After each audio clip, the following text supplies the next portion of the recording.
Hello guys, like this video and subscribe this channel now for more updates. Chapter 1. Summer, 1991.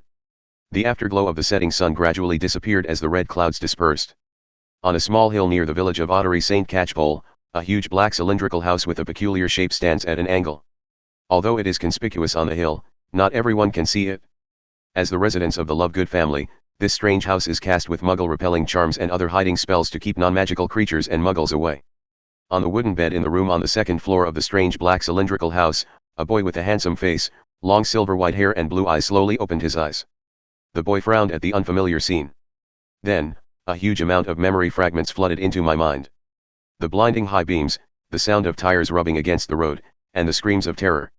Yas remembered that he must have been in a car accident. Everything before his eyes was so real that it didn't seem like a dream. But this is obviously not a hospital. I am not dead? Where is that? The setting sun was a bit dazzling, and Yas subconsciously raised his hand to block the sun. Then he saw a small, tender hand. This is the body of a little boy about 10 years old. He turned into a little boy. Yas was stunned, and a thought suddenly popped into his mind. Could it be, traveling through time? Before he could process the complex emotions in his heart, a middle-aged male voice, which was obviously suppressed and a little helpless, suddenly sounded outside the door, and the voice vaguely reached Yas's ears. Luna, you are so reckless. How could you bring a muggle child home? If the people in the Ministry of Magic knew about this, they would definitely cause trouble for us. I thought you should at least know about the existence of the Statute of Confidentiality. Father, how do you know he's a muggle? This was a little girl's voice that was a little ethereal and pleasant to the ear. Maybe he's the same as us. Impossible, the middle-aged male voice sounded again. The only magical family around here like our Lovegood family is the Weasley family, but it's obvious that the child doesn't have the Weasley family's iconic red hair. He must be a kid from the nearby Muggle village who got lost after playing crazy outside. Perhaps, you should send him to the Muggle police station. Well, that's what the Muggles call their official law enforcement agency, right? No, Father, did you see that boy's beautiful silver hair? How special, I'm sure he is not ordinary. The little girl's voice was persistent and firm. I can't do anything about you. The deep male voice sighed and then fell silent. After a moment, the voice sounded again. Well, you can keep him until he wakes up. Really, the little girl's tone was filled with joy and was inexplicably cute. Well, but after waking up, he must leave. The deep middle-aged male voice carried an unquestionable tone. This isn't fair, the little girl said, annoyed. But the deep male voice did not speak again. Then, heavy footsteps went downstairs. Then, there was the sound of a door opening, followed by the dull thump of feet on the wooden floor. Yas subconsciously closed his eyes again. A light footstep stopped beside the boy's bed. The little girl didn't seem to be wearing shoes and her voice was very soft. Father is so stingy, why can't he just keep you here? The little girl's somewhat distressed voice came into the boy's ears, and then a slightly cold and clumsy little hand touched the boy's forehead. Strange, he doesn't seem to be sick. Why hasn't he woken up yet? Yas's beautiful eyelashes trembled slightly, but he still did not open his eyes. At this moment, his heart could not calm down. He heard the conversation between the deep male voice and the little girl very clearly. Although the language they spoke was different from the language he was familiar with before, he somehow understood it all. Muggle. Magic Club. Luna, Lovegood. The Weasley family. Yas was very familiar with these words. He has loved the Harry Potter series of stories since he was a child. Even after graduating from college and becoming a corporate slave, he would occasionally watch the movies to relive that magical world. At this moment, he just felt a little magical. Based on the current situation, reasonable analysis and inference, and after eliminating all impossibilities, the truth that remains, no matter how incredible it is the fact. He seemed to have traveled into the world of Harry Potter. And he inexplicably appeared in the house of the crazy girl Luna. Next to my ear, little Luna's sweet voice continued. Are you really just a muggle? The ethereal and pleasant voice spoke to the boy with a hint of regret, talking to himself, not caring whether he got a response or not. I wish you were like me, so we could have company and play together, don't you think? Maybe, we can go to Hogwarts together in the future. Oh, by the way, if you are a muggle, you probably haven't heard of that school. It is one of the best schools in the wizarding world. Where is the greatest white wizard headmaster in the wizarding world, Albus Dumbledore? There was admiration and a hint of yearning in the little girl's tone. Upon hearing this, Yas quickly adjusted his mindset, and quickly accepted the reality that he had traveled to the world of Harry Potter, and began to think about his next plan. His current identity seems to be just a muggle who doesn't know magic.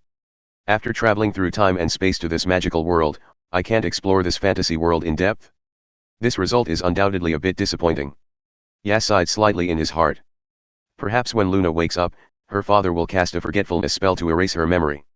His life will be completely isolated from the magical world and head towards an unknown direction. Thinking of this, Yas felt a little empty in his heart. Host detected, SWIBA system binding in progress, automatically matching identity for host. Identity matching is successful. According to the background of the magic world, the host has been matched with one of the 28 sacred family bloodlines in the magic world, the only heir of the Shafik family, Aris Shafik. Identity information has been automatically transmitted and rationalized in this world. The system binding gift package has been issued, please check it yourself. A memory emerged in Aris' mind, which was about the identity of Aris Shafik, his general experiences from birth to now, and some information about his family background. At the same time, the voice of the system also shocked Yas. No, now it should be called Aris Shafik, who had been closing his eyes and pretending to be dead. He subconsciously sank his mind into his head, and suddenly a big gift bag glittering with golden light appeared in front of him. Is it the legendary gold finger system and novice gift pack that are essential for time travelers? Aris was a little excited, and all his attention was focused on the big gift bag in front of him. Open the gift bag. As a thought came to his mind, the golden gift bag slowly opened, flashing a dazzling light. Congratulations to the host for obtaining the innate ability, photographic memory. Congratulations to the host for obtaining the innate ability, super thinking. Congratulations to the host for obtaining the innate ability, super speed reading. Chapter 2. As the gift package was opened, the three rays of light merged into Aris' sea of consciousness. A feeling of blessing emerged from the bottom of his heart. He could clearly feel that his brain seemed to be transformed by some mysterious power. In his previous life, Aris was considered a top student, otherwise he would not have graduated from Peking University and Tsinghua University with excellent grades. And now, he could feel more clearly that his thoughts had become clearer and his mental acumen had become far beyond that of ordinary people. When a thought appeared in his mind, he would instantly think of countless related ideas. This kind of talent and ability that far exceeds that of ordinary people is probably not possessed even by the top academic geniuses at Peking University or Tsinghua University. It should be said that the system's capabilities are indeed extremely powerful. Not only that, the rewards for the gift pack are not over yet. After the three talents were integrated, the entire gift package turned into a roulette wheel that shone with golden light and looked simple and elegant. Then, the mysterious voice sounded again. I will extract magic talent for the host. Excellent magic talent will be the foundation for the host to gain a foothold in the magic world. I wish you good luck. The golden roulette wheel floated quietly in front of Aris' eyes, flashing with unfathomable power. He took a deep breath and looked carefully. This roulette wheel is very large and is divided into 5 large areas, which are distinguished by white, green, blue, purple and gold. The white area is the largest, occupying almost 1/3 of the roulette wheel, followed by green, blue. The smallest golden area is only about 1% of the size of the entire roulette wheel. Aris suddenly had a bad feeling. In an era when card drawing games are popular, you can guess what this roulette design is like without even looking at it. The white area is definitely the worst talent, and the gold area is naturally the best. What annoyed him was that this golden area was too small. With a 1% chance of getting the golden talent in one shot, it would be difficult even for a lucky person. For an unlucky player like me who can get hit by a car while walking on the road, you can imagine the result. Could it be that I got a loser template at the beginning? Before Yas could think deeply, the ancient golden roulette wheel had already started to turn slowly. Afterwards, the speed became faster and faster, until a series of afterimages were left. At this time, Yas could only see lights of various colors flashing on the roulette wheel, turning into a magical whirlwind-like vortex. 1% chance, unless the sun rises from the west. Aris smiled self-deprecatingly, not holding out much hope at all. However, having magical talent is better than having no talent at all. Even if he has the worst talent, he is confident that he can unleash a power far beyond that of ordinary people. As a top student, especially with 3 incredible learning talents rewarded by the system, he has great confidence. Besides, he was sure that this academic master system was not that simple. Aris was very clear-headed and waited silently. This time of talent extraction is related to his future destiny. Anyone else would inevitably feel uneasy, and he also knows the seriousness of the matter. In his impression of the magical world, talent determines everything. All those famous figures are people with excellent magical talents, amazing talents, and great reputations. It is very difficult for people with mediocre talents to make a comeback, even if they are descendants of the sacred 28 families with rich family backgrounds. This can be seen from the fact that those ancient wizard families have begun to slowly decline. Whether it is the first generation Dark Lord Grindelwald, the second generation Dark Lord Voldemort, or even Albus Dumbledore, in the final analysis, they are able to call the shots and influence an entire era by relying on their own powerful strength. The rule of the jungle in the magical world is more vividly reflected than in ordinary society. Aris is very clear about these. As his thoughts flowed, the roulette wheel in front of Aris began to slow down, and the roulette pointer slowly transitioned from the white area to the green area, and then to the blue area, gradually showing a tendency to stop. 1 lap, 2 laps. After spinning 3 more times, the roulette wheel had slowed down to a snail's pace. Even Aris became more serious at this time. Finally, the pointer slowly turned to the purple area, as if it would stop in the next second. Aris calculated silently in his mind, his eyes fixed on the pointer that was about to stop. Sure enough, it's useless. He sighed softly. Although the pointer was rotating at a snail's pace very slowly, it still firmly passed through the golden area, and then stopped at the white area without any surprises. Aris' heart calmed down instead. In fact, he knew it very well. As long as the academic master system is still there, he has the capital to change his destiny. What else can I do if I'm not an African? Money cannot change your destiny. This kind of metaphysical power is comparable to the abnormality of the system. Just when he thought he had no choice but to accept his fate, the system's voice suddenly rang in his mind again. Since this is the first time the host has started the roulette, this draw can be repeated indefinitely until you get a satisfactory talent template. There are no unlucky people in the world of academic masters, only destined probabilities. I wish you a pleasant experience. The sudden reversal made Aris stunned for a moment, and then he almost laughed out loud. Very good, it turns out that only the system can defeat the mysterious metaphysical power. This system is awesome. Probability determines everything. This alternative sense of security is so comfortable. This kind of welfare is simply too friendly for non-Africans. So, if you want to draw the golden talent, how many times do you need to repeat it? Aris calculated the probability in his mind and calmly spun the roulette wheel again. The magical vortex appeared again. Second time, blue talent, pass. The third time, another white talent, pass. The fourth time, I was lucky enough to get a purple score, but still passed. Are you kidding? It can be repeated infinitely, why not get a golden talent? After that, there were dozens of draws, but not a single drop of gold appeared. The power of metaphysics remains strong. Fortunately, the system's first lottery can be reset infinitely. Time and again. Aris's mood was always calm, without a trace of anxiety. Finally, after more than 10 minutes, a ray of golden light shone out from the roulette wheel. Golden legend. The bright light was reflected in Aris' eyes. The pointer of the roulette wheel stopped and stayed steadily in a very small golden area. The exciting moment came. Finally, it's done. Aris was slightly happy. Congratulations to the host for obtaining the golden talent template. As the system's voice sounded, the system's rewards appeared in front of Aris. Talent template, Merlin. Chapter 3. Talent template, Merlin. White magic, SSS. Black magic, SS+. Defense, SS+. Transfiguration, SSS. Potion, S+. Alchemy, S+.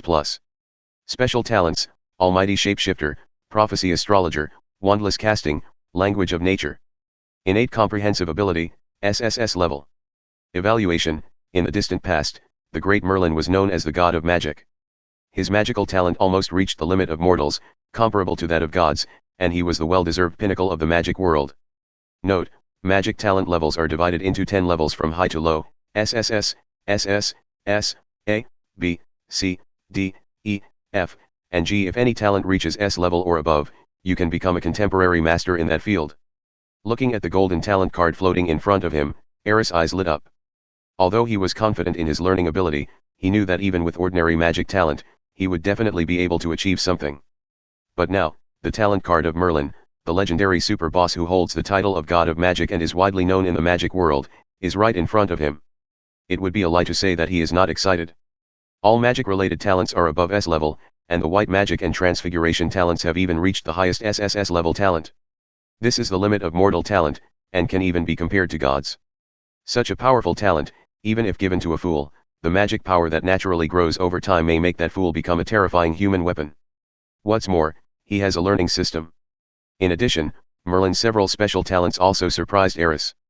According to rumors, Merlin has the talent to transform into many animals and can communicate with all animals. He is also a great prophetic astrologer who often helps King Arthur to predict his fortune. Needless to say, These talents are extremely powerful. Among these several powerful special talents, even the most common wandless casting is extremely rare in today's magic world and can be regarded as an extremely important talent. You know, many wizards are almost the same as muggles without their wands. In Aris's impression, only a few powerful wizards standing at the top of the magical world, such as Dumbledore, have the ability to cast spells proficiently without a wand, and the power of the spells is greatly weakened. This shows how powerful this talent is. At this moment, Aris couldn't even imagine how far he could grow after possessing these incredible talents. Perhaps, it was only a matter of time before he surpassed top wizards such as Dumbledore and 2 generations of Dark Lords. Fusion Talent Card. As Aris had a thought, the golden talent card in his mind quickly turned into a golden light and merged into the depths of his soul. The wonderful feeling made his soul tremble. It's like experiencing bliss on earth. In the room, little Luna's waist-length golden hair, which looked a little messy, fell on Aris' ears. Her silver eyes looked at the boy's face and hair curiously. The whole person looks ethereal and has a very special temperament. Until this moment, she seemed to still firmly believe that a boy with such beautiful long hair and such a good-looking face must be extraordinary, at least, he must have some unique qualities. Suddenly, a mysterious force radiated from Aris and spread to all directions. Little Luna's golden hair was blown by an invisible force, swaying like waves, and under this force, her whole body slowly left the floor of the room and floated in the air. Not only her, but all other movable objects and tables and chairs in the room also floated into the air at the same time as if they had escaped the Earth's gravity, and then slowly rotated around Aris. This is a magic riot? A look of surprise appeared on little Luna's face. The fusion of Aris and Merlin's talent cards caused extremely strong magical fluctuations. She didn't realize at all that she was in a very dangerous situation. The first thought that flashed through her mind was, the little brother in front of her really had magical talent like her, and was not a muggle as her father said. Little Luna was floating in the air with her arms open and a happy smile on her face. She was like an elf, enjoying the feeling of weightlessness, flying around the little boy on the bed. Until a burst of hurried footsteps sounded from outside the door. Xenophilius Lovegood flung open the door. He looked at everything in the room with surprise, his body trembling slightly unconsciously. His wand had been drawn out and was in his hand, as if he was ready to cast a spell at any time. Luna, what have you done? Cienyo, short name of Luna's father, looked at little Luna anxiously, thinking that the magic riot in the room was caused by his daughter, so he did not react immediately. Father, it's not me. Little Luna still had a happy smile on her face as she looked at Aris who was lying on the bed. I told you, this little brother is definitely not an ordinary person. This is his magic going wild. It's him. Cienyo turned his gaze and looked at Aris. His wrong judgment just now was obviously due to his deep love for his daughter. After regaining his composure, he also felt the source of the magical riot in the room. This force is so strong. Who is this little guy? Cienyo frowned, and besides shock, there was a hint of worry on his face. He began to feel that things were getting a little tricky. Everything that happened before his eyes forced him to admit that the boy picked up by little Luna also had wizard blood like them. Moreover, this bloodline seems to be very unusual. Generally speaking, the strength of a wizard's talent is directly related to his bloodline. This is a fact recognized by almost the entire wizarding world. Although this connection sometimes has exceptions for some reasons. For example, the existence of mudbloods. Aris's identity made Cienyo a little nervous about the magical riot that could cause such a big commotion. The sound hit the ground. Zeno waved his wand gently, and the floating objects in the room instantly lost their floating power and fell to the ground one after another, including little Luna, who was still a little reluctant to leave and was caught by her father and carefully placed on the ground. Father, can we take in my little brother?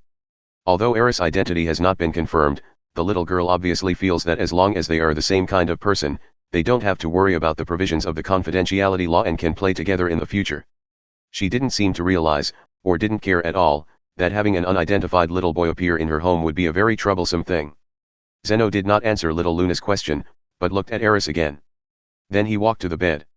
Wake up, I know you're awake. Chapter 4. Cienyo's calm voice, with a hint of seriousness, rang out in the room. As an adult wizard, he is not an ignorant little girl like Luna.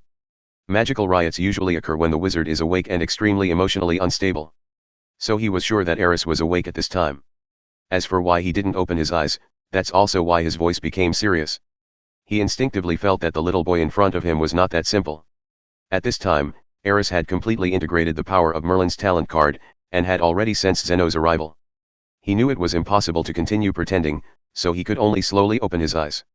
He glanced around the room, then looked at Zeno calmly. Who are you anyway? Cienyo's voice was serious, even a little sharp. To his surprise, Aris remained calm, without a trace of panic, and had a composure that was totally unlike that of a man of his age. "My name is Aris, Aris Shafik. Excuse me, what is this place?" Facing the calm Aris, Sienno's expression became more serious.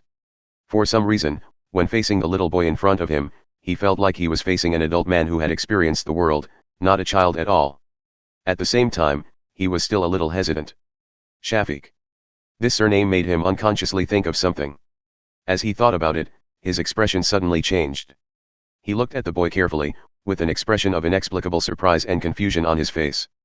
"Don't be nervous, we have no ill intentions." Before Sienno could say anything, little Luna couldn't help but jog to Aris' side. With a cute smile on her face, she stretched out her tender little hand and said, "This is my home, my name is Luna Lovegood, this is my father, nice to meet you." The pleasant voice was ethereal and carried a reassuring kindness. "Nice to meet you." Aris smiled and reached out to shake hands with little Luna. He said this from the bottom of his heart. Before coming to this world, he liked Luna, the elf-like girl in the magic world. At this moment, holding the girl's hand, he could clearly feel the warmth of his palm. That feeling was very dreamy. Sienno stared in a daze at the two children's quick friendship, but his inner surprise became more and more intense, and he was also filled with deep confusion. "Shafik. What is your relationship with the Shafik family?" In the end, he couldn't help but blurt out his inner doubts. Aris turned to look at Sienno and was about to speak. At this moment, an owl suddenly hooted outside the window. Then, an agile figure flew in from the open window. An owl circled in the room and accurately threw a letter in front of Aris. "Is this the acceptance letter from Hogwarts?" Sienno was stunned for a moment, then cried out in confusion. He naturally recognized the familiar logo on the envelope. And obviously, this admission letter was sent to Aris, because little Luna was not yet 11 years old. The most important magical artifact at Hogwarts, the Book of Admission and the Pen of Acceptance, which are responsible for monitoring the admission of young wizards of school age, will never send out the wrong admission letter. "You actually received an acceptance letter from Hogwarts." Little Luna was obviously stunned for a moment, but she quickly recovered. A smile reappeared on her face, with a hint of excitement in her expression. "Hurry and take a look at what's written on the letter from Hogwarts." Listening to little Luna's voice, Aris was a little confused, so much so that he forgot to continue answering Sienno's questions. He had just crossed over, and the acceptance letter from Hogwarts had already arrived. Was it so fast? He picked up the parchment envelope in front of him belatedly. There was a dark red wax seal on the envelope, and below the wax seal was a shield-shaped emblem consisting of a lion, an eagle, a badger, and a snake surrounding a capital letter H, a very familiar pattern. Turning the envelope over, the address was written in emerald green ink and very beautiful handwriting. Aris Shafik, Lovegood House, 2nd floor, room on the left, near the hill, Autry St. Catchpole. The magical sheepskin envelope excited Aris, and he felt excited unconsciously, as if he saw a fantasy world opening its doors to him, and he could get an admission ticket as long as he opened the envelope. "Open it." Little Luna was even more anxious than Aris. Seeing that he was in a daze, she couldn't help but urge him. Aris turned his head and glanced at the little girl, nodded slightly, then took a deep breath, opened the wax seal, took out the parchment letter inside and began to read. Hogwarts School of Witchcraft and Wizardry. Headmaster, Albus Dumbledore. President of the International Confederation of Wizards, First Class Grand Mage of Merlin's Order, Chief Mage of the Wizengamot. Dear Mr. Shafik. We are pleased to inform you that you have been accepted to study at Hogwarts School of Witchcraft and Wizardry.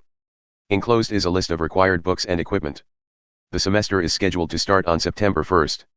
We will be waiting for your owl letter by August 1st. Vice Principal. Sincerely, Minerva McGonagall. After reading the letter, Aris looked at the thick parchment in his hand. That should be the list of books and equipment he was about to buy at Diagonal. Since it was his first time to enroll, there were quite a few categories. Then, the content of the letter reminded him of something. Reply before August 1st? He remembered that Harry Potter's letter stated that he had to reply before July 31st, which was his birthday. It seems that the admission letters sent by Hogwarts generally require a reply before the 11th birthday in order to confirm the final list of young wizards admitted.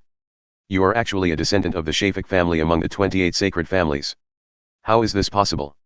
Zeno looked at the letter in Aris's hand and murmured. The confusion on his face had all turned into shock.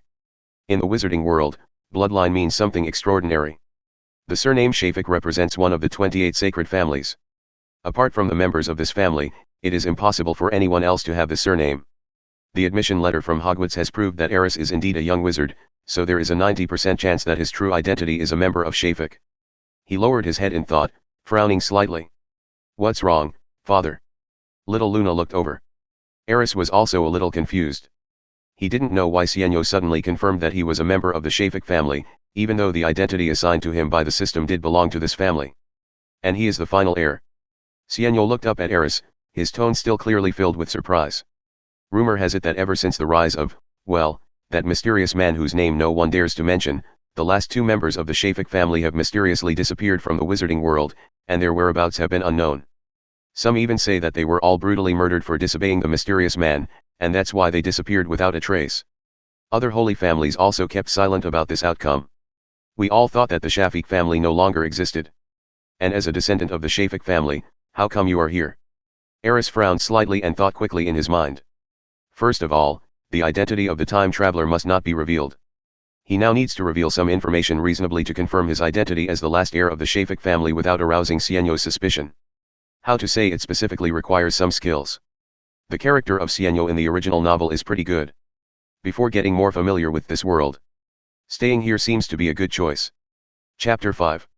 It looks like a drama is about to begin. Aris sighed inwardly. After a moment, when he looked up again, his eyes were full of confusion and helplessness. I don't know either. I don't remember anything about the past. I seem to have been wandering since I could remember, until I fainted from hunger one day ago, and appeared here after I woke up. Listening to Aris' words, Sienno frowned slightly. You're still a child, how can you survive out there by yourself? Sienno was obviously not satisfied with the answer, and his tone was questioning. Father, you also know that he is just a child. Little Luna looked at Sienno with some blame, as if she was a little dissatisfied with his questioning tone. Sorry, I just wanted to know more about you earlier so that I could send you home as soon as possible. Sienno's tone softened a little, but his attitude was still a little stiff. It's okay, I'm used to it. Aris said calmly. He looked at Sienno and said seriously, during my years of wandering, I've even seen people with worse attitudes than you. I've lived under a bridge, seen food in a trash can, and fought with stray dogs. There were even several times when I thought I would not survive the cold and dark night and would not see the sun the next day. You saved me, and I am very grateful. With that, Aris stood up and bowed to Zeno and little Luna. Then he turned and walked towards the door.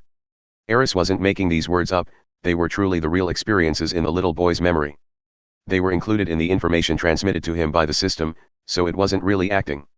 However, the person who experienced these things was not strictly speaking him. Wait, where are you going? Before Sienno could respond, little Luna couldn't help but step forward and grabbed Aris, with a hint of anxiety in her tone. I think maybe I shouldn't stay here any longer. The confusion on Aris's face disappeared in time, replaced by a childlike stubbornness. Father. Little Luna frowned slightly.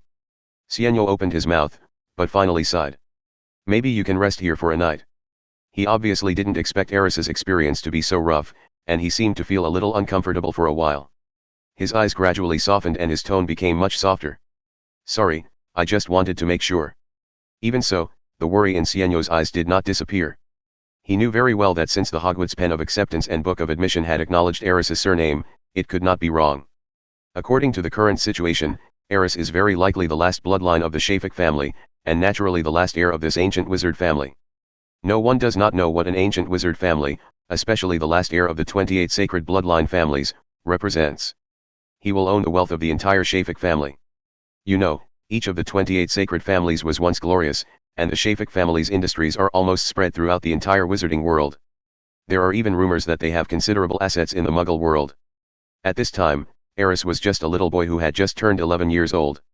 As many pure-blood families in the wizarding world are now on the decline, it is inevitable that some people will covet this considerable wealth and thus develop disloyal ideas. If the little boy was left behind, the Lovegood family would most likely be implicated.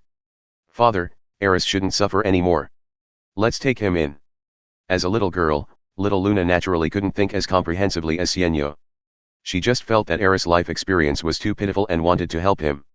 Girls are more emotional, and she also had a good impression of Aris. At this moment, the little girl looked at Aris with a little heartache in her eyes. After hearing Luna's words, Zeno fell silent. Father. Little Luna's clear, bright silver eyes were firm and pleading. She didn't make a fuss like other children, but Sienno just fell for her daughter's behavior. He sighed and said helplessly. Okay, I think you can reply to Hogwarts first. He rubbed his forehead and said to Aris, it's not impossible to leave after you go to school and find your own home. Hearing this, Aris was certain. Although I had anticipated this result, I still feel a lot more at ease at this moment. At least, he now has a temporary place to stay. Thanks. He bowed sincerely to Zeno and little Luna again. Having just traveled through time, having a place to stay was a good thing for Aris after all, and he was indeed grateful in his heart. Half an hour later, an owl flew towards Hogwarts with Aris's reply. And Aris was finally able to have a good look around the house. This cylindrical house has 3 floors and an attic, with 2 rooms on each floor. Little Luna lives opposite Aris's room, Zeno lives on the first floor, and the 3rd floor and the attic are used to store sundries. This 3-story building was filled with the Quibbler magazines and some small gadgets that were not often seen in ordinary households. They were all collected by little Luna, such as butterbeer bottle corks and demon-proof glasses. She loves collecting these little gadgets. Outside, a gentle breeze ruffled the vast expanse of green grass. The Lovegood family home is located on a relatively flat hill. The cylindrical house standing at an angle stands out from the green grass, like a solitary tower floating on the green ocean, mysterious and quiet. With the last rays of sunset, Aris and little Luna sat quietly on the steps at the door, looking into the distance. Next to them, there were many vine plants on the outer wall of the house, with small ornaments hanging on them that looked like Christmas gifts. It looked a bit incongruous, but Aris thought it was quite interesting. Luna, have you ever thought about the nature of magic? Feeling the breeze blowing across his face, Aris subconsciously raised his hand, and countless green grass leaves suddenly floated up, dancing and jumping around the 2 of them in the breeze. His instinct as a top student made him think of more profound questions whenever he thought of magic. Before Luna could answer, the system's voice suddenly sounded in her mind. Ding, the task system is activated. When 3 people walk together, there must be one person who can be my teacher. As a top student, you should always be thirsty for knowledge. Daily task, ask questions to the teacher and get answers 0/3. You can get academic points by completing the task. Note, the questions raised must be knowledge that the host has not mastered. Chapter 6. When the system voice sounded, Aris' heart trembled slightly, and he subconsciously looked at the system panel. Mission system. Completing the mission will earn you academic points. What's the use of academic ability? As if sensing Aris's thoughts, the system's prompt sounded again. Academic ability points can be used for redemption and lucky draws, please check the instructions for details. Along with the system's explanation, Luna's voice came from the side. The nature of magic? I didn't expect you to be interested in this. The little girl was obviously a little surprised, but soon a smile appeared on her face, as if she had found a confidant. I once asked my father this question too. He said it was a gift, a different talent given to us by God, but I thought it might be some kind of strange energy, and we just have the ability to communicate with this energy. Luna actually has her own thoughts on this issue. Just this one point is enough to show the difference between her and other little wizards. Other little wizards who are not even 11 years old would not think about such profound questions, let alone discuss them with others with such interest. You know what? Aris waved gently. The dancing green grass leaves in front of him formed a string of symbols that little Luna couldn't understand, like some kind of equation. I once wandered in the Muggle world and learned some knowledge, such as this. The air we breathe now is made up of many elements, including nitrogen, oxygen, carbon dioxide, and so on. In the Muggle world, each type of energy has a similar formula for composition. Humans can study these elements to analyze more mysterious molecules, atoms, and even the microscopic world. I'm thinking that maybe magic energy also has an elemental composition formula, but we haven't studied it in depth. Even in the entire wizarding world, no one has really studied it. Aris kept thinking in his mind, and his eyes gradually brightened. If there really is such a substantial substance as magical energy, rather than a purely idealistic force, then as long as he can analyze this energy, perhaps he can change the entire landscape of the wizarding world. No, not just the wizarding world. At that time, perhaps even ordinary people could practice magic. The whole world will undergo earth-shaking changes. Your idea is really bold. Little Luna turned around, with surprise and a glimmer in her eyes. It is also very interesting, and even, the meaning contained in it is somewhat fascinating. If you really want to study it in depth, maybe you can get help from the professor when you go to Hogwarts. I think so. Aris smiled. The task system has been activated. From now on, you can earn academic points by asking questions every day. Obviously, there will be a lot of trouble for the professors in the future. However, Aris still has some doubts about the system tasks. Does teacher mean that you can only ask questions to the teacher? As soon as this question came up, the system prompt sounded again. It's also a reminder to get rewards. Congratulations to the host for completing 1/3 of the daily task and obtaining 100 points of academic strength. Although little Luna did not give a complete answer about the nature of magic, the system actually determined that the task was completed, and the progress of the daily task became 1/3. This result is quite spiritual. Aris was lost in thought for a moment. It seems that further research is needed to determine whether the system task is completed. Then, Aris' heart moved slightly, and he turned to look at little Luna, ready to try again. Luna, do you know how to strengthen magic power? The little girl did not disappoint Aris.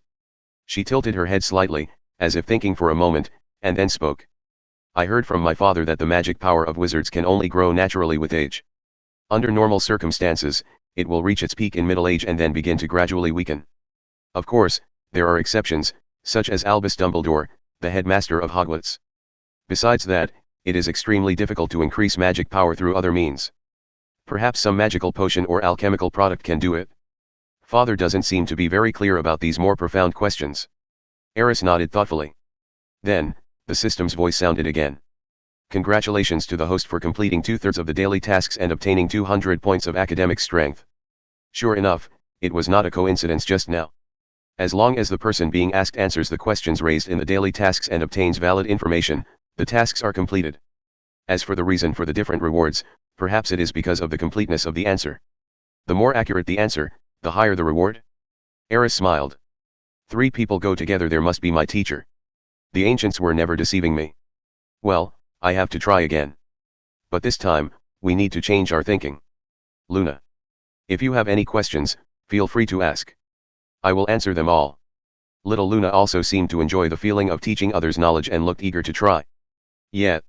A smile appeared on Aris' face. Little girl, you are such a nice person. Then he thought about it and an idea suddenly came to his mind. Luna, what's in your father's left clothing bag? Ah. Little Luna was stunned when she heard this question. Then, she looked at Aris with a strange expression. Aris, why are you asking this?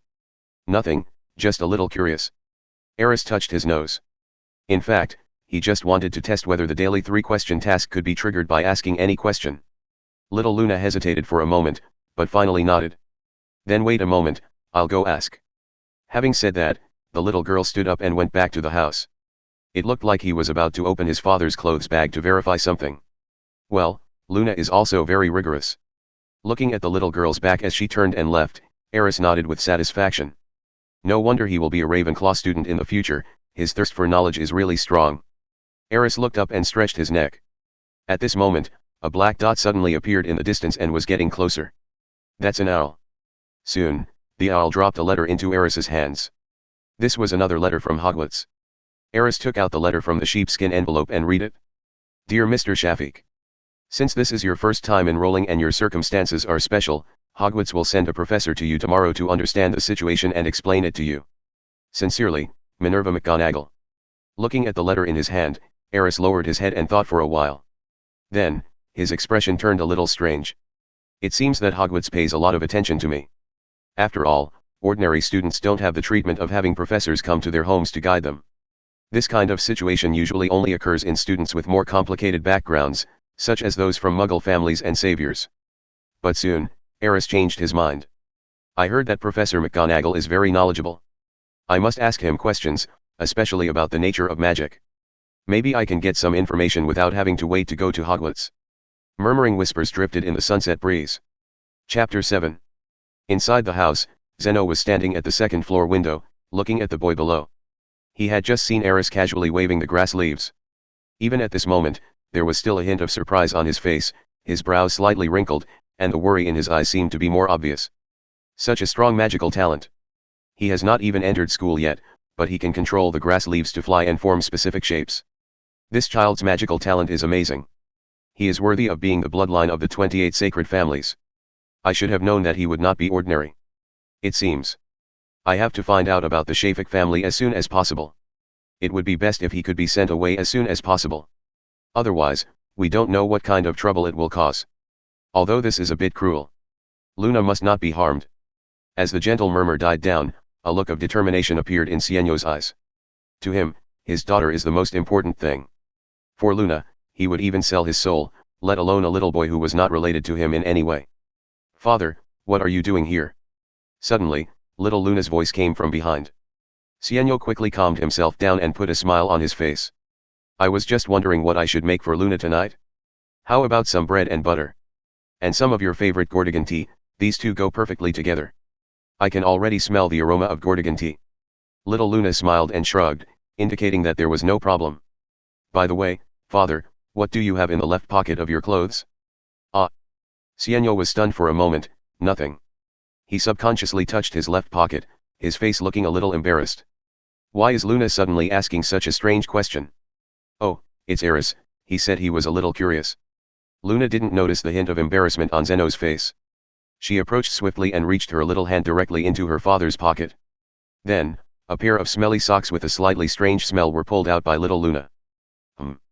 Little Luna stuffed the socks back into Xianyo's pocket with some disgust, and said unhappily, "Father, your socks should be washed. They won't get clean automatically if they are in your pocket."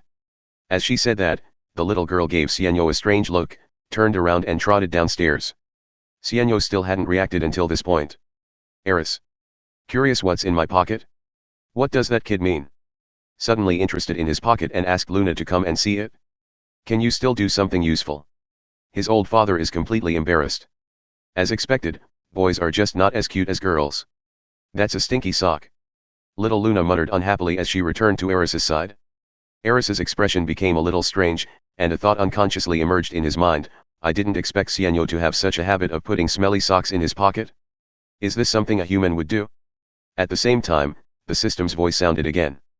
Congratulations to the host for completing 3/3 of the daily tasks and obtaining 10 points of academic strength. Aris was stunned for a moment. That works too. But why is the reward so small? He fell into deep thought. Perhaps, the reward for the 3 questions per day is directly linked to the quality of the questions. It seems that it won't be so easy to complete tasks quickly in the future. Fortunately, the definition of a teacher is not just a teacher. This means that Aris can ask questions to anyone, including a random passerby on the street. Aris returned his attention to the system panel. At this time, the panel showed that he already had 310 academic points, so it was time to spend some. Aris had previously figured out how to use the academic ability points through the system's instructions. At this moment, a thought flashed through his mind, and a roulette wheel suddenly appeared again. However, unlike the previous talent wheel, this roulette wheel was obviously more fancy. On the colorful roulette wheel, each area is of a different size, representing items of different qualities. Start the lottery. As Aris's mind moved, the system prompt sounded. Do you want to spend 100 points to participate in the primary lottery? Yes. The colorful roulette wheel started spinning. Aris didn't have high hopes for the first lottery draw. He just wanted to try his hand, and also take a look at the cost of the colorful roulette draw and what rewards were included. Of course, it would be best if the lucky guy could get something good. But it is obvious that it is impossible to be European Emperor, never. When the colorful turntable stopped, the pointer stopped in the white area without surprise. Congratulations to the host for obtaining gold galleon *10. 10 gold coins. This reward. As expected, you shouldn't have any expectations for white quality. Aris smiled bitterly and shook his head. But then, his eyes lit up. Because the system's voice suddenly sounded again. The points mall is now open, and you can use your academic points to redeem items. Entering the mall, there was only one lonely item inside, shining with golden light. Don't get me wrong. That was not a gold quality item, but the gold galleon that Aris had just won in the lottery.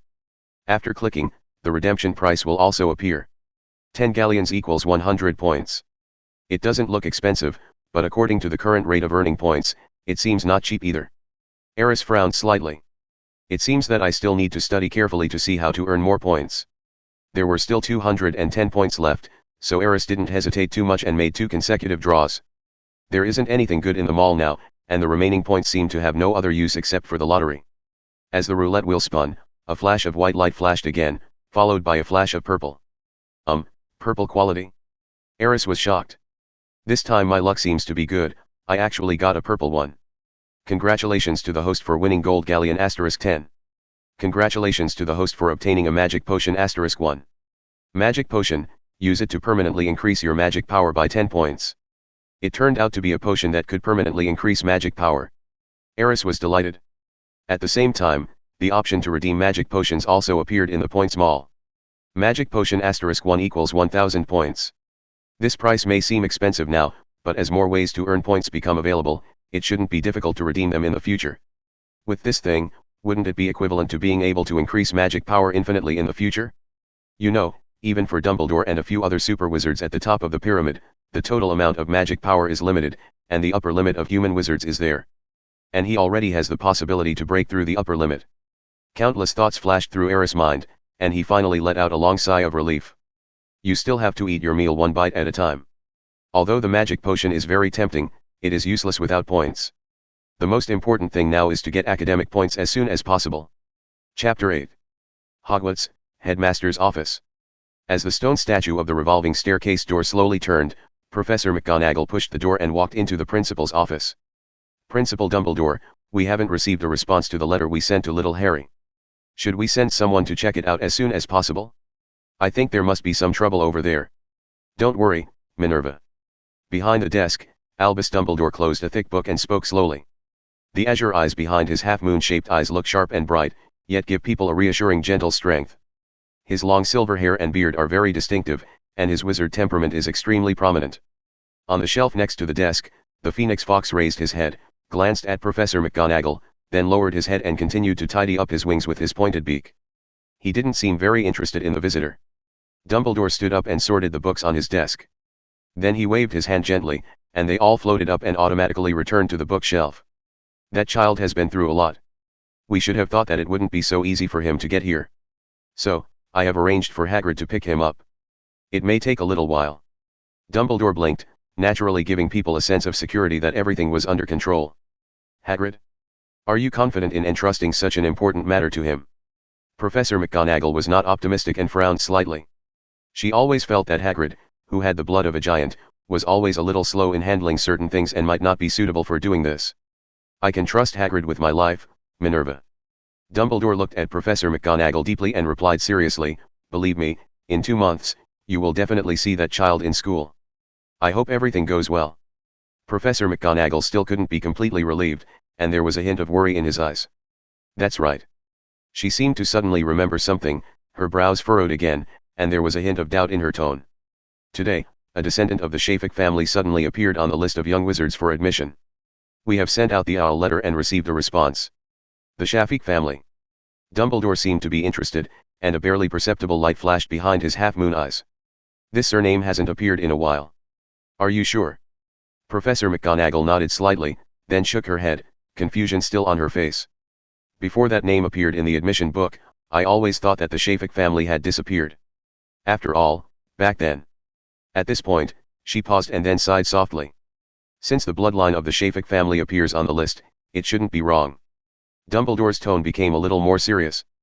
Professor McGonagall hesitated for a moment, but still asked with a hint of inquiry, at that time, the last 2 members of the Shafik family suddenly disappeared mysteriously from the wizarding world, and there has been no news since then.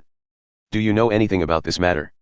After all, if anyone in this world knows, it should be only you and that mysterious man. Facing Dumbledore's gaze, Professor McGonagall paused. Of course, if you don't want to say. There's nothing to hide. The situation at that time was very strange. I couldn't see it clearly. It was a kind of ancient magic that seemed to be related to time and space.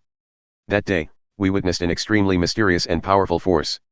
As he spoke, a look of reminiscence emerged on Dumbledore's face, mixed with a hint of emotion, as if he was recalling something that had shocked him as well.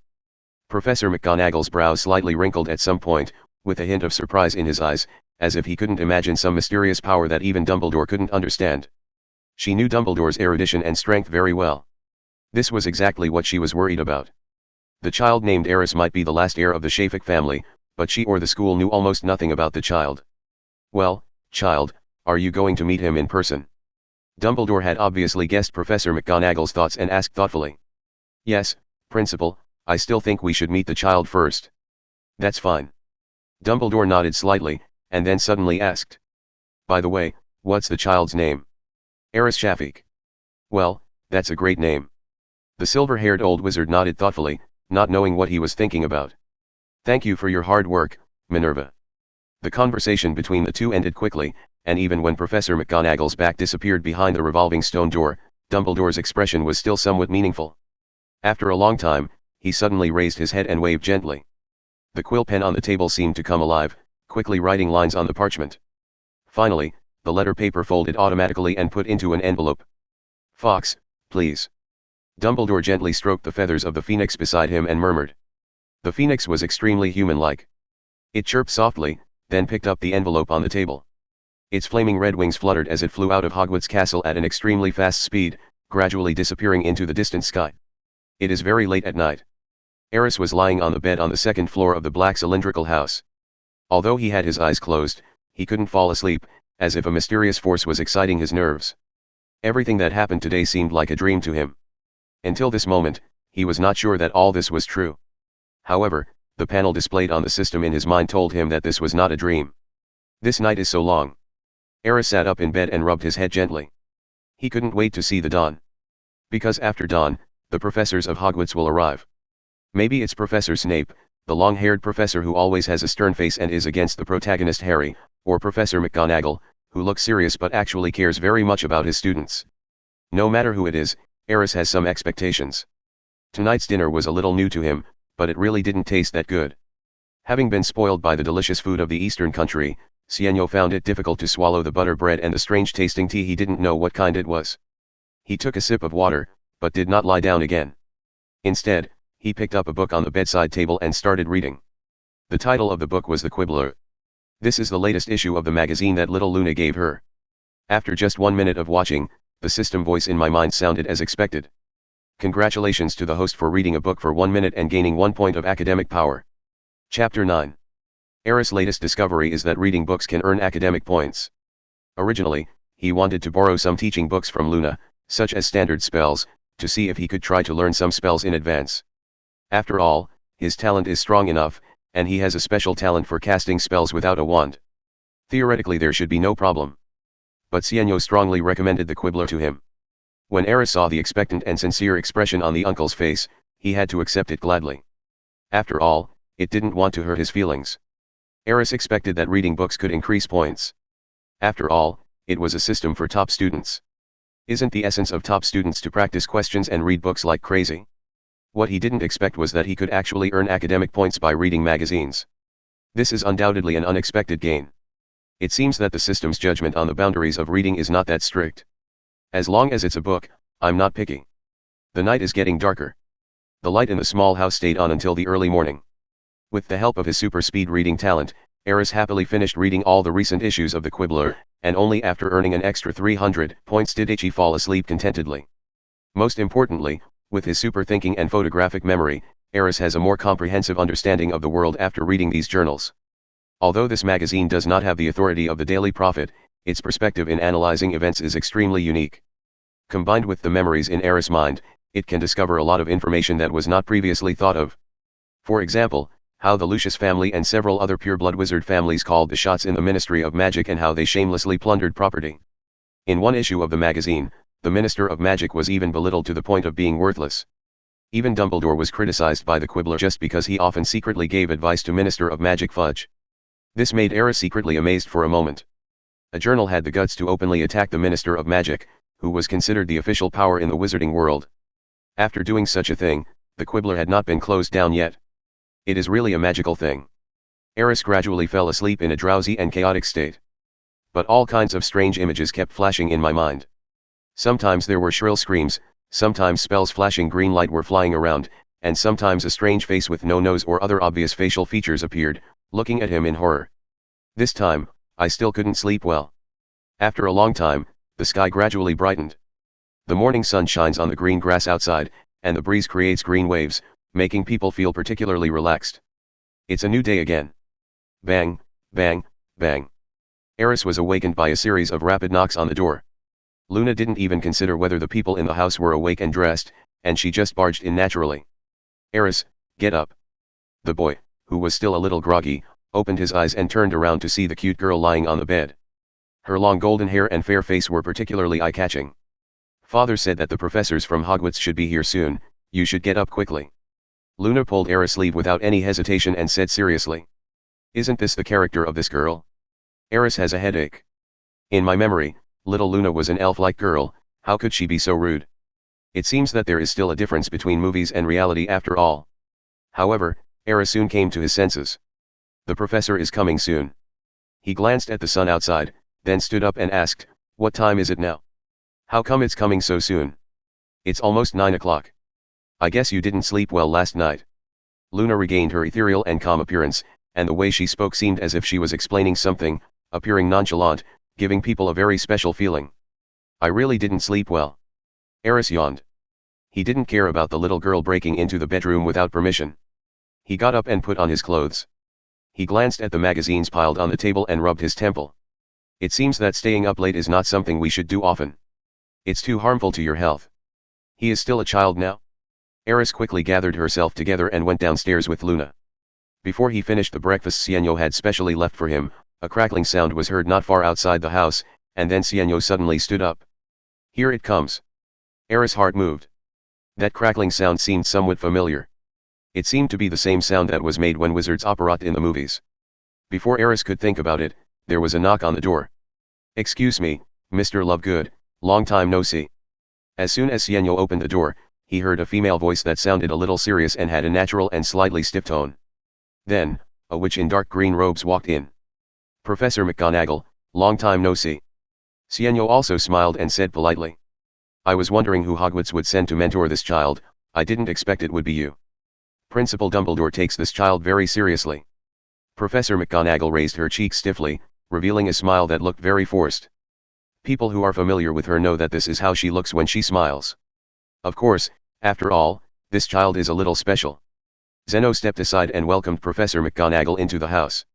Professor McGonagall's gaze immediately turned to the boy sitting at the table, with a hint of curiosity in his eyes, but more of it was seriousness and earnestness. You are Aris Shafik, I presume. It's me. Aris has stood up. Oh, kid, don't be nervous. Professor McGonagall walked up, looked at the silver-haired boy carefully, and said, I am Minerva McGonagall, and I will be your professor at Hogwarts from now on. Although it's a bit presumptuous, I'm still a little curious. She suddenly turned her head and looked at Sienno. Why is this child here? Professor McGonagall was obviously still confused about Aris's origins and identity, and wanted to get some definite information from Sienno. He was unconscious on the grass, so I brought him back. It was not Zeno who answered McGonagall, but Luna who had never spoken. She spoke in that unique way, in a calm tone. It was almost dark at that time, and I thought, we can't let him spend the night alone on the grass outside, right? Of course. Professor McGonagall nodded repeatedly. Her tone softened noticeably, and a smile returned to her face. You did the right thing. You are a smart child. I think when you enter Hogwarts, you will definitely be sorted into the Ravenclaw house because it will be filled with kind and smart children like you. After saying this, Professor McGonagall turned his gaze back to Aris, and his tone became gentler. So, what about you? Do you have any questions for me? Aris thought about it and nodded. There is indeed a problem. His eyes were clear and his face had a harmless innocence. The boy's tone was full of curiosity and thirst for knowledge, and he was very serious. Excuse me, Professor McGonagall, can you tell me what the nature of magic is? Chapter 10. After Aris finished speaking, the room fell into an eerie silence. Little Luna's eyes were shining, and she looked at Professor McGonagall with the same curiosity and inquiry. Obviously, she was also very interested in this question and wanted to get the answer from the Hogwarts professor. Sienno was a little stunned, as if he didn't expect Aris to ask such a question. What is the nature of magic? Is this something an 11-year-old boy should worry about, or even think about? Even many wizards who have graduated from Hogwarts school have probably never thought about this question. For example, he himself has never thought about this issue carefully. Because in his opinion, there is no point in thinking about these things. The use of magic does not necessarily involve the study of the nature of magic. He always thought that it was just a wizard's talent, an innate ability. Child, maybe I heard it wrong. Professor McGonagall seemed to not believe that Aris would ask such a question, and asked for confirmation. You just asked, the nature of magic. Yes, Professor. Aris nodded affirmatively. I just found out yesterday that I'm a wizard, so I'm a little curious about magic. His expression was very serious, and there was no trace of joking in the look he gave McGonagall. This forced Professor McGonagall to take it seriously. Listen, kid, you're still young. She frowned slightly, with a look of earnest advice. After you go to school and learn how to control your magic power and truly understand the power of magic, it won't be too late to study such profound questions as the nature of magic. There's really no need to think so much right now, don't you think? In her opinion, it was not a good thing for a little wizard who had not yet attended school to be exposed to such profound issues too early. Especially when Aris was still very ignorant about magic. In the process of studying such profound issues, it is inevitable to encounter setbacks, which will undermine the self-confidence of the young wizard. Therefore, even if she knew the answer to this question, She probably wouldn't answer it at this time. Yes, if she knew the answer to this question. However, she expressed great satisfaction with Aris's eagerness to learn. Unlike some of the daredevils in her Gryffindor house, who spent every day thinking about how to make trouble and break school rules. I feel. Hearing this, Aris lowered his head and was silent for a moment, as if thinking about what Professor McGonagall meant. When he raised his head again, he saw the witch, who usually looked serious, looking at him with relief and a hint of nervousness. Perhaps, it's time for the other little wizards to back off. But, Aris doesn't. Because the system reward has not been received yet. Professor, you don't know that, do you? Of course I. Professor McGonagall subconsciously wanted to refute, but found that he didn't know how to start. The study of the nature of magic is the lifelong pursuit of many famous wizards, but no one has ever dared to say that they truly understand it. But she was just an ordinary professor at Hogwarts. Even if she knew some information, she could only understand the basics. At this moment, she suddenly realized that she really didn't know how to explain it to the little boy in front of her. Should I just admit that I don't know the answer? Then how can she have any dignity in front of the little guy in the future? Is my question too complicated and stumped the professor? There was no other emotion on Aris' face, and anyone who saw it would only think it was a very innocent inquiry. But to Professor McGonagall, these words were so harsh and even had a hint of irony. But there was nothing he could do but keep a straight face and remain silent. Sensing Professor McGonagall's change of mood, Sienno's expression changed slightly. He put his hand to his forehead and couldn't help but groan in his heart. Is Aris this guy just young and ignorant, or is he doing it on purpose? Questioning a professor so directly. Does he still want to go to Hogwarts in the future? You know, Professor McGonagall is the deputy headmaster of Hogwarts. If she is really upset, it is not impossible that Aris' admission will be cancelled. Professor McGonagall, please don't be angry. I can assure you that Aris didn't mean any offense, right? Sienno quickly tried to smooth things over and winked at Aris. Professor McGonagall had mixed feelings, and felt a tightness in his chest. Aris seemed to understand and nodded quickly. I didn't mean to offend you, I just wanted an answer. After he finished speaking, he added in a low voice, if the professor can't answer it, I can give you some time and tell me the answer when you get to school. Aris. Sienno felt very tired. He looked at the boy speechlessly and made a gesture to shut up. That's enough. Professor McGonagall suddenly looked serious, looked at Aris seriously and said, Kid, being studious is a good thing, this is not your fault. But you shouldn't be so rude to question a school professor. I told you that this question is too profound and not something you should be thinking about at your age. If you really want to know, I promise to give you a satisfactory answer after you enter school. As he spoke, Professor McGonagall reached out and gently patted Aris' shoulder with a serious look on his face. Really? Aris' eyes lit up. Of course, it's true. Professor McGonagall tilted her head, her eyes suddenly evasive. Looking at the curiosity and shining eyes of Aris, she suddenly felt a little guilty. She knew very well that the answer to this question would not be found in a short period of time, and she knew that she was just being perfunctory with the child in front of her. But at this time, in order to maintain his dignity as a professor, Professor McGonagall had no choice but to make the promise. Otherwise, she really didn't know how to end the current situation. Forget it. At worst, I can go back and ask Headmaster Dumbledore for advice. She thought so. Dumbledore should know more than me, right? If it really doesn't work, there are so many books in the school library. There must be a book in there that contains information about the nature of magic. Well, maybe. Professor, I have another question. Just as Professor McGonagall was lost in thought, Aris' voice rang out again. This voice made her heart tighten again. Chapter 11. All right, Aris. Professor McGonagall decisively interrupted the boy and said with an embarrassed look. Today's time is limited. If you have any questions about academics, you can ask them when you come to school. She didn't give Aris a chance to ask more questions. Now let me briefly explain the admissions process to you. As he spoke, Professor McGonagall quickly drew out his wand and waved it gently. The acceptance letter from Hogwarts flew out from somewhere and landed in Professor McGonagall's hands. Aris, given your special status, if you need help buying school supplies before school starts, I'd be happy to help. Professor McGonagall, you don't need to bother with this. We can just go with Aris.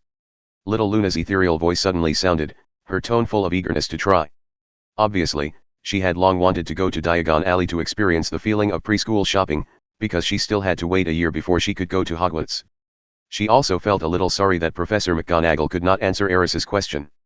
But she always felt that some things would be known naturally when the time came, so she was not so persistent. Yes, Professor McGonagall, leave it to us.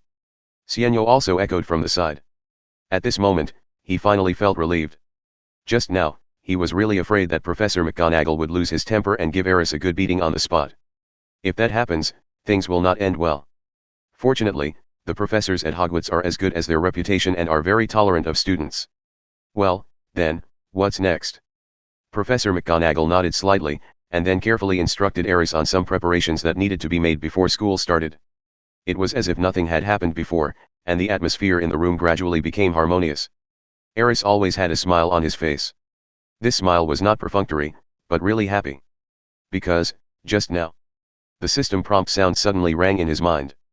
Congratulations to the host, the question you raised successfully stumped a professor, and you have obtained 300 academic points. He had never thought before that the daily 3-question task could be played in this way. The question was not answered, but more points were given. This was definitely a bonus. Most importantly, the question he just raised did not disappear because it did not get an answer, but instead became a long-term task. In other words, once this task is completed, he can get another reward. The reward mechanism of the system is really too capricious. Aris's current mood cannot be described as good, it can only be described as very good. This operation is simply like a bug. If this is the case, you can get double the reward for the 3 questions every day as long as you operate properly. That's double the joy. This feeling is simply too happy. Outdoors. Before Professor McGonagall left, he took Zeno aside and asked him some more questions. Aris didn't go over, but he roughly knew what the two talked about. It's just some more detailed information about him. Professor McGonagall should have asked Aris these questions directly, but perhaps considering some other issues. For example, the little boy asked some difficult questions again. Aris could sense that this Hogwarts professor was somewhat, well, how should I put it? He seemed nervous.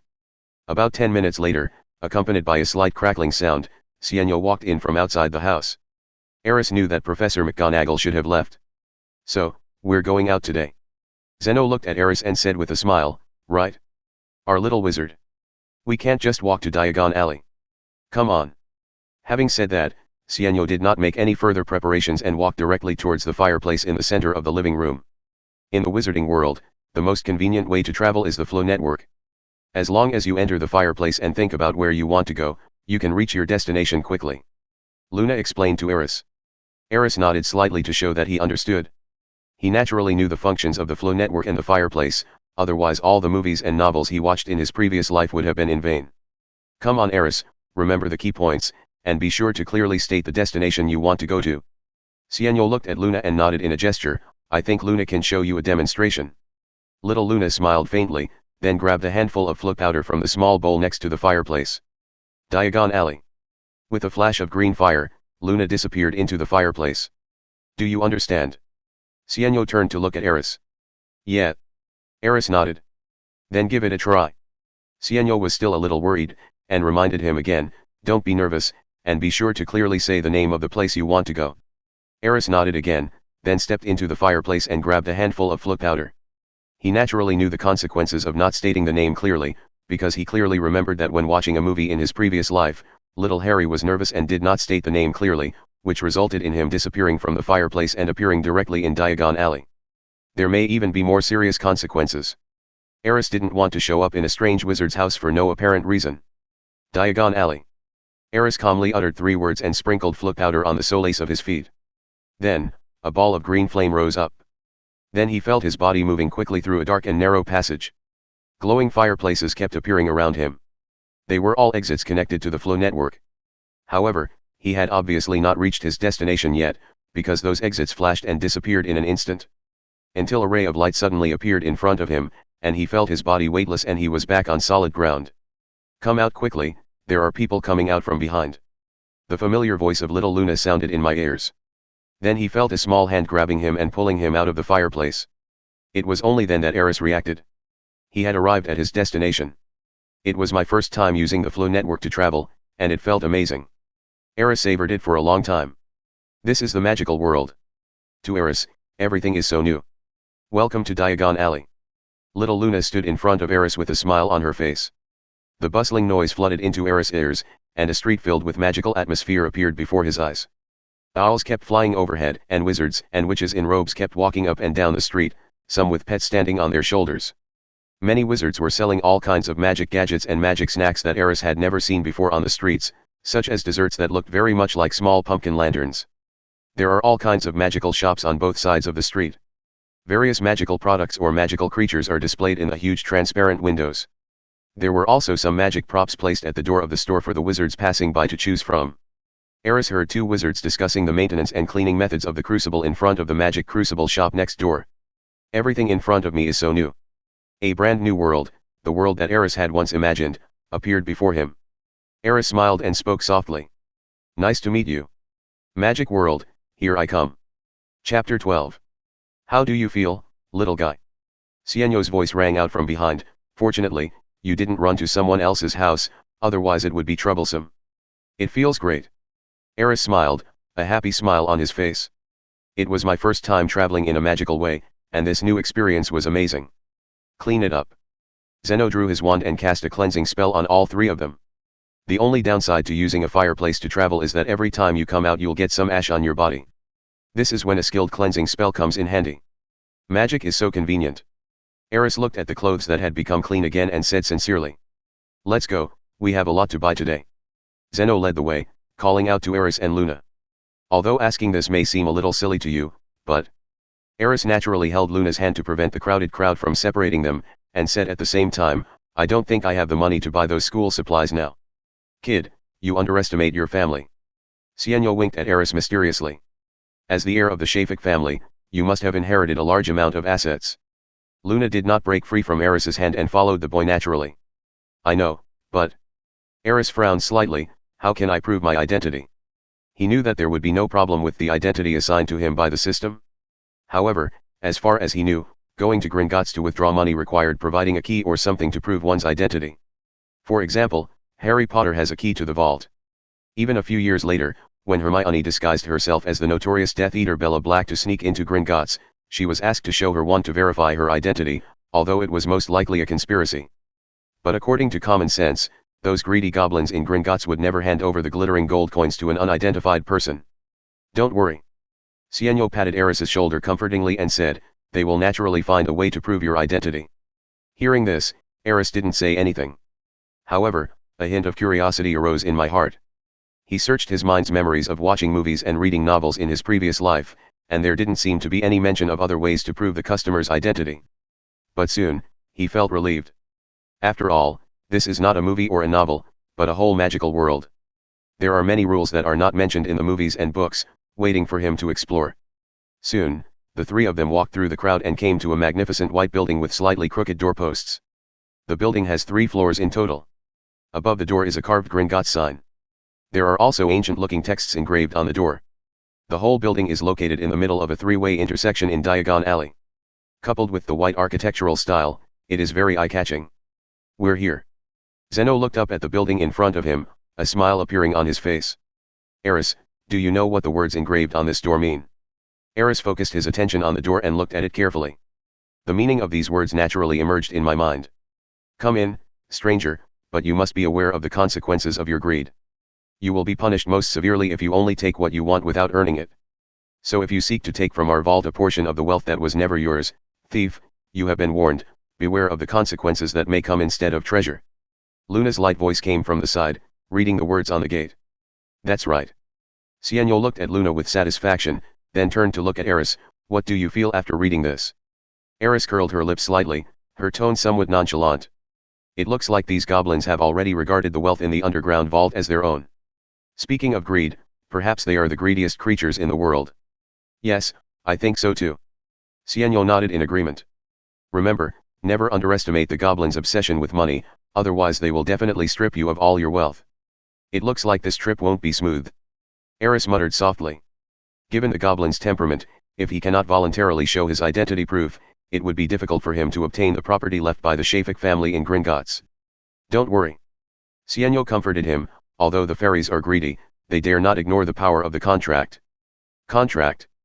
A hint of doubt rose in Aris's heart again. Sienno didn't explain any more and took the two of them directly into the white building. Welcome. As soon as they entered Gringotts, a thin goblin came up to them, his eyes wandering between Sienno and the others. Excuse me, who wants to handle the business? Zeno pulled Aris to his side and patted his shoulder. Mr. Shafiq wants to open the vault and take some gold coins. Shafiq. The thin goblin's eyes moved slightly, and he looked at Aris with some suspicion. Of course, you may not be able to make the decision on this matter, so please ask your goblin supervisor to come out. Sienno talked to the skinny goblin calmly, his tone calm. Aris and Luna didn't say anything, just looked around the hall curiously. There are many goblins in Gringotts, and they are all standing behind the counters on both sides of the hall. When Zeno said Mr. Shafiq, almost all the fairies who heard the voice nearby looked over with inexplicable expressions in their eyes. Of course, if you're sure. The skinny fairy looked at Aris meaningfully. Of course I can meet your requirements. Having said that, the skinny goblin turned around and walked towards the innermost part of the hall. Zeno gestured to Aris and Luna, then followed the fairy. Their eyes are weird. Luna whispered in Aris' ear. Perhaps, we are considered as liars. Aris shrugged thoughtfully. It seems that what you said before coming in was right. This trip may not be smooth. Luna's face was still calm and her emotions could not be seen. Aris shook his head and said nothing more. Both of them looked towards the innermost part of the hall. There, the skinny goblin said something in the ear of a goblin who looked very old and wore reading glasses. Then, the old fairy looked towards Aris, with a scrutinizing look in his eyes. The pair of reading glasses flashed a strange light under the light. Chapter 13. Are you Mr. Shafiq? The old goblin looked at Aris and spoke slowly and seriously. Yes. Aris nodded and said lightly, Aris Shafiq.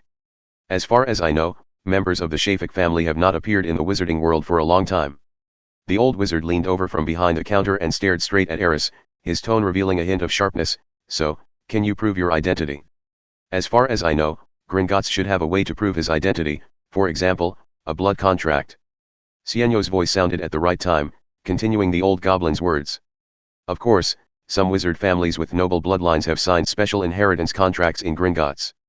I just thought that if there is a simpler method, it would be great. The old goblin turned his gaze to Sienno and said in the same slow tone, after all, if a blood test is conducted and it is found that this child is not a descendant of the Shafiq family, then the nature of the situation will be completely different. There was a hint of threat in the old goblin's words.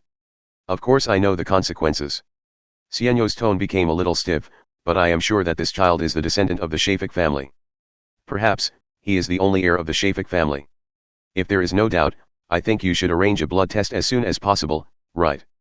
Sienno had no intention of continuing to argue with the old goblin, so he spoke directly. So, what about you, Mr. Shafiq? Seeing that Zeno was firm in his attitude, the old goblin turned his gaze to Aris. Perhaps, he felt that Aris was just a child, and it would be easier to handle him at this time. However, the facts disappointed him. Aris remained calm from beginning to end, without any of the nervousness or awkwardness that an 11-year-old boy would have when he was in trouble.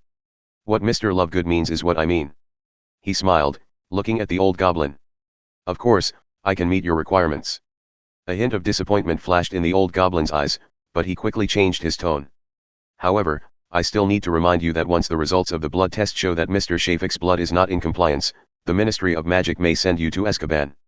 The crime of coveting the property of the Holy Wizard bloodline family is not an ordinary punishment. You'd better know this. When the old wizard said the words Mr. Shafiq, he deliberately emphasized the tone. By the end, his tone had become extremely stern.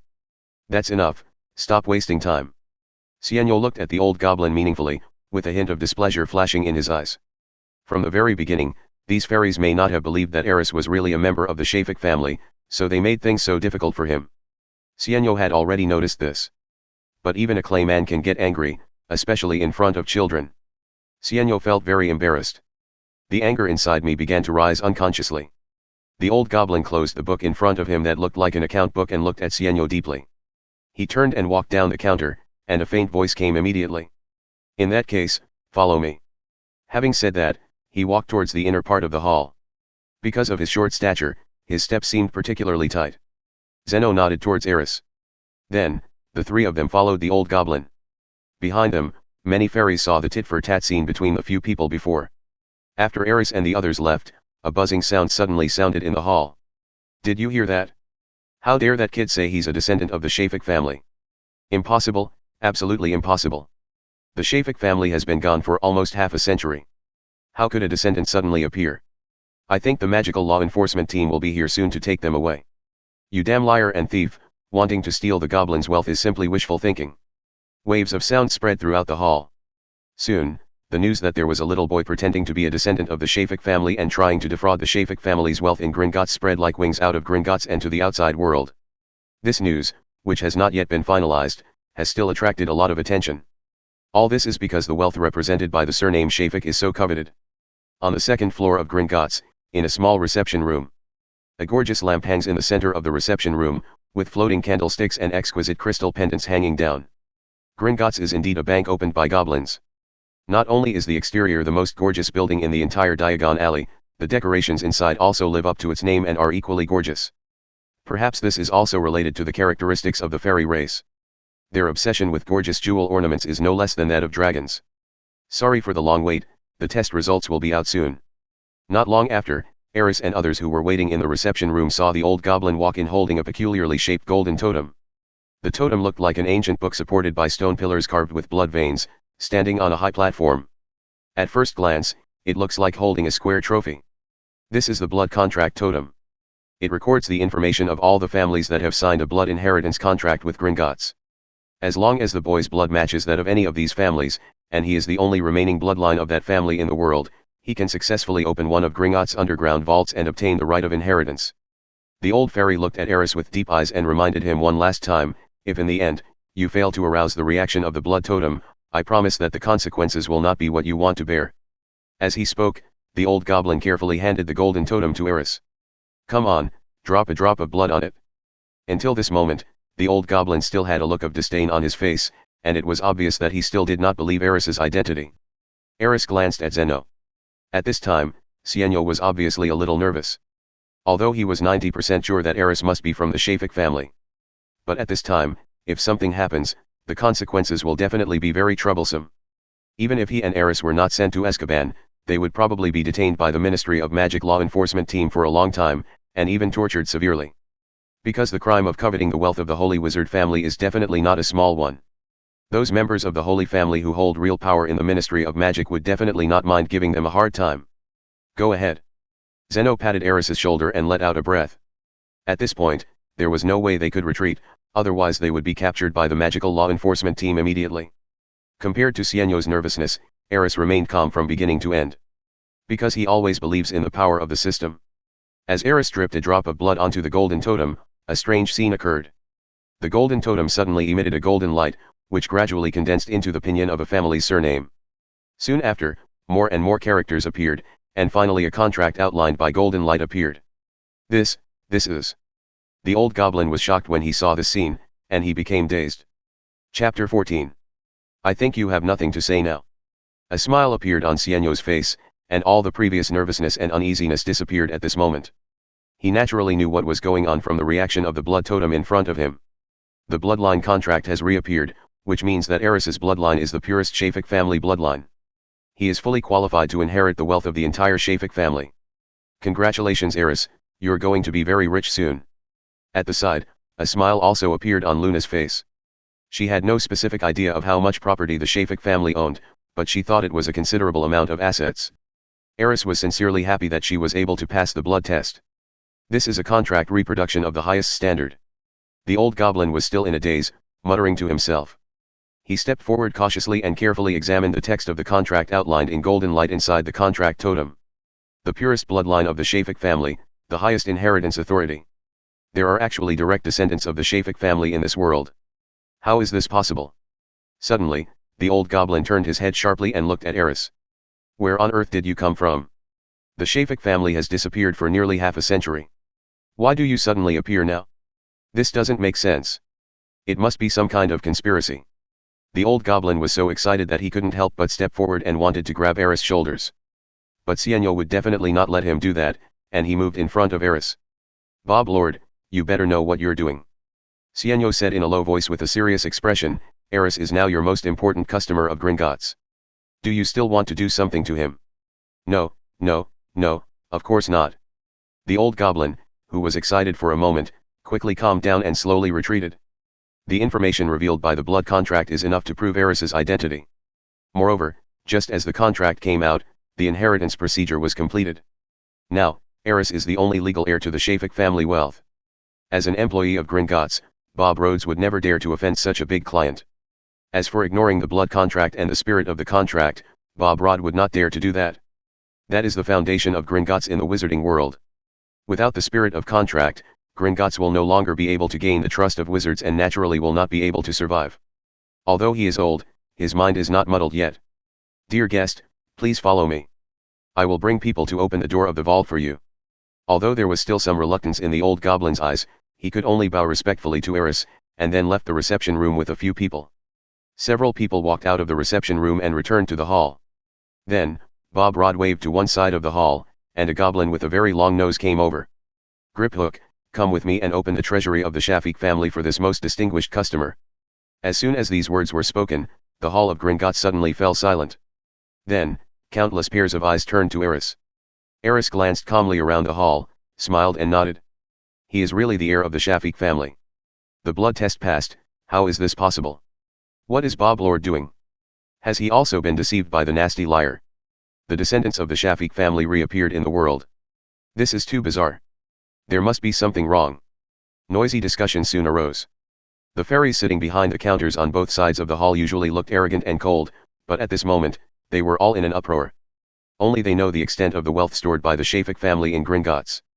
That is definitely a huge asset that a family can't squander in an entire century. Not only that, even now, the Shafik family's industries are still creating wealth, a huge number every year. If it weren't for the extremely strict contractual restrictions, this huge fortune would have been divided up by countless covetous people many years ago. And now, the heir of the Shafik family has reappeared in the world, which is bound to attract the attention of the entire wizarding world. This is indeed the case. At this time, everything that happened in Gringotts, the news that a member of the Shafik family had reappeared in the world and inherited the entire Shafik family property, had spread like wildfire and spread outside. And it has attracted the attention of many people. Aris didn't care about the discussion of the fairies. He just looked at the goblin named Griphook. He was deeply impressed by this goblin because this goblin would have many contacts with Harry and the main characters in the future. We are happy to serve you, distinguished guest. The goblin named Griphook bowed to Aris, then looked at Bob Rod and walked straight towards a passage on the left side of the hall. There was the entrance to the underground vault of Gringotts Goblin Bank. After walking through the passage and entering the narrow stone corridor, Aris saw a small railway. He pulled the ring onto a cart parked nearby and then motioned for others to follow. Let's go. Zeno held Aris' shoulders, then took Luna's hand and got on the cart together. As the cart started, a harsh creaking sound suddenly rang out. After the cart had traveled for some distance in the narrow stone corridor, it suddenly dived, and then the scenery in front suddenly changed. An underground lake with dark waves appeared in front of Aris and others.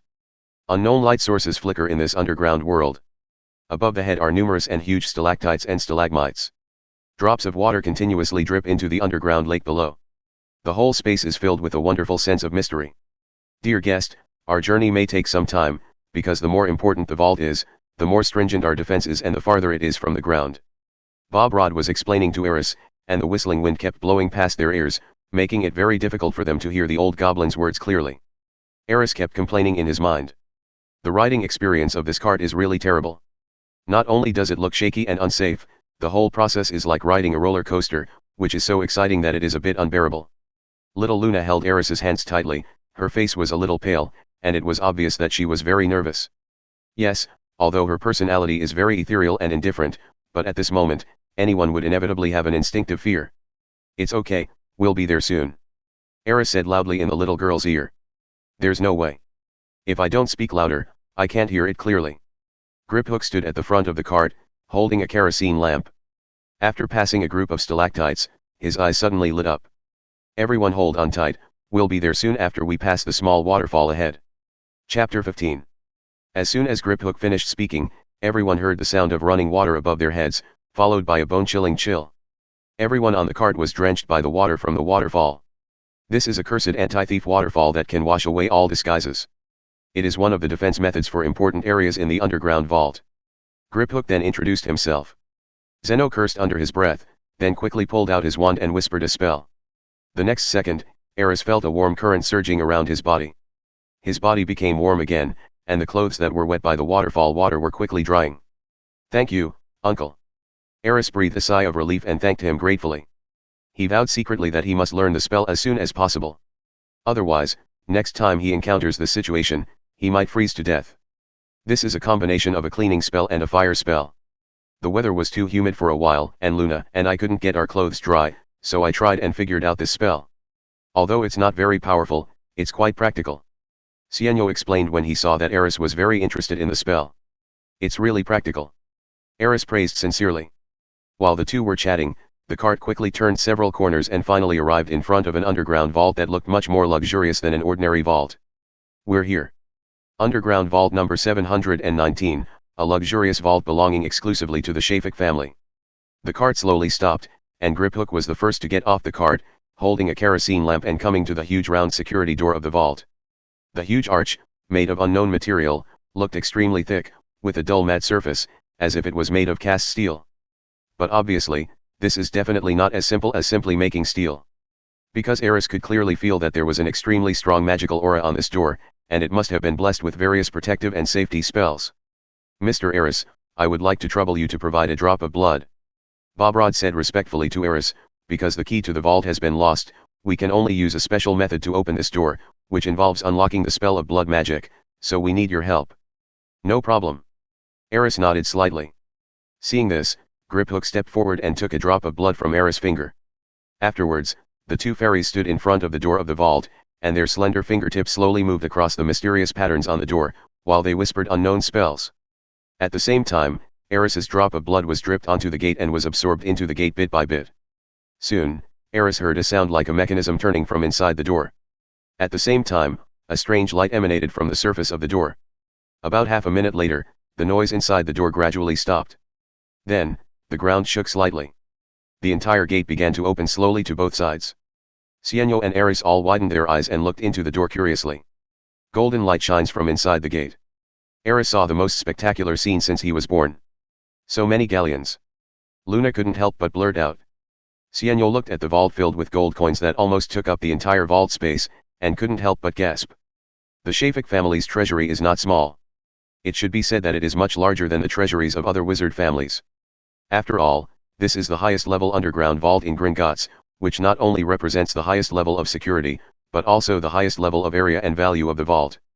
The size of the vault is almost 10 times larger than an ordinary vault. But even such a large vault was filled with gold galleons. The visual impact was shocking. I'm afraid I've never seen so many gold coins in my life. Xianyo took a deep breath and said this, with a hint of embarrassment on his face. Although he is the editor-in-chief of the Quibbler magazine, his savings may not even be a fraction of the number of gold coins in this vault, which is really embarrassing. This amazing wealth actually belongs to a child. It is really touching and unbelievable.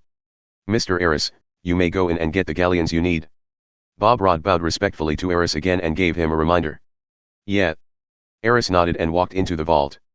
To be honest, Aris was also extremely uneasy at this moment. The glittering golden vault before him had a powerful impact on him. At this moment, he felt like he was dreaming, as if pie had fallen from the sky and he suddenly possessed such terrifying wealth and assets.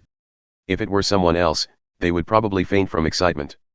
But Aris had been mentally prepared, so he remained calm and did not make a fool of himself. He did not go to get the gold coins immediately. After entering the vault, he looked around first. Gold galleons are just the most common items in this vault. There are also many luxury goods and magical products that look extremely precious. These include gorgeous crowns, luxurious necklaces made of priceless jewels, and some magical props exuding a mysterious atmosphere. Aris simply couldn't understand the function and value of these things. After a moment, his eyes rested on a wooden box. In this magnificent vault, the wooden box is very inconspicuous and it is not worthy of being in this vault. But it was precisely because of this that Aris became interested. He walked to the wooden box and hesitated. The sudden appearance of such an ordinary wooden box in this extremely tightly guarded vault is not an ordinary thing at all.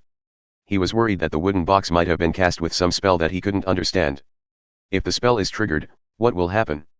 He probably doesn't even have a place to reason. However, on second thought, since this wooden box can be placed in the vault, it should be safe. After all, only the descendants of the Shafik family can enter here. The elders of the family shouldn't be so bad as to harm even their own descendants, right?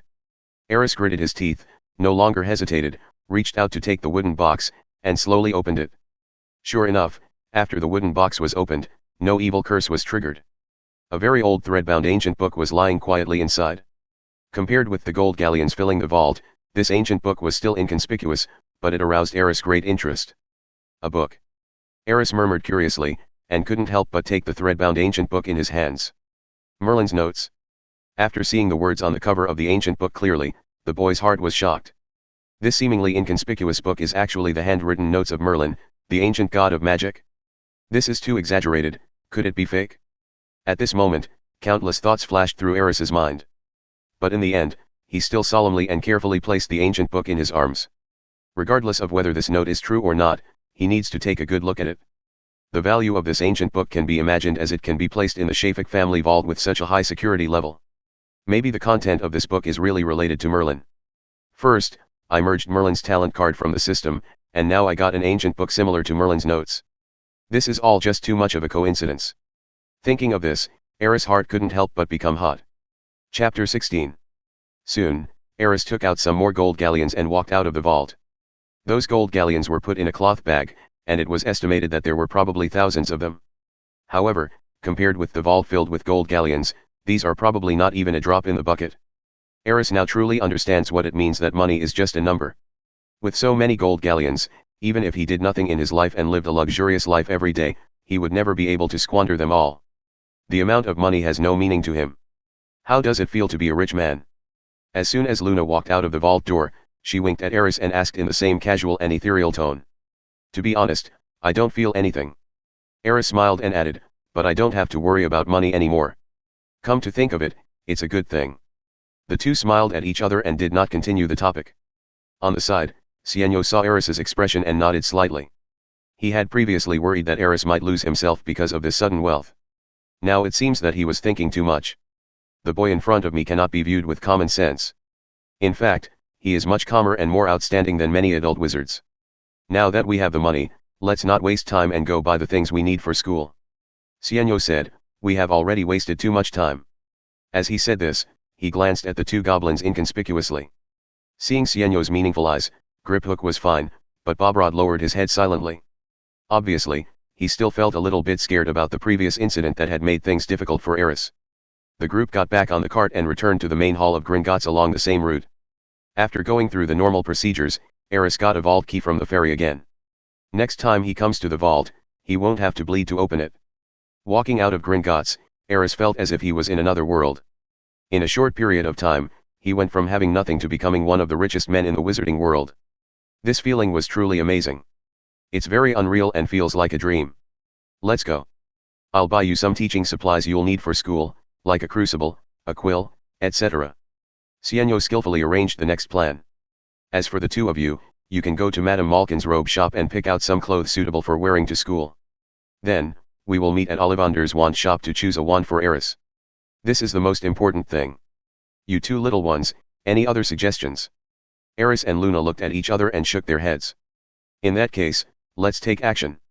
As he spoke, Zeno pushed his way through the crowd and headed towards a shop selling cauldrons and potion ingredients. Let's go too. Aris naturally took Luna's hand. While the other party was still a little confused, he had already pulled the girl into Madame Mokin's robe store nearby. In the next half hour, Luna carefully selected several sets of clothes for Aris, including the Hogwarts standard robes and matching lingerie. It has to be said that little Luna's taste in choosing clothes is extremely unique, which left Aris a little dumbfounded. Luna, I think this black robe with the floral lining looks pretty good, what do you think, Aris? Aris, yeah, it's nice, but I'd probably go with this black and white blouse. Luna, this bright red robe is also nice, it sets off your long silver hair perfectly. Aris, Luna, I think dark red would be better. Luna, what about this? Blue pants with a purple top. You can wear it on ordinary days. Aris, isn't that a bit too fancy? Although she was rejected by Aris many times, Luna was still very interested and carefully selected the boys around her with a nonchalant tone and actions. If we ignore the girl's aesthetic taste, Aris should be very touched by this patience. On the side, Madame Mokin, who had been watching the two of them choosing, was very diligent. She would only cover her mouth and chuckle when she really couldn't help it. Nor did he disturb the happy time that the two golden boy and girl were spending together. However, after a long time, Aris finally couldn't help it. After hurriedly putting together a few sets of clothes, she pulled the still excited Luna out of Madame Malkin's store. The figure, viewed from behind, looked somewhat disheveled. When the two walked out of the store, Aris was sure that he heard Madame Malkin's cheerful laughter. This also gave him a new understanding of Luna's fashion sense. Let's go, it's time to go to Ollivander's wand shop. Luna was obviously in a good mood, and she walked with a brisk and cheerful pace. Well, let's go. Uncle Zeno should be waiting for us. Aris raised his head and looked forward. The wand shop was not far from Madame Malkin's robe shop. The shop sign was very old and had a strong sense of age, making it very easy to recognize. Wait, I think I saw my father. At this time, Luna turned her head and looked in another direction. Hearing this, Aris turned around and saw a lot of people gathered in front of Flourish and Blott's bookstore. There were also faint cheers coming through the street to their ears. It seems like there's an event going on there. Aris also became interested. He saw Sienno standing in the crowd outside Flourish and Blott's bookstore, watching the excitement with interest. Father is so unreliable. We agreed to meet at Ollivander's. Luna seemed a little dissatisfied and curled her lips slightly. The girl rarely shows such an expression. Most of the time, she looks calm and composed. She only behaves like this occasionally in front of her family. Aris smiled, took the girl's hand and walked towards Flourish and Blott's bookstore. Don't worry, let's go and see the excitement. The two of them quickly came to the outside of the crowd, and shouts from inside were heard immediately. Flourish and Blott's bookstore is holding a back-to-school promotion. As long as you have the ability, you can get free teaching materials from the bookstore, and you can also get more surprise rewards. Little wizards, come and show your skills. A staff member of the bookstore stood on a makeshift small stage, shouting hard at the wizards passing by. In the activity area next to the stage, some little wizards were already taking on challenges. There were many onlookers around, and cheers could be heard from time to time. Aris stood on tiptoe and looked into the crowd, and unexpectedly saw a familiar figure. It was a girl with long, wavy brown hair in a fluffy style. Her clothes were different from the common clothes in the wizarding world and more like those in the Muggle world. When he saw the girl, a name naturally appeared in Aris's mind. Hermione Granger. Chapter 17. Aris really didn't expect that he would meet one of the future protagonists of this world today. The legendary Miss Know-It-All. At this time, Hermione Granger was challenging the event project of Flourish and Blott's. Recite an article of more than 1,000 words in 10 minutes. As long as you succeed, you can get a set of free teaching materials provided by Flourish and Blott's bookstore. This challenge is very difficult. To recite 1,000 words in 10 minutes without making any mistakes, perhaps only a gifted student can do it. It is estimated that Flourish and Blott's bookstore originally just used this as a gimmick to increase its own popularity. I guess even they didn't expect that the event would be so successful that someone would actually come to challenge it. Hermione Granger was known as Miss Know-It-All at Hogwarts. She was a top student at school, and at the entrance ceremony, she was selected into Gryffindor House, which was enough to prove that she was very keen on challenging things. So it's not surprising that she appears here at this time. This event seems interesting. Aris, why don't you join us? Luna's voice came to my ear. Aris glanced at Miss Know-It-All surrounded by the crowd and smiled thoughtfully. It's really interesting, and if you pass the challenge, you can get the whole set of teaching materials. It sounds like a great deal. Do you really want to try it? Sienno had already come to the two of them at this time with a smile on his face. In his opinion, this challenge was obviously too difficult for an 11-year-old child. But if Aris is really willing to take the challenge, he will definitely agree with it. It doesn't matter if you fail the challenge. I won't laugh at you. Luna winked at Aris. Who said I would fail? Aris smiled and said confidently, I just think that this difficulty is still too low. Luna, do you want to have some fun with them? The girl's eyes lit up. Do you want to increase the difficulty? Smart Luna guessed Aris's thoughts instantly. Why not? Aris also winked at the girl. Then, he walked towards the activity area. At this moment, a louder cheer suddenly came from the front. Oh my god, such an amazing memory, I can't believe a little girl can achieve this level. Without any spells, relying only on my memory, in just 10 minutes, it's simply genius. Today we will all remember a name, that is Hermione Granger.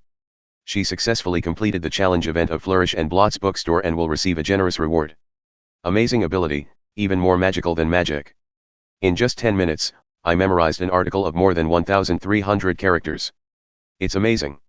Aris looked ahead and saw Hermione standing up from the crowd with a bright yet somewhat shy smile on her face. Apparently, she had just completed the challenge at Flourish and Blott's. Among ordinary people, this is already very impressive, and she is worthy of being called Miss Know-It-All. The reputation of being a top student is well deserved. Soon, a clerk from Flourish and Blott's bookstore came up to the girl and said with a smile. Congratulations, Miss Hermione Granger. You will receive a complete set of Hogwarts textbooks from Flourish and Blott's bookstore. If you have already purchased the textbooks in advance, we can also exchange them for other books of equal value. Thank you. Miss Know-It-All was obviously a little excited, with a lovely blush on her face. Just as Aris was standing aside and watching the show with great interest, a voice suddenly sounded behind him. "Sir, do you also want to participate in the challenge?" Aris turned around and saw another clerk from Flourish and Blotts standing behind him. "Of course, if possible." Aris nodded politely. In fact, he had not originally thought about taking the limelight, but since Luna wanted him to participate, it would be okay to just play around. With the photographic memory and super speed reading talents rewarded by the system, it would be no problem to memorize 1,000 words in 10 minutes, let alone an entire book. As long as the book can be read in 10 minutes. Of course, I'm sure you already know the rules. Very clear. Then I'll arrange it for you right away. Wait. Aris stopped the clerk who was about to prepare, and said with a smile, "Actually, I think your difficulty is a bit low." "What?" The clerk looked a little confused, not knowing whether he didn't hear clearly or was not sure. "What I mean is, if I take the initiative to increase the difficulty, can I increase the reward appropriately as well?" Aris still had a smile on his face. This time, the clerk finally reacted. "How difficult would you like to raise the difficulty? How about 10 minutes to memorize a book?" Aris casually picked up a book from the table beside him. It was not too thin, but not too thick either, and could be read within 10 minutes at least. He waved it at the clerk. "In 10 minutes, you have to memorize a book." The clerk was obviously shocked, or perhaps he didn't expect Aris to do such a thing, and his face was very interesting. At the same time, the onlookers around also noticed the movement here. Even Hermione Granger, who was about to collect her reward, stopped and looked towards Aris. "Sir, you are joking." The clerk looked at Aris with some embarrassment and kindly reminded him, "If you are really that confident, I suggest you follow our rules. This way you have a better chance of getting a reward." Many people around laughed, thinking that Aris had been stimulated by something or was just a child playing around, and they didn't take it seriously at all. Memorizing a book in 10 minutes, considering the thickness of the book, it must contain at least 10,000 words. This is an absolutely impossible challenge. Perhaps, this little guy is expecting a miracle to happen. "Little guy, I admire your courage, but it's a pity that this kind of thing can't be accomplished just by courage. Go home quickly." Ha ha ha. Doubts and even friendly teasing were heard from all around. No one believed that Aris could complete the challenge of memorizing a book in 10 minutes. He looked at the crowd around him who were watching the show, then looked at Luna in the crowd, and the smile on his face became even more intense. When he turned around and looked at the clerk again, his expression had become firm, and he said in a tone that could not be refused, "I want to give it a try, maybe, I can do it." "Of course, if you insist, but the reward." The clerk was about to say that the reward would not change, but was interrupted by a voice before he could say it. "If you can complete this impossible challenge, you can choose any book from Flourish and Blotts today, with no limit." Everyone looked in the direction of the voice and saw a middle-aged man with a goatee and a bowler hat, smiling at Aris. "Of course, the prerequisite is that you have to carry the books back yourself," the middle-aged man added. Seeing the man appear, the two clerks of Flourish and Blotts bookstore saluted and called him manager. "This is the manager of Flourish and Blotts bookstore." Aris silently looked at the middle-aged man with a goatee, curious in his heart. It seemed that in the Harry Potter series he had read in his previous life, whether it was the movies or the novels, there was no detailed introduction to the mysterious manager of Flourish and Blotts bookstore. So, this is what he looks like. Chapter 18. "Thank you for your generosity, dear store manager." Aris nodded slightly to the middle-aged man, then continued with a smile, "Now that we have reached an agreement, I think the challenge can begin." "Of course, we can start anytime." The middle-aged store manager nodded to the two clerks from Flourish and Blotts. Hearing that Aris was really going to challenge himself to recite a whole book within 10 minutes, the wizards watching around became interested and started discussing it in low voices with looks of watching a good show. Further away, more wizards heard the noise from here and were gathering here. The entrance of Blooms and Blotts bookstore was already packed with people. "You have more courage than I do, good luck to you." Just as Aris sat down on the stool reserved for challengers, Hermione Granger, who had not left yet, spoke in a low voice with a look of wishing for the best on her face. Apparently, Miss Know-It-All didn't believe Aris could complete the challenge either. In fact, no one present thought Aris could do it. Otherwise, the manager of Bloomingdale's would never offer such a generous reward. He simply wanted to take advantage of this opportunity to make the event better, get more people involved, and thereby increase the influence of the bookstore. In everyone's opinion, this is just a good show for fun. Even Zeno did not expect Aris to perform a miracle. Having this courage is already commendable.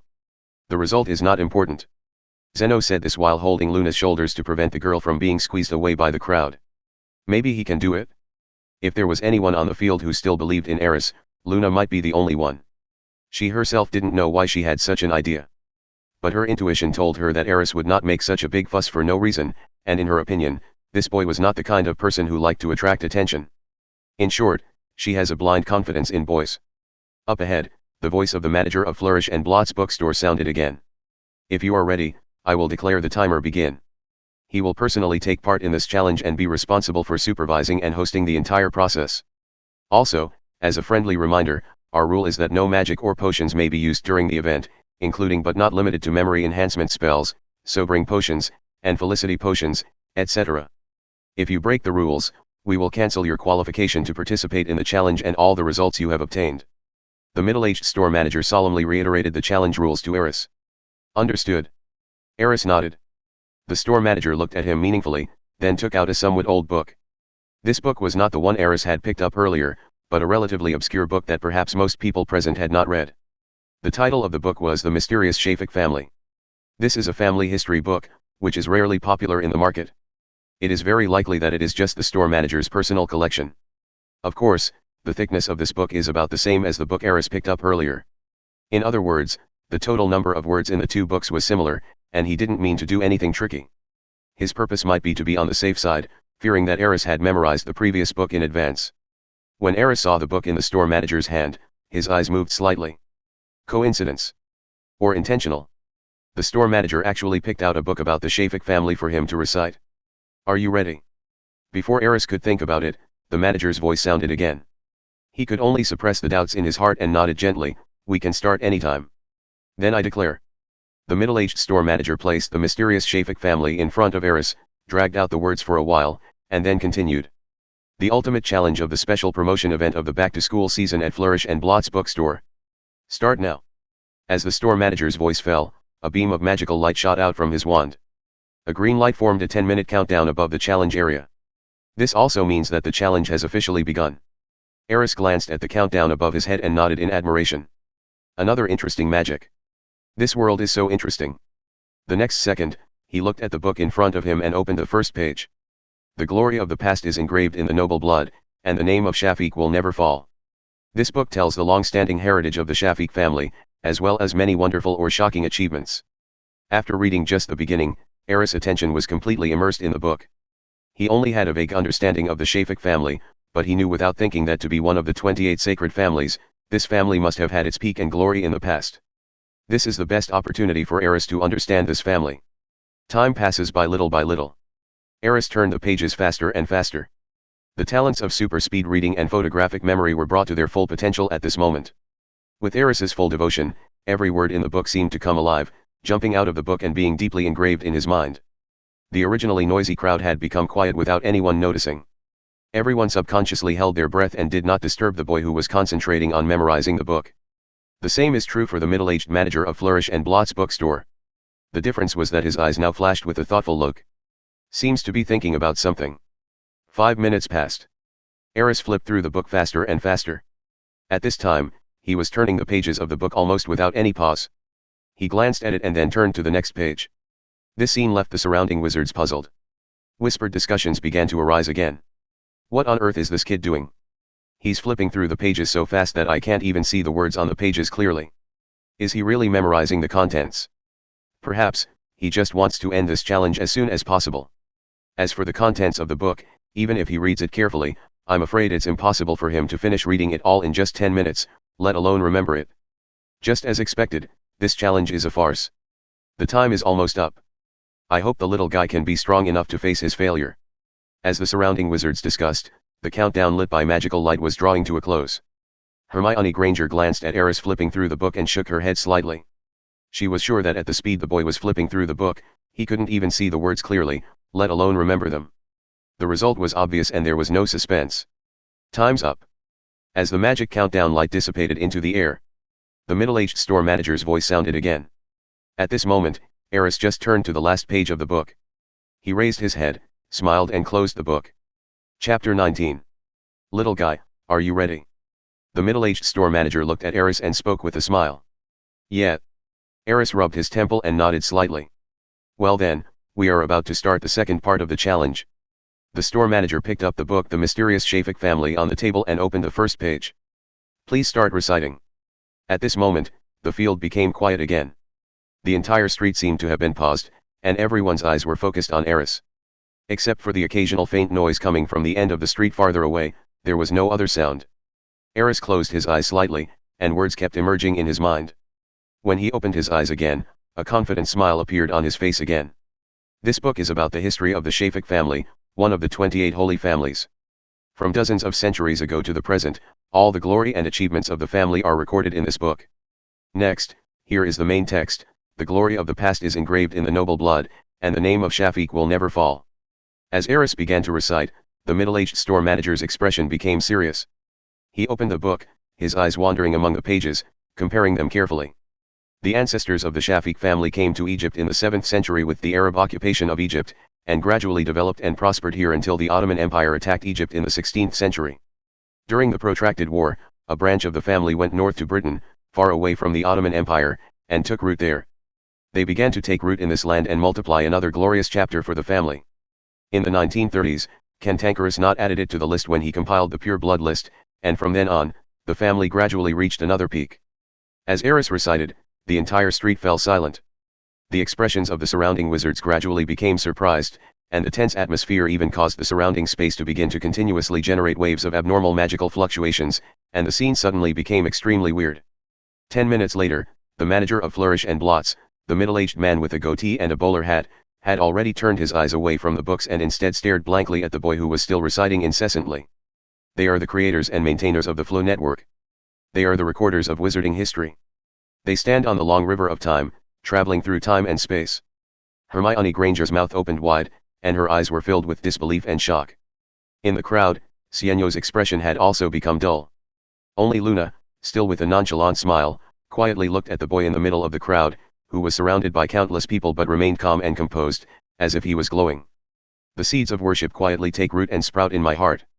They created the time magic that is called taboo by the wizarding world, and hit at the keynotes of every major historical event, observing the direction of history and maintaining the balance of the wizarding world. 15 minutes later, Aris' tone suddenly paused. Just when everyone thought that the recitation would end here and that this was the limit of the boy's memory, Aris slowly picked up the tea prepared for him by the bookstore clerk from the table next to him and took a sip. Then, he spoke again. The recitation continues. In the following time, the street in front of Flourish and Blots bookstore has become Aris's personal show stage. He recited fluently and naturally without any pause. At this moment, no one questioned his ability to remember. Even if he stopped here, it would be enough to gain everyone's respect and admiration. From the beginning till now, Aris has memorized more than 5,000 words, far exceeding the challenge number set by Flourish and Blots at the beginning, and all of this was completed under the supervision of countless wizards throughout the street. There is absolutely no possibility of cheating. When Aris recited more than 10,000 words, the middle-aged store manager took a deep breath. That's all. The middle-aged store manager spoke with a complicated expression and called out to the boy who was still walking without any pause and with a confident look on his face. There was no need to continue. No matter what, Aris has created a record that no one can surpass. It can even be said that he made history by becoming the first person to propose the ultimate challenge and successfully complete it since Flourish and Blots bookstore founded this event. The most important thing is that he is just a little wizard who has just turned 11 and has not yet entered Hogwarts School of Witchcraft and Wizardry. The talent and ability he has demonstrated at this time are enough to make all the adult wizards present feel ashamed. Good job, little guy. Following an exclamation, warm applause broke out at the scene. Aris was among the crowd, neither arrogant nor impatient, with a calm and composed smile still on his face, as if he had just done something insignificant. I'm afraid the wizarding world is about to produce another extraordinary figure. I have reason to believe that this little guy's future achievements will definitely be comparable to the top wizard scholars of this era. Even the greatest white wizard at Hogwarts probably couldn't have done better than this boy when he was a child. I should apologize to you for my earlier stupidity, kid. I shouldn't have doubted your talent and ability. Flourish and Blots bookstore has done a good thing this time. We have witnessed the birth of a miracle. What I want to know more is, which family does this little guy come from? To have such outstanding talents and abilities, I think he must have been born extraordinary. One after another, voices tinged with excitement and a hint of inquiry were heard. Aris glanced at the crowd and didn't say much. He just smiled and then turned his gaze to the middle-aged manager of Flourish and Blots bookstore. Well, Mr. Manager, I think I have completed the challenge, right? Of course. The middle-aged store manager nodded repeatedly with a wry smile on his face. When Aris proposed the ultimate challenge, he never thought the final result would be like this. Excuse me, child, but could you tell me your name? The middle-aged store manager's tone was inquiring, and at the same time he had some doubts in his heart, as if he was trying to verify something. Of course. Aris nodded. My name is Aris, Aris Shafik. As soon as the boy said this, the noise at the scene suddenly stopped again. Then everyone's eyes were focused on Aris again, and many people's expressions became extremely interesting. Surprise, confusion, and very strange astonishment and indignation. Chapter 20. Everyone looked at Aris and the middle-aged man, the manager of Flourish and Blots, with suspicion. Shafik. Aris Shafik. Could this boy be a descendant of the Shafik family? Merlin's beard, the rumors are true, Shafik's descendants have really appeared again. No wonder he knows the contents of the book by heart. What a genius. I'm afraid all this is a planned show. He may have memorized the contents of the book by heart. I have reason to suspect that this guy must have colluded with Flourish and Blots bookstore to stage such a ridiculous farce. The atmosphere on the scene changed again and again. Everyone's eyes were once again focused on Aris and the middle-aged store manager, waiting for an explanation from the two. The crowd, which had originally quieted down, became noisy again. What happened? Why did these people suddenly become so strange? Hermione Granger obviously hadn't realized what was happening yet. But when she thought about it carefully, her expression changed and surprise appeared on her face. Shafik. This boy's last name is Shafik. That seems to be the family mentioned in the book just now. He is the descendant of that mysterious family. Miss Know-It-All, who had come to her senses, looked at Aris, and her heart could not calm down for a long time. It felt like suddenly seeing the characters in the novel in real life, which was very magical. At this time, the manager of Flourish and Blots bookstore quickly came to Aris and grabbed his hand. He looked very strange, with a hint of disbelief in his excitement. Let him go. At this time, Sienno finally couldn't stand it anymore, and walked over with Luna. He pulled Aris over and blocked him behind him. I can guarantee that he definitely didn't cheat. I will give you an explanation for this matter. He thought that the store manager wanted to cause trouble because of Aris's identity. No, I think you misunderstood. Little guy, no, Mr. Shafik, can we talk for a minute? It's best to find a quiet place. The store manager took a step back, somewhat at a loss, and looked at the boy who was blocked behind Sienno with a sincere look. The noise around was getting louder and louder. The wizards who were watching were obviously not satisfied with the middle-aged store manager's behavior. They began to question him, and many even started to curse him. They accused Flourish and Blots and Aris of being scammers and felt that this was an elaborate farce. It was a serious waste of their time and emotions. Aris didn't care about what the wizards around him said. He felt at ease anyway. The worst that could happen was that he would just change a book and recite it again, and the result would be the same. But he also felt a little strange at this time. The store manager's reaction at this time was obviously wrong, and there seemed to be some hidden story. He thought about it for a moment, then nodded and said, "No problem, we can talk." "Thank you." The middle-aged store manager bowed to Aris gratefully, and then spoke again, "Please wait a moment, sir, I will take care of things here first." After he finished speaking, he stood up and turned to the surrounding wizards, pointed his wand at his throat and cast an amplification spell, and then a huge sound suddenly spread throughout the street. Quiet. This huge sound caused the surrounding voices to suddenly stagnate, and everyone looked at the middle-aged store manager. "I'm sorry, today's event at Flourish and Blots bookstore has come to an end. Next, our staff will give a discount card to everyone who has participated in this event. With this discount card, you can get a 20% discount on your next purchase at the bookstore. Thank you all for your support, may Merlin's light shine upon you." After he finished speaking, the middle-aged store manager winked at the shop assistants behind him. The two shop assistants reacted immediately, quickly took out a large stack of discount cards from their pockets, and walked towards the crowd of onlookers. At this point, the angry crowd calmed down a little and turned their attention to the two store clerks. Taking this opportunity, the store manager immediately separated the crowd and made a gesture of invitation to Aris and the others. "Please follow me, there is a quiet storage room inside the bookstore." Sienno looked at Aris for a moment, and when he saw the boy nod, he relaxed and led the two of them into the bookstore. "Also, Miss Granger, please come along as well. I will give you your reward." The store manager suddenly turned around and looked at Miss Know-It-All, who was still a little confused. "Oh well." Hermione nodded quickly and quickly followed the others. She had always been very curious about Aris, and now she had the chance to follow him in and see what was going on, which was exactly what she wanted. Inside Flourish and Blots, the shelves are filled with new and old books of all kinds. These books don't seem to be deliberately classified, but some of the more popular books, such as the textbooks that Hogwarts students need to purchase this year, are placed in the most conspicuous places. The entire bookstore, even the aisles, are filled with books, making it look a bit messy. Aris, something seems strange to me. Luna came from behind Zeno to Aris' side at some point and spoke in a low voice. You noticed it too? Aris was not surprised at all that this clever little girl could see some abnormalities in the store manager. Although she was young, intelligence was not limited by age. He seemed really excited when he heard your name.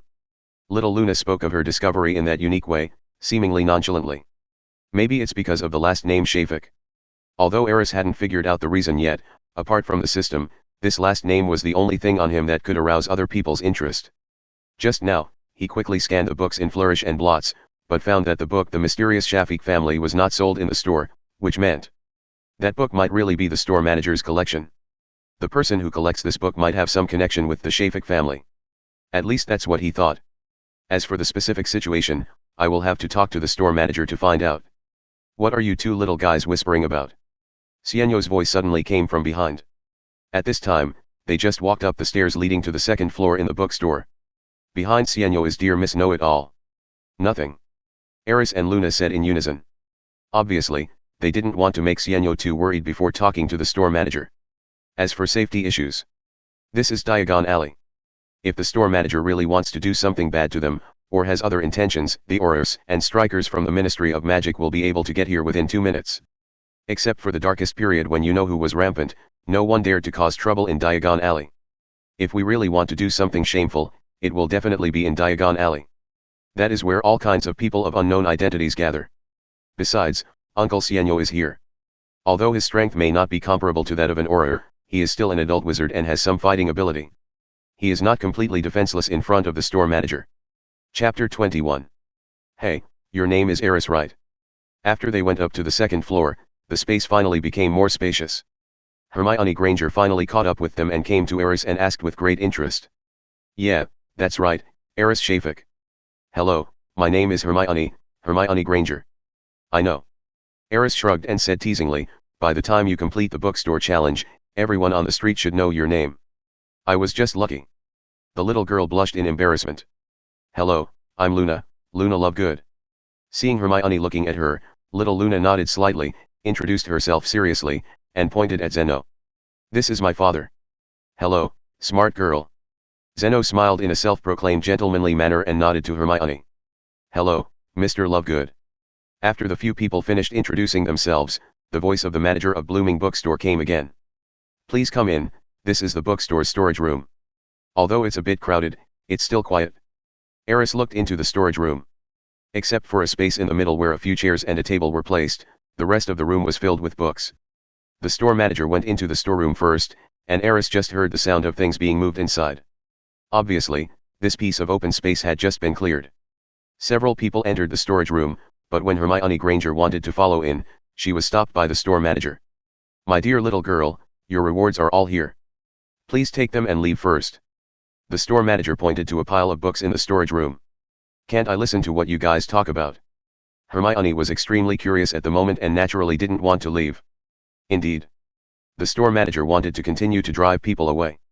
However, Aris' voice came from the storage room, Mr. Manager, there's no need to be so troublesome. If you have anything to say, just say it. Aris is now becoming more and more curious about the store manager. His sudden change of attitude and the politeness he showed at this time were completely out of character. Now they want to drive Miss Know-It-All away. What on earth do they want to do? He's not trying to cheat and doesn't want me to empty out his bookstore, right? Aris suddenly had a strange thought. If he was really allowed to move the books in the bookstore, he would have many ways to make Flourish and Blots go bankrupt. Of course, this is just a joke. Of course Aris couldn't really do that.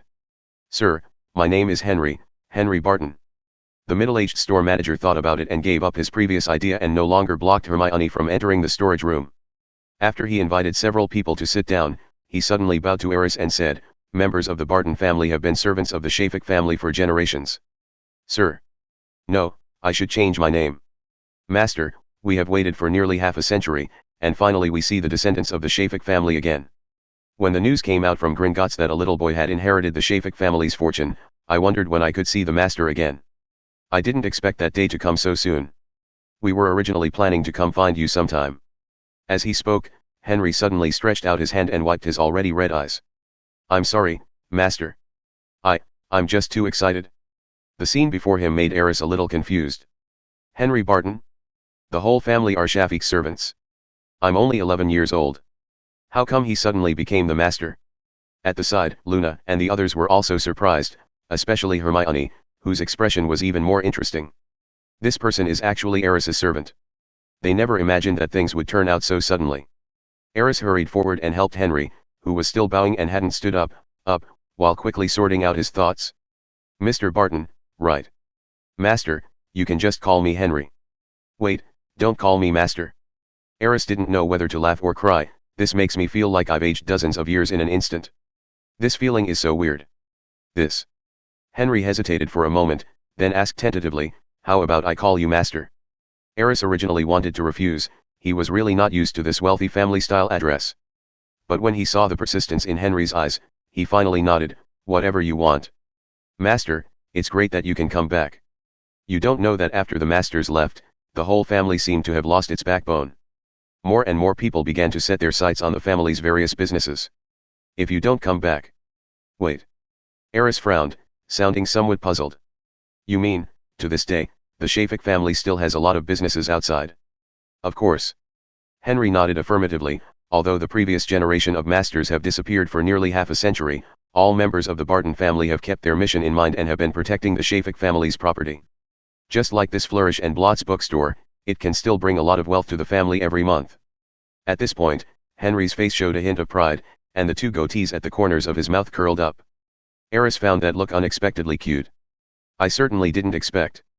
Aris murmured softly, feeling that everything happened too suddenly. Just come to the bookstore to buy a few books, and suddenly find that the bookstore belongs to you. And suddenly I found that I still had many servants. The most bizarre thing is that even though the other members of the family have disappeared for nearly half a century, there are still such loyal servants guarding the property belonging to the Shafiq family. Aris felt that he might need some time to digest all this. All this is so unexpected. Not only Aris was confused, Sienno and the others also had faces full of surprise and shock. When Aris showed his extraordinary memory before, Sienno was already very surprised. At this moment, Henry's identity was beyond his expectation. He had a feeling that there might be more surprising things happening to Aris. What kind of person is he? Hermione Granger stared blankly at the boy sitting on the other side of the table, feeling that the development of things was as magical as magic. The boy was obviously about the same age as her, but he surprised her time and time again. First, recite an entire book in 10 minutes. After seeing what happened just now, she naturally no longer thought that Aris's participation in the Ultimate Challenge event was a collusion with the bookstore, and she would not even have that thought again. I just listened to the conversation between Henry and Aris. They really didn't know each other at the beginning, so there was no possibility of collusion. The result, then, is obvious. He really has a memory ability that feels like a cheat. Especially since she had participated in the challenge of Flourish and Blotts, she could feel the horror of Aris' memory more clearly. To her, that was simply incredible. Then there is the identity of this boy. Although they had only known each other for a short time, Hermione could probably guess that Aris's identity was not simple. Whether it is from what is written in the book The Mysterious Shafiq Family or from the few words heard from the crowd, it can be inferred that the surname Shafiq represents extremely huge wealth. She was even more surprised after Henry revealed his identity. What kind of power can make an entire family willingly and selflessly contribute to another family? In particular, members of the Shafiq family have disappeared for half a century and have not appeared since. Such loyalty can probably only be found in legendary stories. Miss Granger felt that the boy was a mystery. There seems to be a kind of magic that makes people constantly want to explore the secrets of him. Chapter 22. Young man, when are you going to return to the Shafiq mansion? At that time, I will summon all members of the Barton family to come and meet you. After Aris had a bit of time to digest the information he had given, Henry spoke again, his tone respectful. Old house. Aris was a little confused. Of course, you don't think that the Shafiq family doesn't even have a decent house. We have carefully maintained the old house over the years, and the facilities inside have always been complete, just waiting for you to come back. At this point, a smile appeared on Henry's face, as if he had seen Aris returning to the old house to meet other members of the Barton family, and everyone's delighted expressions. There's no rush for this. I need to think about it. Aris frowned slightly. He glanced at Xenophilius, then back at Luna. He had just settled in with the Lovegood family and was getting along well with the two of them. At this moment, he didn't want to go back to Shafiq's old house alone, that would be too boring. Moreover, Aris still has some concerns in his heart. Now, he hasn't really started learning magic. If he returned to the old house to meet the members of the Barton family at this time, there would be no problem if all those people were as loyal as Henry. But what if some of them had ulterior motives and saw that he was just a child and had other ideas? Then he might as well stay at Luna's house, it would be safer. If you really want to go back to the old house, you need to at least wait until you have a certain level of self-protection ability. With his talent, this day won't last long. He has full confidence in himself. Master, do you have any concerns? Henry was a little surprised. He originally thought that Aris would be willing to officially return to the Shafik family as soon as possible so as to inherit everything from the family. But listening to Aris's answer at this time, it was obviously not the case. Seeing Henry's confusion, Aris thought for a moment and spoke again, maybe now is not the best time. You also said that there are still many people out there who are coveting the Shafik family's assets. Returning to the family with my current abilities will not help in this situation. On the contrary, it may encourage some people's covetousness. So, I need to make some preparations. Aris said it in a more tactful way and did not directly point out her concerns, but the effect was the same. Naturally, some people would be jealous when a child of his suddenly inherited such a huge fortune. Those families and people outside who are not friendly to the Shafik family will definitely come to test their strength and even do things that are detrimental to them. This is also a reasonable inference. Henry thought about it and frowned slightly. Apparently, he had thought of some of the tougher issues, and shared Aris's concerns. In that case, everything is up to you, young master. As long as you decide to officially return to the family, I will do everything in my power to protect you from any harm. Henry looked at Aris seriously, his tone firm and without any hesitation. Even if they are powerful pure-blood families, I will not let them take any advantage of you, young master. Listening to Henry's decisive words, Aris nodded slightly. Thank you for your hard work over the years. Aris's comforting words made Henry's eyes redden again. It can be seen that they really haven't had a good life in recent years. In fact, it is understandable that as the managers of the Shafik family's property, when all the direct members of the Shafik family have disappeared, they still have to maintain a huge wealth that makes everyone jealous, and they will definitely encounter many difficulties. It may be a common occurrence that people are coerced or bribed by families or individuals who attempt to seize the Shafik family's wealth. This is also the reason why Aris is worried. He must understand everything in advance and must not fight an unprepared battle. Okay, that's all for today. I'll contact you later. Aris stood up and said calmly, I still need to continue preparing things for after school, especially. I still need a wand. Although Aris has the talent for wandless casting, before he masters this talent, owning a magic wand will undoubtedly allow him to adapt to casting more quickly. Moreover, he also wanted to study the principles of wand making, and if there was a chance, he would even like to make a wand that best suits himself. Master, I can prepare these for you. Henry said quickly. No, this is my first time in Diagon Alley, and I want to walk around it by myself. Aris refused decisively. Just kidding, he doesn't want to be deprived of the shopping experience before freshmen enter school for no reason. Even his own loyal servants are not allowed to do so. Everything is up to you, young master, but I remember. Henry looked up and thought for a moment, as if recalling something, and then continued. We have also had a lot of cooperation with Ollivander's wand shop, and the Shafik family's collection seems to have a lot of precious wand materials. If you want, you can tailor a most suitable wand for yourself. That's possible. Aris' eyes lit up slightly. Anyone who has played the game knows the benefits of customizing a wand. Who doesn't want to have a powerful, cool-looking wand that suits them? Aris couldn't refuse this proposal. In that case, I'll arrange it right away. Henry's eyes lit up. It seemed that being able to serve Aris made him very happy. Then I'll go to Ollivander's wand shop first. I'll tell you what materials I need later. Aris walked downstairs to the bookstore. When he reached the door, he suddenly stopped. By the way, pack all the books in Flourish and Blott's bookstore and bring them to me later. All of them. Henry was stunned. Yes, all of them. Aris nodded affirmatively. This is a prop for him to gain points, so naturally the more the better. Of course, he also wanted to learn more knowledge from books so as to deal with more complicated situations in the future. Yes, I understand. Henry nodded respectfully. Well, then, let's go. Aris waved to Sienyo and the others. Master, please wait a moment. Henry showed a hint of hesitation on his face, but he gritted his teeth and called out to Aris.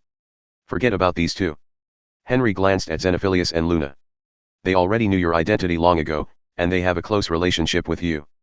But this little girl and the young master should not be familiar with each other, right? Henry's gaze finally fell on Hermione Granger. Since the young master does not want to reveal his identity too early, do you need to cast a forgetfulness spell on her? What? Hermione was confused and took a step back in panic. Having read many books on magic, she obviously knew what the spell of forgetfulness meant. Even though the spell might not cause her any substantial harm, she didn't want to be hit by a spell for no reason.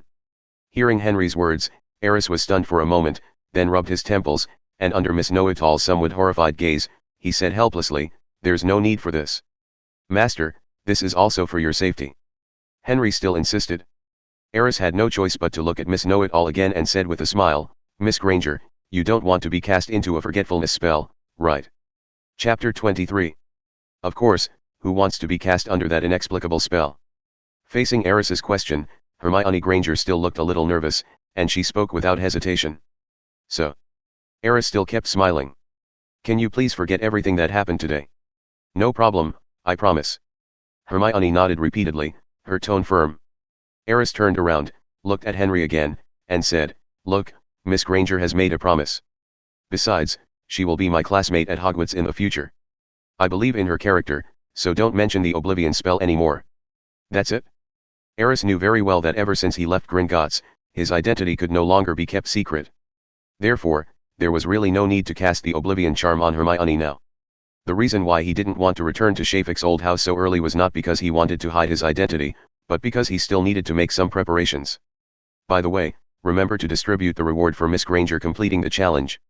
When walking out of the storage room, Aris suddenly turned around and reminded Henry. At this moment, several people's eyes involuntarily turned to the boy in front of them. For some reason, at this moment, a strange feeling suddenly arose in their hearts. This boy seems to handle things much more maturely than many adults. Every word and action of his makes people feel a little unpredictable. Hermione couldn't help but wonder, is this the power of the ancient wizard family bloodline?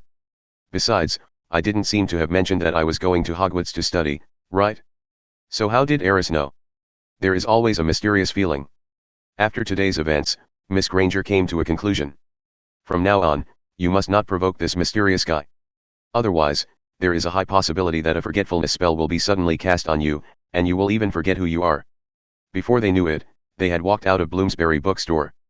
Miss Granger said goodbye to the others as she left the bookstore because she had other things to do. Crossing the street, Ollivander's wand shop appeared in Aris's sight ahead. The shop was small and shabby. A wand sat alone on the faded purple cushion in the window.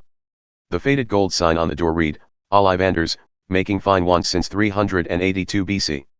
Perhaps, you will always remember this day, Aris," Xenophilia said with some emotion, "because today, you will have your first magic wand. If it's custom made, you may not be able to get it today." Luna's voice suddenly came from the side. Aris smiled and nodded, "I agree with what Luna said. How about we make a bet, Uncle Cieno?" Cieno's face froze and he shook his head speechlessly. "Forget it." He smiled bitterly and said, "Ordinary people don't have the opportunity to customize a magic wand. That would be a huge expense. When Luna goes to school, I will also customize a wand that is most suitable for her." Aris touched the girl's golden hair and said seriously. Luna turned her head, smiled, and suddenly felt warm in her heart. It's been too long. Ever since her mother passed away, it seemed that only her father cared about her. And now, it seems like there is one more person. Luna likes this feeling very much. It is a kind of happiness that spreads from the bottom of her heart. "Come on, let's go in." Zeno was the first to walk into Ollivander's wand shop. Aris and the other two followed immediately. At this time, there was no one in the wand shop, and the huge shelves filled the entire store. On the shelves were long and thin boxes, which obviously contained ready-made wands covered with layers of dust, waiting for their owners to arrive. "Is anyone there? Is Mr. Ollivander here?" Cieno shouted inside, and then the sound of a slide moving was heard, followed by a slow and slightly mysterious voice coming from inside. "Oh, who's coming?" Hornbeam, unicorn hair, 14.5 inches, very talented and unique, and able to quickly adapt to the master's magic. "Long time no see, Xenophilius." "Long time no see, Mr. Ollivander. You're here today." Ollivander seemed a little puzzled. "I remember you have a daughter, but she doesn't seem to be old enough to go to school yet." He looked back and saw Aris standing next to Luna. "Oh, so you brought a little one with you. This is..." Ollivander looked at Zeno with a probing look. "My name is Aris Shafik." The boy took the initiative to speak and said his name. "Shafik." After hearing the boy's words, Ollivander's expression changed obviously, and a look of surprise appeared. Could it be that family? He muttered to himself and quickly walked down the slide. Yes, I heard some rumors before that the heir of that family appeared, and he was a little boy of only 11 years old. I should have thought of it earlier. Ollivander muttered to himself as he walked towards the huge shelf on the left. On the way, he took the time to ask, "Child, are you more left-handed or right-handed?" "Right hand," Aris answered subconsciously. Of course, most people are like this. Ollivander was already standing in front of the shelf, running his fingers over each slender box. During this time, a tape measure on the table in the store automatically moved and began to measure Aris' size. Although Aris couldn't tell what role measuring his height and hand length played in choosing a wand. A moment later, Ollivander came to Aris with a box. "Kid, I think you could try this wand." He opened the box, took out a wand and handed it to Aris. Ebony, the core is a few remaining White River monster spines, 14.2 inches, unique, firm in belief, using it to cast spells is powerful and elegant. Aris looked at the uniquely shaped black wand in front of him and was eager to try it out. Although he had already decided to customize his wand, it wouldn't be a bad idea to give it a try first. He took a breath and reached out to grip the handle of his wand. A strange feeling came from the wand, and Aris seemed to feel some kind of excitement. Then, he waved his hand gently, and a surge of magical power flowed towards the wand. In an instant, the entire wand shop was suddenly filled with a vibrant green color, and then all the wands in the shop began to tremble slightly. This scene stunned everyone present, including Ollivander. "Miracle, this is simply a miracle." An excited voice came out of Ollivander's mouth. He looked at the trembling wands in the shop and the shelves that had begun to grow grass and branches due to the green, with undisguised shock in his eyes. This magical power is filled with immense vitality, and it actually caused many magic wands to resonate. Such powerful magic power cannot possibly appear in a little boy. Chapter 24. Ollivander looked at Aris sharply, then snatched the wand from his hand. "No, although this wand is suitable for you, it obviously limits the use of your abilities. Let me think, what else can be worthy of your amazingly powerful talent?" "That's right." He moved quickly to a small shelf under the stairs, and then carefully took out a box from it. "Maybe this one will suit you. Willow Wood, Phoenix Feather Core, 13.7 inches. The powerful vitality can maximize your potential. The Phoenix Feather is an extremely rare staff core and is very picky about its master, but I think you can definitely tame it." Aris once again grasped the wand that Ollivander handed over. Soon, that strange feeling appeared again. But it was obvious that something was different this time, very different. A feeling of loneliness and desolation suddenly surged into Aris' heart, and then magic power surged, and the whole store was once again plunged into a strange scene. However, this time, it is no longer full of vitality, but as lonely as death. The grey aura swept across all the shelves like a wave. The grass and branches that had grown due to Aris's release of vitality were quickly annihilated and turned into charred ashes in just a moment. This scene once again shocked several people in the store. How is this possible? Ollivander seemed to be on the verge of going crazy. He hugged his head and paced back and forth quickly on the spot. This power is like the power of death. Sienyo also opened his mouth in surprise. How could the power of life and death exist in one person? And Willow clearly represents vitality, why would it be? Ollivander's mumbling continued, and he seemed to be becoming more and more immersed. "Aris, put down your wand." Luna's ethereal voice came from my ear. The voice made Aris' heart tremble slightly, and then he quickly put down the wand in his hand. He just realized that the power of death he released seemed to be about to run out of the store. This power of death seems to be much stronger than the previous power of vitality. At least, that's the effect after Aris released his magic this time. I see. Suddenly, Ollivander stopped abruptly, turned around and shouted, "It's a phoenix feather." It's true that phoenix feather is unruly and has extremely strong magical power, but its most important characteristic is the power of nirvana. The end of death is rebirth, and after rebirth, all things will wither again. This is the true meaning of the phoenix nirvana. Ordinary people simply cannot fully display this characteristic. And you, actually, were able to bring out the ultimate power of this magic wand so easily. It's incredible. Ollivander looked at Aris as if he were a monster. His brows were furrowed, and he seemed to be having an extremely intense ideological struggle in his mind. "So now, what is the situation?" It was Sienyo who felt something was wrong and asked. After a long moment, Ollivander sighed helplessly. "I'm sorry, this gentleman's talent is too strong. Although I don't want to admit it, I think." He looked around, and it seemed that at that moment, he went through all the wands in the store in his mind. "There may not be a wand here that is worthy of you." "You are kidding." Zeno looked at Ollivander in a daze, There are so many wands here, but there is not one suitable for Aris. Alas. Ollivander sighed and nodded silently. It's not just here. Even if it's specially customized, the required materials may be extremely difficult to find. This child controls the power of life and death at the same time. This talent is so rare. The requirements for the magic wand must be extremely strict. He needs a wand wood that is full of vitality, and also a wand core with the power of death. More importantly, these two materials need to be strong and rare enough to support his terrifying magical talent without limiting his performance. And materials like this are usually extremely rare and extremely expensive. Hearing this, Aris frowned. He never thought that his powerful magical talent after merging with Merlin would actually be a hindrance sometimes. Just like now, it is not easy for him to find a wand that suits him. Who can I go to for justice on this matter? Mr. Ollivander, it seems that you have already met our young master. At this moment, a voice suddenly came from the door of the store. Aris turned around and saw Henry walking in from outside with elegant steps. Behind him, 3 porters were carrying a huge box, trying to squeeze into the wand shop. Master, I have accomplished my mission. After entering the store, Henry first bowed respectfully to Aris, then pointed to the huge box behind him and said, I hope these wand materials can help you customize a wand for you. Henry, you brought the wand materials. Ollivander's eyes lit up when he saw Henry coming over carrying a large box. Yes. Then he smiled bitterly and shook his head. This guy is the young master of the Shafik family. There's no way he couldn't get any wand material he wanted. I have to say, Henry, your young master has given me so many surprises. You should have thought of it earlier. Henry showed pride on his face, and then looked at Aris with satisfaction. How could the descendants of Shafik be ordinary? Okay, let me see the materials you brought. After some business exaggeration, Ollivander walked towards the huge box impatiently. Aris also walked over with interest. Of course, there are Zeno and Luna.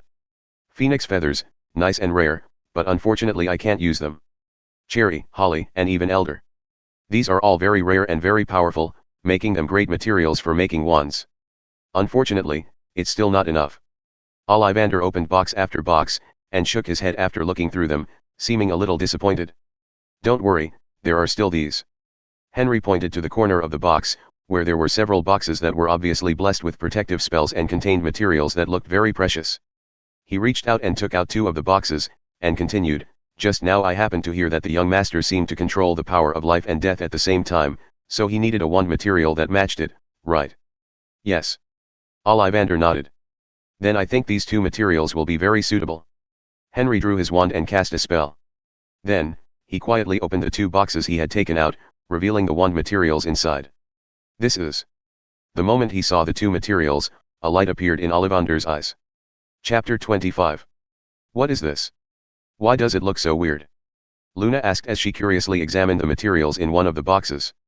This is a very special core, the thestral tail hair. Ollivander was obviously trying his best to suppress his excitement. He slowly introduced, it is a very strange magical creature. Only those who have witnessed death can see the full appearance of that creature. A magic wand made of the thestral tail hair possesses an extremely powerful force of death. Only a wizard who can control death can control a magic wand made of this core. As far as I know, there is only one wand whose core is made of the thestral tail hair, and the owner of that wand is named Albus Dumbledore. That's the headmaster of Hogwarts, the greatest white wizard in the contemporary wizarding world. Luna murmured thoughtfully. That's right. Only a truly powerful wizard can control a wand made of the thestral's tail hair, and he must be powerful enough to control death. Ollivander's eyes turned to the other box, and his voice became slightly trembling. And this is the wood for wands that only exists in legends, undead wood. Legend has it that this wood is taken from the trunk of the immortal tree in mythology. It has extremely strong vitality. Legend has it that if people eat it, they can live forever. You can imagine how precious it is. Aris was a little stunned and couldn't help but interjected, this should only be a myth, right? Of course. Ollivander nodded, then shook his head, but that's not entirely correct. This wood is indeed extremely rare and rarely appears in the world. It has magical power that ordinary people cannot imagine, and the vitality in it has reached a terrifying level. I can't think of any other material that is more suitable for your wand than undead wood. With the undead wood and the thestral tail hair, the power of life and death will be perfectly combined. Only a wizard who controls the power of life and death at the same time can perfectly control this magic wand. Master Shafik, your encounter with them must be destined, just like the cycle of fate. Hearing this, Aris glanced at Henry and a smile appeared on his face. This is not destiny. I think Henry must have spent a lot of effort to collect these materials. As long as I can help the young master, I am willing to do anything and will be happy to do it. Henry bowed to Aris, and the two goatees at the corners of his mouth unconsciously curled up slightly. Congratulations, Aris. Zeno turned his gaze away from the precious wand materials and said sincerely. Aris, you can finally have a tailor-made wand. Luna also smiled, and was obviously very happy for Aris. Okay, I have the materials. I will start making Master Shafik's wand right away. It will take about 3 days. Ollivander couldn't wait any longer, but he couldn't help but mutter, this must be a big project. But if it succeeds, the reputation of Ollivander's wand shop will surely resound throughout the wizarding world once again. Merlin's beard. This is the second wand in the world made from the Thestral's tail hair. Even the legendary immortal wood was used. Ollivander quickly picked up the materials on the ground, then walked towards the workroom at the back of the shop muttering to himself. He didn't care that there was a group of people in the shop. He was truly a very ingenious wand maker. Okay, let's not disturb Mr. Ollivander anymore. Zeno looked at Aris and asked, where are we going next, home? It seems that the supplies you will need for school have been purchased almost completely. Aris looked at Henry and raised an eyebrow. Henry responded immediately and handed over a bag the size of a backpack. Master, there are a total of 1,258 books in here, which is the number of all the books I can find now. After all, Flourish and Blott's bookstore sells popular books, and there aren't that many types. I've also added some of my family's collections, so it should be enough for you to read for a while. If you still need me, I can find more. It just takes a little more time. Aris took the bag and nodded in satisfaction. Thanks a lot. In such a short time, he found more than 1,000 books of different kinds and he was very satisfied. These books are enough for him to read for a while. Aris glanced at Ollivander's studio behind him, then said to Zeno, it will take another 3 days to make the wand. I want to find a place to stay in Diagon Alley during these 3 days. Do you have any other plans? I'm afraid I have to go back to deal with the magazine's matters, so I can't accompany you. Cieno said with some regret. Then I'll stay. Little Luna suddenly spoke up. She held Aris' hand and said, Aris is not very familiar with the magic world. During this time, I can tell him what I know. This. Cieno was obviously hesitant. It was obvious that she was not at ease letting him leave 2 children in Diagon Alley and go back alone. At this time, several people had already walked out of Ollivander's wand shop. Henry was thoughtful enough to hang up a sign saying the store was temporarily closed and closed the door. Please rest assured, Mr. Lovegood. I will take good care of the young master and Miss Luna here. Sensing Cieno's hesitation, Henry spoke at the right time. He wished Aris could stay here so he could fulfill his duties as a servant. Especially after knowing that Aris possessed a rare and terrifying magical talent, he treated his young master like a treasure in his heart. In that case, I naturally have nothing to worry about. Cieno breathed a sigh of relief and felt a little more at ease. In that case, I'll leave first. Zeno glanced at Aris and Luna, and finally reminded them, be sure to pay attention to safety. If anything happens, let the owl tell me immediately. Got it, Uncle Cieno. Aris said with a smile. Luna also nodded slightly. After the 3 of them said goodbye, Zeno turned around and disappeared into the street with a disapparition. Now, master, please follow me. Henry extended his hand and performed an elegant noble salute. I will definitely arrange a satisfactory place for you and Miss Luna to live. Excuse me, Uncle Henry. Master, you should just call me Henry. I think Uncle Henry is pretty good. This old servant can't bear it? I say yes. All right. The 3 of them walked further and further away on the streets of Diagon Alley. The atmosphere was relaxed. What Aris didn't know was, just after they left, 2 figures appeared outside Ollivander's wand shop. Aris Shafik. A voice with a hint of arrogance and gloom sounded. The man was wearing a dark green robe, had long, smooth golden hair, and held a cane in his hand. Draco, remember this name, and make friends with him when you get to school. Chapter 26. Father, I don't understand, just because he is the heir of the Shafik family. The boy called Draco looked very handsome, but his face was a little sickly pale, and his expression was always arrogant, just like his father's. Draco Malfoy couldn't understand. They were also one of the 28 sacred families, so why did his father go out of his way to please the orphan? That's right, he thought Aris was an orphan. Because all the members of the Shafik family, except Aris, have disappeared. Come to think of it, Draco felt that the guy was quite pitiful. It doesn't matter if you don't understand now. You will understand one day. Lucius Malfoy raised the corner of his mouth slightly, revealing a slightly weird smile. That boy is a moving treasure. The family's wealth will eventually be squandered, and we need to constantly draw on it from elsewhere, don't we? Draco frowned, obviously not understanding the deeper meaning of his father's words. But he also remembered one thing. Be friends with Aris after going to school. Well, if that guy knows what's good for him. He, Draco, was merciful enough to take the orphan to play with him. The Leaky Cauldron, the top-floor luxury suite. Aris has always been curious. Is the Leaky Cauldron the only place to stay in Diagon Alley? As it turns out, this is true. When Henry brought him and Luna to this shabby-looking bar, he had specifically asked about it, and got Henry's affirmative answer without a doubt. However, the environment here was somewhat beyond Aris's expectations. The bar's ordinary guest rooms are indeed not luxurious, and even look a bit old. After all, the history of this bar can be traced back to the early 16th century. Having existed for centuries, this building has withstood the erosion of wind and rain, and it is a miracle that it has survived to this day. Without magic, it would probably be impossible to do this. However, the suite on the top floor is extremely luxurious. The walls and furniture are almost as good as brand new. The overall style is heavy and mysterious, very much in the style of wizarding architecture. This was something Aris had not thought of before. Of course, the rent here is also expensive. But for Aris, anything that can be solved with money is not a problem. Young master, you will live here for the time being. Henry brought Aris into the suite and introduced him carefully. This suite has 3 rooms in total. You can choose any room you like with Miss Luna. The bartenders will serve you 24 hours a day. After all, the people who stay here are usually their most distinguished guests. Of course, if you have anything else, you can always call me. During this period, I will live next door and serve you at any time. After introducing the basic situation of the room, Henry tactfully stepped aside and waited for Aris' instructions with a smile on his face. This place is really nice. Luna's voice sounded from behind Aris. I never thought there was such a luxurious room in the Leaky Cauldron. Just now, the girl had toured the entire suite and had even decided which room she wanted to stay in. Pick the room you like. Aris said to the girl with a smile. Then I won't be polite. A smile appeared on the girl's face. After watching the girl happily enter one of the rooms, Aris looked back at Henry. Do what I told you to do as soon as possible. I hope to get the answer I want before leaving here. His expression suddenly became serious. Yes, sir. The smile on Henry's face disappeared, and his expression became more serious than Aris. After saying this, he turned and walked out of the room, closing the door behind him. So, what do we do next? After Henry left, Luna reappeared in the living room with a look of anticipation on her face. Next, of course, reading. Aris smiled and took out piles of books from the bag Henry handed him. Soon, the books filled the desk in the living room. Yeah, that's a good idea. In addition to collecting some weird little toys, reading is also one of Luna's hobbies. The two quickly found their own comfortable seats in the living room and each picked up a book to read.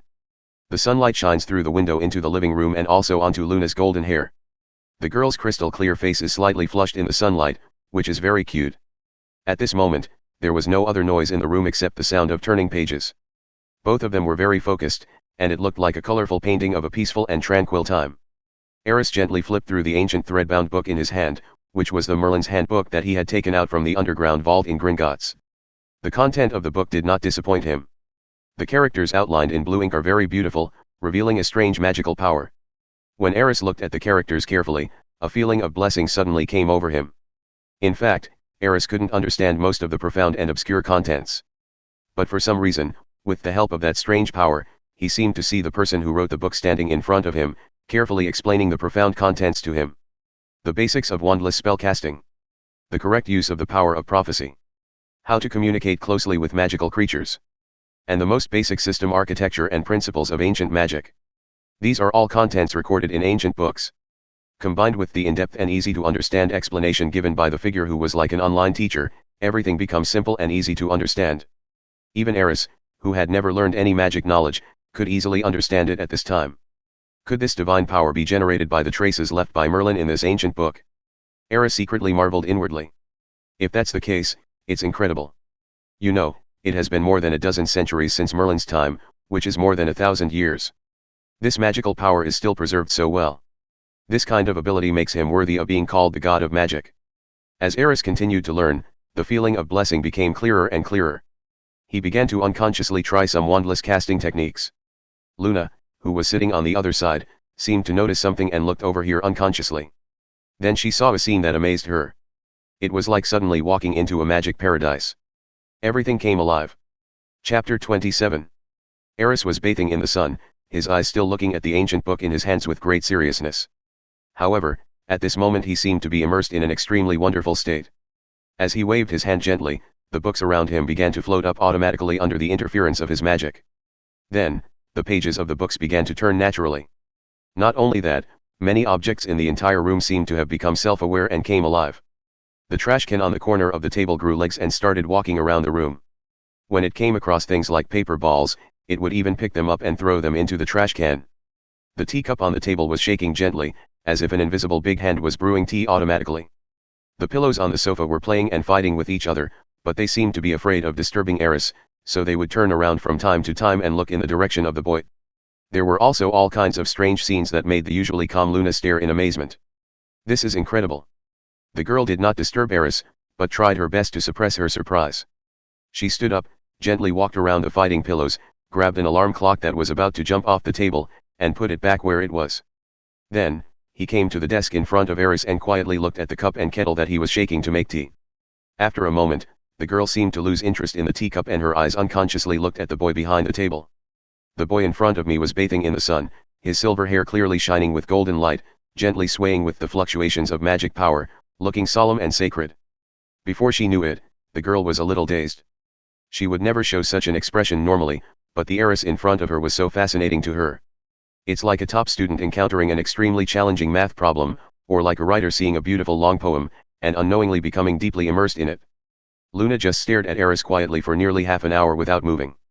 Until the boy's eyelashes trembled slightly, as if he woke up from that strange state, his right hand, which had been waving like a conductor, slowly lowered, and everything in the room returned to normal. Only then did she come back to her senses from that wonderful state of mind. Luna, why are you looking at me like that? Aris felt a little strange. The look in the girl's eyes made him feel a little puzzled. Could it be that when I was eating earlier, some crumbs stuck to my face and I didn't wipe them clean? Don't you know what you just did? Luna quickly returned to her usual ethereal and indifferent state and asked with some curiosity. I just... Aris frowned slightly, as if recalling something. The contents of this notebook are so fascinating. After a moment, he smiled and shook his head helplessly. He also didn't expect that he would fall into a state of enlightenment the first time he read Merlin's manual. In that state, it seemed as if the whole world was revolving around him, and he could do everything he wanted with a wave of his hand. At that moment, all his talents were activated, just like the furniture and objects that came to life, which were actually the embodiment of the talents of the all-around shapeshifter and the language of nature. It feels like the creator is shaping the world of his own imagination. Very mysterious and very dangerous. Because he just realized that if some violent thoughts had appeared in his mind just now, the entire suite would probably be turned into powder under his powerful magic violence. And the girl in front of him will naturally be hurt. However, the benefits of entering a state of enlightenment are also enormous. At this moment, Aris could clearly feel that his control over magic power had become more handy. If his control over his own magic power was 10% when he first merged with Merlin's talent, then now it has at least increased to 50%. Don't underestimate this 40% improvement. Even for an adult wizard who graduated from Hogwarts, his control over his own magic power would probably not exceed 60%. If a wizard can control more than 80% of his own magical power, he has surpassed 90% of the wizards in the entire wizarding world and can do things that most ordinary wizards cannot do. As for reaching more than 90% of magic power, that will be a whole new realm. For example, creating a new spell is a breeze. For example, mastering powerful and extremely difficult magic. The famous skill of the first Dark Lord Grindelwald, Fiendfire, is a typical example. This advanced flame manipulation technique not only has extremely high requirements for magic strength, but also has extremely strict requirements for the degree of magic control. Otherwise, in the entire Fantastic Beasts film series in the previous life, Grindelwald would not be the only one who could skillfully use Fiendfire. Merlin's handbook. Luna also looked curiously at the ancient book in Aris's hand. At this time, the ancient book was still open. Luna just took a glance, and probably just saw a certain character in the book clearly, when she felt dizzy and quickly glanced away. This book is so weird, I can't even read it. The girl spoke with lingering fear, looking at Aris with a little worry. Don't you have any other feelings when you read this book? No. Aris was stunned. I feel that the contents of this book are explained in great detail. Aris was a little surprised. He naturally didn't think Luna would lie. There must be some hidden story behind this. Is there something wrong with this book? But I didn't feel uncomfortable watching it. Or maybe it is some kind of ancient forbidden magic, and only those who are approved by ancient books can view the contents. Aris thought about it carefully for a while before finally deciding. Perhaps, this is the only possibility. This is Merlin's manual after all, and certainly not everyone can read it. Otherwise, this ancient book would not have stayed in the Shafik family's vault all this time. Aris already had some guesses in his mind. Perhaps, it is because he has integrated Merlin's talents. Merlin's manual would naturally not set up defenses against himself who had integrated Merlin's talents. This is the most reasonable explanation. Forget it, this is your secret, no need to explain too much to me. Seeing Aris in deep thought, Luna suddenly spoke, a smile reappearing on her face. However, you should be more careful next time you read this book. I always feel that this book may contain some dangerous power. Maybe it's not something an 11-year-old wizard can handle. Okay, I understand. Aris felt warm in his heart. Although they had not been together for a long time, he could still clearly feel Luna's concern for him. This kind of care made him feel very warm. Aris, from now on, can I call you brother? Huh? Luna's words made Aris stunned. I have always thought that it would be a very happy thing to have a brother. There was a clear hint of nervousness in Luna's eyes, but her tone was still that familiar nonchalant. It's like, narrating something very normally. Aris raised a smile, reached out and gently touched the girl's long golden hair, and said seriously. Sure. Chapter 28. Name, Aris Shafik. Identity title, heir of the Shafik family, prospective first-year student at Hogwarts. Magic strength, C level, 39/50. Comprehensive talent, SSS level. Special talents, universal shapeshifter, prophetic astrologer, wandless casting, language of nature. Academic ability points, 1000. Late at night, Aris, who had been reading for a long time, lay on the bed, looking at the system panel displayed in his mind. After the sudden realization in the afternoon, his magic power increased from D level to C level, which was a significant increase. The specific value of the magic power is displayed behind the magic power strength on the system panel. Increasing the magic power value can increase the magic power strength accordingly. Normally, new students who have just entered Hogwarts are usually between G and E levels, depending on their talents, while adult wizards can reach B level in magical strength. For example, most of the elite aurors in the Ministry of Magic are of A level. As for the stronger Dark Lord or Super Masters like Dumbledore, they may be able to reach S level or above. After Aris had just integrated his talent, his magic power was at D level, which could be said to be far beyond that of his peers. Moreover, the magic power strength is still in a rapid growth period at this time. Coupled with the ability to use magic potions to increase magic power, the growth rate is even faster. After a sudden realization in the afternoon, Aris didn't find it strange that he was able to reach level C. At this moment, he could also clearly feel that his own magic power was extremely active. Moreover, with his current control over magic power, as long as he learns, he can use ordinary spells almost at will. Even more advanced spells can be quickly adapted and cast. This is the power after integrating Merlin's talents. I have accumulated 900 points. It's time to draw a prize. Aris closed the attribute panel and clicked on the lottery wheel. Do you want to use 100 points to participate in the lucky draw? When he clicked on the lottery, a prompt box popped up. Just draw 10 times in a row. Aris didn't waste any time and put all his 1000 points into it. To redeem magic potion, one bottle costs 1000 points. At this stage, it is still more cost-effective to draw a lottery. There must be many rewards in the system waiting for him to draw and redeem. As points are consumed, the roulette wheel begins to spin. The colorful roulette wheel suddenly turned into a cool colorful vortex. Soon, dazzling light shot out from the roulette wheel. 5 white, 2 green, 1 blue, 1 purple, 1 gold. Aris' eyes lit up slightly. Is there a guaranteed prize for 10 consecutive draws? I actually got a golden legendary item. He quickly checked the reward items. Gold galleons *5. What a pity, the thing he has the most right now is gold coins. 2 low-level spell learning experience packs. Experience pack. What the hell is this? Aris casually used 2 low-level spell learning experience packs. Then, a ray of light emerged. His system panel suddenly changed. Below the special talent panel, a subject panel appeared. Charms, beginner's level, 99/100. 2 experience packs directly upgraded the magic learning to the entry level, close to the maximum level of experience. But that's not right, why isn't it at the maximum level? Aris was a little confused, so he checked the details.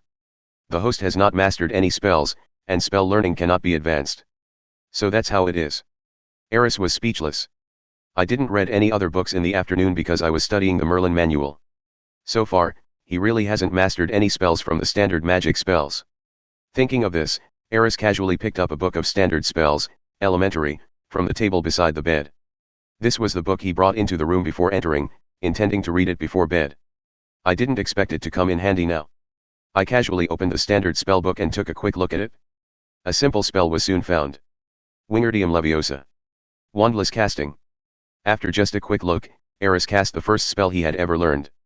In the corner of the room, a code flew up lightly as he waved his right hand, circling under the ceiling. The next second, light surged in my mind. The system prompt sounded immediately. Congratulations to the host, your spell learning level has been upgraded to elementary. Aris glanced at the system panel. Charms, elementary, 1/500. Sure enough, it was upgraded directly. When the upgraded light merged into his mind, Aris could clearly feel a certain enlightenment spreading in his mind. The knowledge about spells was quickly imprinted in his mind. The spellcasting techniques and insights of elementary magic learning were constantly poured into his mind. Although this knowledge is not profound, it is only elementary after all. However, it greatly increased Aris' experience in using spells. Just like the levitation spell just now, although it was the first time to use it, there was no sense of obstruction, and it felt like it was done in one go. This is actually the effect of combining talent and magic control.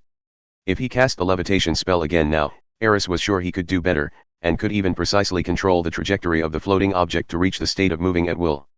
And this is the effect that is manifested after the magic science has just been upgraded, integrating the spellcasting experience and skills. After studying the function of the experience pack, Aris turned his attention to the remaining 2 lottery rewards. This time the purple quality item was not a magic potion, but a book. A skill book. Meditation method, you can learn to meditate after using it. Effect, slowly increase magic value, strengthen magic control, and sort out magic properties. Magic attribute. Aris's mind moved. He had seen this word in Merlin's handbook. As time goes by, everyone's magic will slowly evolve into special properties, or characteristics. For example, if a wizard uses black magic frequently for a long time, his soul will inevitably be eroded, the properties of his magic will be affected, and even his own personality will change. For example, some people are born with a talent for explosion magic, or freezing or healing magic. These are all differences caused by different magic attributes. Aris was very interested in these, so he carefully studied the contents of this knowledge recorded in Merlin's manual. Meditation can not only increase magic power and strengthen magic control, but also has the effect of sorting out magic properties. This effect is so precious. For example, if Aris wants to learn black magic, he can use meditation to constantly sort out his own magic power, thereby eliminating the influence of black magic on his soul. This is simply a magical skill. It's just purple quality, it's an insult to this magical skill. Aris felt a little emotional. But soon, he was attracted by the last gold quality reward. Purple quality is already so powerful. What about gold? His eyes were cast on the object emitting golden light. From the outside, it seems. Is it an unhatched egg? Could it be that I am going to have a pet? Chapter 29. Name, Mysterious Dragon Egg. Grade, SSS. Hatching conditions, Blood Pact. Introduction, based on the magical girl dragon in a certain TV series, she can master most of the powerful magic in her childhood, has strong physical strength, and has the power to destroy the world after adulthood. Aris stared blankly at the introduction of the dragon egg in front of him, and suddenly had an extremely strange feeling. A certain drama? Dragon girl? Why did the style of the system's reward suddenly change? Besides, it would take hundreds of years for a dragon to grow into adulthood. Would I still be alive by then? I'm afraid I would have turned into a handful of dirt. How can I describe this reward? Aris was really confused. But no matter what, let's hatch it first. Having a dragon as a pet is definitely a cool thing. From now on, I will also be a man with a dragon. So he should be called, Dragon Dad? After learning the detailed instructions for hatching dragon eggs, Aris squeezed a drop of blood from between his fingers and dripped it on the dragon egg. Oh my god, it's blood again. It hurts to squeeze blood from your fingertips. After silently complaining, Aris looked at the dragon egg that was already glowing slightly with some anticipation. When Aris' blood merged into the dragon egg, a magical light enveloped the entire dragon egg. With a click, a bright light suddenly burst out from the dragon egg, and then the light converged, forming a strange contract rune on Aris' arm. The rune glowed red, and its shape resembled a hexagram carved by an ancient brush, but there were subtle differences, and dragon scale-like traces could be seen at the corners. Aris had never seen this kind of rune before. Its function is somewhat similar to the blood alliance in this world, but there are very obvious differences. After a blood pact is signed, the dragon egg will become Aris' most loyal partner after hatching, connected in life and death, and with a mutual understanding. Snap! Snap! As time went by, more and more cracks appeared on the dragon egg. Soon, a little head broke through the eggshell and stretched out. The little guy is very cute, with a dark red body and two slightly raised bumps on the top of his head, like ungrown dragon horns. The little face was round, the eyes were big, and when the mouth opened, magical light emerged and shattered like sparks. Wow! The first time the little red dragon saw Aris, it let out a coquettish whimper. Then, he opened his mouth and swallowed the remaining dragon eggshell into his stomach in 2 or 3 gulps. When all the eggshells were eaten, the little red dragon's strength was obviously much stronger. He jumped up from the table and grabbed Aris's clothes. "You guy, are you thinking of running away as soon as you come out?" Aris really likes the appearance of the little red dragon, which is so cute that it can even be compared to Luna. He gently stroked the little red dragon's head and murmured softly, "I'll call you Iris from now on." Aris didn't know why, but a Japanese anime she had watched in her previous life suddenly flashed through her mind. In the anime, there was a dark dragon that could transform into a girl, and it was so cute. He felt that the name was very suitable for the appearance of the red dragon. Wow! The little red dragon seemed to like the name very much. He squinted his eyes and rubbed Aris's palm, then made another intimate little baby sound. Just as Aris was thinking about where to keep Iris, the system's voice sounded at the right time. The pet system has been turned on, and the pet space will be turned on simultaneously. This reminder directly solved Aris' worries. He was originally worried whether it would be too ostentatious to keep a dragon by his side. It still has to be the system. It's a direct one-stop service. "Little guy, go back and rest first." Aris summoned the little red dragon back to the pet space, and then opened the pet panel. Pet name, Elise. Grade, SSS. Growth level, infant, newborn. Magic strength, C level. Skills mastered, breath, not complete, dragon language magic, not unlocked. Looking at the attributes of the little red dragon, Aris couldn't help but secretly smack his lips. It's just been born. The magic power is actually C level. This magical talent is really too terrifying. Even more powerful than Merlin's magical talent. It's really true that people are more infuriating than dragons. Fortunately, this is my pet. If this was the enemy's helper, I'm afraid even with Merlin's talents, I might not be able to defeat him. Aris took a deep breath and closed the pet panel. The shock that Iris brought to him made him unable to sleep for a long time. He simply sat up again and picked up the standard spell next to him and started reading it. Tonight is destined to be another sleepless night. The next day, early morning. Aris walked out of the room in a daze, with a pair of panda eyes. Although he only slept for 2 hours, he did not forget that he had something important to do today. Of course, it's not about the wand. It's only been a day, so it's definitely not possible for Ollivanders to finish the production that quickly. It's about the Patton family. Aris just washed his face and woke up a little. There was a knock on the door of the suite at the right time. "Master, are you awake?" Then, Henry's voice came from outside. "Come in." Aris looked serious and spoke in a deep voice. Soon, the door opened. Henry was dressed in formal attire, still in that familiar attire, with a goatee, a bowler hat, and a respectful look on his face. "Good morning, Uncle Henry, is everything done?" "Good morning, Master Aris." Henry bowed slightly to Aris, then handed over a document wrapped in a sheepskin bag. "According to your instructions, this is the information of all members of our Barton family, as well as the list of people who have plotted against the Shafik family's property in recent years and their general information. Because time is tight, it may take some time to collect more detailed information. Please forgive me, young master." Henry seemed a little nervous at this time. "It's okay." Aris nodded in understanding. He had previously asked Henry to collect some necessary information so that he could understand the current situation of the Shafik family. It was quite thoughtful of Henry to be able to sort out the information within one day. As for more detailed information, he was willing to wait a little longer.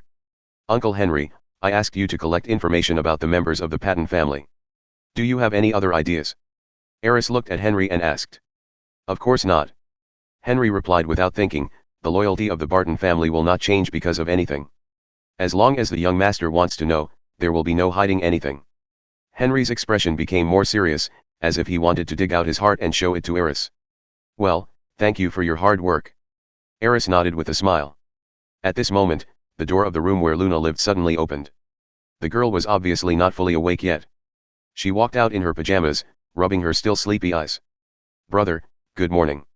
"Morning, Luna." A smile appeared on Aris's face. Seeing the two of them greeting each other naturally, Henry tactfully left the room. The moment the door closed, his heart was filled with emotion and relief. Well, the young master is still awesome. With such charm at such a young age, the Shafik family will surely grow stronger again in this young master's generation. Chapter 30. Am I up late, brother? Looking at the closed door, Luna tilted her head and asked Aris. No, the timing is just right. Aris looked at the little girl with a smile and explained, Henry had something to tell me, but it's over now. That's great. Little Luna laughed and walked towards the bathroom.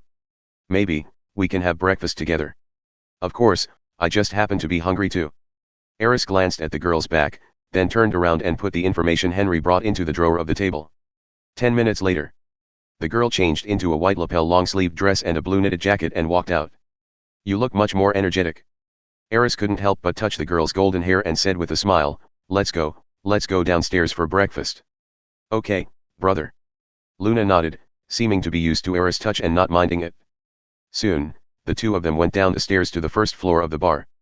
At this moment, there was a sudden loud noise from the front. There were faint exclamations in the voice. Harry Potter. It's really Harry Potter. He's back. I knew he would come back. Mr. Potter, welcome back. Harry Potter, nice to meet you. When Aris arrived at the bar hall, he saw a group of people gathered around the bar counter. In the middle of the crowd was a boy about the same age as Aris. The boy looked a little thin, his hair was a little messy, and his clothes were inconspicuous, but no one present paid attention to him. Their eyes were now focused on the boy's forehead. There is a scar shaped like lightning. And he is the protagonist of the wizarding world of this period, the great savior, Harry Potter. It seems we have run into Harry Potter. Luna's voice came from Aris' ear, still with that familiar tone, and it didn't sound like there was too much curiosity or surprise.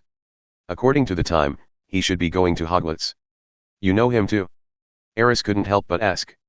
It seems that this boy, the only one who survived the mysterious man Voldemort, is really famous in the wizarding world. Well, he made the front page of the Daily Prophet on the day he was born, and he was often mentioned in the wizarding world in the following years. Luna nodded and explained, Father also mentioned him to me. But I think that becoming famous so early may not be a good thing for him. Besides, he became famous because of a sad past. Aris nodded and said with a smile, it seems that Luna knows this boy better than these people in the tavern. It's just a reasonable guess. Luna shrugged lightly.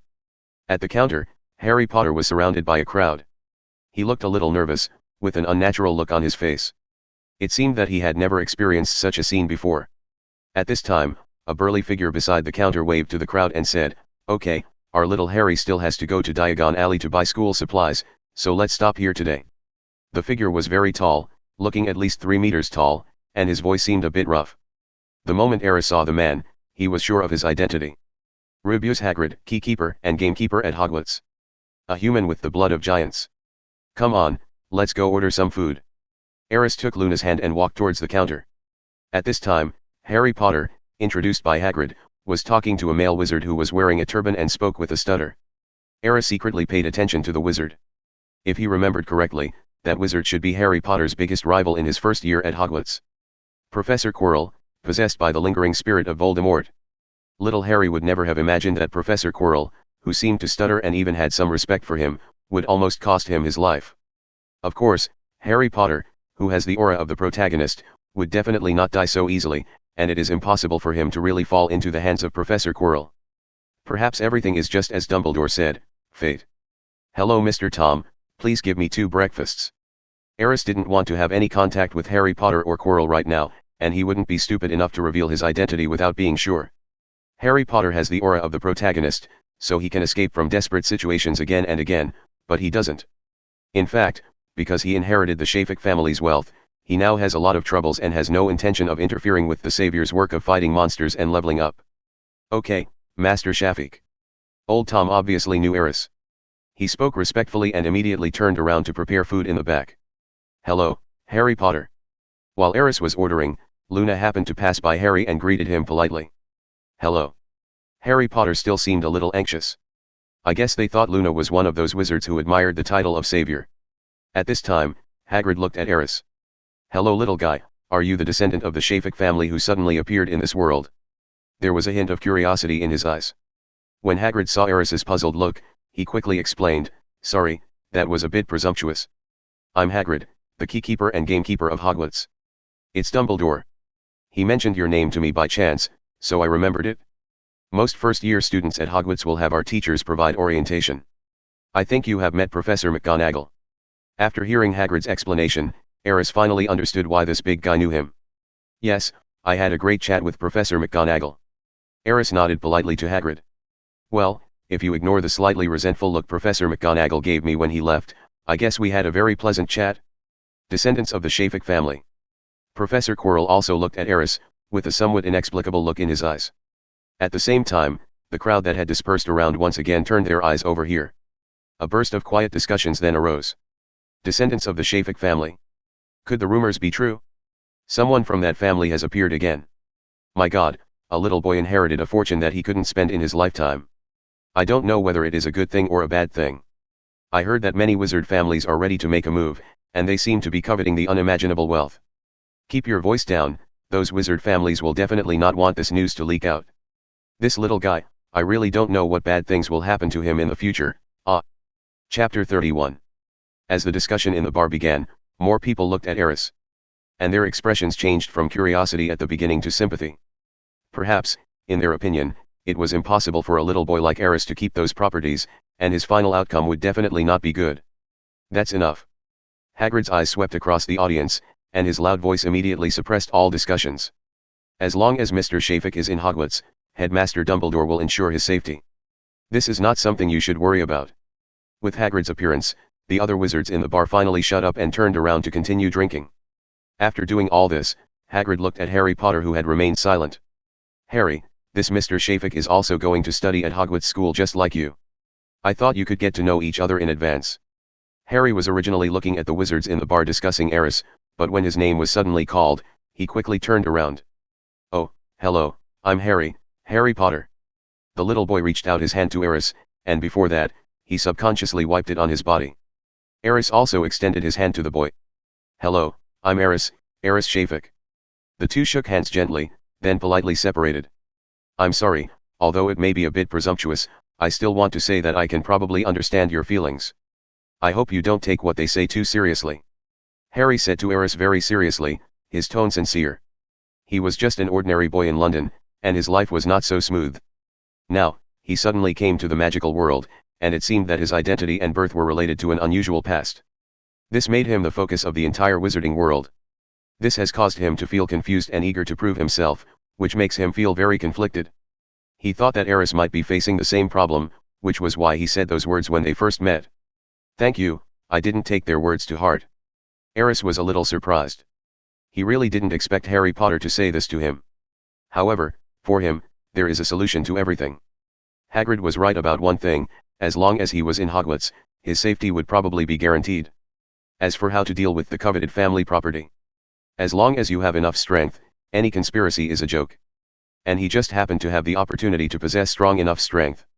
Therefore, he never worried about those people with ulterior motives plotting against the Shafik family's property. Afterwards, Aris introduced Luna to Harry and Hagrid. "Nice to meet you."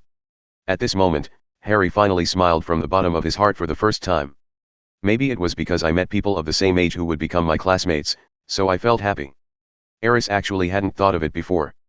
The first time he meets the protagonist of this world will be in this shabby bar. After a few brief conversations, Hagrid took Harry Potter to the wall leading to Diagon Alley. Aris, on the other hand, looked again towards the place where Quirrell was previously. "I don't know when he left. That guy, does he seem to have any other ideas about me?" He keenly caught the inexplicable look Quirrell gave Aris earlier. After all, he is a guy possessed by the residual soul of the Dark Lord, so Aris has been observing him secretly. However, he still couldn't guess what Quirrell's look meant. "I hope he won't mess with me." Aris shook his head. If the remaining soul of the Dark Lord really had any thoughts about him, then he would have no other choice. "We can only fight the enemy with our soldiers and block the water with earth. But before that, his most important thing is to improve his strength as quickly as possible. Harry, you'd better remember how to get to Diagon Alley from here. It will come in handy later. Like this, count 3 bricks up from the trash can, count 2 bricks sideways, and knock 3 times." Because Aris was sitting at a dining table not far from the wall leading to Diagon Alley, he vaguely heard the conversation between Hagrid and Harry Potter. However, he didn't take it seriously and started to eat breakfast seriously with Luna. He knew that today might also be a day that Harry Potter would remember deeply. Just like yesterday, when he first entered Diagon Alley. The door to the fantasy magic world was finally opened in front of the boy who survived the disaster at this moment. "Brother, are you okay?" "Huh? Why do you ask?" Aris looked up at Luna with some confusion. Luna's expression was serious, but her tone was still ethereal and nonchalant, as if she was always in a trance. "I understand how you feel right now. Mom said that what belongs to you will come back to you. It's not your fault. You don't have to be confused or afraid. No matter what happens in the future, my father and I will stand by you and face it together with you. I promise." Only then did Aris react. Little Luna seemed a little worried because of the discussion among the wizards in the bar just now. "That's why I comfort myself in this way. I have to say that she is really a very precocious and kind girl." Aris felt a warmth flowing in his heart. He smiled and said softly, "Luna, don't worry. I'm not confused, nor am I afraid. I know exactly where I am now, and I know how to solve those problems. I'm very happy that you can stand by my side without hesitation. I'm very happy now and in the future. But Luna, I'm your brother. So, no matter what time it is, you just need to stand behind me. How can a sister protect her brother, right?" Listening to Aris' words, the girl put down the bread in her hand, and her eyes had turned red since she didn't know when. "Brother," she called softly, and then a bright smile appeared on her face. "A lot of people say I'm a crazy girl. They don't seem to want to interact with me too much, but I don't care. But now, I suddenly care a little. Brother, we will always be together from now on, right?" Hearing this, Aris' eyes unconsciously showed a hint of pampering. He gently touched the girl's hair and said seriously, "Certainly. You're not going to leave suddenly like your mother, are you?" "Won't. Although I know that my mother and I will meet again one day, but brother, I don't really want to wait, and I don't want you to leave suddenly." Seeing the girl about to cry, Aris felt for the first time that maybe she was not as strong as he thought. After all, she is just a 10-year-old girl. It is normal for her to have some fragile thoughts. However, she had no one to confide in regarding these little thoughts before. And now, she has. At this moment, Aris took a deep breath and made a solemn promise. "No, I promise." Chapter 32. "Luna, are you watching Fantastic Beasts and Where to Find Them?" "Yes, what's wrong, brother?" "Then do you know where to find a Thunderbird?" "Well, I don't think I've seen any specific records in the book." The little girl flipped through the book quickly. "It's okay, just tell me when you find it." Aris' voice came slowly. Congratulations to the host, the question raised successfully stumped the questioner, and 200 points of academic strength were obtained. For the next 2 days, Aris and Luna basically stayed in the suite and did not go out. Even the food was brought by Tom. Aris has been reading books all the time, and of course, he must not miss the task of asking 3 questions every day. So, in order to answer Aris's question, Luna has been very busy these past 2 days, reading books and looking up information.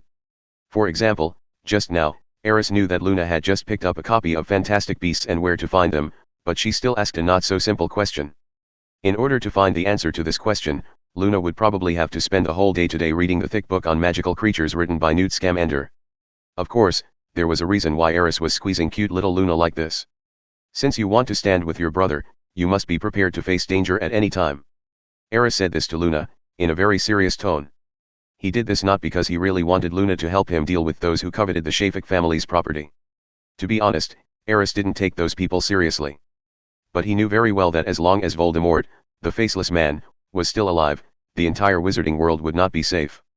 Aris didn't want to make any arrangements in advance, because the inertial correction to change the course of history was very troublesome, even more troublesome than facing Voldemort directly. Now he has the advantage of being familiar with the plot, and the final ending, although it has many regrets, is still pretty good after all. If he starts interfering with the development of the plot now, once the butterfly's wings flap, things are likely to get out of control. Fight head on and give Aris some time. He is not afraid of Voldemort. What he was afraid of was that the old guy would realize that he was no match for him and would hide in the dark to make his plans. In that case, even Aris cannot guarantee that he can control everything. Perhaps, something will happen that he will regret. So, he wanted to teach Luna some skills in advance. At least, it will allow her to master some self-protection skills as soon as possible. Even if you don't have a magic wand, it's good to memorize some spells and learn more knowledge. Iris, you are a dragon, don't always think about eating bread. Aris looked at the little guy rubbing against his feet with some helplessness. The little red dragon Iris doesn't seem to like staying in the pet space. There was no other way, Aris could only let it out to play occasionally. Iris's appearance surprised Luna, but also made her extremely happy. One man and one dragon quickly established a deep friendship. Luna often asked Tom to bring some food, but most of the food ended up in the little red dragon's stomach. Although Aris has repeatedly emphasized not to feed Iris too much bread or she will get too full, the little girl still enjoys doing it. The strange thing is that Iris's stomach seems to be like a bottomless pit and she can eat any amount of food. "Brother, it's okay, Iris, come here." Hearing the noise, Luna took her eyes off the book, picked up a piece of bread from the table and put it on the sofa next to her. The little red dragon flapped its wings excitedly, then jumped onto the sofa and started eating the bread happily. At the same time, he rubbed Luna's palm affectionately. There was another thing that made Aris very happy. Normally, Luna still maintains her unique ethereal state, as if she is in a trance every day. But sometimes, perhaps because their relationship has become close, she would subconsciously show her intimacy and dependence on Aris, and even act coquettishly occasionally. This made Aris feel for a moment that she might have unlocked a whole new version of Luna Lovegood. This experience can only be described as very good. In the living room, Aris looked at the interaction between little Luna and Elise and shook his head helplessly. Just then, there was a sudden knock on the door. "Master, are you available?" Henry's voice came in, as if he was afraid of disturbing Aris. "Convenient, come in." Aris called the little red dragon back to the pet space. He doesn't want too many people to know about the existence of the little red dragon yet, as this may become a key and powerful trump card for him. Then, he waved gently at the door, and the door of the room opened quietly. This is the result of his magic training over the past 2 days. It's just a simple application of magical powers. It can't really be considered a real spell, but it is very convenient.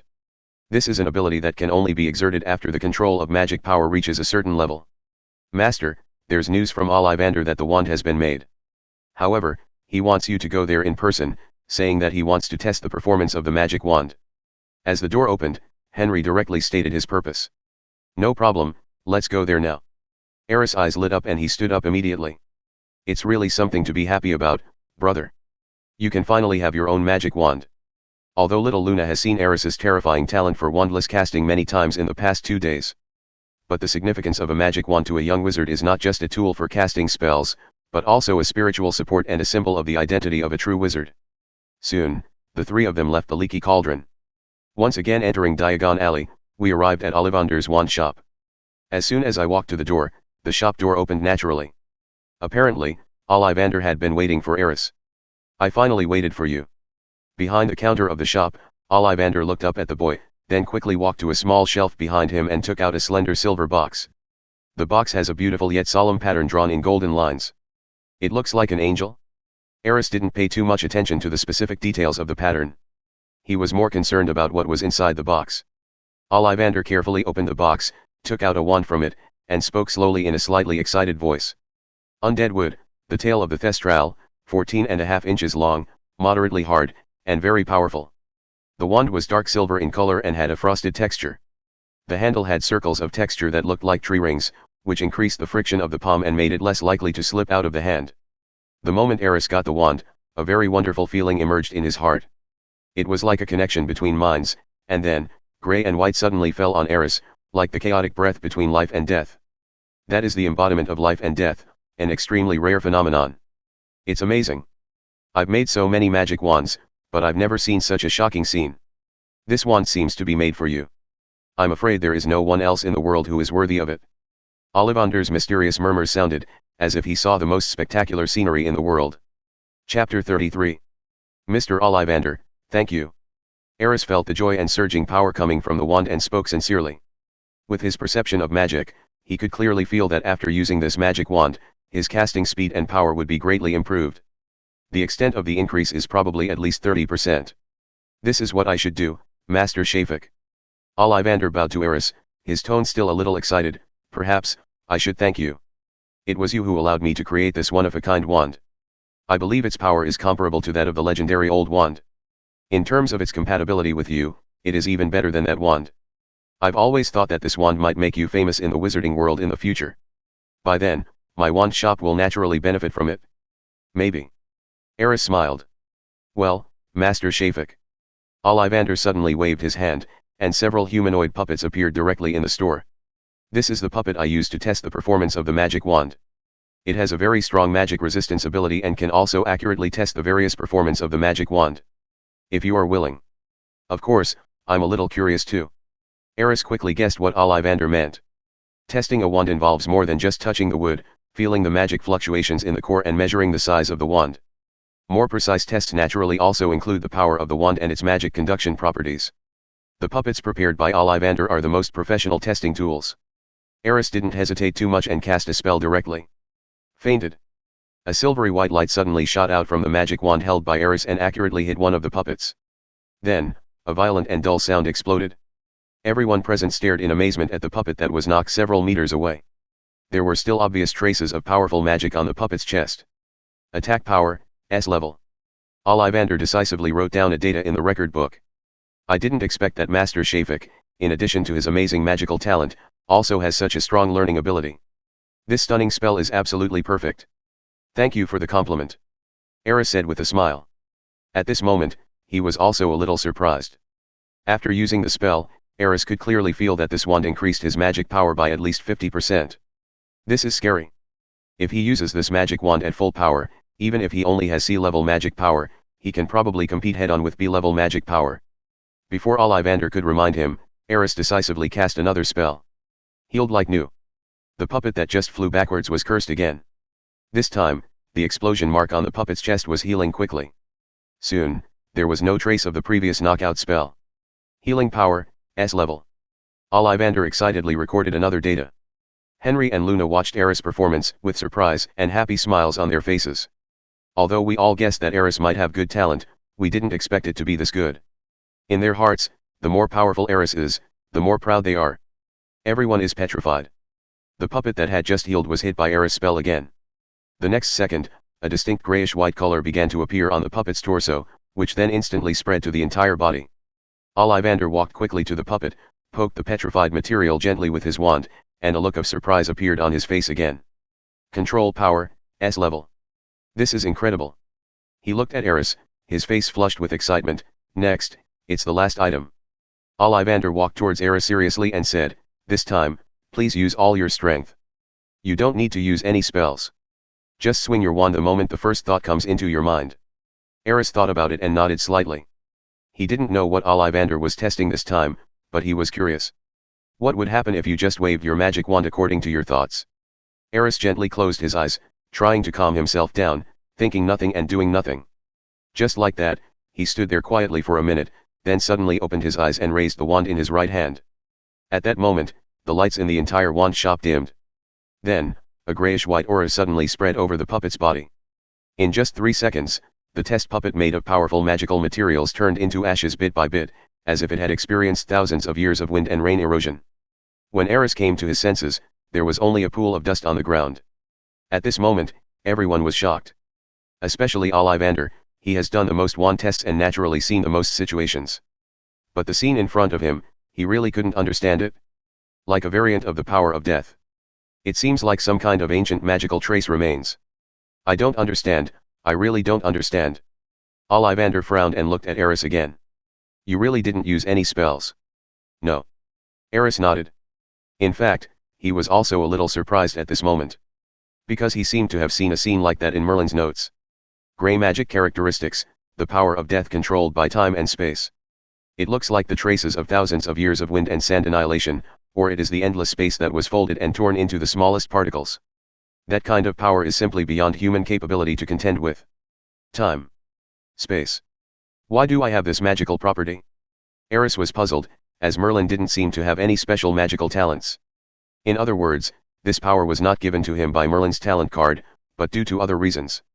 In the end, Ollivander still failed to write down the accurate result on the last item of the test form. He could only make an estimate and gave it an S grade in the magic conduction property column. After all, that was a magical property that even he had never seen before, so it was difficult to assess the specific extent to which the magic wand would enhance this property. All in all, it looks pretty awesome. So, I gave it an S grade. Finally, Ollivander wrote down the results of the comprehensive test evaluation of the wand. Comprehensive grade, SSS.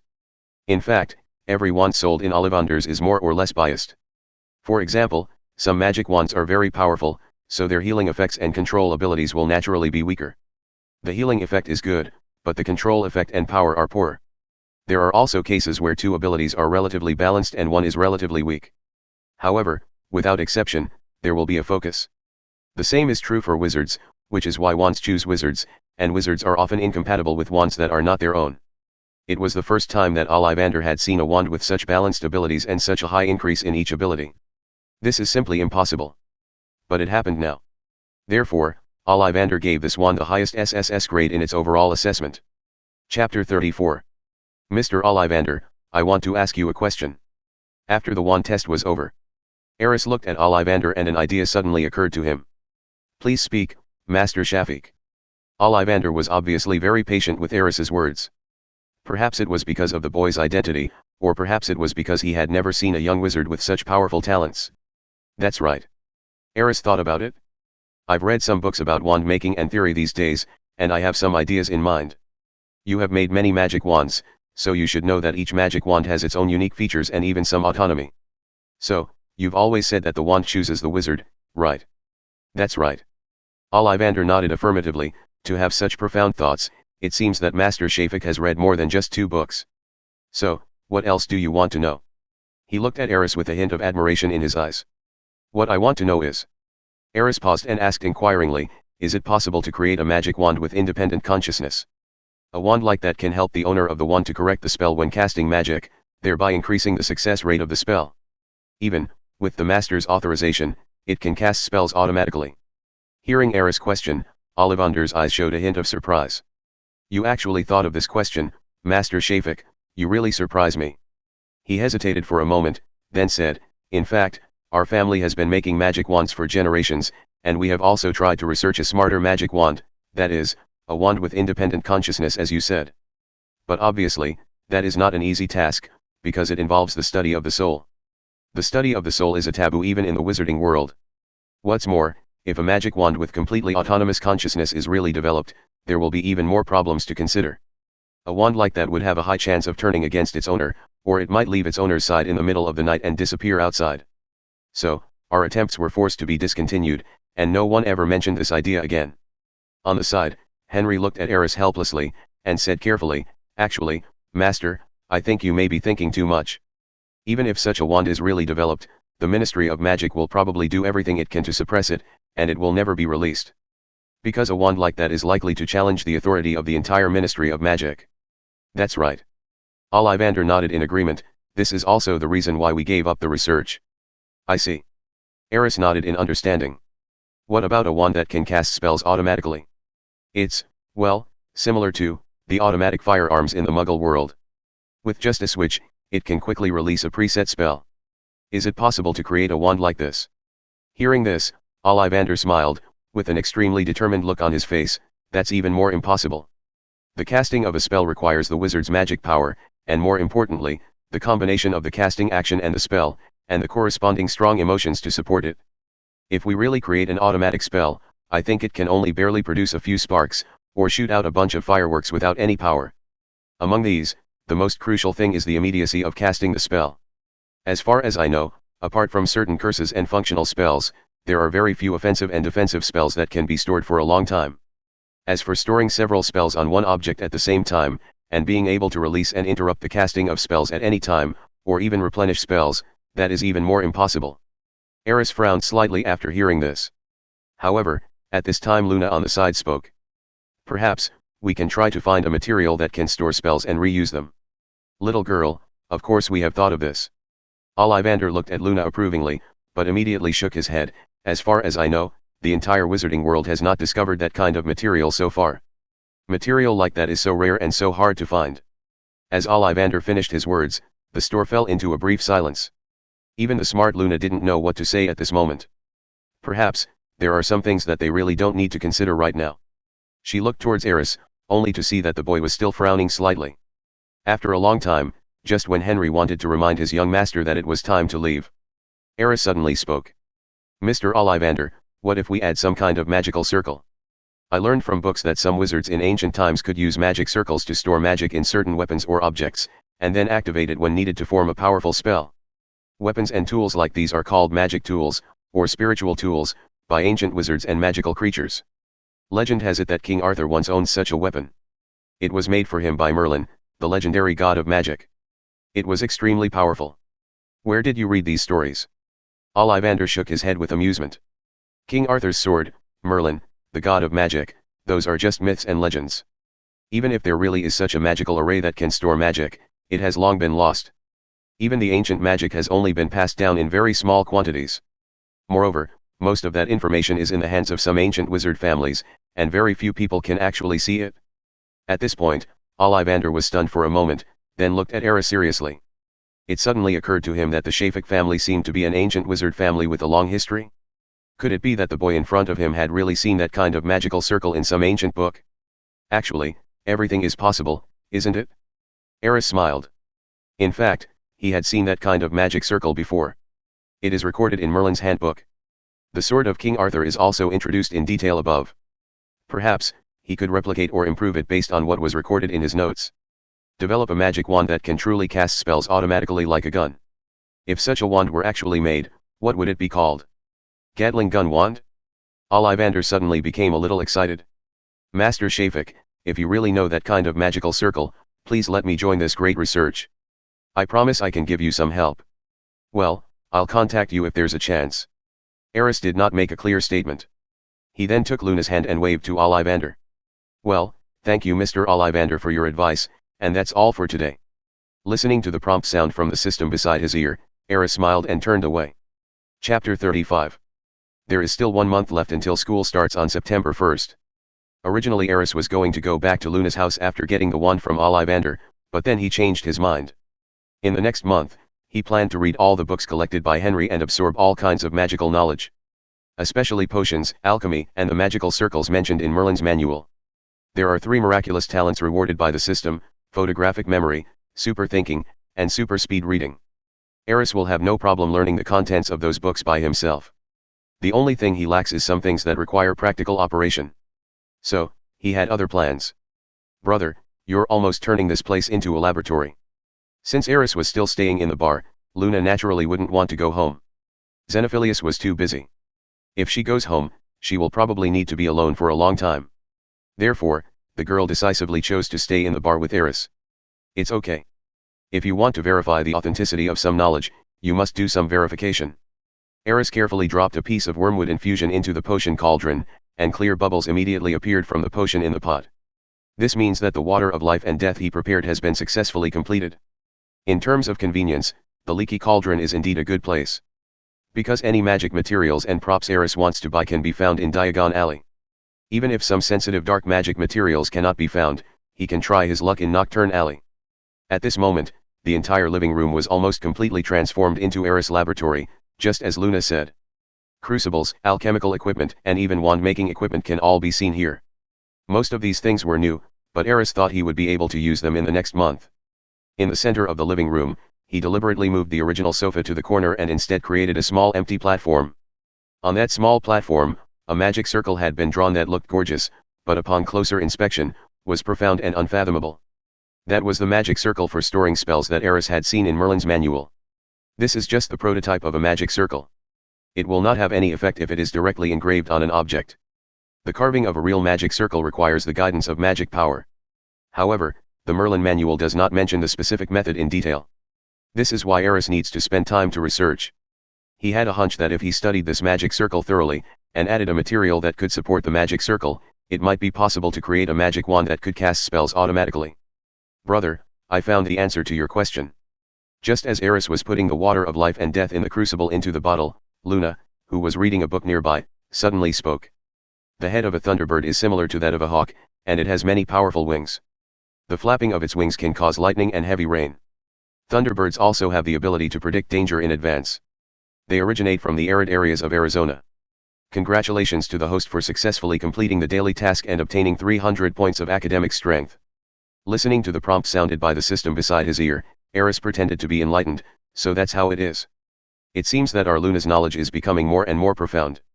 Aris was in a very good mood after receiving 2 rewards and gaining 500 points from this task. He opened the system panel and took a look. In just 3 days, he had accumulated nearly 2,000 points.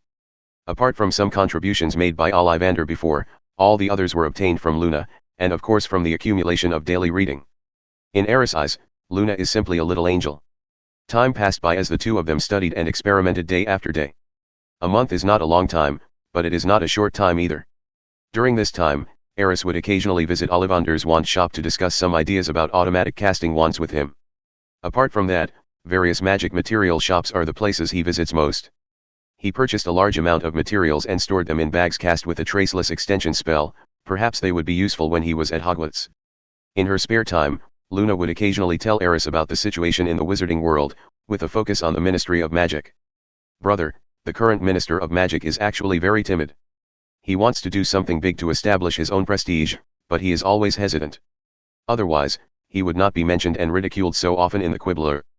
Because her father was the editor-in-chief of the Quibbler, Luna had read many magazines and heard a lot of gossip within the Ministry of Magic. With her clever mind, her perspective on issues was sometimes even more profound than Xenophilius. Therefore, in this short period of time, Aris' understanding of the wizarding world has become more profound. Finally, a month later, the day Aris had been waiting for arrived. September 1st. King's Cross Station. Henry has packed all of Aris's gifts, including the various experimental supplies and equipment in the hotel. When Aris was about to go to Hogwarts, he rebuilt a laboratory with better facilities in the room of requirement. Luna, cheer up, I'm going to school, not to Azkaban. Aris felt helpless as he looked at Luna, who was obviously feeling a little sullen. Since 3 days ago, the little girl has been smiling less and less. He naturally knew why. But there was no way, Luna was not yet old enough to go to school. There is no way he could take the girl to school without permission. It's only a year, and we can go to Hogwarts together next year. Aris promised again. I will definitely write to you often. I'll let Elise deliver it to you. You can play with it for a while longer, okay? Hearing this, Luna's face was filled with smile again. Mom said that we should all be honest people. She spoke in a low voice, and her expression returned to that trance-like look. Of course. Aris touched the little girl's hair lovingly. On the side, Henry watched Aris about to pass through the wall between Platform 9 and Platform 10. He hesitated for a moment, but finally gritted his teeth and asked. Master, can you tell me now when you plan to return to the old house? Many people are waiting for you. Aris paused and turned to look at Henry. After a little thought, he smiled and said, let's wait until Christmas. At that time, give them a surprise. Hearing this, Henry's eyes lit up slightly. Then, his eyes turned red instantly. He nodded with satisfaction, and said with tears and snot, okay, then it's Christmas. When the time comes, I will prepare a grand return ceremony for the young master. Chapter 36. Excuse me, Mr. Shafiq. Just as Aris and his companions were about to enter Platform 9 3/4, a voice suddenly came from behind. Aris turned around and saw a familiar thin figure. Harry Potter. He sighed inwardly. Is this fate? I unexpectedly met Mr. Savior, who couldn't find the platform here. Excuse me, sir, I'm looking for Platform 9 3/4, and I thought maybe you know how to find that place. Of course. Aris nodded and pointed to the wall between Platform 9 and Platform 10. All you have to do is face that wall and crash into it. Huh? Harry looked at Aris in confusion. He thought Aris was joking with him. Master is right. As long as we pass through that wall, we can reach Platform 9 3/4. Henry explained. Just when Harry was still hesitant, another voice came from behind him. Everyone, follow me quickly. There are too many people at the station. Don't get separated and don't miss the time to enter the September 3/4 platform. Aris didn't even need to look back to guess that the voice must be from the Weasley family. Sure enough, soon, several wizards with red hair and pushing carts came from behind. Hello, are you also going to? Harry asked subconsciously. Platform 9 3/4. Mrs. Weasley glanced at Harry, then smiled kindly and said, of course, it seems that you are also a little wizard who is about to enter school. Yes, I am Harry Potter. Oh, this is true. A slightly surprised voice sounded from behind. You are really Harry Potter. Ronald, don't be so surprised. Mrs. Weasley glanced disapprovingly at a red-haired boy who looked about the same height as Aris. He's not a monkey in the zoo, what's the fuss about? That's right. My brother is surprised by everything he sees. You don't have to take it seriously. One of the twins, who also had red hair, gave Ronald a teasing look. Sorry, you're very famous. Ronald lowered his head a little embarrassedly, his face flushed. It's okay. Harry smiled. He could sense that this family was very funny and they were not trying to make fun of him on purpose. Okay, the platform is about to close, hurry up. Mrs. Weasley urged the children along, then glanced curiously at Aris. This handsome silver-haired boy should also be a little wizard, right? Yes, ma'am. Aris nodded with a smile. Then let's go quickly, time is running out. As she spoke, Mrs. Weasley took the lead and led a little blonde girl through the wall leading to the platform. That little girl was, of course, Weasley's youngest child, Ginny. Let's go, kids. Arthur Weasley, who had been silent before and just smiled at the children, urged. As the Weasley twins passed through the wall, he glanced at Aris. There seems to be some speculation about his identity. But in the end, he didn't dare to say hello, but just followed the twins through the wall. Soon after, other members of the Weasley family entered the platform one after another. In the end, only Harry, Ronald, and Aris were left. Let's go too. Ronald greeted Harry, and then the two of them entered the platform together. Aris glanced at Luna, who was clearly a little envious, and took his hand, smiling as he also walked onto the platform. Henry, you will take Luna home yourself later. Be careful. Aris gave Henry a final word, then looked at Luna. Remember, call me when you get home to let me know you're safe. I understand. Luna nodded. Seeing this, Aris felt relieved. Then, under Luna's reluctant but pretended indifferent gaze, he walked towards the Hogwarts train with a scarlet front. Brother, remember to write to me. Luna gave a special reminder. Don't worry, I won't leave Iris idle. I'll write to you when I have time. Aris waved at the two of them. Until his figure completely disappeared in the train slowly started. Luna couldn't help but wipe the corners of her eyes and rub some of the moisture into her palms. Let's go, Miss Luna. Although Henry felt a little uncomfortable, he still said in a gentle and calm voice. The young master will be back soon. Parting is just for a better reunion, isn't it? The girl looked at the direction where the train was going away and made up her mind secretly. I must read harder and learn more knowledge so that I can better answer my brother's questions in the future. What a nice child. Inside the train. Aris didn't pay special attention to where Harry and the others were going, but just found a carriage and walked in. However, after waiting for a few minutes, he saw a little head peeking out at the door of the carriage. Harry. Aris was a little surprised. He just randomly found a carriage, but he actually met the savior? Is this the legendary fate? Excuse me, Mr. Shafik, I found your box specially. Harry said a little embarrassedly, if it's convenient, can I sit here? There are things I want to talk to you about. Of course, but you should still call me Aris. After all, we will be classmates from now on. Aris was a little curious, what did Harry want to do with him now? Thank you. Harry smiled and sat down opposite Aris. What do you want to talk to me about? Aris asked directly. Harry thought for a moment before speaking. Hagrid told me that your current situation might be even worse than mine. So, I want to ask you how you managed to be so calm, as if those things didn't affect you at all. Hearing this, Aris laughed inwardly. It turns out this guy considers himself a life mentor. How can we face external pressure calmly? For matters like this, shouldn't he ask the strongest backer of the young wizards at Hogwarts, Principal Dumbledore? Why did you think of asking yourself? Aris thought about it and a smile appeared on his face. It's actually very simple. When you have absolute strength, you can handle everything more easily. I know this may be difficult for you, but there is another way. You can try to exercise your skin. After all, in this kind of situation, as long as you are not embarrassed, it is others who are embarrassed. So Aris, I want to know, how exactly do you exercise your facial skin? Harry didn't seem to hear the sarcasm in Aris' tone, and asked seriously. Aris. Looking at the savior with an innocent look on his face, he suddenly didn't know what to say. Chapter 37. Hey, the surrounding boxes are full, can I sit here? Just when Aris was still thinking about how to tell Harry that he was just joking. Suddenly, another voice came from the door. Ronald Weasley stood somewhat awkwardly at the door of the box, looking at the two people inside. Of course. Harry quickly sat inside, then seemed to have thought of something, looked at Aris and confirmed, right, Aris. Well, please sit down. Aris nodded to Ronald. After Ronald sat down, the box suddenly fell into a brief silence. What Aris and Harry just discussed was, after all, a bit private. Perhaps Harry also felt that asking for advice on such matters was rather embarrassing, so he did not continue to ask. So, you do have that, right? After a moment, Ronald broke the silence in the box. Just like the plot in the original movie, Harry readily showed Ronald the lightning-shaped scar. As the topic started, the atmosphere in the box suddenly became harmonious. The three of them also introduced themselves. Perhaps, children's friendship comes so quickly. As for Aris, his attention was already on the mouse that Ronald was holding in his arms. If he remembered correctly, the identity of that mouse was not simple. That was an animagus, and was the one who actually betrayed Harry Potter's parents, causing them to be killed by Voldemort. This is Scabbers. So pitiful, isn't it? Ronald seemed to notice Aris looking at his mouse and spoke. Not bad, I think he's eating happily. The snack saleswoman on the train just came by and Harry bought a lot of food.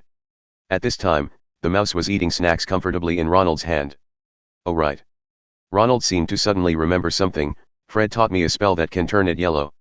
Do you want to see it? Okay. Harry was obviously interested because he hadn't learned any spells yet. Aris showed little interest.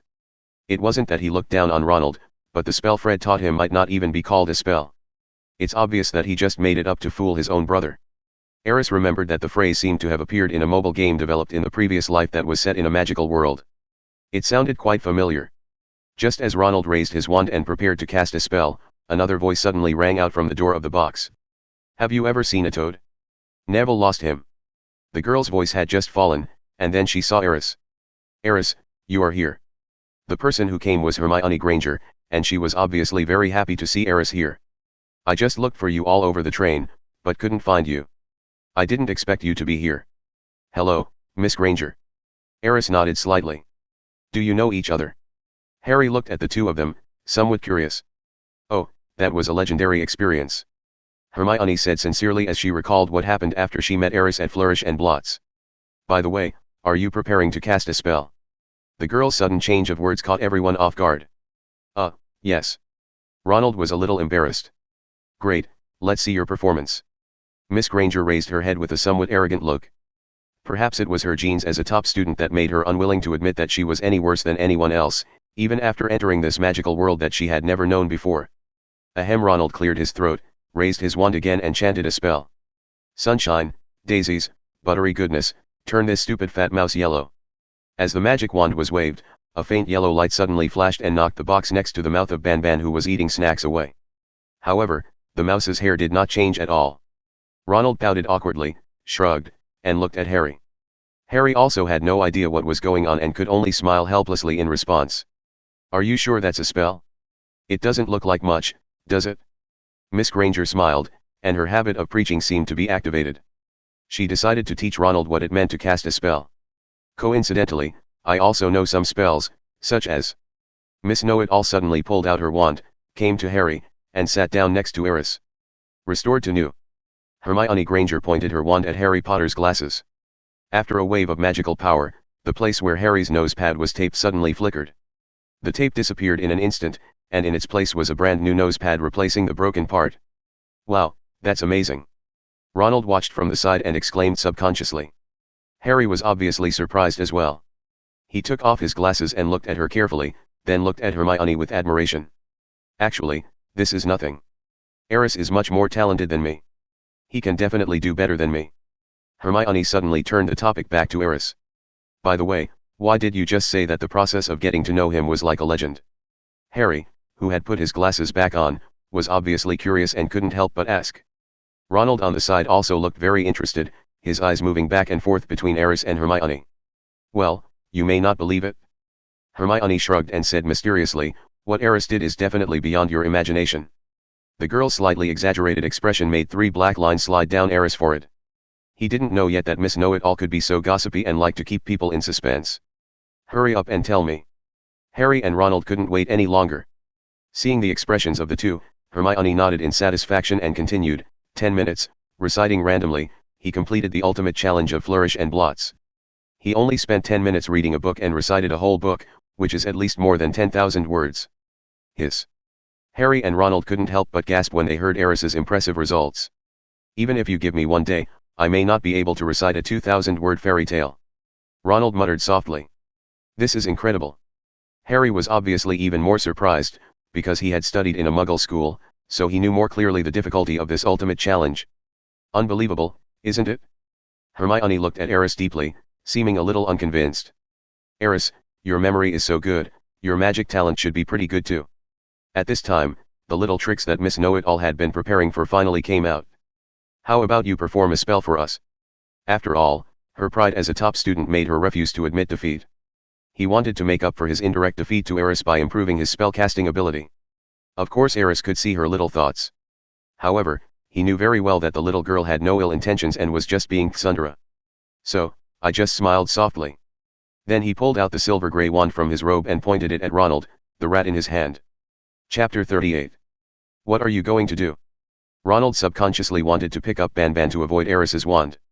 However, his movements were obviously not as fast as Aris's. Don't you want to see me cast a spell? Watch carefully. The silver grey magic wand lightly tapped, and a beam of light hit the spots in Ronald's hand without any surprise. Aris could clearly see that the mouse's eyes showed a look of fear, just like a human's, although it was only fleeting. The next second, Banban's body twisted rapidly and quickly transformed into a goblet. This is a very advanced transfiguration technique. Hermione stared at the goblet in Ronald's hand with wide eyes and disbelief. She couldn't help but stand up, took the goblet in her hand and looked at it carefully. I have read some explanations about transfiguration in books. A successful transfiguration is to completely transform one object into another. Look at this goblet. It has clear textures and is made of high-quality material. There is not a single sign of a rat left. Such spellcasting ability is simply impossible for a young wizard who has just entered school to possess, right? She looked at Harry and Ronald in confusion, as if trying to find some evidence to prove that the transfiguration was not performed by Aris at all. But you saw it too. It was Aris who turned Banban into a goblet just now. Ronald couldn't help swallowing, and suddenly he felt that the snacks in his mouth didn't taste good anymore. He's a genius. Harry looked at Aris in a daze. Even though Hermione had just fixed the nose pads of his glasses, he wasn't that surprised. The scene where Aris waved his magic wand and turned a fat rat into a goblet was so amazing. The three young wizards present were all shocked by Aris's casual display of skills. Even without thinking, you know that such a transformation requires extremely powerful and stable magic power to perform, which can only be achieved after passing the IELTS exam. The ordinary wizarding level certification exam was something that students in their 5th year at Hogwarts had to take, so these newly enrolled young wizards didn't need to consider it at all. Don't be discouraged, you are already very capable among the new wizards. Aris looked at Hermione Granger, who seemed to have fallen into autism, and comforted her in a gentle voice. This is indeed the case.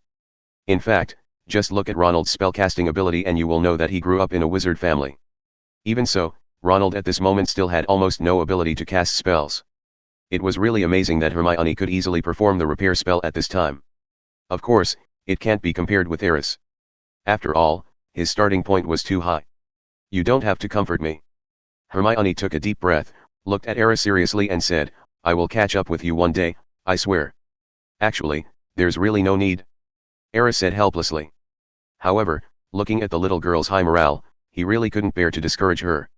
Okay, then I'm waiting for your challenge anytime. At this point, Aris and Miss Know-It-All made an agreement to encourage each other to make progress.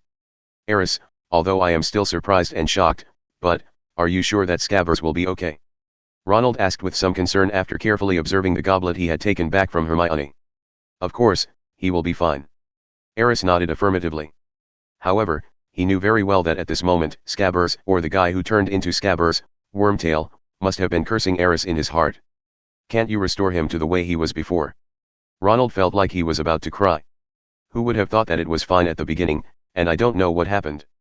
For some unknown reason, his mouse turned into a goblet. I'm sorry, but I can only turn a mouse into a goblet right now. I haven't learned the spell to turn it back yet. Aris sighed apologetically. At this time, Hermione looked a little strange. Perhaps, she was the only one at the scene who was not sure that if someone could cast such a profound transfiguration spell, there would definitely be a corresponding antidote. Aris, this is obviously a lie. But why would he lie? The little girl was a little confused. But after thinking about it carefully, she decided to pretend she didn't know about it. After all, she thought, Aris always had a reason for doing that. Did you feel it? Banban seems to be struggling. Ronald looked at Aris with a look as if he was about to cry. You must be feeling it wrong. He is just a goblet now. He should not have any perception. Aris consoled earnestly. Are you sure? Of course, I think he should be back to normal in a few hours. Are you sure he won't always be a goblet? It's not easy to perform eternal transfiguration. I always feel that Banban is a bit pitiful. Harmonious conversations continued to come out from the box. After a moment, Hermione suddenly stood up. Oh, by the way, Neville's toad, I almost forgot. As she said this, she was about to walk out of the box and continue looking for the missing toad. Just as she was about to walk out of the box, she suddenly stopped and turned to look at Aris again. Aris, do you know of a spell that can help Neville find the toad quickly? Aris nodded without even thinking.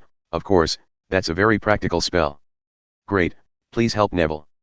Miss Know-It-All smiled with surprise. At this time, Ronald's attention finally shifted from the mouse to Aris again. Going to cast another spell.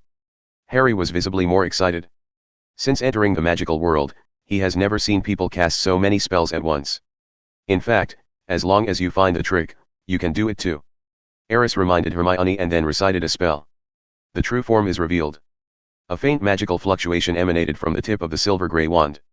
Then, a beam of magic light formed a directional sign, and Aris pointed in the direction of the magic flow. Over there, follow my magical instructions and you'll find the toad in no time. Thank you. Before Aris could react, Hermione had already walked out of the box in a quick step. When can we reach your level?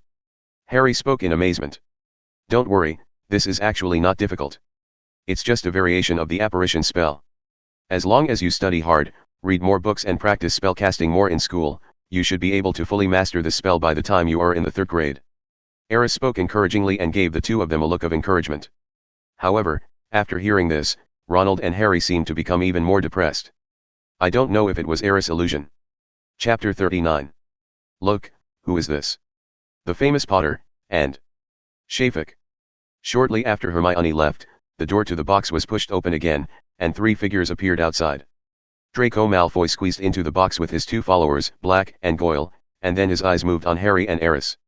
I just heard someone outside say that Harry Potter is also on this train. It seems to be true. Malfoy finally set his sights on Harry, who was obviously slightly more famous than Aris. That toad-finding magic is pretty good, but I guess it wasn't you who cast it, right? Hearing this, Aris reacted immediately. It seems that Malfoy must have seen or heard from somewhere else that Hermione found the toad by following the sign of apparition magic. So, after a little inquiry, I found out that Harry Potter and Aris were both in this box. What's it got to do with you? Ronald was worthy of being Harry's future good friend. When he saw someone provoking him, he stood up immediately. You want to be the first to come forward? Malfoy glared at Ronald. Black and Gore, who were beside him, immediately squeezed over and pushed Ronald into his seat, making him unable to move. Let him go. Harry couldn't sit still anymore after seeing this scene. You will find out that in the wizarding world, true friendship only exists between pure-blood wizards. Malfoy stepped forward, glared at Harry Potter and said fiercely, So, famous Mr. Potter, do you want to hang out with those poor bastards of the Weasley family, or with me, the noble and holy pure-blood family Malfoy? I know exactly what kind of friends I should make. I don't need you to remind me. Harry Potter also stared at Malfoy stubbornly. Although he had no idea why the man in front of him looked so arrogant, he was almost as annoying as his cousin Dudley. But he felt that Ronald must not be left to fight alone at this time. At the very least, it is necessary to take a stand. In fact, this is of no use. Black and Goyle were obviously much bigger than Ronald and Harry at this time. Considering that the little wizards on the field now have almost no spellcasting ability. Therefore, being tall still plays a very important role in such conflicts and confrontations. At least that was the case until Aris took action. Draco Malfoy, right. Aris, who had been silent, suddenly spoke in the box. Only then did Malfoy turn his attention away from Harry. It's me, what's wrong? He snorted coldly and stared at Aris. Looking at the slightly pale Master Malfoy in front of him, whose behavior and tone were somewhat arrogant, Aris smiled and said. Actually, if you want to make friends with us, you can use a softer and more normal approach. Who said I wanted to make friends with you? Malfoy's face flashed an unnatural blush, and then he stared at Aris fiercely and said. Don't be so self-righteous. Noble Malfoy, I am the only one who has no shortage of friends. Perhaps, before you say this, you can let Harry and poor Ronald go first. I promise they won't do anything to you again. As he spoke, Aris gently waved his wand. An invisible force gently separated the people in the box, and then, under the horrified gazes of Black, Goyle, and Malfoy, Aris waved his wand again. The legs are frozen and dead. The power of the leg-locking spell instantly froze the 3 troublemakers in place, unable to move at all.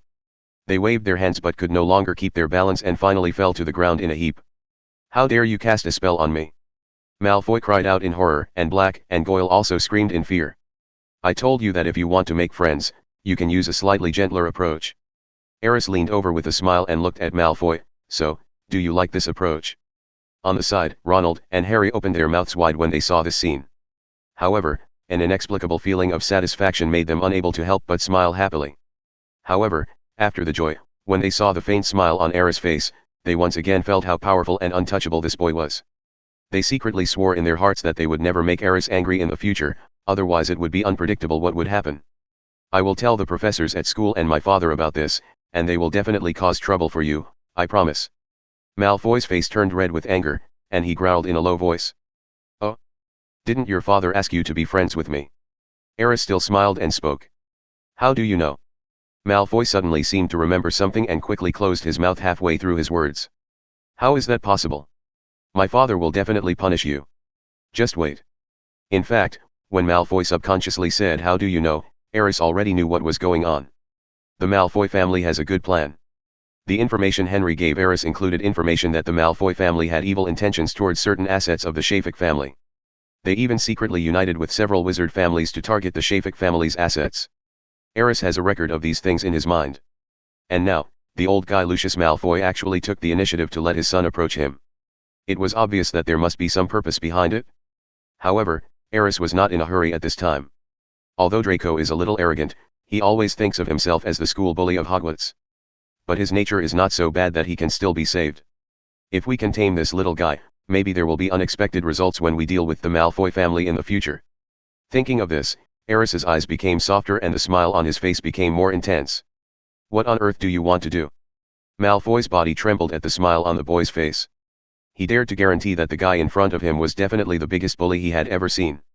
It's horrible that he can torture people with a smile. Don't worry, I really don't mean to do anything. Aris lifted the spell on the three people, patted Malfoy's shoulder gently and said. How about this, you can just hang out with me from now on. You should also know my identity and know that if I want something, I will definitely get it. If you don't want to, then the consequences. At this point, Aris paused and gave Malfoy a meaningful look. No, I do. Looking at the boy's eyes that seemed to be able to captivate people, Malfoy had almost no hesitation and surrendered directly without any ambition. Whether it was sincere or fake, he didn't want to anger Aris at this moment. He had a premonition that if he continued to commit suicide, the consequences would probably be very tragic. Very good, you made the right choice. You know, when it comes to friends, I always advocate helping each other. A gentle smile appeared on Aris' face again. Chapter 40.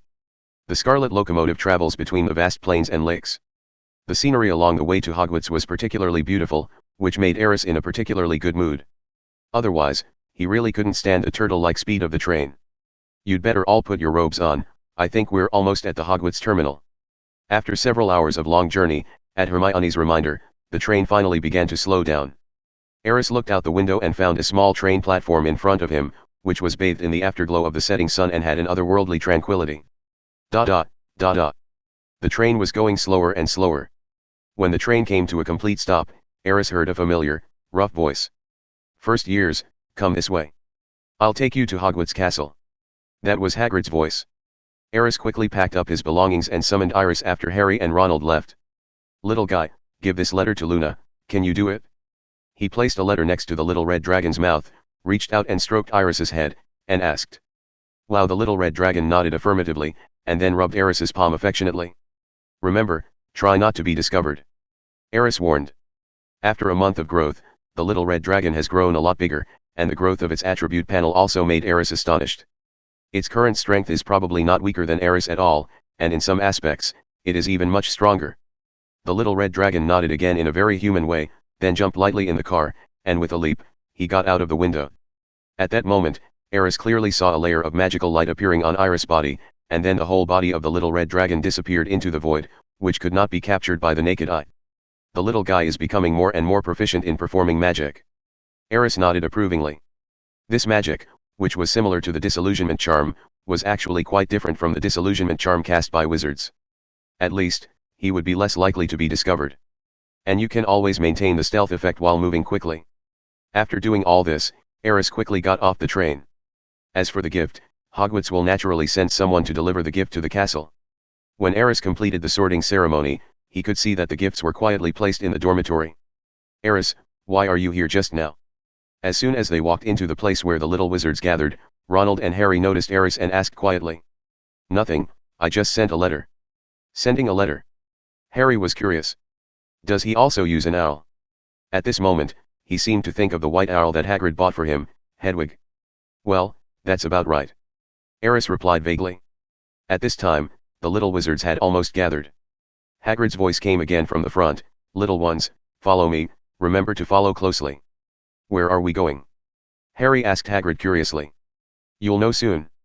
Hagrid winked at him. At the side, Ronald's voice suddenly sounded a little frightened. "I heard from Fred and the others that all young wizards must undergo a special test before entering school. Only those who have completed the test can truly join Hogwarts." "Test?" Harry frowned slightly. Aris smiled. It seemed that the heritage left over from Hogwarts thousands of years ago was playing a role again. These little wizards probably don't know that as long as they go through the sorting hat ceremony, they can enter one of the 4 major colleges in Hogwarts. There is no pre-admission test at all. Fred and the others were obviously just teasing Ronald, and this guy really cooperated. "Come on, be careful and follow me on board. Remember, keep order and don't crowd." After passing a slippery path, the little wizards arrived at a small pier. A hazy fog covered the surface of the Black Lake in front of them, and in the distance, the lights of Hogwarts Castle were faintly visible. A wonderful sense of mystery shrouded the hearts of all the little wizards. "It's like I'm about to embark on a magical adventure. I read in Hogwarts, a history that this is a tradition that has been passed down in the school for thousands of years." Hermione Granger's voice came from the side, and at some point, he also came to Aris' side. "All first-year students need to cross the Black Lake to reach Hogwarts Castle. It seems that they want to retrace the path that the 4 founders of the school took. Legend has it that they crossed the Black Lake before finally arriving at Hogwarts Castle." "You know so much." Aris praised generously. "I'm sure she was reading all the time before she entered school." Ronald couldn't help but mutter. Aris glanced at him, feeling a little strange. "Isn't there anyone who isn't like this?" Ronald and Harry looked at each other, then lowered their heads silently. "Apart from academic masters like you, who else, a normal little wizard, would start preparing for lessons so long in advance?" However, Harry did read books for a while, but the content was too difficult for him to understand now. So, he gave up quickly. Otherwise, he wouldn't be unable to cast any spell until now. The small boats floated on the huge black lake like leaves. Surrounded by cold lake water, the little wizards at this time obviously no longer had the curiosity they had at the beginning. They all began to huddle in the boat, freezing. The torches on the boats were obviously of limited use and did not provide them with much visibility. At this moment, a ray of light suddenly rose from one of the boats in the center of the lake.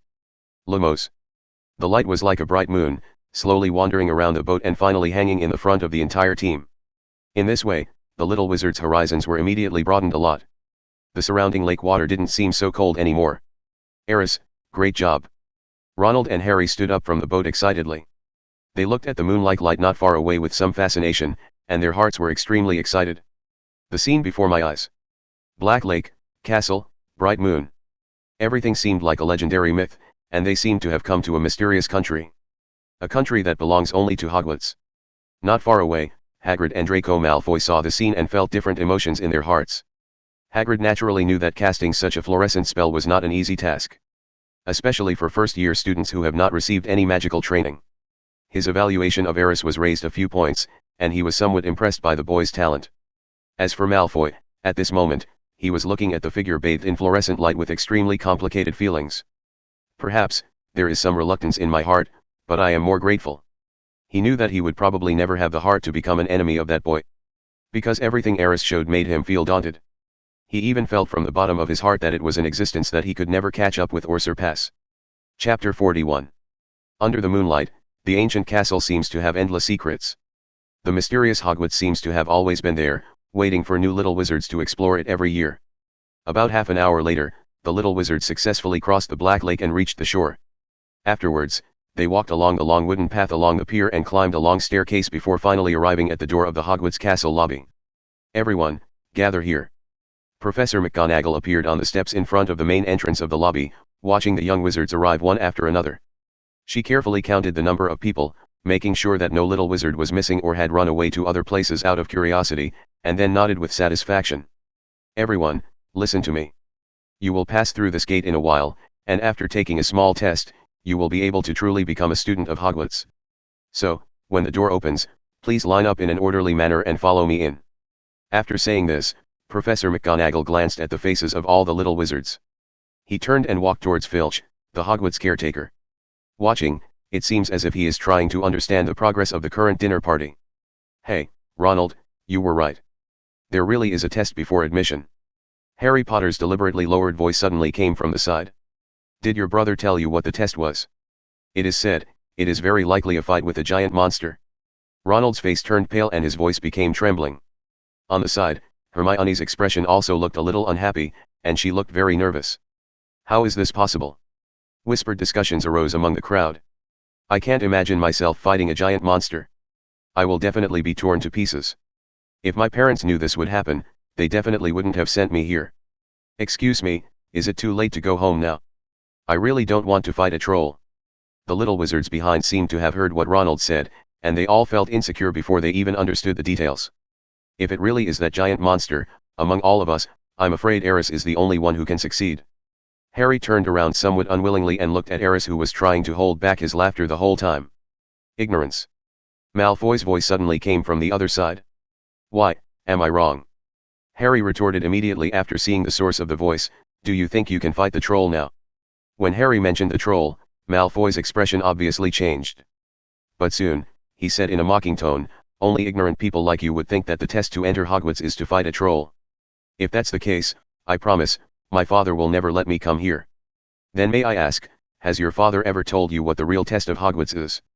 Harry taunted back mercilessly. Seeing that the atmosphere between the two was becoming more and more tense, Professor McGonagall, who was not far away, seemed to be about to come back here. Aris could only knock on their heads helplessly. All right, you two, whenever you get together you just quarrel. He walked between the two of them, separating them from each other as they were about to put their faces together, and then said unhappily. Won't you know what the entrance test is in a moment? What can you change by thinking about this now, except scaring yourself? After Aris stood up, both Malfoy and Harry subconsciously shut their mouths. Even Ronald, who had just looked indignant, lowered his head obediently. Apparently, none of them dared to contradict Aris. Perhaps they felt that what Aris said made sense. When Aris' voice fell, Professor McGonagall seemed to have received some kind of signal and turned around and walked quickly towards the side. Children, the sorting ceremony is about to begin. Please follow me into the lobby. As she spoke, she pulled the little wizard standing at the front and walked into the lobby. The doorman Filch hurriedly pulled the lobby door to both sides, and it looked like he was struggling. The young wizards followed closely behind, filing into the lobby. On both sides of the lobby, students from the 4 major colleges had been waiting for a long time, and their eyes were all looking at the team of young wizards who had just entered.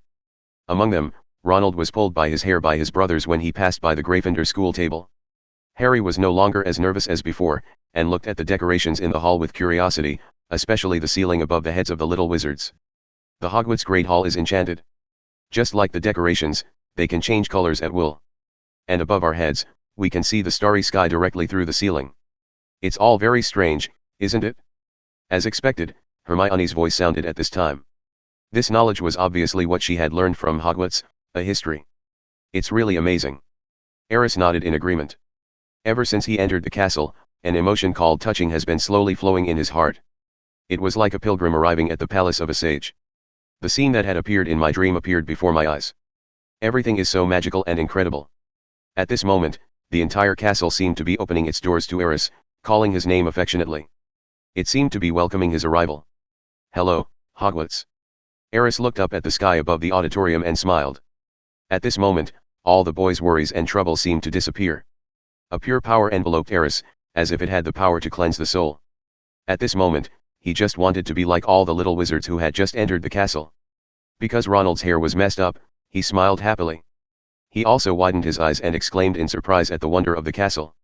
It's like an ignorant child entering a magic garden in his dreams, exploring to his heart's content and searching for the unknown and mysterious fun. When all the little wizards entered the hall, a strange singing suddenly rang out.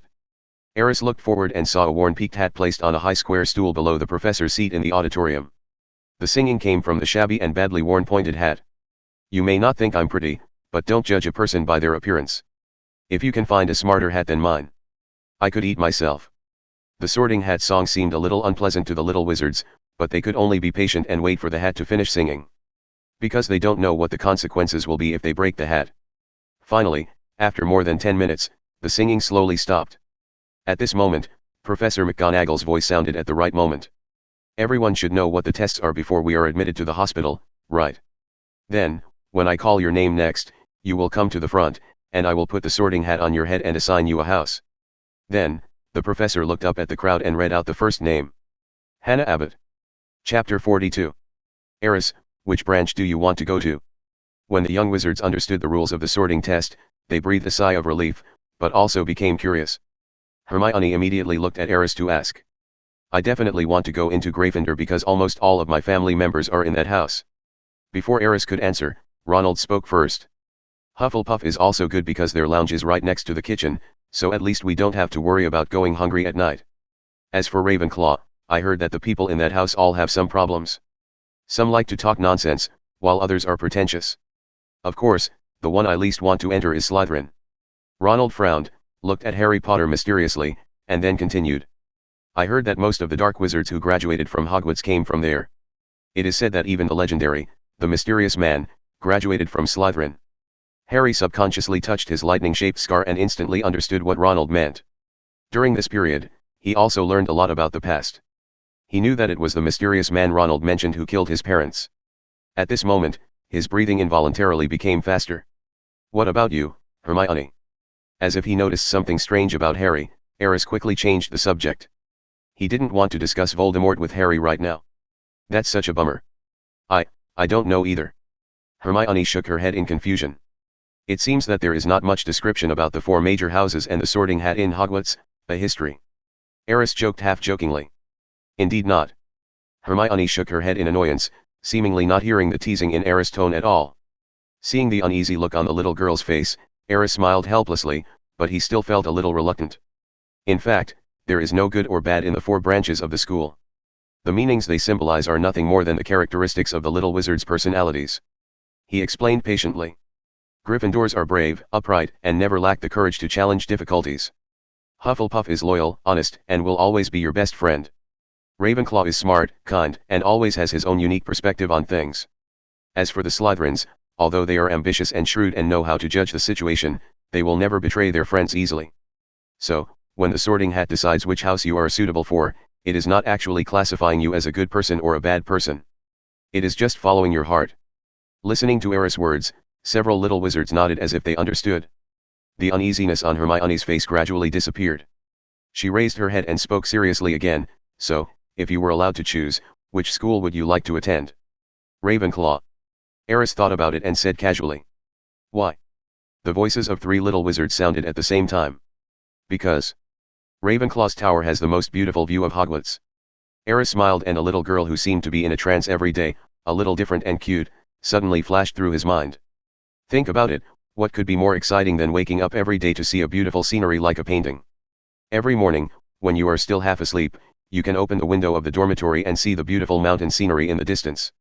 In the evening, you can also see the afterglow of the setting sun shining on the sparkling waves of the Black Lake. An unknown magical animal is flying over the Black Lake, and the mist is covering the mountains in the distance, making them appear vaguely. Everything is so beautiful. Harry and the others looked at each other and then fell into deep thought. After a moment, Ronald raised his head and said with some hesitation, I still want to enter Gryffindor. Ravenclaw gives people a weird feeling. Maybe, that's just because you have never thought about reading books carefully and learning more knowledge. Hermione criticized from the side. What about you, Harry? The 2 turned their attention to Harry Potter again. Harry hesitated for a moment, then shook his head slowly. I don't know, maybe the hat can give me some advice. Okay, let's stop discussing this. Aris suddenly reminded, Hermione's turn will be here soon. Sure enough, as Aris' voice fell, Professor McGonagall's voice came at the right time. Hermione Granger. Hermione stood up and took a deep breath. Go ahead, don't be nervous. Aris comforted. As the little girl walked to the sorting hat, everyone's eyes were on her. Don't be nervous. Professor McGonagall whispered comfortingly as he put the sorting hat on Hermione's head. At this time, the sorting hat on the little girl's head made a sound. The strange hat seemed to be thinking about something. At the same time, a voice sounded in her mind. A smart, kind child with a thirst for knowledge, perhaps you are suitable for Ravenclaw. No, you also have extraordinary courage in your heart. You are honest and brave, and you are also suitable for Gryffindor. So, where should you be sorted? The sorting hat seemed to hesitate for a moment. Oh, maybe, I see, you should be more suitable. Gryffindor. It was only for a moment, and before Hermione could come to her senses, the voice in her mind disappeared. Then, a cheer came from the long table on the Gryffindor side of the left side of the hall. Congratulations! Professor McGonagall took the sorting hat off Hermione's head and pointed to the Gryffindor table with a smile. Go ahead, they are all waiting for you. Until this moment, Hermione Granger was still a little confused. She was still thinking about what the voice that had just appeared in her mind said. Smart, kind, she's perfect for Ravenclaw. But why was he sorted into Gryffindor in the end? Her eyes involuntarily turned to Aris, and she thought of what the boy had just said. He seems to want to go to Ravenclaw. At this time, the sorting ceremony was still going on. Ronald and Harry also completed the test and successfully entered Gryffindor. Just like in the book, Harry Potter is still the student that the sorting hat hesitated the longest so far. Finally, when there were only a few little wizards left, Professor McGonagall read out Aris's name. Aris Shafik. This name immediately attracted a lot of people's attention. Even some students who were already waiting for their meals turned their eyes to the sorting hat once again. The news of the appearance of the heir of the Shafik family has attracted the attention of many people after being spread by the Daily Prophet and other newspapers and magazines for nearly a month. At this time, it was not just Ronald and other young wizards who had come into contact with Aris, as well as those students who had heard of the name Shafik. Even in the professor's seat, several eyes were looking over. Except for Harry Potter, of course. At tonight's sorting ceremony, the one who attracted the most attention was Aris. Chapter 43. Guess which college he will be assigned to. At the Gryffindor table, Percy Weasley was discussing Aris's sorting with several Gryffindors beside him. Who knows? Why are you so concerned about that little wizard? Don't you know? He is the last heir of the Shafik family. The Shafik family? Are they powerful? Oh my god, you don't even know the Shafik family. After a brief exchange, Percy quickly realized that there was really nothing to talk about with these people. Don't these people read the Daily Prophet? No matter how ignorant you are, you should know about the Shafik family. That was once a famous superfamily in the wizarding world. One of the 28 sacred wizard families. You Gryffindors, forget it. At this time, a voice came from the Slytherin table behind Percy, with a proud tone. Shafik definitely belongs to Slytherin. After all, he is a true pure-blood wizard, and only a great Slytherin can be worthy of his status. Bullshit, who said pure-blood wizards must go to Slytherin? Percy retorted very unhappily. In fact, he really hoped that Aris could come to his college. After all, the Shafik family's status in the wizarding world and their wealth have indeed amazed many people. If possible, he would like to have a good relationship with Aris, so that when he graduates, he can have a good future through the Shafik family. He definitely belongs in Gryffindor. He's from Slytherin. Maybe he likes Hufflepuff's food. Come on, I heard on the train that the boy is an absolute academic master. Perhaps, he will belong to Ravenclaw. Waves of discussion soon broke out throughout the auditorium. These sounds formed a buzzing sound and spread to the front of the auditorium, where the professor's seat was located. Quiet. Professor McGonagall had to speak up, drowning out all the noise. Now, Aris, please put on the sorting hat. The boy walked to the sorting hat, sat on the stool, and felt the shabby hat being put on his head. Then, a voice sounded in his mind. Well, very gifted, extremely talented, and very smart. You are ambitious and calculating, but you are also kind-hearted and have courage that ordinary people don't have. I'm afraid that, except for Hufflepuff, the other three houses are very suitable for you. What? I'm not loyal and honest. Aris subconsciously refuted the sorting hat. No, it's just that compared to other qualities, loyalty and integrity are obviously not the most outstanding qualities for you, explained the sorting hat. So, which house should I place you in? As Aris was communicating with the sorting hat, the auditorium gradually became quiet. As time went by, more and more people looked at the figure sitting on the stool in the front, with curiosity on their faces. Apart from Harry Potter, no other young wizard had ever spent so long being sorted. In the eyes of other students, this was enough to prove that Aris was something special. So, you sort the little wizards according to the most outstanding qualities of each of them. Aris was still trying to communicate with the sorting hat. He has always been curious about whether this hat really has a completely independent consciousness or is just a program test. If it is a completely independent consciousness, how did it come into being? After all, as far as Aris knew, the four former Hogwarts giants only put part of their thoughts into the hat, which was obviously not enough to make the hat have independent self-awareness. According to this reasoning, the sorting hat should be just some kind of magic testing machine that combines legilimency and some screening methods. It's just that this machine looks more intelligent and can communicate with the tester in simple ways in certain special contexts. Of course not. I always believe that if a little wizard can grow better in a certain college, it would definitely be the best choice. The voice of the Sorting Hat sounded again. Then why don't you sort the students who belong to Gryffindor into Ravenclaw? Aris retorted calmly, don't brave people need to have brains? Of course, brave people also need brains. No, Gryffindor represents courage, which is their most precious quality.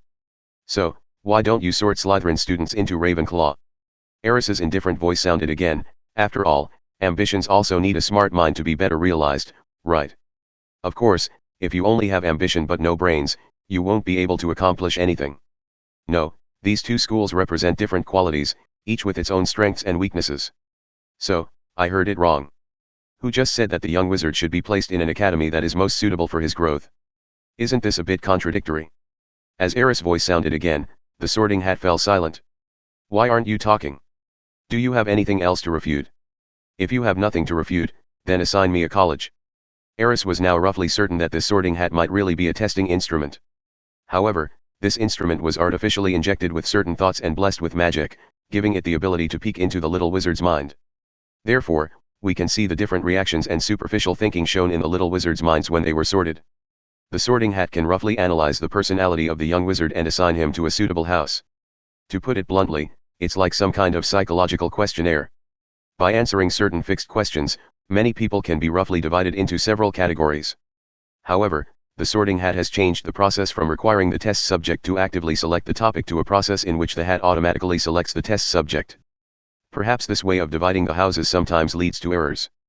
But what complicated thoughts could a group of 11-year-old wizards have? With the ability of the Sorting Hat, it is enough to roughly distinguish them and complete the sorting through superficial thinking. But after meeting Aris, everything is different. At this point, because of Aris' deliberate guidance, it can be clearly seen that the Sorting Hat is already having a hard time screening.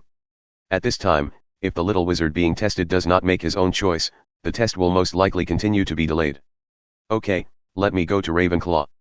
In the end, Aris had a helpless thought. The conversation with the Sorting Hat just now was actually just a collision of thoughts in his mind. Aris simply used some method of concentrating his will to express his thoughts clearly, so that they could be obtained by the Sorting Hat. At this time, after realizing Aris' final thoughts, the Sorting Hat indeed made the final choice at the right time. Of course, if you're sure, then. Ravenclaw. Chapter 44. When the Sorting Hat's voice sounded, the whole hall fell silent. Then, loud cheers rang out from the Ravenclaw table. We actually got Shafik. This is incredible. Woohoo, long live Ravenclaw. On the other side, everyone at the Slytherin and Gryffindor tables was stunned by the situation. They couldn't understand why Aris chose Ravenclaw. As a member of the sacred 28 pureblood families, you didn't choose to enter Slytherin. This is incredible. The Sorting Hat took so long to make its choice. He must have had a chance to come up with his own idea. Has Ravenclaw ever produced any particularly famous people? I can't seem to remember them at the moment. Professor Flitwick is from Ravenclaw, why don't you talk to him about this? As discussions arose, the entire auditorium fell into a buzz again. After Aris sat down at the Ravenclaw table, his eyes naturally turned to the professor's seat. There, several people were looking at him. Professor McGonagall's expression was somewhat complicated, and there was a hint of indescribable uneasiness in his eyes. Aris didn't know what she was worried about. At this moment, he suddenly remembered that the question he had asked Professor McGonagall about the nature of magic had not yet been answered. It's been a month, she should have the answer, right? Thinking about it, Aris made a decision immediately. Before the dinner ends, I must find an opportunity to ask Professor McGonagall another question. When Aris looked at the seat to the right of Professor McGonagall, which was the most central position of the entire professorial chair, an old wizard with long silver hair and beard was sitting there. He wore half-moon spectacles above his blue eyes, the lenses sparkling brightly under the light. There was always an expression of being in control on his face, and the look when he looked at people had a power that could penetrate people's hearts. The moment he saw the old man, a name flashed through Aris' mind. Albus Dumbledore. As if he noticed the boy's gaze, the old wizard gently raised the wine glass in his hand towards the boy, like a kind grandfather, and smiled. At this moment, Aris' heart couldn't help but skip a beat. Because, when Dumbledore looked at her, Aris really felt a chill all over his body, as if everything was seen through and there were no secrets left. It's legilimency. Aris murmured softly, a thoughtful look in his eyes. It seems that it is necessary to extend the time of practicing brain occlumency. He didn't want to have no secrets in front of Dumbledore in the future. Although there are some tricks that can temporarily interfere with the effect of telepathy, such as keeping the mind highly concentrated and thinking about the information you want the other person to know. In that way, the other party will naturally not be able to accurately detect more information about you. But that's just the most basic way to fight legilimency. And it's limited in effectiveness. If you really want to fight legilimency, you must become a truly powerful occlumency master. During this month, Aris has been studying the art of brain occlusion, but that ability cannot be acquired overnight, it requires constant practice, and Aris is unwilling to let others explore the secrets in his mind. Therefore, his brain occlumency technique has not made much progress. Dumbledore's ability to perform legilimency anytime and anywhere with just a glance is really too buggy. This forced Aris to devote more energy to the research of legilimency. Finally, Aris also felt a strange gaze from the professor's seat. That gaze belonged to Professor Quirrell.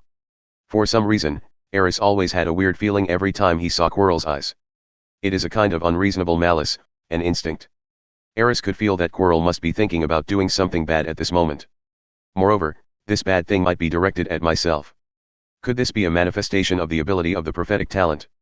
Aris looked thoughtfully at the professor, who seemed a little timid, and finally shook his head slightly. Whether it was Quirrell or Voldemort, with their current strength, they were not a big threat to Aris. And he believes that in the next few months, the gap will only get smaller and smaller. Next, we will hand over the time to Headmaster Dumbledore. After that, basically no one paid attention to the branches of the remaining few young wizards. Everyone was talking about Aris, or Harry Potter. Until Professor McGonagall returned to the professor's seat and tapped his glass gently. The clear voice seemed to be cast by magic, spreading clearly throughout the auditorium. Then, Dumbledore stood up and cleared his throat. His deep, old voice resounded throughout the hall.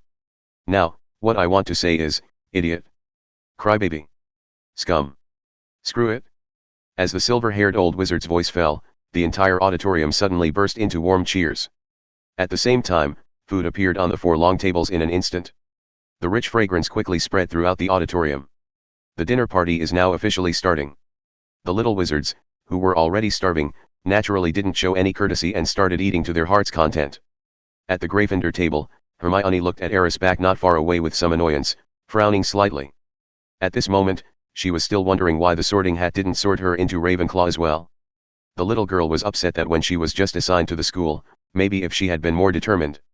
Maybe I will be assigned to Ravenclaw. In that case, he would at least know exactly how far Aris has grown, and he could also communicate with him more about his study problems in normal times, but now.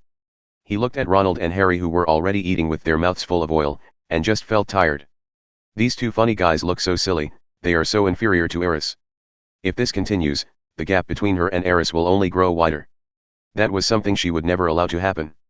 On the other side, Aris, who had just eaten something, turned to look at a little Asian witch whom he had just met. Qiuzhang, can I ask you a question? The pretty little witch with a slightly red face quickly swallowed the food in her mouth, then nodded and said, of course. Well, I was wondering. Aris glanced at Professor McGonagall and said hesitantly, if I go to ask Professor McGonagall some questions now, will she think I'm being rude? Ah. The little Asian witch was stunned for a moment, then she said with a smile, of course not, as long as there is nothing particularly urgent, professors are usually happy to answer students' questions. Then I feel relieved. Aris nodded with a smile. Then he stood up and walked towards the professor's seat. Wait, what do you want to know? Maybe I can tell you. Qiuzhang looked at Aris' handsome face and long silver hair, and subconsciously called the boy again. Well, excuse me, Professor McGonagall said this question is a bit difficult and it's not something we should study at our age, so I think it's highly likely that you don't know the answer. But I promise, if I get the answer from Professor McGonagall, I'll tell you. Chapter 45. Just as Aris turned around, Qiuzhang's voice came again from behind. Wait, what do you want to know? Maybe I can tell you. Looking at Aris' handsome and delicate face and his long silver hair, Qiuzhang subconsciously called the boy again for some reason. After all, I've studied at Hogwarts for 2 years. As if to increase her persuasiveness, the little witch emphasized her academic qualifications. However, Aris smiled and shook his head. Well, excuse me, Professor McGonagall said this question is a bit difficult and not something we should be thinking about at our age, so I think it is very likely that you may not know the answer. But I promise, if I get the answer from Professor McGonagall, I'll tell you. After saying that, Aris turned around again and walked towards the professor's seat. Isn't this a problem we need to consider at our age? Qiuzhang looked at Aris back with some curiosity, still wondering in his heart, what kind of problem could lead Professor McGonagall to such a conclusion? And why did the boy insist on finding the answer to the question? After a moment, a smile appeared on Qiuzhang's face. It seems that the Sorting Hat made the right choice. He is just a smart boy with a strong thirst for knowledge. In the teacher's seat, Professor McGonagall suddenly had a bad feeling when he saw Aris walking towards him. Principal Dumbledore, I suddenly remembered that I have some work to do, so. She immediately wanted to get up, leave this place of trouble, and stay away from Aris. However, things did not turn out as she wished. Professor McGonagall, is there anything more important than the dinner right now? Dumbledore was obviously confused.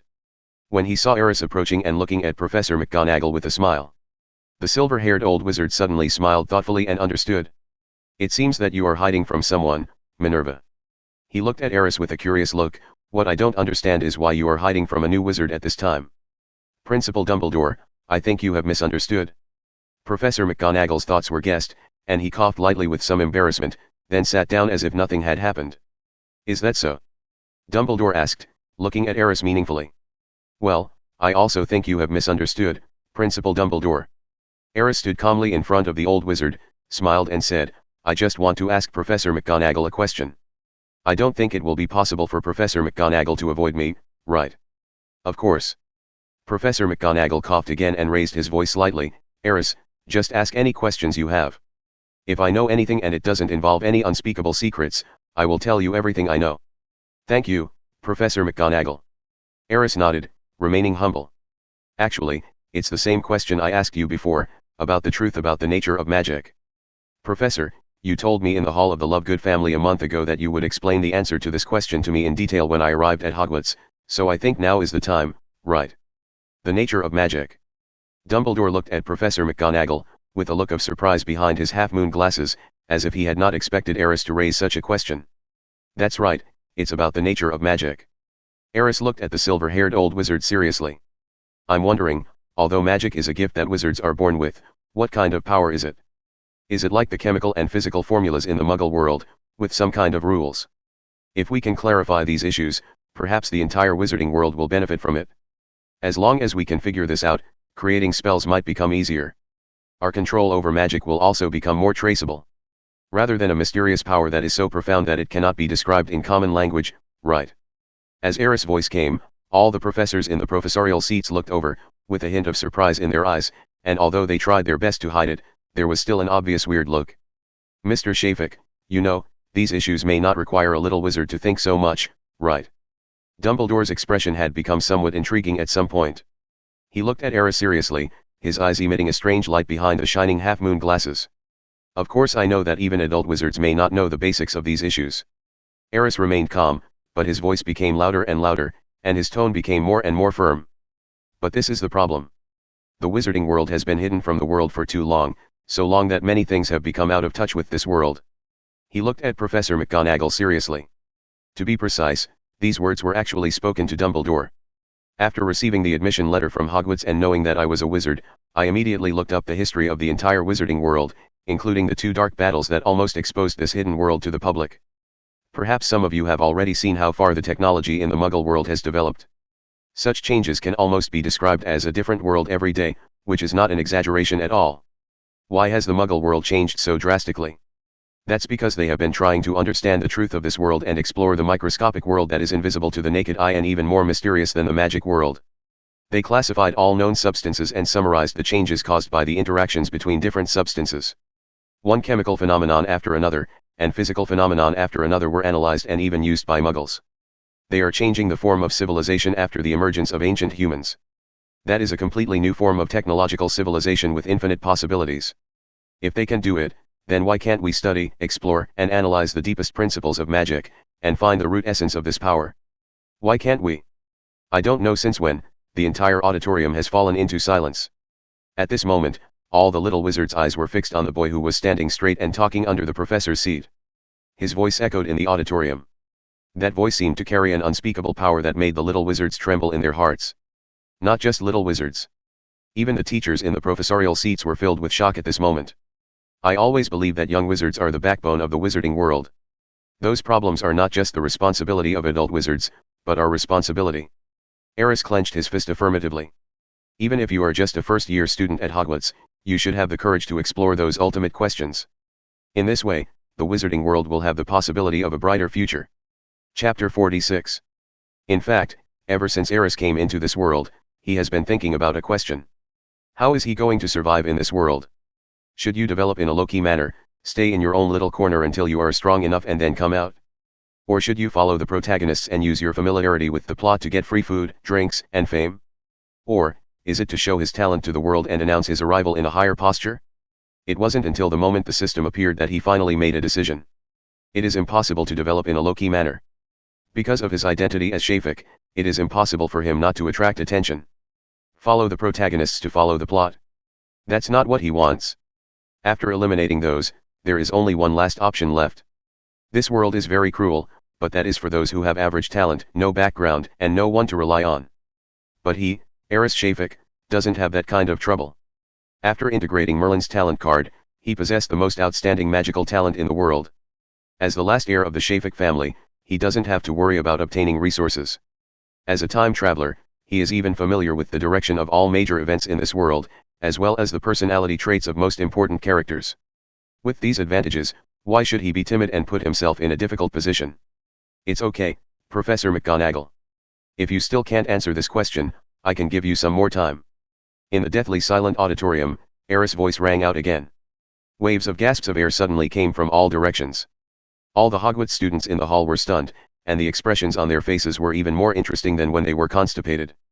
And this is exactly the effect Aris wants. This is how he announces his coming to the world. Aris, you. Professor McGonagall had a complicated expression, embarrassment, trepidation, but mostly panic. Because what the boy just said was so shocking. That was not only a subversion of the existing order of the wizarding world, but also a challenge to professors like them. Those words may seem long, but in the final analysis, they actually mean the same thing. The teaching method at Hogwarts is so old-fashioned. It's time to make some changes. The wizarding world is so backward. It is also time for the new generation of backbone, that is, Aris generation, to make some changes. As for the question of the nature of magic, in the eyes of professors like McGonagall, and even Dumbledore, it may just be an excuse. What on earth does this guy want to do? Professor Dumbledore. McGonagall turned and looked at the silver-haired old wizard beside him, trying to seek his advice. Perhaps we should have a good talk with this child. Dumbledore's expression had become somewhat serious. Because, in Aris, he seemed to see the shadow of a good friend from the past when he was a teenager. And that man was still imprisoned in the High Tower of Nermengard. His name was Grindelwald. The point is, Dumbledore imprisoned him personally. Dumbledore greeted McGonagall and said, "You will host the rest of the dinner." As he spoke, the silver-haired old wizard stood up and nodded to the other professors. "If you have any questions, you can talk to me later. Now, I want to talk to this kid." "Sorry." As he spoke, he seemed to suddenly remember something and turned around to give McGonagall some instructions. "Remember, Mr. Filch has something to remind the students. Of course, there are also those school bands, which you need to announce to the first-year students this year." As he spoke, Dumbledore waved to Aris. "Come on, kid, come sit in my office. There are a lot of snacks there. I'm sure there's something you like." "With pleasure, Headmaster Dumbledore." Aris smiled and nodded. Then, he looked at Professor McGonagall and reminded him, "Professor, I think I may have to trouble you until I get the answer." "Why do you still care about the damn answer?" Professor McGonagall wanted to swear. "Of course, that concerns the future of the entire wizarding world." Aris replied as a matter of course. "Merlin stinky socks, I must be crazy to have promised to give you the answer you wanted, and such an outrageous answer." When Aris followed Dumbledore away, Professor McGonagall finally couldn't help it anymore and cursed softly. "Minerva, did you really promise that child a month ago that you would teach him the true nature of magic?" A voice suddenly came from the side, and Professor Flitwick looked at McGonagall strangely, with a hint of disbelief in his tone. "I had no choice but to do that. I couldn't give that boy the impression that all the professors at Hogwarts were idiots when we first met, right?" Professor McGonagall said unhappily, who knew he would remember this for so long. "He is indeed a unique child." On the other side, Professor Sprout, the Dean of Hufflepuff, also said silently. Afterwards, the entire teaching staff started a discussion around Aris. Even Professors Snape and Quirrell, who had been silent, asked a few questions seemingly intentionally or unintentionally. Not to mention the students from the 4 major colleges in the auditorium. The auditorium, which was previously as silent as death, suddenly became like a boiling pot of fire after Aris left. Students from every college were discussing and speculating intensely, and seemed to be expecting something. It's unbelievable that he dared to talk back to the professor. The most outrageous thing is that he is a freshman. He said that we are the future of the wizarding world. I don't know why, But I suddenly felt my blood boiling when I heard this. Shafik is right. Why can't a little wizard think about the ultimate questions about magic? Are we missing a brain? I will probably always remember this year's unique admissions dinner, and the freshman named Aris Shafik. Don't you realize one thing? If what Aris said about Muggle technology is true, it's too scary. That's bullshit. That guy is just exaggerating. I don't know where he heard those stories from. He's talking nonsense here. That's right. A freshman who just entered school dared to say such inflammatory words in the hall of the dinner party. He is not afraid of being expelled from the school. Many of the students were excited by what Aris said, but of course there were also some who remained rational, or some who were jealous and disdainful. In short, whether it is a good impression or a bad impression, Aris is remembered by all the students. I'm afraid it's the kind that I can't forget even if I want to. Chapter 47. Cockroach Pile. As Dumbledore softly shouted a command, the statue at the door of the headmaster's office slowly turned, revealing the door inside. The silver-haired old wizard seemed to not care at all that the secret order of his office was heard by Aris behind him. Or maybe he wanted Aris to know it on purpose. This way, next time he looks for Aris, he won't have to repeat the secret order. What would you like to drink? Black tea? Or sour soda? I happen to have some here. Dumbledore took off his hat, put it on the hanger, and then asked Aris kindly. Thank you, Professor. Tea will be fine. Aris smiled and nodded. You don't look scared at all. Dumbledore waved his wand and brewed tea while looking at the boy in front of him with interest. Finally, he was sure that there was no fear or panic in the boy's eyes. This is not easy for an 11-year-old boy. In particular, the boy had just made a mistake that seemed very serious in the eyes of ordinary people. I don't understand, Professor, why should you be afraid? Aris looked at Dumbledore innocently, with clear eyes, and perhaps even deliberately revealed a little stupidity. Stop pretending, you little guy actually have a talent for acting. Dumbledore saw through Aris' disguise easily and exposed him on the spot. Tell me, why do you say that the study of the nature of magic is related to the future of the entire wizarding world? What are your real thoughts on this matter? Dumbledore looked at the boy thoughtfully and asked seemingly casually. Professor, I think you can see it more clearly than me.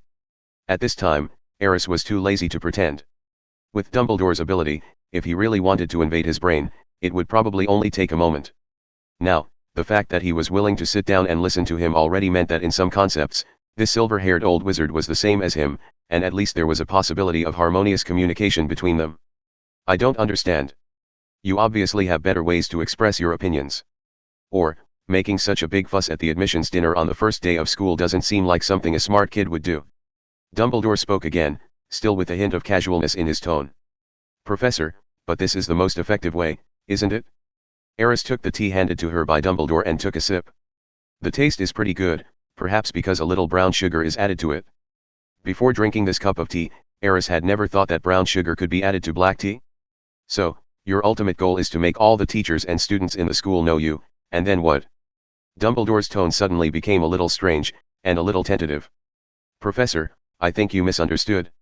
Aris' voice became sincere. I have never thought about forming cliques, nor have I thought about subverting the school's teaching methods. I have not even thought about being in the limelight. The only reason I did all this was to get an answer to what the nature of magic is, and Professor McGonagall once promised me that he would give me this answer.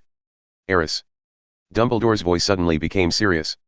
I think you can speak freely here. Why don't you continue to talk about your views on Muggles? Also, how did you get to know them so well? In fact, even if I hadn't done some homework, I might not understand the terms you said, such as chemistry and physics. These should be the names of some professional subjects of Muggles, right? Hearing this, Aris did not speak immediately. He was silent for a while, then looked at Dumbledore in a slightly inquiring manner and said, Professor, forgive me for being so offensive, but I really want to know, have you really understood chemistry, physics, and other subjects where Muggles explain the laws of nature? To be honest, I did understand it. Dumbledore was silent for a moment, and then nodded affirmatively. Because I understood it, I also know very well that what you said is not aimless nonsense.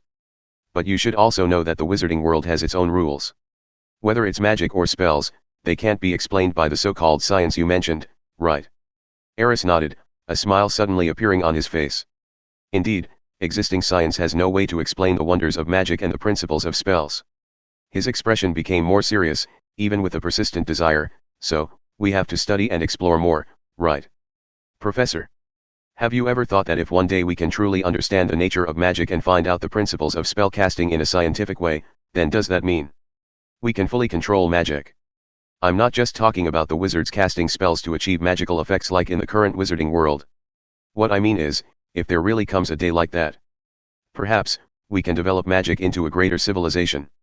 Everything that science can do should be easier to do through magic, but in fact, this is not the case. Muggles have invented a means of transportation that can fly through the sky through technological research. They invented a communication tool that allows people to have conversations thousands of miles away. They also invented supercomputers that can store data, connect data, and even automatically generate data. As the times continue to develop, the power of science and technology will inevitably explode at a blowout rate. Perhaps it won't be long before it completely leaves magic far behind. Then maybe it will be the turn of wizards to marvel at the wonders of Muggle technology. We will find that technology can do the same things that magic can do. Moreover, it can be done in a more convenient and simpler way. And in fact, Professor Dumbledore, you have seen the current state of the wizarding world. Backward, decadent, and without a trace of vitality. How long do you think such a wizarding world can hide in the Muggle world? 10 years? 20 years? Or 100 years? It's better to blend in than to hide. This is what I think of the wizarding world now. Neither annihilation nor plunder. It's not a meaningless lingering. It's about truly integrating into that world in a more appropriate way. Chapter 48. Aris rested his hands on the wooden desk that was almost up to his chest, and looked at Dumbledore seriously. The two of them stared at each other for probably more than a minute. I think what you said is worth my careful consideration. Finally, Dumbledore gently adjusted the half-moon glasses on his nose, looked away, then stood up and slowly paced behind the desk. Professor. Aris sat down again and took another sip of black tea. We still have plenty of time to discuss this, don't we? Dumbledore stopped and looked at the boy again. Yes, perhaps, today's conversation can end here. If you want to go back to the dormitory to see your roommates, you can leave now. There's one more thing, Professor. Aris thought for a moment and a smile appeared on his face again. Oh. Dumbledore looked at Aris meaningfully through his glasses. You say. If possible, Professor, can you give me an authorization? I heard that the school library has a large banned books section. There may be some books in it that are worth reading. Aris said frankly. Aris. Dumbledore's expression became strange again. You know, some books are not suitable for a freshman to read, especially those in the restricted section. There is a reason why they are in the restricted section. For example, a potion book that introduces how to make polyjuice potion. Aris looked at the silver-haired old wizard in front of him with a smile, and said with a hint of ridicule, you know, that kind of book can be bought at Flourish and Blott's. Dumbledore clearly heard the dissatisfaction in the boy's tone, and the corners of his mouth twitched slightly. He really couldn't understand why Aris knew that there was a potion book containing polyjuice potion in the restricted section. By the way, what was the name of that book? It seemed to be Powerful Potion? Okay, I think it's almost time to rest. It's very rude to disturb an old man's sleep. The old wizard rubbed his temples as if he had a headache.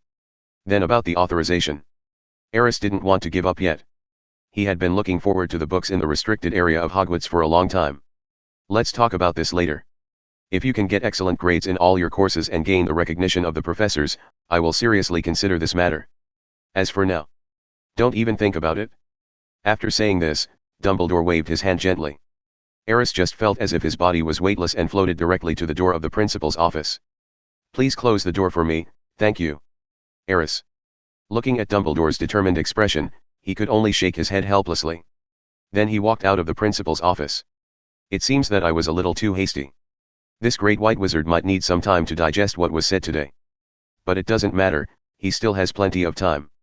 Aris, who had just walked out of the principal's office, stretched and walked away leisurely.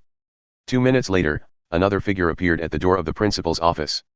Professor McGonagall glanced in the direction Aris left, hesitated for a moment, and finally shouted the statue's secret command, then walked into the principal's office with a mixed feeling. Minerva, if I remember correctly, you should be inspecting the little wizard's rooms at this time. Why, did something happen? Dumbledore's voice came from inside, and it seemed to have a hint of fatigue. Professor Dumbledore, you don't look well. McGonagall was acutely aware that Dumbledore's brow was slightly furrowed at the moment. Nothing, I just talked to that little guy and was thinking about something. Recalling Aris' calmness after arriving at the principal's office, and those words that would definitely cause chaos if they were spread outside. The old principal suddenly felt his headache getting worse. It seems that among this year's young wizards, Mr. Potter is not the one that you, the headmaster, are most worried about. Professor McGonagall seemed to have thought of something, pursed his lips slightly, and said with a slightly distressed tone, "Or have we all been educated by a young wizard who has just entered school?" Minerva. Dumbledore looked at McGonagall helplessly, and suddenly changed the subject. "I'm more curious about how you are going to explain the nature of magic to that little guy. He has been waiting for your answer." "Professor, let's stop teasing each other." McGonagall smiled bitterly, and his expression became even more helpless. "I came here to ask you for advice. I thought that with your research on magic, you might be able to give me some advice so that I can put an end to this matter. Otherwise, he might really keep pestering me." "I'm sorry, I can't help you." Dumbledore shook his head helplessly. "Even the oldest scholar in the wizarding world and the most experienced spell inventor may not be able to give you a clear answer to this question. I suggest that maybe you can take some time to pick up the book again and study it carefully. But I'm afraid I can't split myself to take care of school matters." Professor McGonagall frowned slightly. "You will always find a balance in time. I believe in you, Minerva." Seeing that Dumbledore's words were becoming more and more perfunctory, Professor McGonagall knew that it would be pointless to continue asking. She pursed her lips and finally nodded. "Maybe I should really stay in the library for a while." After saying that, McGonagall looked at Dumbledore again. Seeing that he didn't respond at all, she had no choice but to leave the principal's office. At this time, Dumbledore had not yet realized what it would mean to Hogwarts when Professor McGonagall devoted himself to his research. Of course, at this moment, he probably didn't have the energy to think about those things. Because what Aris said gave him too many surprises. It also reminded him of some not-so-good memories. After Professor McGonagall left, he took out a letter from the drawer of his desk. The letter looked like it had been turned several times, but Dumbledore still opened the envelope again and read it carefully. There were actually only a few simple characters on it. "Time is a wonderful thing." Looking at these words, Dumbledore's gaze became more and more distant, as if he was lost in some memory. It was a long time before he came back to his senses from his memories when he heard Fox's Phoenix cry outside the window. Then, a long sigh was heard in the principal's office. "It seems like it's time to find an opportunity to visit you, old friend." Chapter 49. With the lights in the castle dim, Aris passed through several buildings and finally arrived at the West Tower where the Ravenclaw lounge was located. It was thanks to the portraits that guided the way along the way, otherwise he might have spent more time. When he walked up the spiral staircase to the top floor, he saw an eagle-shaped bronze door knocker. Only by exploring endless knowledge, mastering its mysteries, and transcending ordinary insights can you find this place. When Aris walked to the bronze door knocker, a voice came from inside the knocker, carrying a mysterious feeling. "Excuse me, where is the place the riddle refers to?" He already knew that in order to enter the Ravenclaw lounge, he had to answer the riddle given by the bronze door knocker, which was also the only way to enter the lounge. Aris frowned slightly, not because he thought the riddle was too difficult, but because he didn't expect it to be surprisingly simple. Wouldn't the answer be Ravenclaw common room? Yes, the answer is correct. As the knocker rang again, the door to the Ravenclaw lounge slowly opened in front of Aris. "It's really not challenging." Aris smiled and shook his head. "Although, most of the riddles given by the door knocker are reasonable and the door will basically open. But today's riddle is too random. The access control of Ravenclaw is still not strict enough. It seems that I need to find an opportunity to have a good chat with door knocker and see if I can give some math problems to the little wizards of Ravenclaw. This is the symbol of respect for Ravenclaw's wisdom." As soon as I walked into the lounge, I suddenly heard cheers from inside. I knew Shafiq would be able to answer the riddle quickly. "Come on, today's riddle is too simple." "Aris, can I call you that?" At this time, a little wizard came to Aris and introduced himself excitedly. "I'm Terry Booth, and like you, I'm also a freshman in this class. You know what? What you said in the hall earlier caused a sensation in the whole school. Now your reputation is probably no worse than Harry Potter's." "Hello, Terry." Aris looked surprised and said with regret, "It's a pity that I didn't see that scene." "It doesn't matter. At breakfast tomorrow, they will definitely not have forgotten what happened tonight. You will definitely be the focus of all the students in the school again." At this time, another little wizard's voice sounded next to him. "I'm Anthony Goldstein, nice to meet you, Aris. I have a feeling that you will definitely become a celebrity in Hogwarts." To be honest, this is not common, because people from Ravenclaw Academy never like to show off outside, so it is naturally more difficult for them to be noticed and become a celebrity in the eyes of others. Qiu Zhang's voice came from behind the two little wizards. He seemed to feel that his words were ambiguous, so he quickly corrected them. "Of course, I didn't mean that you like to be in the spotlight." "It's okay, I understand." Aris smiled and shook his head, indicating that he didn't care. Qiu looked at Aris helplessly and explained, "I have suggested before that they go back to bed first, but it is obvious that they have been influenced by you and are a little excited. You can tell." Aris looked at Terry and Anthony with amusement. He really didn't expect that just because he said some encouraging words, some little wizards would regard him as an idol. At this time, the gleam in Terry and Anthony's eyes was very obvious, and it was obvious that they had been brainwashed by Aris's previous words. The group chatted for a while in the Ravenclaw lounge, and it was Aris who finally proposed to end the first team building talk at Ravenclaw Academy. By the way, Aris, Professor Flitwick has arranged a separate dormitory for you. When they parted, Terry reminded Aris. Because our dormitory is full. Of course, if you feel lonely, I would be happy to ask the professor to let me live with you. No, thank you. Aris shook his head and said sincerely, thank you for your enthusiasm, but I am actually used to living alone. Professor Flitwick's arrangement just suits my taste. Okay then. It can be seen that Terry is obviously a little disappointed. Then I'm going to rest first, good night everyone. Aris said hello to a few people one last time and then said goodbye hurriedly in the aisle. Returning to the dormitory, he glanced at the indoor environment. The gift has indeed been delivered. There is also a new class schedule on the desk in the dormitory. It's so great to have a dormitory all by yourself. Aris was very happy.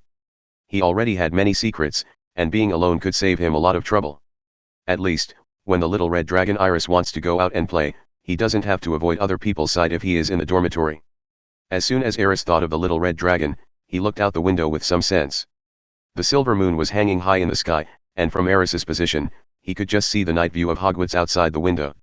Although most of the outside world was shrouded in darkness at this time, the outlines of the playground, the Black Lake, the Forbidden Forest, the Quidditch pitch and Professor Sprout's potion garden were all vaguely visible in the moonlight.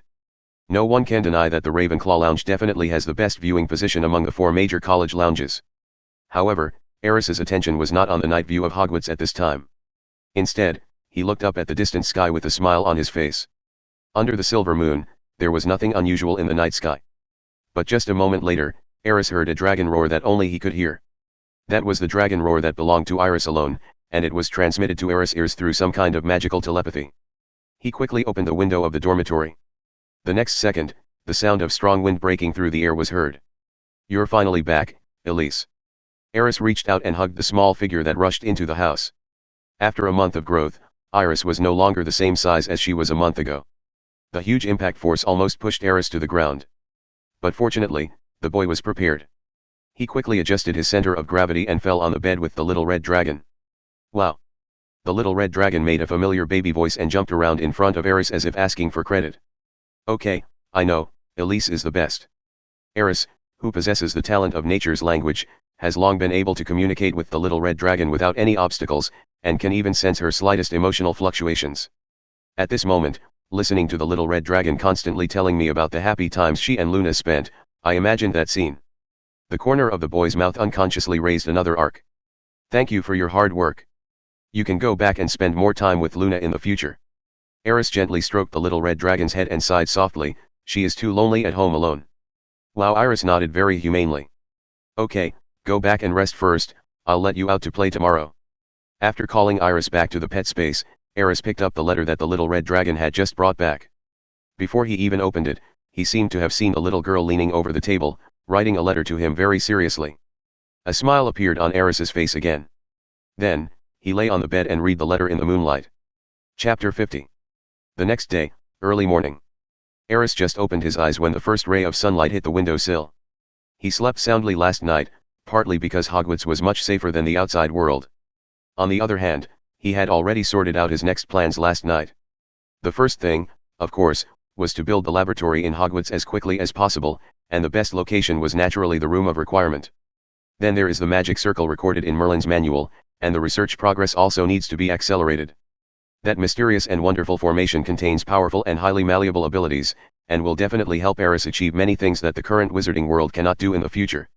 For example, the storage of spells. Then it was time for study life at Hogwarts, and Aris also made some plans. With his current knowledge, there is no need for him to continue taking ordinary first-year courses. This was also the reason why he wanted to get authorization from Dumbledore to enter the restricted area of the library as soon as he entered school. But this also requires an opportunity, because the professors will not let him skip classes easily. Aris, get up or you'll be late. Terry's voice was heard outside the door. After knocking on the door a few times, he heard no movement from inside the house, so he left in a hurry. It seemed that he was in a hurry to go to the auditorium for breakfast.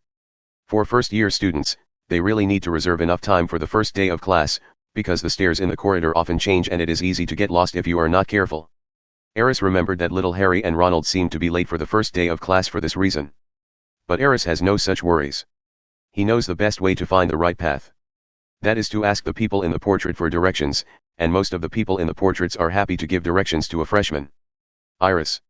After washing up, Aris summoned a little red dragon. Wow, a babyish voice sounded in the dormitory. The little red dragon seemed to be still asleep. After being summoned, it staggered 2 steps on the bed, and finally jumped lightly into Aris' arms. I have to go to class soon, so I may not be able to let you out this morning. Aris explained, patting the little red dragon's head. So, you can choose to stay in the pet space now, or you can go out and play for a while, and then find a chance to come back to see me at noon. The little red dragon seemed to be much more sober at this time. She turned her head to look out the window and let out another wow sound. Of course, you can go and play, but remember to hide yourself and don't appear in front of other creatures, especially intelligent creatures. Got it? The little red dragon's eyes lit up and he nodded repeatedly. Go. Aris raised his hand with a smile, placed the little red dragon on the windowsill and opened the window. Wow, Iris jumped and flew into the air in an instant. Then, her figure disappeared into the void and vanished from Aris's sight in the blink of an eye. But with the help of his connection with Iris, he could clearly feel that the little guy was actually flying towards the Forbidden Forest. Aris suddenly had a bad feeling in his heart. This guy won't cause any trouble, right? The Forbidden Forest is not safe. However, when he thought of Iris's strength, he felt relieved. I'm afraid that if this little guy goes there, what I should worry about are those magical animals. After leaving the dormitory, Aris arrived at the auditorium smoothly. The situation was just as Anthony said. As soon as Aris walked into the auditorium, he noticed many people looking at him. It turned out that the students had not forgotten his shocking behavior at the dinner last night. Some of these gazes were filled with admiration, some were filled with curiosity, and some were filled with pure disdain and jealousy. However, Aris ignored them all. He looked around, and sure enough, just like in the original movie, he didn't see Harry and Ronald. These 2 little guys are probably still sleeping, or they are trapped on some corridor stairs. Aris. A pleasant female voice came from behind. The boy turned around and saw Qiu, smiling sweetly, standing behind him. Good morning, Qiu. The 2 greeted each other. Then, Qiu sat down next to Aris. Your first class should be with Professor Flitwick, right? Qiu asked. Well, probably with Hufflepuff. Aris nodded. The Hogwarts timetable is randomly assigned by the 4 major houses, and usually 2 houses will take the same class together. The 2 schools where students attend classes every day are completely random and will be announced on the timetable the day before. The reason given is to increase the cohesion among students of the 4 major colleges. But it seems that the results have not been very good so far. Gryffindor and Slytherin have always been sworn enemies, while Ravenclaw and Hufflepuff have been relatively invisible. The reason for the pursuit is still due to the different personalities of the students from the 4 colleges. Professor Flitwick has a good personality and is very patient. You don't have to worry. Afterwards, Qiu kindly told Aris about the personalities of several professors in the school and what to pay attention to when dealing with them. Although Aris probably already knew all of this, he still patiently listened to the enthusiastic senior student finish her talk. After all, they mean well. After finishing breakfast in the Great Hall, Aris went straight to the Charms classroom. Aris, here. As soon as he entered the classroom, Terry and Anthony waved to him. Good morning. Aris greeted them with a smile, then sat down next to them. Since he was taking classes with Hufflepuff, to be honest, Aris was a little uninterested. Because, we won't see the little wizards of Gryffindor and Slytherin confronting each other in the extra classroom Easter eggs. I heard that Professor Flitwick is very tolerant of students in our college. I'm so lucky that my first class is with him. Terry had a smile on his face and said with some expectation, so, if we don't perform well in this class, the professor shouldn't do anything to us, right? Maybe. Anthony's voice also sounded at the side at the right time, but I am sure that no little wizard can fully unleash the spell as soon as he is exposed to it. So, maybe the professor is used to it. This is the first class after all, isn't it? Compared to Terry, Anthony is much more optimistic. Aris listened to the conversation between the 2 and had a smile on his face. He nodded from time to time to show that he agreed with their views. While chatting, neither of them noticed that a short figure had appeared on the podium. Be quiet. Professor Flitwick waved his wand lightly, and the whole person magically floated up.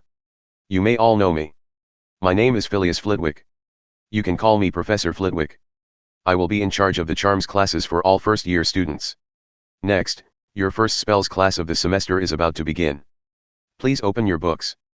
As Flitwick's voice sounded, the sound of first-year students flipping through their books could be heard. Aris, on the other hand, looked at Professor Flitwick with a thoughtful look in his eyes. He did not forget that the system's 3 daily tasks for today have not been completed yet. Chapter 51. The first spell you will learn is the levitation spell. At the podium, Professor Flitwick tried hard to stand on a pile of books so that he could clearly see the students below. Everyone, please draw your wands. Remember, there are 2 very important points when casting a spell. One is the action, and the other is to recite the spell clearly. Of course, some spells require a strong intention to cast. The spell for the levitation spell is Wingardium Leviosa. Like this, wave it, shake it, and chant the spell at the same time. As Professor Flitwick continued to explain, the little wizards below began to try it out impatiently, and began to wave their wands one by one. There is a feather in front of each of you. I believe everyone has seen it. Next, try to make this feather float. The professor looked at the freshmen below who had already taken action with satisfaction. His eyes kept moving among the crowd, while he kept emphasizing the key points of casting the spell. Hannah, you need to be more confident and pay attention to your hands. Terry, you need to say the spell clearly, this is very important. And you, Anthony, try waving your wand a little slower. I'm not asking you to hit people with it. Don't worry, everyone. I know this is difficult, but if you want to cast your first spell in your life, you will definitely have to go through some twists and turns. As the young wizards gradually found their way, Flitwick's speech became faster. Almost every freshman was named by him. Until Terry's somewhat doubtful voice sounded, Professor, is this really that difficult? Also, are you sure you need to chant a spell to make the feather float? What? Flitwick turned around, and was a little unresponsive for a moment. Look at Aris, he clearly didn't cast any spell, but the feather still floated. Yes, I saw it too. Even his actions were perfunctory. Anthony's voice followed. The voices of the 2 people immediately attracted all the attention in the classroom. Aris awkwardly flipped through the books on the table and glanced helplessly at the 2 conspicuous bags beside him.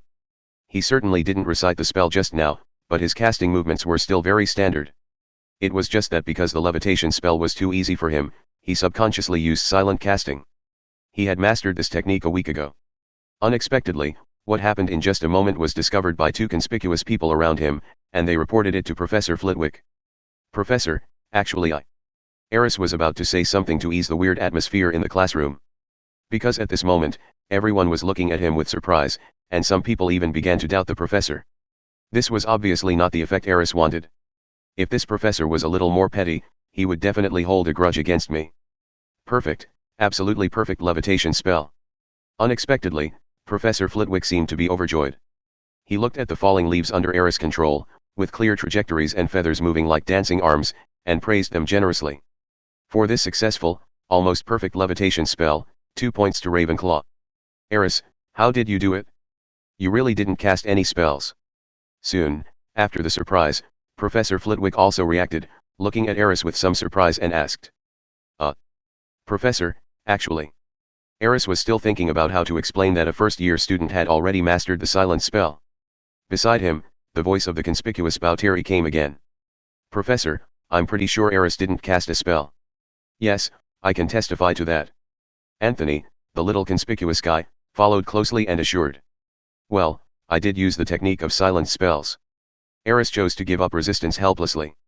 Originally, he was thinking that maybe he should slowly show his talents so that these professors would have time to adapt. But now it seems that this idea cannot be realized. But it's better this way, maybe he can get the right to skip classes openly sooner. It really is a silent spell. Flitwick's eyes widened, and he looked at Aris as if he was looking at a treasure. Excuse me, Mr. Shafiq, could you show me again? Of course. Now that he had made the decision, Aris no longer thought about holding back. He let the feather fall back onto the table, then cut off the supply of magic power. Then, he gently waved the wand and made a spell-casting motion. The next second, the feather floated up gently again, and just like before, it drew one perfect arc after another above the classroom. Finally, the feather landed accurately on Terry's head, making him look like he had just run out of a chicken coop.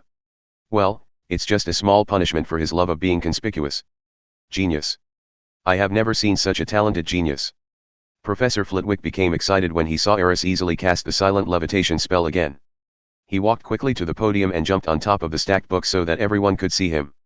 Then, with an excited look on his face, he said, Student Aris did not recite the spell, but that does not mean that you do not need to recite the spell to cast it. It involves a more advanced technique. You can only try to learn this technique after you have completed the ordinary wizard exams. It is a silent spell. It's unbelievable. Aris gave me a big surprise. I have never seen such an outstanding student. Even Professor Dumbledore, who is recognized as the most outstanding genius in the history of Hogwarts, may not be able to do it at his age. Such an achievement is absolutely unprecedented. The young wizards looked at the excited Professor Flitwick in confusion, and then looked at Aris, who always had a polite smile on his face, and they didn't know how to react. In fact, Aris was a little embarrassed at this time. How could I not feel embarrassed? Being praised so generously by the professor in front of so many people. Some even say he is more powerful than Dumbledore. This tall hat is really too heavy. It felt like being in the school playground in the Muggle world, receiving the attention of all the teachers and students. There was also a loudspeaker next to it praising his great achievements. This is simply a social death scene. Professor, if you want to praise me, can't you wait until after class to praise me in my office? That way you wouldn't be so socially dead. After a while, the little wizard seemed to react, and their gazes at Aris became extremely hot. It looked like he was going to eat him alive. It's chilling. Aris, you are so awesome. Can you teach me how you did it? I know that he will definitely be a prominent figure in Hogwarts for the next 7 years. Merlin's beard. A talent stronger than the great headmaster Dumbledore. How is this possible? It's incredible. Professor Flitwick looked at Aris, who was surrounded by the crowd, and the excitement in his eyes gradually turned into a kind of determination. At this moment, he has secretly made up his mind. We must report this matter to the principal immediately and focus on training Aris from now on. Perhaps, in the future wizarding world there will be a second Dumbledore, or even a more powerful figure. And such a character comes from Ravenclaw. Recalling what Aris said at the dinner yesterday. At this moment, an idea suddenly flashed through Flitwick's mind. Maybe, this kid can really do it. Chapter 52. Soon, the charms class ended with all the young wizards and professors very excited. Perhaps, those little wizards were even more excited. Stimulated by Aris' outstanding performance, the young wizards worked very hard in class just to get a compliment from Professor Flitwick. As for Aris, the content of the class was too simple for him. So he spent almost the second half of the class reading forgotten ancient magic and spells, and Professor Flitwick obviously saw it too, but said nothing. Instead, when Terry was shouting because of some progress in the levitation spell, he signaled him to be quiet and not disturb Reese from reading. This scene made the little wizards both envious and jealous. Even though I was in class so hard and was reading extracurricular books openly, the professor still protected me so much. She is simply the role model they admire and yearn for the most. This is the end of today's class. You must practice well when you go back. I will check your progress in casting the levitation spell before the next class starts. When the get out of class was about to end, Liwei arranged homework. At the same time, the little wizards began to pack up their books with bitter faces. In this class, their levitation spells had little effect. The best one could do was just make the feather float up slightly and then fall down quickly. Aris realized at this moment that there were very few students like Hermione who could successfully cast a spell in the first class. Even the Ravenclaw Academy, known for its wisdom, couldn't finish it. This made Aris realize once again the importance of talent and enthusiasm for learning. The little wizards really didn't do any homework before entering school. This is very real, very real. Professor, please wait a moment. When most of the little wizards in the classroom had left and Professor Flitwick was about to return to his office, Aris stepped forward and called him. Aris, do you have anything else to say? Professor Flitwick seemed a little anxious. By the way, I will report your situation to the principal in a moment. If you are willing, I may need to make a special schedule for you. Your learning progress has far exceeded that of ordinary freshmen. Of course. Aris' eyes lit up. He didn't expect that there would be such an extra gain. If that's the case, it's great. He finally doesn't have to study alone anymore. As early as 1 month before school started, during the self-study stage, Aris had already felt that there were many abstruse things in the magic knowledge, and even with super thinking it was difficult to fully understand in a short time. There is no doubt that at this time, you need a very powerful and experienced teacher to guide you. After all, knowledge and experience take time to accumulate. That's great. Flitwick was pleased with Aris' eagerness to learn. By the way, what did you want to ask? That's the professor. Aris thought for a moment and said. I was wondering, is there some way to store spells? Storage spells? Why? In Flitwick's opinion, there was no point in studying such a method. Well, I've been researching some kind of magic item that can cast spells automatically. Aris sorted out his words so that Flitwick could understand better. If there is some way to store spells, then my research may be able to go a step further. I think, since you are a master of spells, you might be able to give me some inspiration. So that's how it is. Flitwick was stunned for a moment, then began to mutter to himself, a method of storing spells, some kind of curse? Or, a spell of blessing? No, these are probably not what you want. Professor Flitwick frowned. I may need to look up some information on this question. After a long while, he raised his head helplessly and said to Aris, maybe, I can give you an answer later. Okay, Professor, thank you for your hard work. Aris nodded without being anxious. As Professor Flitwick turned and left, a system prompt sounded in his mind. Congratulations to the host for successfully stumping a professor with his question, and gaining 300 academic points. Done, perfect. A smile appeared on Aris's face. In fact, Professor Flitwick doesn't really care when he will come up with the answer to this question. All he wanted was a chance to get double points. The professors at Hogwarts are really talented, and any questions that are not very difficult are not difficult for them at all. Therefore, Aris can only raise this question, which is almost unsolvable at this stage. If Professor Flitwick answered the question correctly, that would be a bonus, wouldn't it? After leaving the charms classroom, Aris walked towards the transfiguration classroom. Next, he still had to take transfiguration classes with the little wizards of Hufflepuff Academy. However, when Aris walked through a corridor, he saw two familiar figures walking towards him. Harry, Ronald. Aris greeted, what a coincidence, did you just finish your transfiguration class? That's right, Aris, it's great to meet you. Ronald suddenly became a little excited, which made Aris a little confused. The mouse hasn't returned to its original form yet, and Ronald is very worried. Harry explained. But Aris was sure that little Harry had just smiled. This little guy seems to be gloating over others' misfortune. However, Ronald was so excited that he didn't realize the betrayal of his best friend. He grabbed Aris's hand and said in tears. Aris, you really can't change Banban back to his original state? He has been hungry for a whole day. If this continues, he might starve to death. I tried putting some food in the goblet, but Banban couldn't eat it at all. Poochie. Aris couldn't help laughing out loud. At the side, Harry's face turned red because he was holding back his anger, as if he was thinking of the scene where Ronald put food into the goblet. Aris, you can still laugh. Little Ronald was a little angry. Don't worry.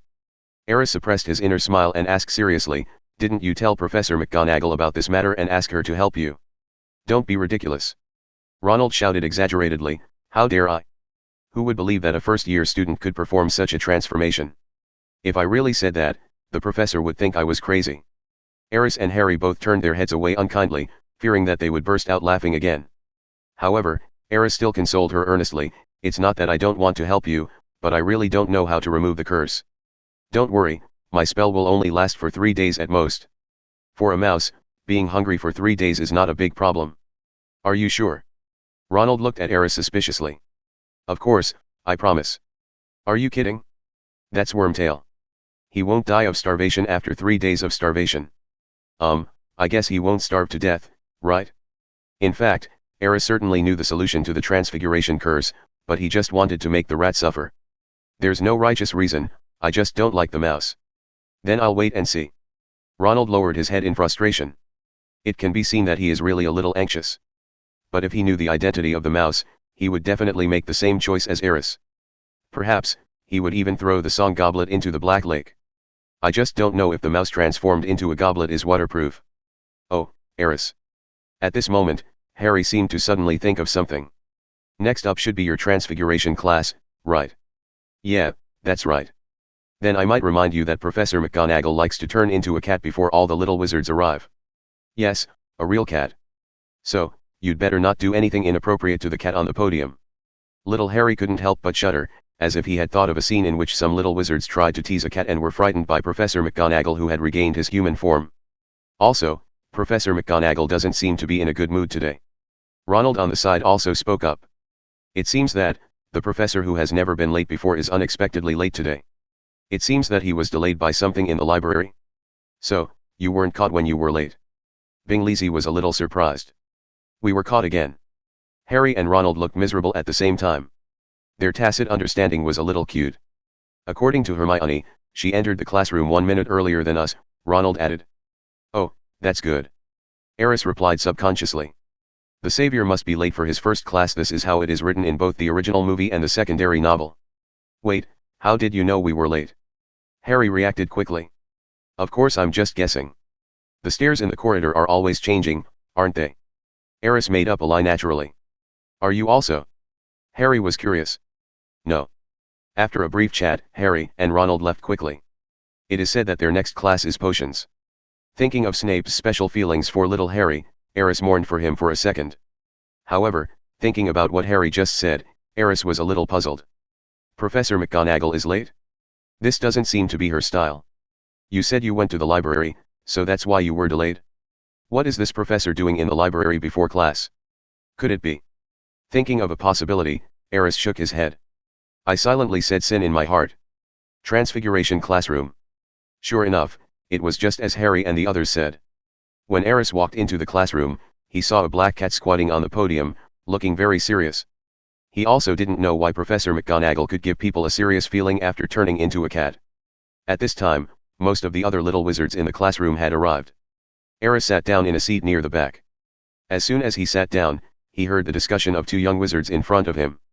Why hasn't Professor McGonagall come yet? It seems that most of the little wizards who are taking the Transfiguration class for the first time don't know that the cat on the stage is Professor McGonagall. I heard that the professor was late for the last class. Is he late for this class again? I heard from senior students that Professor McGonagall is always punctual. I don't know what happened today. We can't be too hard on the professor, can we? I heard she's in charge of most of the school's affairs. The voices gradually became more numerous, and at that moment, Aris clearly felt that a pair of dark eyes were looking at him. And the direction his eyes were directed was exactly the black cat squatting on the podium. To be precise, it should be Professor McGonagall. That's enough. How long are you going to chat? Don't you realize that class is already in session? Just as the topic about Professor McGonagall's lateness was about to escalate, a voice suddenly came from the podium. Then, a group of little wizards watched in surprise as the black cat on the podium suddenly jumped up and turned into a human form in the air. The whole classroom suddenly became quiet. Aris Shafik, for your lateness, Ravenclaw will deduct 2 points. Hearing this, Aris was confused. I'm late. Dear Professor McGonagall, are you lying so openly? This revenge is too blatant. Although he was complaining madly in his heart, Aris didn't dare to speak. Who knows if he would be punished more severely if he made an excuse. Come to think of it, my problem might really be causing trouble for this lovely professor. She has a bit of a temper, so it's normal for her to want to vent. Just now in the corridor, I was still worried about Snape's special feelings for Harry, but I didn't expect. Aris discovered that Professor McGonagall seemed to have some special feelings towards him. Everyone, open your textbooks. When some young wizards cast sympathetic eyes towards Aris, Professor McGonagall's voice sounded again in the silent classroom. In this class, you need to understand the basic theory of transfiguration and transform the match on your desk into a needle. This is not an easy task, but I hope you can do your best. Professor McGonagall had just written Gamp's Law of Transfiguration on the blackboard and was about to explain it in detail when a voice suddenly rang out among the little wizards below. Sorry, Professor, I have a question. McGonagall's eyes instantly locked onto the source of the voice. Aris raised her hand with an innocent look on her face. Chapter 53. Mr. Shafik, is there something you don't understand? Professor McGonagall was about to get angry, but when he saw Aris's raised hand, he couldn't be too aggressive, so he could only patiently ask in a cold voice. If a little wizard has successfully completed all the courses in the first year Transfiguration class, can you give this little wizard some privileges? For example, what about allowing him to leave class and study in the library? Mr. Shafik. Professor McGonagall's eyes became noticeably serious. I guess the little wizard you're talking about is you, right? That's right. Aris nodded calmly. He really didn't want to waste time in this meaningless class, so he planned to make a quick decision and get the privilege of the Transfiguration class. If you could turn the match in front of you into a needle, maybe. Professor McGonagall's tone became more and more serious. Even the other little wizards could feel that the atmosphere in the classroom was becoming more and more solemn. Professor, actually, I can. Before Professor McGonagall finished speaking, Aris' voice sounded again, in a serious tone. As soon as these words came out, there was a buzz in the classroom. All the young wizards knew about Aris's talent in spells, and they were deeply impressed by her. But transfiguration is obviously different from simple spells. The young wizards knew the difference between the two, so they were a little skeptical for a while. Can he really do it? My father said that transfiguration is a very difficult and dangerous subject that requires a long period of study and practice before it can be mastered. I guess Aris doesn't want to stay in Professor McGonagall's class anymore. After all, the professor was clearly targeting him just now. Although I admire his courage and talent, Aris is really too reckless. How could he go against the professor so blatantly? Wish him good luck. If he can really turn that match into a needle, maybe Professor McGonagall will forgive him. These voices were heard by all the people of Lys. But at this time, he no longer thought about it. Because he knew that Professor McGonagall was not an unreasonable person. You'd better do it. McGonagall pursed his lips and stared straight into Aris' eyes. Although the boy felt helpless, he did not hesitate at all. He drew out his wand and without any hesitation, pointed it directly at the fire on the table. No spells were chanted. But the little wizards present could see that an invisible wave of magic power surged out of the magic wand and hit the match. Then, subtle changes began to appear on the surface of the match. The change was very natural. The wooden surface quickly became shiny, and then some lines appeared. The burning area at the tail of the match becomes a needle with a hole. When the little wizards looked carefully, they could even see that the position of the needle had changed into the shape of an eagle's beak representing the Ravenclaw Academy, which was very clever. In the blink of an eye, the match on the table turned into a perfect embroidery needle with patterns on it. Woohoo, he really did it. That pin is so pretty, it even has the Ravenclaw house logo on it. That's amazing. When will I be able to complete such a beautiful transformation? No wonder Aris dared to make such a request to Professor McGonagall. If I could also conjure such a perfect needle, I would probably not want to stay in the classroom. The moment Aris drew out his wand, there was a moment of silence in the classroom. But then, the little wizard's discussion became even louder, mixed with amazement and envy. In front of the podium, Professor McGonagall saw Aris's actions and quickly came to his desk. She picked up the needle and looked at it carefully.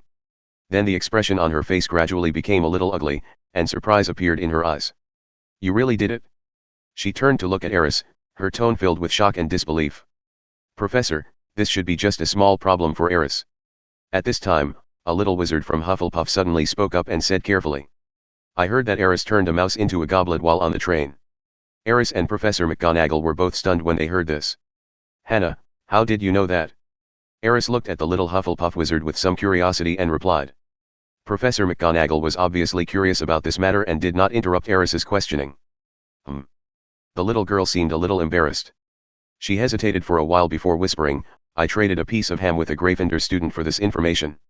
At the time he was talking in mysterious terms, and I thought it was something very interesting.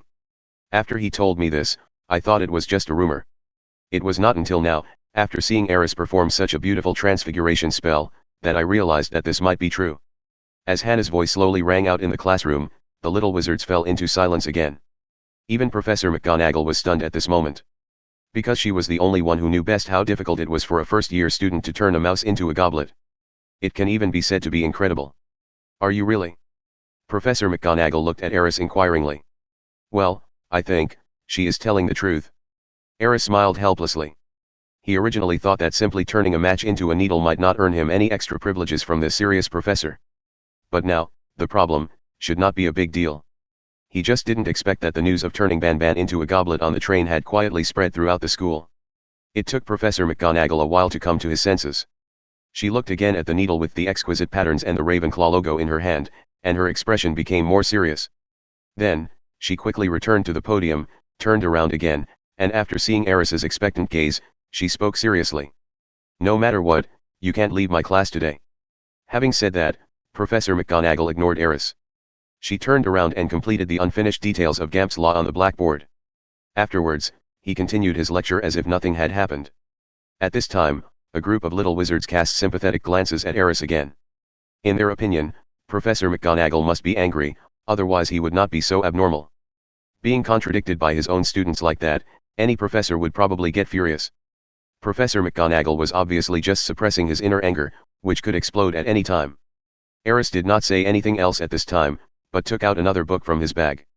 That was obviously not an elementary transfiguration textbook, but a book in the collection of Flourish and Blott's bookstore called Transfiguration and Invisibility. After seeing Aris's actions, Professor McGonagall unexpectedly did not stop him.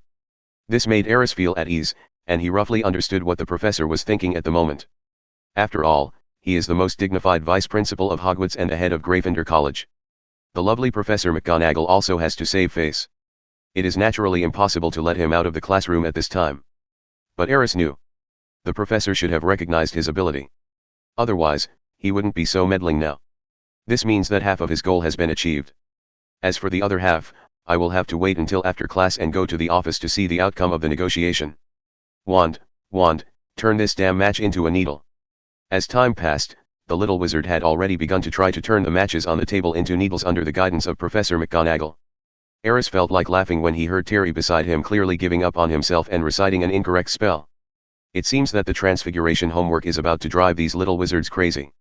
Aris, can you teach me how to turn this damn match into a... After a while, no one in the classroom succeeded in turning the match into a needle, so Terry had no choice but to ask Aris for help. The boy thought for a moment and said, "Do you know what the needle is made of?" Terry thought about it, then said uncertainly, "Iron." "That's right." Aris nodded. "Come on, everyone knows this." Terry breathed a sigh of relief, thinking he had some cognitive bias. "Then do you know what elements iron is made of?" Aris asked again. "This." Terry was obviously stunned for a moment, and after thinking for a long time, he still couldn't answer. "So, when you carefully study what a needle is made of and what every detail of its appearance looks like. After doing these preparations, you will naturally be able to succeed." Listening to Aris's words, Terry seemed to understand something and sat in the chair, lost in thought. Seeing this, Aris did not bother him anymore. Professor McGonagall watched the whole scene from the podium. The light in her eyes flickered slightly, and then she pretended that she saw nothing and continued to walk between the rows of desks, teaching the little wizards. Half an hour later, the transformation class ended. Professor McGonagall left the classroom immediately, and even when Aris called her from behind, she didn't respond. This reaction surprised Aris, and he frowned slightly. "What on earth does this mean, Professor?" He carefully reviewed everything that happened in class today. "Are you really angry and don't want to pay attention to me? Or is it because the answer to the question about the nature of magic makes you hate me too much?" After thinking for a while, Aris still didn't understand, so he put it aside and prepared to go to the cafeteria to eat. "Eat well so you can have enough energy for class in the afternoon." What class is in the afternoon?" "I think it's potions and defense against the dark arts, 2 classes in a row. By the way, why is there no divination class in the 1st grade?" Aris was a little distressed. After he merged with Merlin's talent card, he also had the talent of a fortune teller, but he had never shown it until now. The point is, he really doesn't know how to practice this thing. Principal's office. After class, Professor McGonagall came here in a hurry. "Say the password and go inside through the spiral staircase." Professor McGonagall spoke impatiently with a hint of indignation. "Principal Dumbledore, you have to take care of Aris." She came to the principal's desk, looking like she was going to call him to task. "What happened, Professor McGonagall?" Dumbledore asked with a calm look as if he had everything under control. "Just now, that little guy dared to openly make trouble in my class. He wants me to give him the privilege of skipping classes. Although he turned a match into a needle just during class, this is really not the attitude a freshman should have." "Oh." Dumbledore's eyes sparkled behind his semicircular eyes. "So, the little guy is also very talented in transfiguration." "What do you mean?" Professor McGonagall frowned. "Flitwick has been here just now. I think you might be interested in what he said." Dumbledore's expression was half smile. "He's been here too?" Professor McGonagall was stunned. "Aris's talent in spells is also extraordinary. This is a good thing, isn't it?" The old headmaster looked at McGonagall thoughtfully and continued leisurely. "Flitwick suggested that we prepare a special curriculum for little Aris and give him special guidance according to his self-study progress. What do you think about this matter, Professor McGonagall?" "This." McGonagall fell into a brief silence, and then sighed after a moment. "This might be a good suggestion, otherwise that little guy would probably make trouble in my class every day. Since you agree with this plan, why not think about how to help this gifted child? He must really need your special guidance right now. But this doesn't fit in with the school's teaching plan." Professor McGonagall muttered. But it was obvious that there was no resistance in her eyes, and she had already tacitly agreed to the proposal. Smart children are always one step ahead. We should give them full tolerance in learning, right? Dumbledore smiled, as if he had seen through McGonagall's little tricks. Thought. "That's all we can do." McGonagall did not object. In fact, McGonagall did not come here to complain about Aris's crimes, otherwise he would not have mentioned at the beginning that he had successfully completed the fire transformation. Her ultimate goal is the same as Professor Flitwick's, which is to apply for a privilege for Aris. However, almost half of the entire Hogwarts teaching system was formulated by this lovely and rigorous professor. Asking her to openly overturn the rules she set just for a first-year student would obviously be detrimental to her management of the school. Therefore, she would use this retreat to advance approach to find Dumbledore. And Dumbledore, of course, knew what she really wanted. By the way, Minerva, have you made any new progress in your research on the nature of magic? Hearing the principal mention this matter, Professor McGonagall felt very depressed. She said coldly, because of this incident, I even broke my principle of never being late for class. So, what do you say? Looking at the professor's departing back, Dumbledore shook his head in amusement. Then, a thoughtful look appeared in his eyes again. Aris Shafik, he murmured softly. You really are becoming more and more like him. No, in terms of talent alone, you have even surpassed that old guy. Surpassed me too. Chapter 54. Aris, here. As soon as he entered the auditorium, Aris heard someone calling him. Ronald, Harry. Aris walked over and sat down next to the two of them. It was Ronald who stood up and waved to him just now. As soon as the morning classes ended, the little wizards couldn't wait to run to the cafeteria. Some little wizards got up late in the morning and hurried to the classroom without having time to eat breakfast. Now I am so hungry that my stomach is sticking to my back. Hermione, you're here too. After sitting down, Aris discovered that next to him, there was a little girl with her head down, eating her food bit by bit. Hermione performed very well in the charms class and successfully cast a complete levitation spell. Harry explained to Aris in a low voice, she was very happy at first, but just now. Everyone in the cafeteria is talking about your wonderful performance in the charms class. My God, silent levitation charm, you are so amazing. Yes, I've never heard of any first-grade wizard who can cast a silent spell. Ronald also spoke at the right time and cast a look of admiration at Reese. So, Xylo, no, Hermione is unhappy because of this. Aris was a little amused. Not entirely. Harry explained again, she also heard about your performance in Transfiguration class. Didn't she already know that I'm good at Transfiguration? Aris was speechless. On the train, the little girl saw him turn the mouse Banban into a goblet. That's why she might be even more depressed. Because, the more I want to surpass you, the more powerless I feel. Harry and Ronald echoed each other and then sighed. It was as if they had also fallen into autism. Aris looked at it and shook his head speechlessly. He turned his head and looked at the other Shark Granger. Student Hermione, you should be proud too. He thought for a moment and said with a smile. You know, even the Ravenclaws, who are known for their intelligence, didn't have anyone successfully cast a levitation spell in the first spells class. You are actually already a top student in the eyes of others. Hearing this, the unhappy little witch finally couldn't help but raised her head and looked at Aris. Even though you said that, I don't feel comforted. The little witch took a big bite of the sausage in the bowl, and then quickly drank a few mouthfuls of pumpkin porridge. Forget it. If you don't have enough talent, you have to work harder. She didn't look at Aris again, but picked up the school bag next to her, turned around and went to the library. Look at this, don't you two feel ashamed? Aris patted Harry and Ronald on the shoulders, picked up a chicken drumstick from the table, and walked slowly towards the library. There is still about an hour left before the afternoon class starts. It would be a waste of time to run back to the dormitory to sleep at this time. Half an hour would be gone in the round trip. It's better to go to the library and read a book. If you are really sleepy, just take a nap on the table.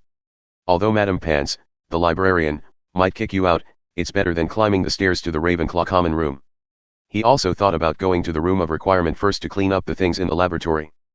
But 1 hour is obviously too short. He didn't even have time to move out the equipment he brought. Why are you in the library too? When Aris sat next to Hermione with a book, she asked in surprise. Come and read a book. Aris answered as a matter of course. You are already so capable, why are you still working so hard? Miss Know-It-All looked miserable. At this moment, she must be a little upset. Aris's behavior is simply abominable. She's already such a good student, yet you still want to challenge her. Don't give anyone else any chance. It is because of working hard that you can become powerful. Reese said as a matter of course, I thought you knew this truth. Of course I know. Hermione replied sullenly, then lowered her head to read, no longer paying attention to the boy beside her. In fact, you might be happier if you change your mindset. Aris said slowly. With me by your side, if you encounter any problems, you can ask me for help. Isn't that right? Thank you so much, the little witch muttered without turning her head. Seeing this scene, a knowing smile appeared on the corner of Sirius's mouth. After all, the little witch is cuter. The savior and his good friend think about how to fight with others every day. I really don't know what they are thinking. Well, we must not let such a cute little witch be led astray by those two guys. Time passed slowly as the two of them read their own books. Several times, Aris noticed that the little witch seemed to be hesitant to speak, as if she had encountered some difficult problem while reading and wanted to ask questions. But her tsundere personality prevented her from asking, and she remained silent in the end. Aris did not take the initiative to speak. This kind of thing still requires her to work it out on her own. If Aris took the initiative to speak, it would seem a bit educational. In that case, the little witch might become more autistic. In the afternoon, Defense Against the Dark Arts class. This class was taught by Ravenclaw and Slytherin together. When Aris arrived at the classroom, he saw Malfoy and his 2 followers had already arrived, and were arrogantly talking about how he had encountered vampires. "I guarantee that you have never had such an experience." Malfoy boasted seriously, "Do you know what vampire teeth look like? Aren't they fangs? I heard that vampires have very sharp teeth." Crabbe said in a cooperative manner. "It's not just fangs."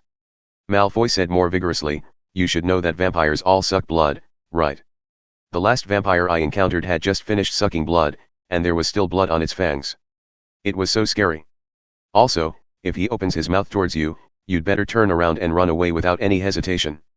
Because, he is probably not full yet and wants to find some more food. Well, please make way." Suddenly, a voice sounded, interrupting Malfoy's lame boasting. "Who is it? You want to die?" Malfoy turned around suddenly, and then saw Aris with a smile on her face. The handsome young man with blonde hair and white face froze in an instant. He swallowed his saliva, swallowed back the dirty words that were about to come out of his mouth, and then said with an awkward smile. "Yes, Aris. Sorry, I'm just about to go back to my seat, of course you can come over." "Thank you." Aris touched the slicked back hair that Master Malfoy had deliberately combed. It felt pretty good. By the way. Aris sat down on the right side of Malfoy across the aisle and suddenly turned around and said, 01390413 Philo 2300911361. After a vampire drinks blood, it actually doesn't leave any blood on its teeth, just like when you drink juice, it doesn't leave any juice on your teeth, right? Also, for a little wizard like you, when you realize that the vampire has regarded you as prey, it is too late to run away, unless you have learned the apparition technique. Next time you brag, you should think about whether it is logical or not. Otherwise, it will look funny to others. Remember that. Aris even kindly gave a reminder at the end, fearing that Master Malfoy had not remembered what she said. Just when everyone thought that Master Malfoy was about to lose his temper. "Remember? Remember?" He nodded surprisingly, and then said to Aris honestly, "Thank you. Well, this kid is teachable." Aris nodded with satisfaction. It seems that under his careful education, Master Malfoy has gradually begun to learn to be grateful. That's great, isn't it? Humble people are liked by others. After seeing Malfoy's attitude, the classroom suddenly became buzzing. Is this the Master Shafik? Malfoy is so afraid of him. As expected of the heir of the Shafik family. Even the most arrogant Slytherin dare not confront him head-on. I heard that Master Shafik showed amazing talent in both transfiguration and charms. Now it seems that he is indeed extraordinary. No wonder he dared to say that at the dinner. Now that I think about it, maybe he had enough confidence. Malfoy heard the discussions of the young wizards, and his expression gradually became ugly. But at this time, he still sat obediently in his seat. Even Crabbe and Goyle were a little surprised. The Malfoy they knew was definitely not the submissive one he was today. Aris didn't pay attention to the discussion of the young wizards, and turned to ask Terry and Anthony in the back, "Do you know when Professor Quirrell will arrive? It's time for class. He should be here soon." "Maybe." Before Terry could finish his words, the door above the spiral staircase in front of the podium opened. That is the Defense Against the Dark Arts teacher's office. The professor who teaches this course usually works in it. Then, Professor Quirrell, who was wearing a thick turban and looked evasive, walked out from behind the door. "Hello, my name is Quirrell. I will be in charge of your Defense Against the Dark Arts course this school year." When Professor Quirrell came out, Aris keenly noticed that his gaze stayed on him for a moment. However, Quirrell quickly looked away. He came to the podium, put the textbook on the table, and then said timidly, "Please open your textbooks. Today we will learn the theoretical knowledge of the first lesson of Defense Against the Dark Arts, so you can put away your wands first." Aris looked at Quirrell for a moment, then smiled and shook his head. Who would have thought that the remaining spirit of Voldemort, once hailed as the most evil dark wizard in the wizarding world, was now hiding in the body of Professor Quirrell, who looked timid and pitiful. I'm afraid even Dumbledore hasn't noticed it yet. However, Aris was also very puzzled. Logically speaking, with Dumbledore's wisdom, it would be absolutely impossible for him to let Professor Quirrell, who had been possessed by Voldemort, be the professor of Defense Against the Dark Arts. I don't know what means Quirrell used to avoid Dumbledore's detection. As Professor Quirrell continued to explain the lesson verbatim, many little wizards who had not taken a nap in the classroom began to feel drowsy. Aris found it even more boring. He had already memorized the knowledge in the textbooks. If the professor could show some practical skills in defense against the dark arts in class, he might. There will be a little interest. But now, he really didn't want to stay there for even a minute. It was a pure waste of time. Professor. So he raised his hand directly. Student Shafik, do you have any questions? Quirrell was stunned for a moment, probably because he didn't expect Aris to raise his hand suddenly, and then he asked carefully. I do have a question for you. Aris thought for a moment and said, yesterday I read a book that mentioned a conjecture about the soul. When Aris said this, Professor Quirrell's expression changed slightly. So, I want to ask the professor. Aris' tone suddenly became serious. If some wizards use special methods to leave a residual soul after death, can they possess other wizards? Which book did you read this from? Quirrell seemed to have thought of something, his expression changed drastically, and his voice suddenly became sharp. Seeing this scene, the young wizards in the classroom looked at each other in bewilderment. They had never seen Professor Quirrell like this before, and they were all surprised for a moment. Aris looked at him calmly and said, the name of the book is Strange Magic Puzzles and Their Solutions. But unfortunately, there is no answer to this question in the book, so I thought of asking the professor. As if realizing his own gaffe, Quirrell softened his tone a little, and returned to his timid and somewhat stuttering self. Student Shafik, I'm thinking, the secrets of the soul are something that many adult wizards don't dare to easily get involved in. I mean, this question is too profound for you, and it's not something you need to know right now. Professor, you don't know. Aris spoke again with a harmless look on his face, curious. Quirrell's expression changed again and again, as if he was weighing something, but in the end he shook his head. Then, as if he was about to cry, he said timidly, no.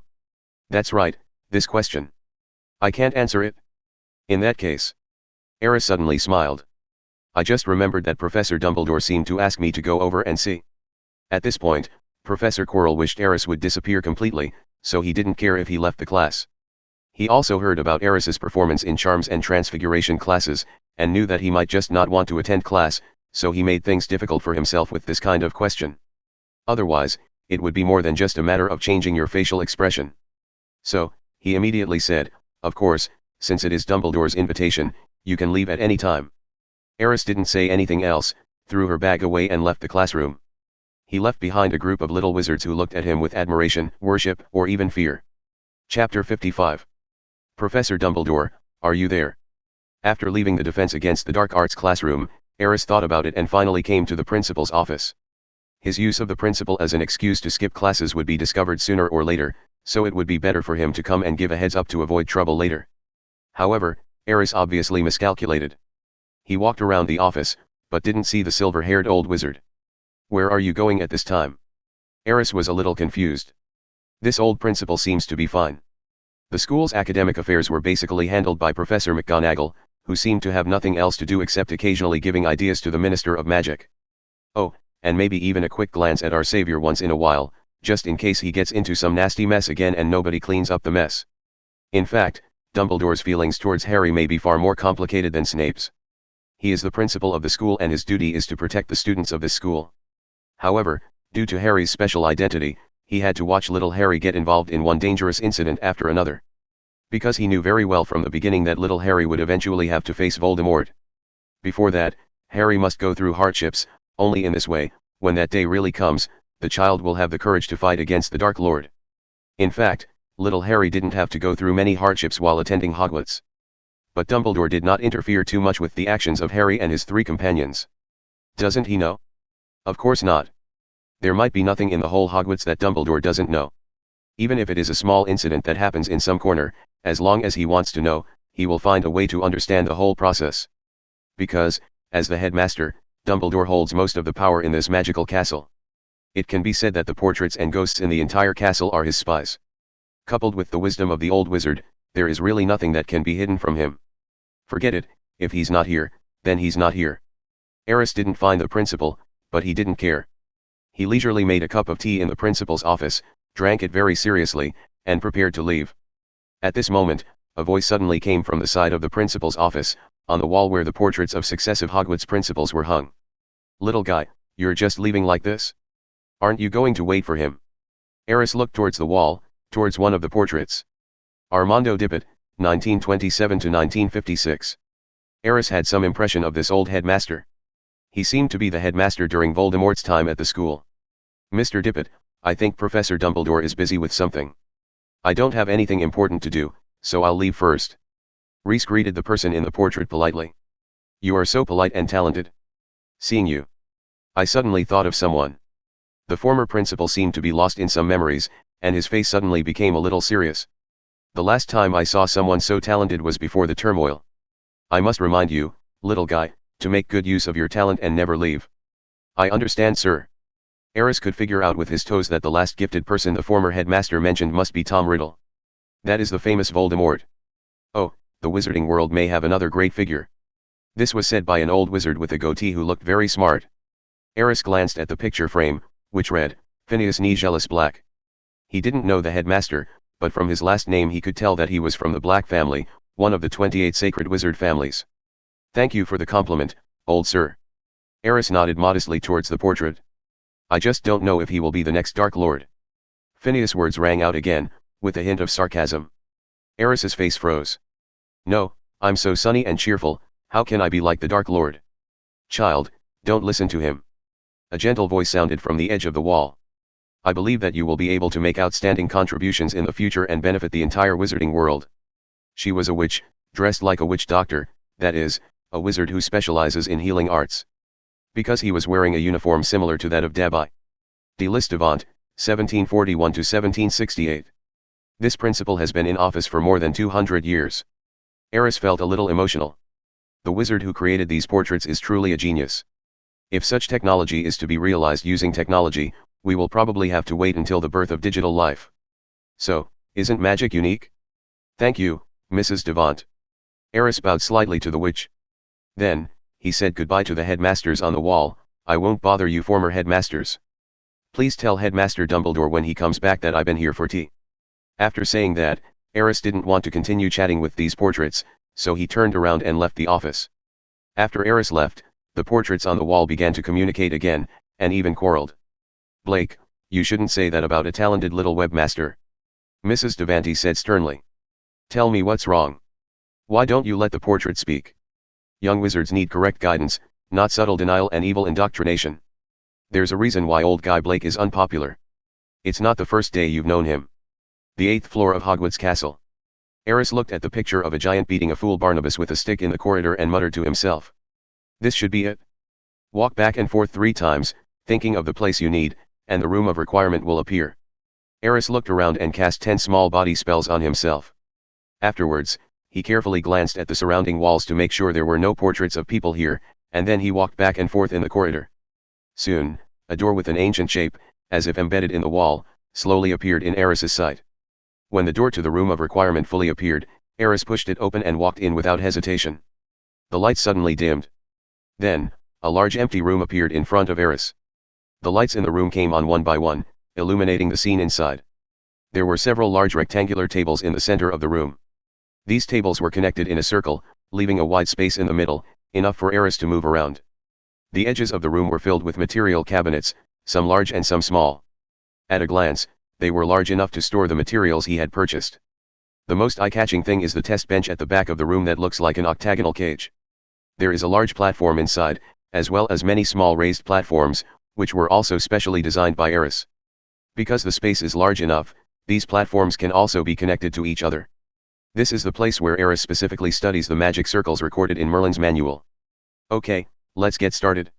After having the basic sight, the next step is to set up the laboratory. He took out one piece of magic equipment after another from his pocket, which had been cast with the traceless extension charm, and placed them in the appropriate positions. Finally, a few stools were placed in the middle of the workbench surrounded by a long table. It wasn't until an hour and a half later that everything was finally packed up. This is after using magic. If Aris really wants to move them one by one, considering his current physique, even 2 hours may not be enough. After doing all this, Aris looked at the time. The time for potions class is about to begin. He hesitated. Snape was a little difficult to deal with, but the laboratory had just been set up and he really didn't want to waste time going back to the classroom. In particular, he had already learned all the contents of the first-year potions textbook, and could basically prepare all the potions in it. Going to class now is just a waste of time. Forget it, I'll just skip the class. So what if it's Snape? Aris murmured to himself. Then, he turned around and devoted himself to the pile of magic equipment again. First, draw out the basic magic circle, and then conduct a detailed test. Then there is the research on the magic energy storage array. Oh, right. I have to prepare a scabies potion. I think the first lesson in the potions textbook is about this. I have to give Professor Snape an explanation at least. Accompanied by murmurs, Reese's figure began to get busy in the laboratory. During this period, he also summoned the little red dragon as his assistant. By the way, the little red dragon came back at noon, and because he used invisibility, he was not discovered by other little wizards or professors.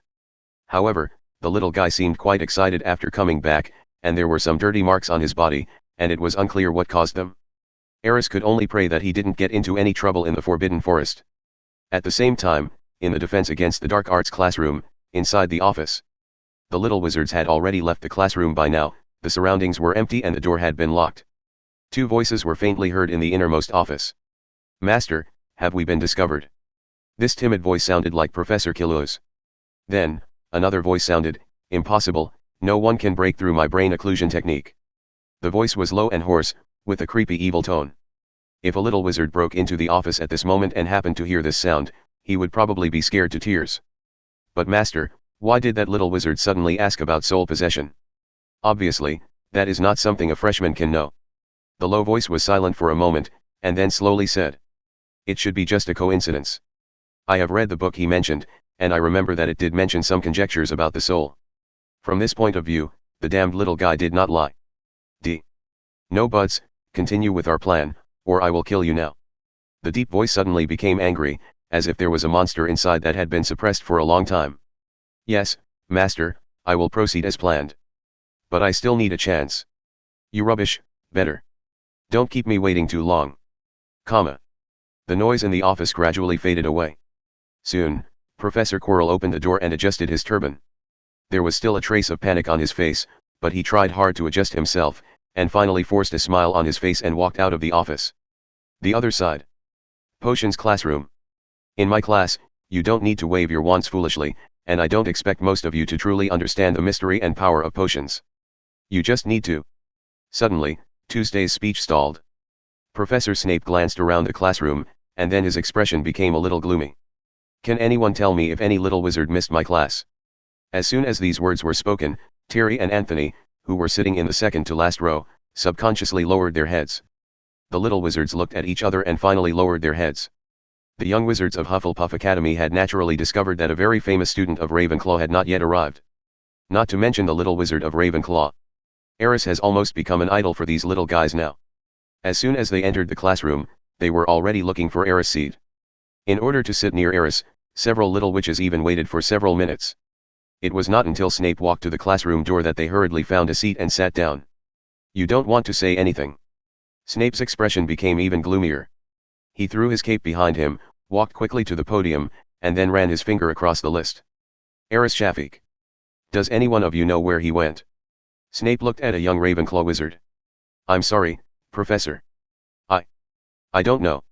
What about you? He looked at another little witch. I don't know either. During the last class, Aris said, Dumbledore invited him to the headmaster's office. Terry tried to cover up for Aris.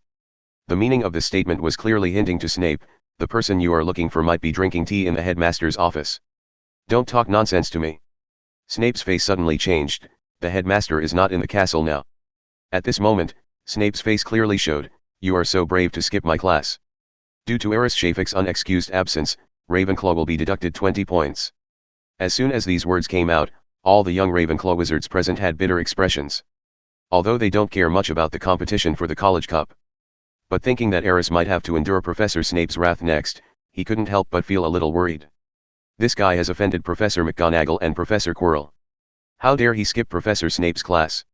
Hadn't he heard from senior students how terrible this professor was?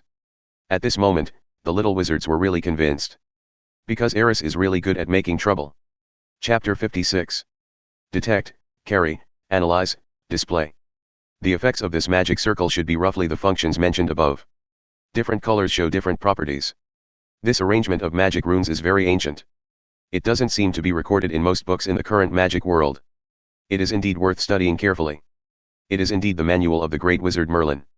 Inside the house where every wish is granted, murmuring sounds continued to be heard. Aris half crouched inside the octagonal cage. There were profound and mysterious magic runes carved on the ground. The lines connecting the magic runes formed a magic rune array that looked mysterious and powerful. Aris had never seen such a magic rune arrangement in the Hogwarts textbooks.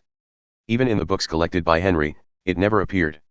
Even if there are some records of similar symbols, they only exist in legends.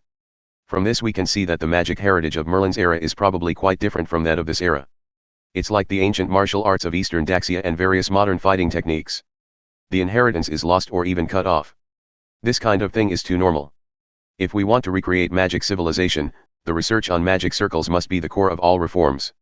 Take a simple test first. A glimmer appeared in Aris's eyes. He started studying this magic rune array a month ago. Although there are only a few simple magic runes combinations, it is very complicated. There was only a simple model of the formation in Merlin's manual, without too many details, so Aris could only guess its function by analyzing the magic words on the formation diagram, which was why he spent so much time. Fortunately, the manual recorded a lot of magic 2, 5, 7 symbols from that era, otherwise, he really would not be able to restore this formation diagram. Input magic power to fill the center of the formation. Aris lifted the formation diagram from the platform on the ground, then stretched out his hand and pointed his finger at the center of the formation diagram. An invisible magical power surged and slowly sank into the center of the formation. The next second, the array image flickered slightly, like a circuit board with poor contact. Then, the entire magic circle gradually began to turn sky blue. Is this a manifestation of my magical properties? Aris muttered to himself, with a hint of surprise on his face. It really works. Merlin's handbook contains an explanation of the elements, but that ancient magic has long been lost. But the magic attribute in front of me is clearly the sky blue color representing the wind element, right?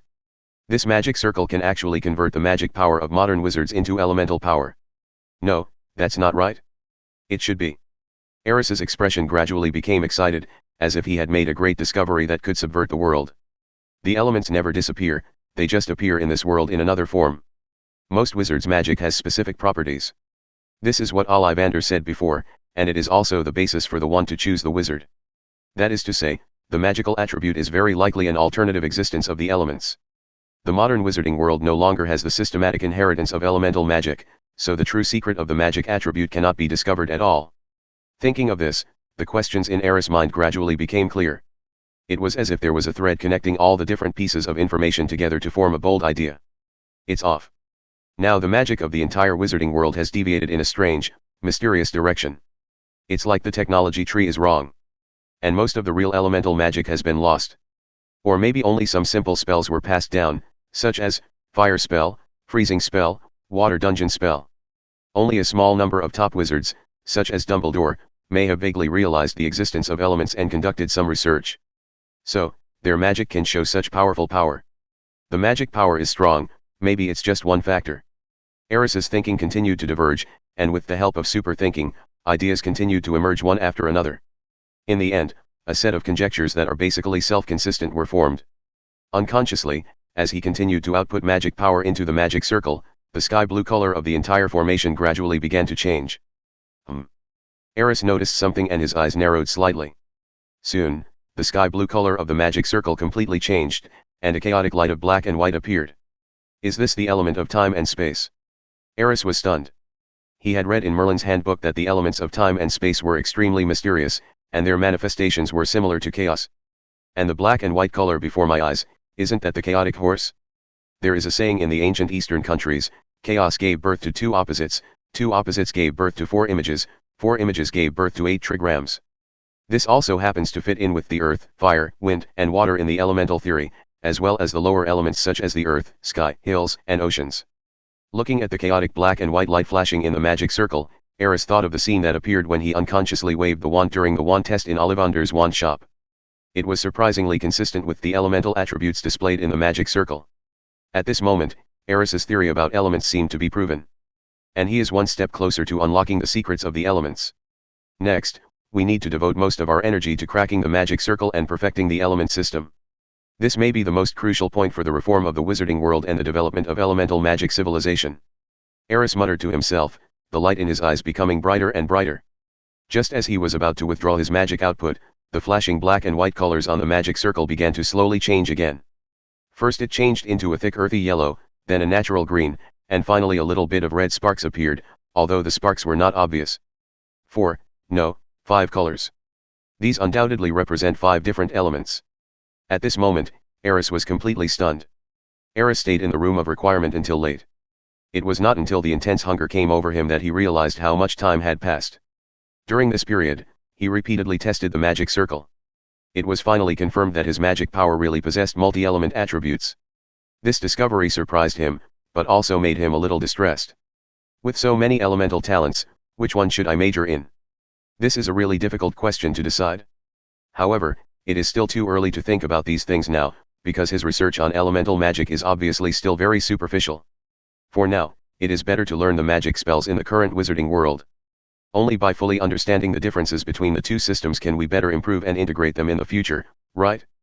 When Aris pushed open the door of the room of requirement and returned to the castle corridor, a smile appeared on his face again. No matter what, it's always a good thing to have multiple elemental talents. This is something worth celebrating. He casually cast an invisibility spell on himself and walked towards the castle kitchen. You can't be hungry. Otherwise you won't be able to sleep. He even sensed that the little red dragon in the pet space was also protesting. Because the little guy, like him, has been hungry for a long time. However, fortunately, I have the little red dragon Aris as my assistant. Her dragon language magic is of great help in the study of the elemental system. It seemed to be some kind of magic system that was passed down from generation to generation, but dragon language magic was more mysterious. Perhaps only by mastering dragon language could one truly understand it. Now Aris could only cast some magic for him so that the magic array could analyze the elemental properties and structure. Professor McGonagall, this matter is very serious. I think it is necessary to report it to Headmaster Dumbledore. When Aris turned a corridor, he heard faint voices coming from the front. Hagrid, are you sure there is something unusual going on in the Forbidden Forest? It's not caused by some natives? Professor McGonagall asked with a hint of doubt in his tone. I am very sure that those traces were definitely not made by the little fellow in the Forbidden Forest. If we do not conduct a thorough investigation, once things go out of control, it is very likely to affect the safety of the little wizards in the castle. Those little guys were terrified. They insisted they saw some kind of horrible creature invading. In that case, let's go to the principal's office. Professor McGonagall did not hesitate after hearing Hagrid's serious words. Soon, footsteps were heard in the corridor ahead. When Aris wanted to find out more about the situation, he found that the footsteps had gone away.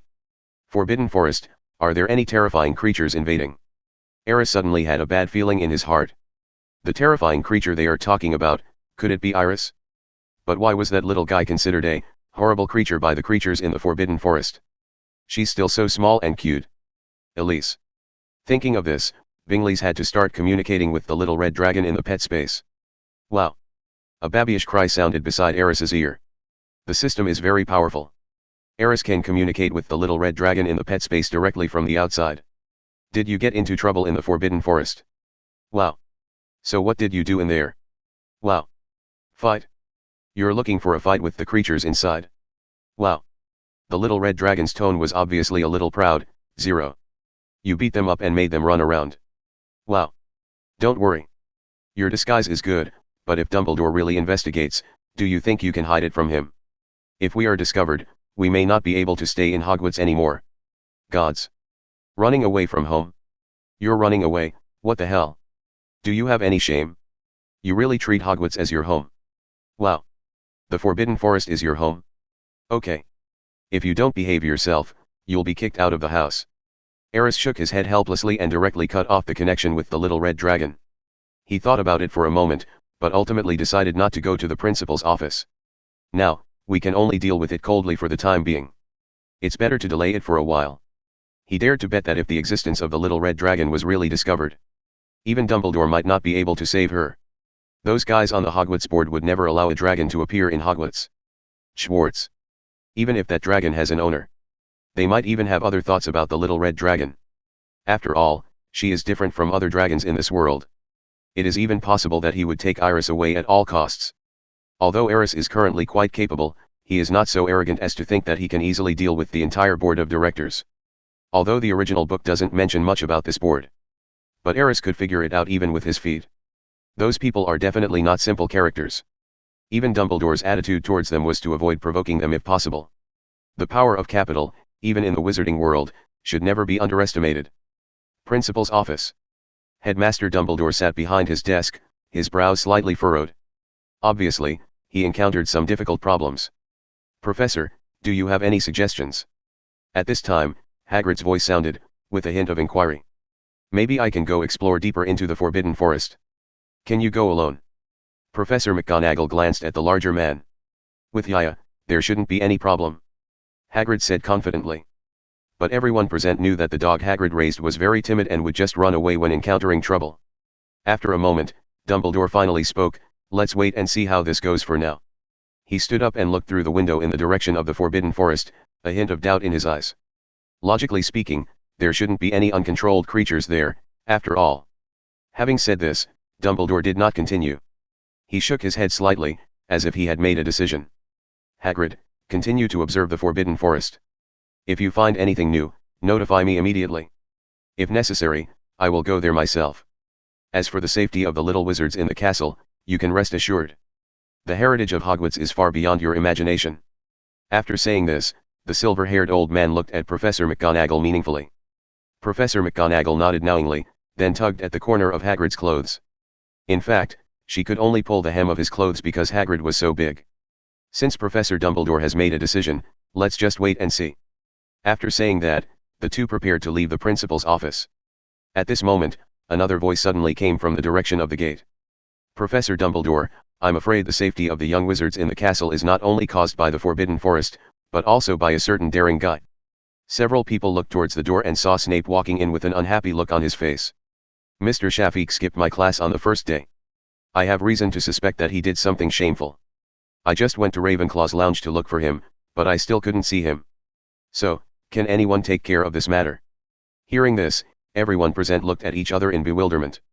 Professor McGonagall looked at Snape with some confusion, and asked uncertainly, "Aris, really dared to skip your class? My God, today's young wizards are so, too brave." Hagrid was about to say that Aris had a strong personality, but when he saw Snape's gloomy expression, he quickly changed his words. "Severus, have you discussed this matter with Professor Youngliway?" Dumbledore thought for a moment, frowned and said, "He is the headmaster of Ravenclaw, perhaps he knows some details." Chapter 57.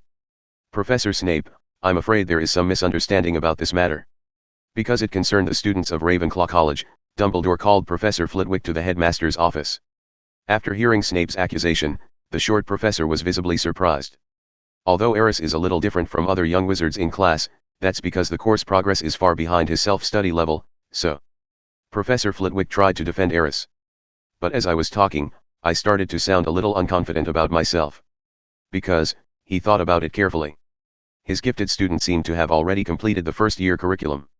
If you are really bored, skipping classes doesn't seem impossible. Yes. A good student from your college is skipping classes openly because the teaching plan we made cannot keep up with his self-study progress. Most importantly, he didn't report to any professors, and I don't know where he went to do this. He even told a lame lie like the principal invited him for tea to try to get away with it. Snape spoke sarcastically, his tone full of disdain.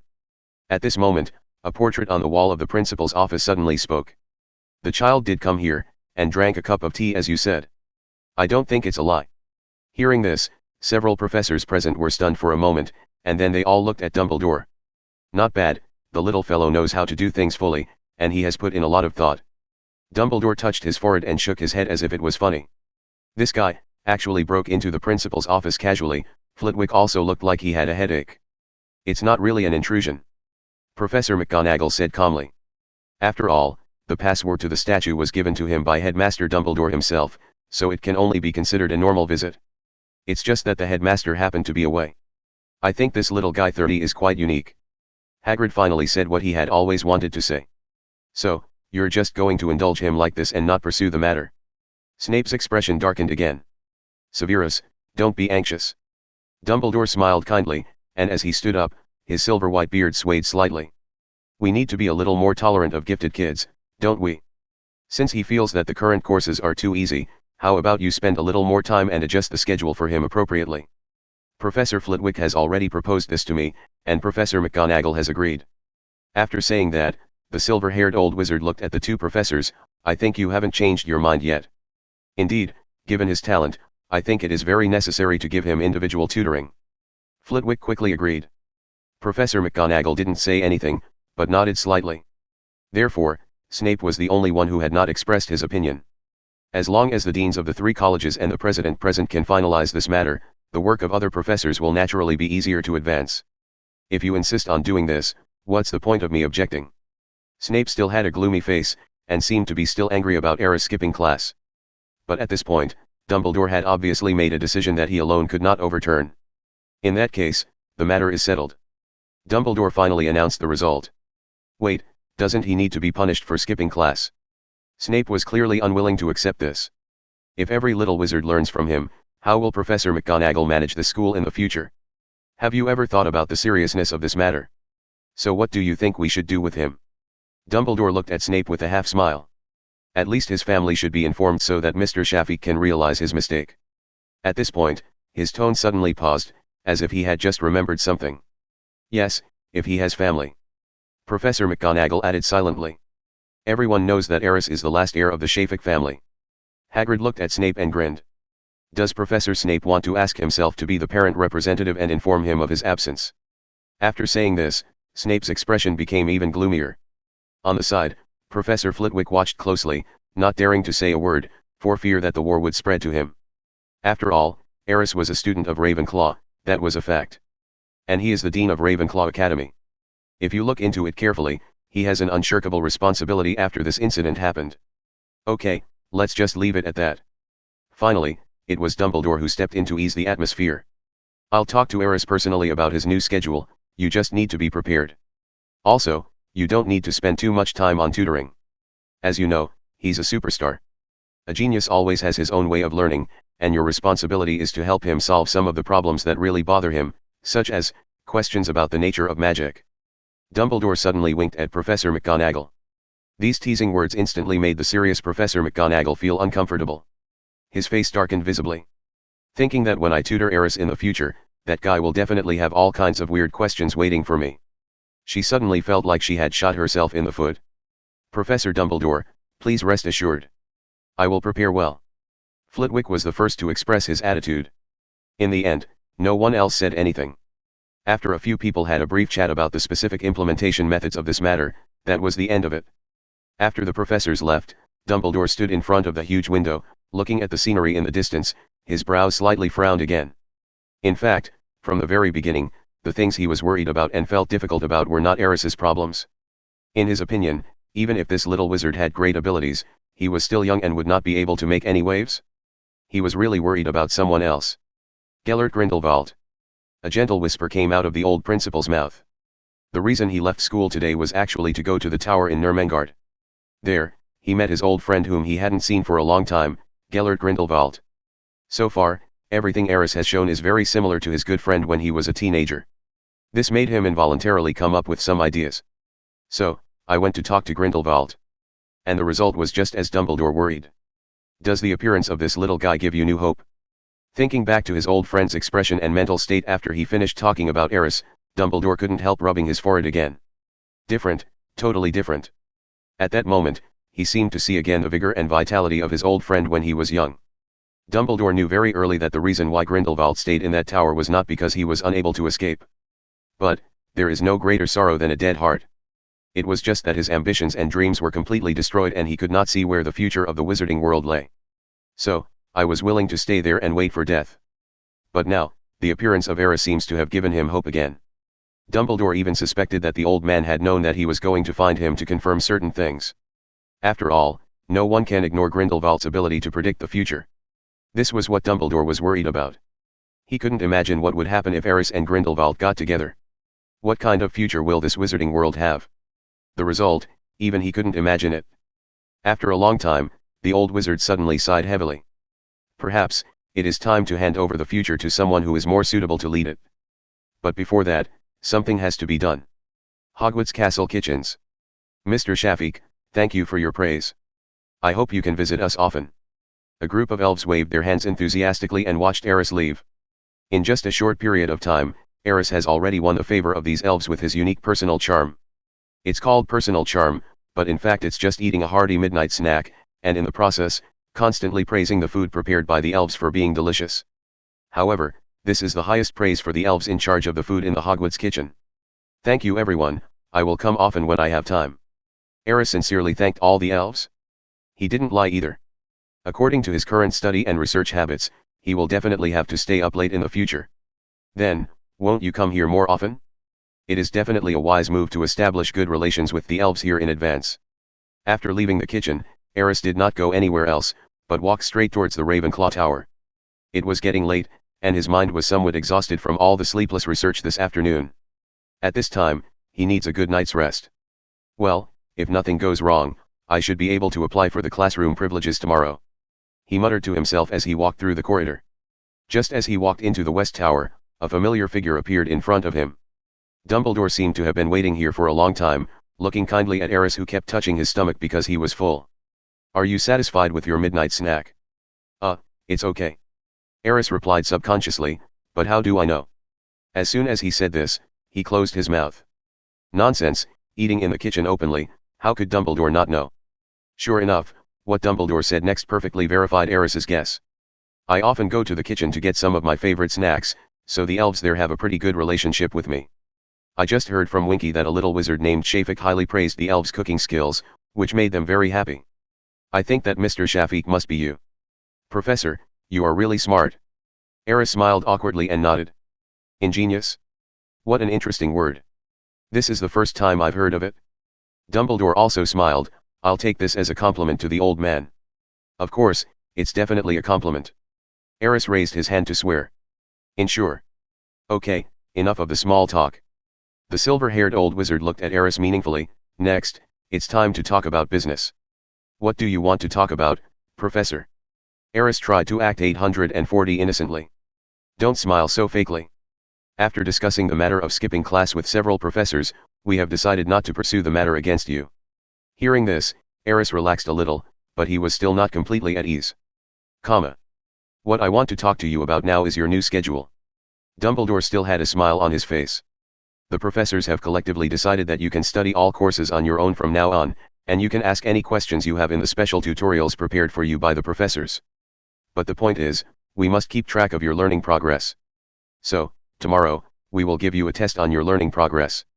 Then, based on the test results, we will give you some targeted suggestions and guidance. Aris, do you think this is a problem? No problem. Aris quickly replied, this is a great way. That's good. Dumbledore nodded with satisfaction. Since we have reached an agreement, you can go back and rest first. Is that all? Aris couldn't believe it. Or is there anything else you want to talk to me about? Dumbledore looked at the boy thoughtfully. No. Aris said decisively, then smiled embarrassedly. I thought you would be punished accordingly for skipping classes. In fact, Professor Snape is very angry about your behavior. Dumbledore shrugged. So, Professor. Aris thought for a moment and took out the scabies medicine he had just prepared in the afternoon. Would you mind giving this bottle of magic to Professor Snape? I think this might make him feel better, at least it can prove, I didn't mean to skip class. Dumbledore only took a look at the potion bottle in Yas's hand and said in admiration, it's a perfect scabies potion. Did you prepare it this afternoon? Yes, Professor. Aris nodded. Well, I'm happy to help you with this. Dumbledore looked at the boy appreciatively, but soon changed the subject. But if you could hand this potion to Severus personally, he might be happier. Really, is that so? Aris was a little uncertain. He felt that if he really did that, Professor Snape would definitely think he was provoking him. It's up to you to decide. Dumbledore winked at the boy. Of course, you can also choose not to hand it over. After saying this, when Aris came to his senses, the old wizard had disappeared without a trace. Chapter 58. Aris, you're back alive. Great, Aris is fine. I said, he will definitely escape. That's strange. How could Professor Snape let him go so easily? As soon as Aris returned to the Ravenclaw lounge, he was immediately surrounded by a group of young wizards. Seeing this scene, the corner of his eye twitched slightly. These guys seem to care about me, but why do I feel like they are hoping that I won't come back? Thank you for your concern, I'm fine. Aris responded with a stiff smile. Aris, didn't Professor Snape look for you? Terry finally squeezed to the front and looked the boy up and down. From the looks of it, this guy seemed to think that it would be normal for Aris to come back with missing limbs. You didn't look for me. Aris pretended to be confused, Like a child playing. How is that possible? Anthony on the side also shouted, Professor Snape found out that you skipped class. Although we have already told you that you were called by Headmaster Dumbledore, he should have come to find you. You said that I was called by Dumbledore. Aris looked at the two of them with a strange expression. He didn't expect that these two would actually take the excuse he made up in the defense against the dark arts class seriously. What's even more outrageous is that they actually told Snape the same thing. Now, even Aris felt that it was really abnormal that Snape didn't come to see him. Before he went to complain to the principal, he should have come to me first to vent his anger. Aris didn't know that Snape had indeed looked for him, but he had been hiding in the room of requirement. After coming out, he went directly to the kitchen, which was why Professor Snape had never been able to catch him. I can only say that this is really good luck. Aris, even the senior students were shocked when they heard that you skipped Snape's class. Chujong looked at the boy with some worry, but his tone was inexplicably excited. You don't know, there's probably no one in the school who doesn't know your name now. This is not a good thing. Aris shook his head helplessly. But this is cool, isn't it? A young Ravenclaw wizard in the crowd shouted. That's right, no one has ever dared to skip Professor Snape's class. Have you forgotten that he didn't skip Professor Quirrell's class? Aris, you are absolutely amazing. You have done something that all of us want to do but dare not do. Everyone was talking at once, and they even worshipped Aris, who skipped class, as a hero. Seeing this scene, Aris was also speechless. He sighed earnestly and said, Everyone, I know you are very excited, but please don't get excited for now, okay? I need to remind you that skipping classes is a very bad behavior. Especially, skipping classes without learning the knowledge in class is extremely irresponsible to yourself. The reason I skipped class is because I have already finished all the first year courses. If you can do the same, I think the professor will not force you to stay in class and listen to the content again. So did you find out? What is the most important thing to do if you want to skip class legitimately? The little wizards looked at each other in a daze. A small hand was raised in the crowd, and a weak voice said, Is it for all the courses in the advanced college? That's right. Aris grabbed the little hand, You guys thought of it too. As long as you can finish all the first year courses in advance, you can skip classes whenever you want like me, and the professors won't be able to punish you. Don't say you can't do it, I can do it, why can't you? So, what are you still doing here? Hurry up and learn.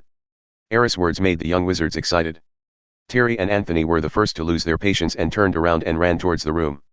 I have decided that I must stay up all night to read books tonight, and try to finish all the courses ahead of time like Aris, and try to skip a class with a clear conscience. I'm going to study too. Even if I can't finish all the courses ahead of time, as long as I can finish tomorrow's content ahead of time, I can tell the professor and he will at least agree to let me read extracurricular books in the classroom. If you want to show off your skills in front of others, you must work hard behind the scenes. Come on. There is reason to suspect that this person may have blood from an ancient oriental country. Like Aris, try to skip class once this school year. The excited little wizards left the lounge one after another, as if they had taken some stimulants. Ravenclaw, known for its wisdom, seemed to have turned into a brainless Gryffindor after meeting Aris. Is this the power of idols? Looking at the little wizards leaving, he looked helpless. Aris, is it really okay for you to teach them this way? If tomorrow, if, they all ask the teacher to read extracurricular books, or skip class directly, then Ravenclaw's house points will be deducted. Besides, those words you said. I always feel like you are showing off. Looking at the few senior students who were still awake, Aris smiled and put his index finger to his lips mysteriously. Please keep quiet. Those little guys are still quite excited. Once they calm down, they will definitely figure it out. If I don't drive them away, I won't be able to sleep tonight. As he spoke, Aris was already yawning and walking towards his dormitory. Behind him, a group of senior students were stunned. So, this guy deceived those admirers just to sleep with them. I've said it before, he's not a good person. Skipping classes, talking back to the teacher, there's nothing he can't do. Now there are so many people who adore him, this world is crazy. As students of Ravenclaw Academy, they are actually deceived by such lame words. They don't deserve to be in this academy. Oh, stupid mortal. The faint sound reached Aris' ears as he walked up the spiral staircase. But he ignored it and smiled knowingly. Ronald was actually right about one thing. Ravenclaw does have quite a few students who think highly of themselves and have somewhat eccentric personalities. But which college doesn't have such people? If you don't attract envy, you are a mediocre person. Aris just pretended not to hear these words. If he were to take care of everything, he would be exhausted to death. Back to the dormitory. Aris first wrote a letter, recording all the interesting things that happened today. Then, he forced Iris to work and sent it to Luna overnight. He promised the little girl that he would write to her often. Since you promised, you must keep your word. After doing all this, Aris focused his attention deep in his mind. Call up the system panel. After accumulating for a month before school started, his academic ability points had exceeded 20,000. But most of these points have been used up. Now, the attribute panel of Bentley's has undergone great changes.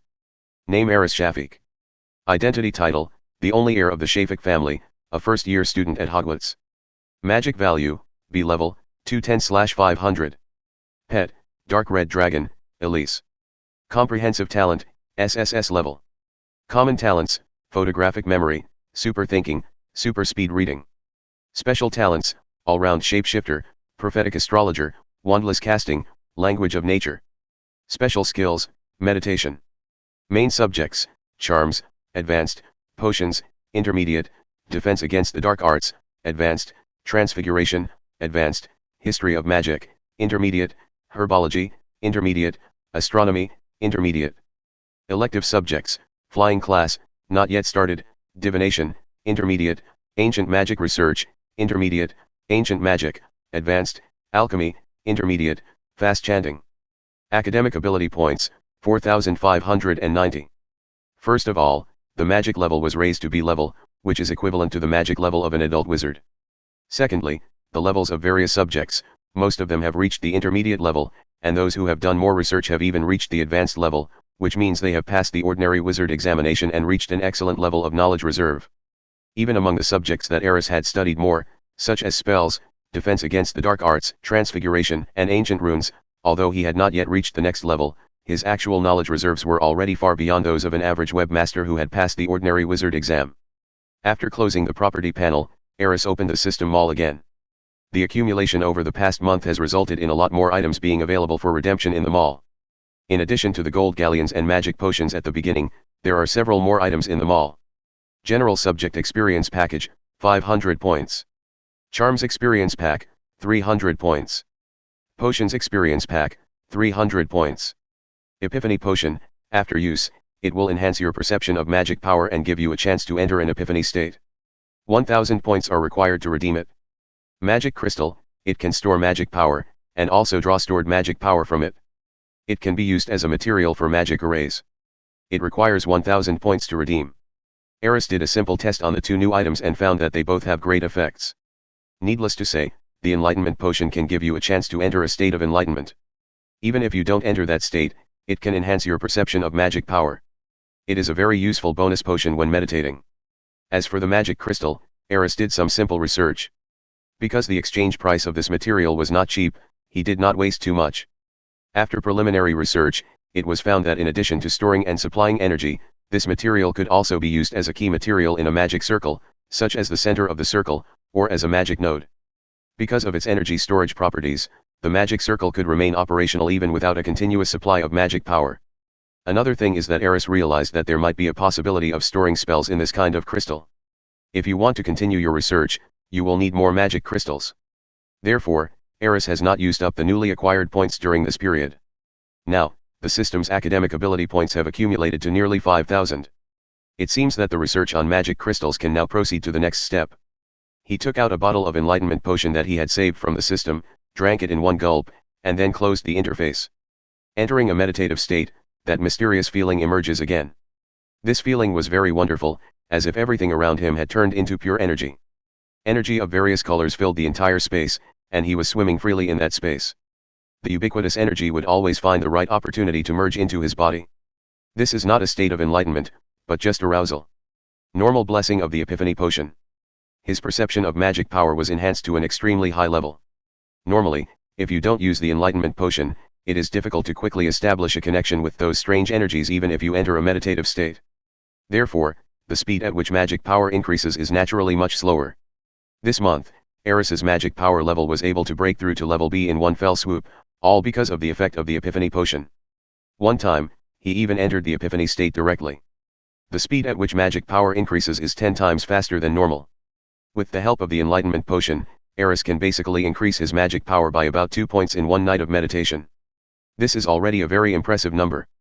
You know, from level B to level A, it only takes a total of 500 magic points. Time passed by little in Aris's meditation. Until a ray of light appeared in the sky. In the morning, second class. Aris made rapid progress in other subjects, except for one subject, in which he made no progress at all. That is, flying. It's not that Aris doesn't want to try, it's just that he doesn't have the time. Besides, riding a broomstick doesn't really feel that good. Especially on rainy days, the cold rain hits my face and the wind makes my neck hurt, it's so uncomfortable. Therefore, Aris had no intention of using this thing to travel from the beginning. It's okay if you just want to have fun and experience the joy of flying on a broom, but it's really a pain to use it to travel. He would rather travel the Muggle way. Or, use the flow network or something like that.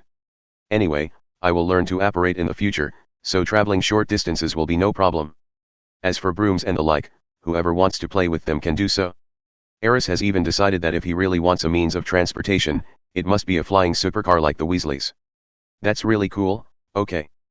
But Aris had to come to the broom class. Because, when Professor Flitwick asked him if he had ever ridden a broom, he suddenly answered no. So the short professor insisted that he learn how to fly on a broom. Everyone get ready, stand on the left side of the broom, and shout "Get up after me." Mrs. Hogwarts' flying professor stood in front of the young wizards and shouted commands. In this class, Aris was honored to take classes with the savior, the little wizards of Gryffindor. In fact, Gryffindor has already taken 10 flying lessons. However, because of that unlucky little Neville, and the friendly exchange between Harry and Master Malfoy, something unexpected happened in that class, so Madam Hooch adjusted the class schedule and asked the little wizards to make up a class today. Professor McGonagall actually agreed to this request. It was an outrageous feeling, as if the physical education teacher was blatantly taking up time for cultural classes. Is this rationale? In the Muggle world, if any physical education teacher dared to do this, he would probably be fired the next day. It's good enough that the cultural teacher doesn't take up the physical education class. Harry, I heard that you were chosen by Professor McGonagall to be a seeker for the Gryffindor Quidditch team. Aris chatted with Harry out of boredom. He tried several times, but failed to successfully summon the broom on the ground. But, he really didn't want to use this broken broom at all. Therefore, I can only find things to do and chat with the little wizards. However, Mrs. Hooch obviously would not give him such an opportunity. Just as Harry said the word yes, Madam Hooch's voice came over. Mr. Shafiq, do you think you can control the broom well enough? Chapter 59. I'm sorry Mrs. Hooch, I think a broomstick might not be for me. Aris said sincerely. Why? Mrs. Hooch's tone softened a little. She thought Aris was going to do something weird in her class again.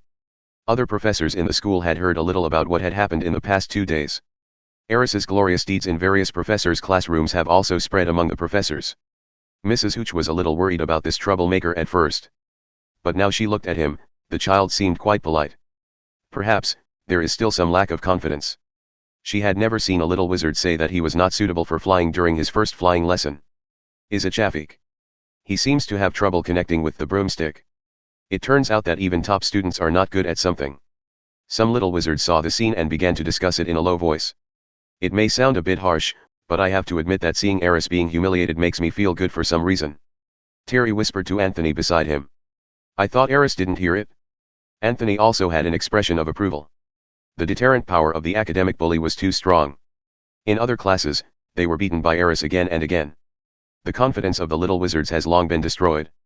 Now, seeing that Aris also suffered a setback, how could they not be happy? That's enough, even if it's Aris, can't there be things that he's not good at? Little Hermione listened to everyone's discussion and suddenly felt unhappy for some reason.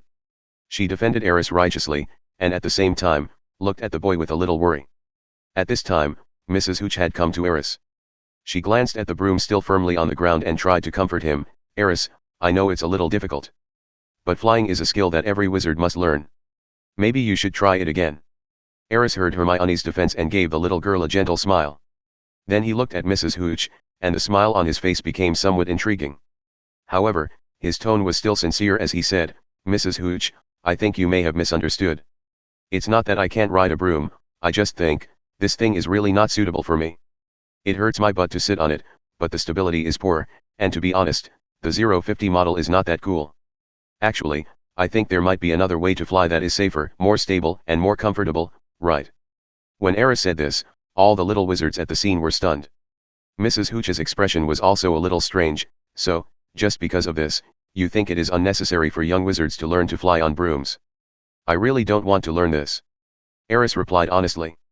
It's not that I can't learn, but that I don't want to learn. Aris made her meaning very clear, but Mrs. Hooch still didn't understand. Broom flying is the mainstream of the wizarding world. There is even a popular sport like Quidditch. Why wouldn't you want to learn it? Madam Hooch doesn't understand. Every little wizard should be very eager to fly on a broom, right? Otherwise, Quidditch wouldn't be so popular among the online teachers. That's because they haven't seen a cooler way to fly. Aris muttered softly. At this moment, the scene of driving a sports car flying in the air has emerged in his mind. That's real flying. Isn't flying car racing more interesting than Quidditch? At least we don't have to fight for a ball in the freezing rain without any shelter, right? Aris, you shouldn't say that. On the side, little Harry tugged at the boy's clothes, his brows slightly frowned. It goes without saying that Harry Potter loves broom flying because he has a natural talent for flying. This love becomes even more obvious when he knows that his father was once a Quidditch player. But now, Aris actually belittled the broom in public, which made him a little unacceptable for a moment. Next to Harry, Ronald also had a confused expression. He didn't really like brooms that much, but Harry did, and when Harry became Gryffindor Seeker, he thought it was pretty cool. He didn't know why. Maybe it was because he loved the whole classroom, or maybe only by taking flying lessons could he leave the dull classroom. So, he also took a fancy to flying lessons. Ronald obviously disagreed with Aris's words. So, what other way of flying do you think is cooler than flying on a broom? Aris' words made Mrs. Hooch very unconvinced, causing her to speak in a cold tone. Because she loves Quidditch, she always thinks flying on a broom is the coolest thing in the world. But now, a little wizard dared to say in front of her that riding a broom was not cool enough? How could she bear this? Of course. Aris retorted without any hesitation, for example, a flying sports car. He thought about it and decided that it might not be realistic to build a flying sports car now. Then he could only prove his point in another way. For example, like this. Aris pulled out his magic wand and pointed it at a random patch of grass, changed shape. Then, something happened that made the little wizard's eyes light up. The piece of grass suddenly changed rapidly, and eventually turned into a silver-white broadsword. The most important thing is that the sword looks extremely cool, which almost meets all little boys yearning for swords. Wingardium Leviosa. Then Aris' voice sounded again. With a beautiful levitation spell, the sword slowly rose in front of everyone. Aris smiled, and then, amid the puzzled gazes of the crowd, he jumped directly onto the long sword. Didn't you say flying on a broomstick is the coolest thing? Are you kidding me? Where do you put the sword flying art of the ancient Eastern nation? Aris used a levitation spell to control the sword, and casually cast a protective spell on himself to resist the wind. Then, in the shocked gazes of everyone, the sword slowly flew up, suddenly accelerated, broke through the sky, and went straight into the clouds. The effect of the protective spell dissipated the oncoming strong wind to both sides, forming a white wave that was almost visible to the naked eye. The scene was like adding an energy shield with wind-breaking effects in front of Aris.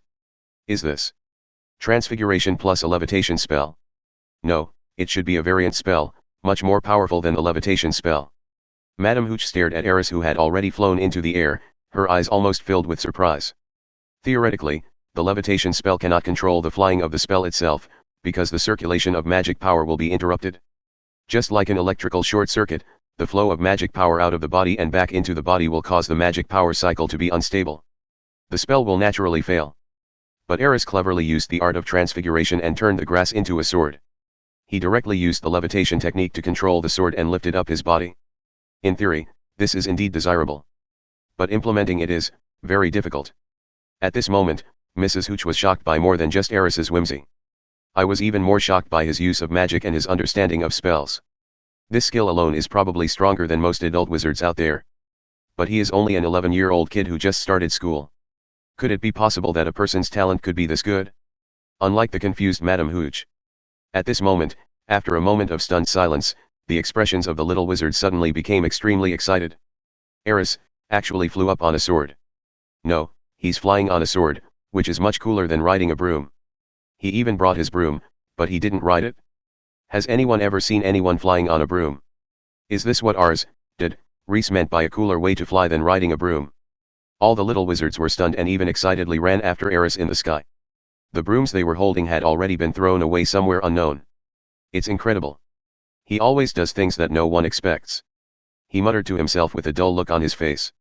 This way of flying, how on earth did he come up with it? Harry also looked envious and shocked, but soon his face fell. If I were to use transfiguration and levitation charms to make myself fly, I'm afraid I wouldn't be able to do it in a few years. But he's really cool, right? Ronald still had an admiring look on his face. It's really cool, but I think riding a broom is cool too, isn't it? Little Harry looked a little stubborn. Maybe. Ronald did not refute. But it was obvious that he was just trying to take care of his friend's feelings. Because from beginning to end, his eyes never left Aris flying in the sky. Aris, stop now. After a long while, Mrs. Hooch seemed to suddenly think of something, and her anxious voice suddenly rang out, while she kept waving at Aris. She knew clearly that although Aris's flying method was cool, it also had great hidden dangers.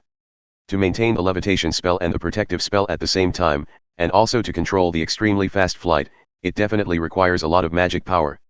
And how much magic power can Aris, an 11-year-old little wizard, consume? Mrs. Hooch admitted that the boy's talent was truly unprecedented. But a wizard's magic power needs to be accumulated over time. If Aris's magic power is used up at this moment, the only result will probably be falling from the sky. Over Hogwarts. Aris didn't seem to hear the shouts of the little wizards and Madame Hooch below. He felt the same pleasure as flying on a sword. Sharp winds blew past my ears, but were blocked by the protective spell. The flying sword under his feet was controlled by the floating spell, as if it were an extension of his body, and could be driven by his arm. The only thing that worried him was that he felt insecure standing on the flying sword. I feel like I might fall down at any time because of my unstable standing. However, he also found a solution to this problem. Transfiguration has a wide range of uses. He simply slightly changed the shape of the flying sword under his feet, stepped on the joint of the flying sword and fixed it firmly, thus easily solving the problem. Compared to flying on a broom, the disadvantage of flying with a sword is that it consumes a lot of magic power. But the advantage is that there is no need to worry about getting stuck in the crotch, and he personally thinks this is much cooler than flying on a broom. If it's just for a short time, flying with a sword is no problem, but if it's for a long time, a broom would be more convenient. This is what Aris experienced. Accepted it? Of course, compared to a flying sports car, a broom is still a complete loser. Swoosh.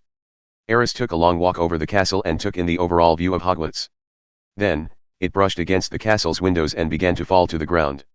And inside the window he just passed, Professor Levi was teaching the third-year students of Ravenclaw. Look, what is that? Woohoo, someone is riding a broom. No, someone is flying on a sword. That's not right, he's not riding on the sword, he's flying on the sword. Did you see who that was? It looked like Shafiq to me. The third-grade young eagles didn't even have the heart to attend class at this time. They all ran to the window and stared at the bird that was circling gracefully in the air and then slowly heading towards the ground. The figure of landing on the ground. What happened in the classroom left Professor Flitwick at the podium completely confused. Because Aris just flew past the window behind him, he did not see the shocking scene. But Professor Flitwick quickly reacted and turned to look out the window. Merlin's beard is a perfect transfiguration and levitation spell. That child, what? That's Aris. This little guy, can't he sleep unless something bad happens? How dare he do such a dangerous thing? After discovering that the student who was flying with a sword was Aris, Professor Flitwick panicked instantly. He didn't even bother to care about the students who were still watching in the classroom. He walked outside quickly, feeling anxious. At this moment, he just hoped that it was not too late to rescue the child from the air before his magic power was exhausted. How on earth did he manage to fly on a sword? Among the third-grade students watching by the window, Qiu Zhang's best friend Marietta had a look of disbelief on her face. Qiu Zhang was silent for a moment, then spoke quietly. Is there a possibility that's not called flying on a sword, but flying with a sword? Originally from the mysterious East, Qiu had naturally heard of some ancient myths and was no stranger to the term flying with a sword. At this moment, perhaps she was the only one who was shocked, and at the same time, some strange emotion was activated. That boy actually flew a sword in Hogwarts. There seemed to be a flame burning fiercely in her chest. At this moment, the boy's back as he flew the sword was deeply engraved in her mind. Perhaps, this will become the most unforgettable scene in her life. Even if it's 10 years, 20 years, 50 years, 100 years later. She will always remember it too. Chapter 60. Aris, do you understand the seriousness of this matter? As expected, Aris was called to the principal's office again. At this moment, he was facing a 3-court trial by Professor Flitwick, Mrs. Hooch, and Dumbledore. I don't understand. Aris lowered his head, his tone a little stubborn. I'm just proving what I said.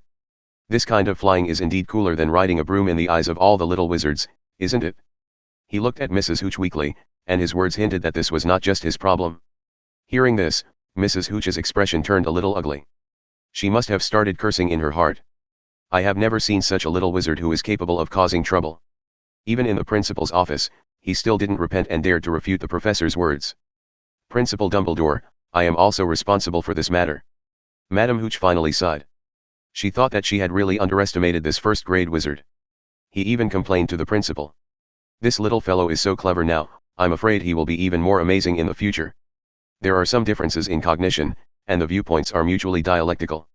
This is not a big problem. Behind the desk, Dumbledore also seemed to be having a headache. He looked at Aris meaningfully, and then changed the subject, but without adequate safety measures, it is still risky to rashly try out your new ideas. Aris, you must remember this lesson. Yes, Professor. Dumbledore had spoken, so Aris could only lower his head obediently. In fact, he didn't really want Mrs. Hooch to take the blame. But there are some things that cannot be compromised blindly. Otherwise, even a person with extraordinary talents will sooner or later be lost in the crowd. This is what Aris thought in his heart. He knew very well that Dumbledore was not a law-abiding person.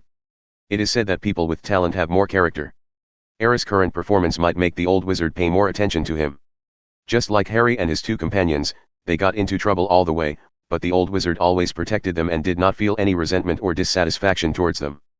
This shows that, deep down, Dumbledore actually prefers students who are not so obedient. Of course, Uncle Newt is an exception. Actually, that person also has his own strong obsessions and pursuits, and in essence, he is not a law-abiding person. Professor, fortunately nothing irreparable has happened yet. Flitwick looked at Aris helplessly, so, maybe this matter can just end here. Of course, you must remember that you must never be so reckless next time. Do you understand? Aris. Aris glanced at his dean and nodded honestly. It's better to quit while you're ahead. Now that they've given you a way out, it's unreasonable to be rude if you don't know what's good for you. I know I was wrong, Professor. Aris was not someone who didn't know what to do, and he quickly admitted his mistake. Well, Professor Flitwick, I think you can go and prepare for Aris's learning progress test. Finally, Dumbledore changed the subject and looked at Aris and said, this test is very important, I hope you can do well. Understood, Professor. Aris nodded. On the side, Mrs. Hooch shook her head and said nothing more. Afterwards, several people left the principal's office together. In the corridor, after Madame Hooch left, Professor Flitwick took Aris to the charms classroom. The test will begin shortly. Are you sure you are ready? Of course, Professor, I'm available anytime. Young Reese nodded. The two of them walked quickly through the corridor. A group of little wizards appeared in front. Aris saw Hermione and Harry among them. Perhaps he was worried that Dumbledore would punish Aris. That's why these little wizards are waiting here, wanting to know the latest situation. It should be class time now, right? What are you little guys doing here? Professor Flitwick asked in a somewhat unhappy tone after discovering Hermione and the others. Professor, we don't have classes this afternoon. Hermione answered carefully. Flitwick thought about it and finally reacted. Because of the Aris test, several of our classes were postponed. Not only the first-year wizards, but also some senior students' courses have been postponed. Due to Snape's special request, this test will be supervised by him and Professor Flitwick. Perhaps, he was worried about Aris and was afraid that he would cheat in the exam. In fact, Snape had always felt that special tutoring was unnecessary. Because that would increase his workload a lot. Think about it, there are only so many teachers in Hogwarts, and although there are not many students, the courses for 7 grades combined are enough to keep the professors busy. Since there are no classes, let's do whatever we want. Flitwick didn't say much and prepared to leave with Aris. Professor, has Aris received any punishment? Little Hermione asked, still a little worried. Nothing. Flitwick replied casually, if there is no problem, I want Fike to do the test now. At this time, Aris also cast a reassuring look towards little Hermione. Then, under the watchful eyes of Harry and Ronald, he followed Flitwick. Test? What test? Hermione looked at Harry in confusion. Aris is just like us, he just started school, right? Why is he testing now? This doesn't make sense. Perhaps the professors feel that he is good enough to handle the ordinary wizarding exams. Harry shrugged. I also think that what the professors do has its reasons. Ronald also looked indifferent. No, I have to go and see what the hell they are doing. Hermione's curiosity has been aroused. The little witch has a special feeling for exams. It is undeniable that she likes exams perhaps more than any other student in Hogwarts. Because she feels that it is the best way to test her learning outcomes.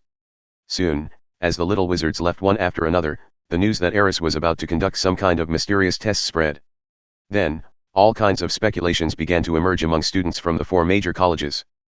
Perhaps, they have also thought that the postponement of today's class may have something to do with Aris's test.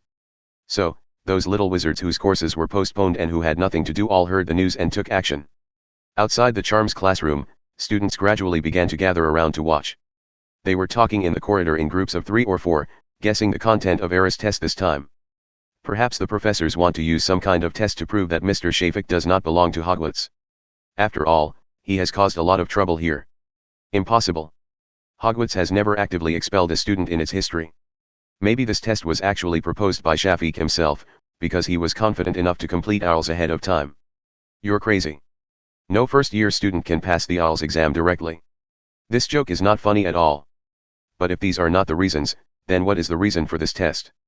As more and more people discussed the topic, the young wizards became more curious about the reason behind Aris' test. Many people even blatantly came to the window of the Charms classroom and looked inside, as if they wanted to see something from inside. As the news continued to spread, more and more people gathered in the corridor outside the Charms classroom. In a corner of the corridor, 2 figures were looking at the situation outside the classroom and communicating in low voices. Professor Dumbledore, perhaps we should ask these little wizards who are here to join in the fun to leave. Professor McGonagall's expression was a little serious. She looked at the students gathered in the corridor and was obviously unhappy. Forget it, Minerva. Dumbledore smiled and raised his hand to straighten his robe, which was slightly wrinkled. These kids can't stay in the classroom and the lounge all the time, can they? Look, it's so lively now. Professor, you just spoil these little guys too much. McGonagall looked a little helpless. Okay, there's no need to discuss this issue anymore. The silver-haired old wizard took a look at the situation in the spells classroom, and then said thoughtfully, compared to this, I want to know what Aris' current level is. Professor McGonagall thought about it and said without paying much attention, it should be just finishing the first-year courses.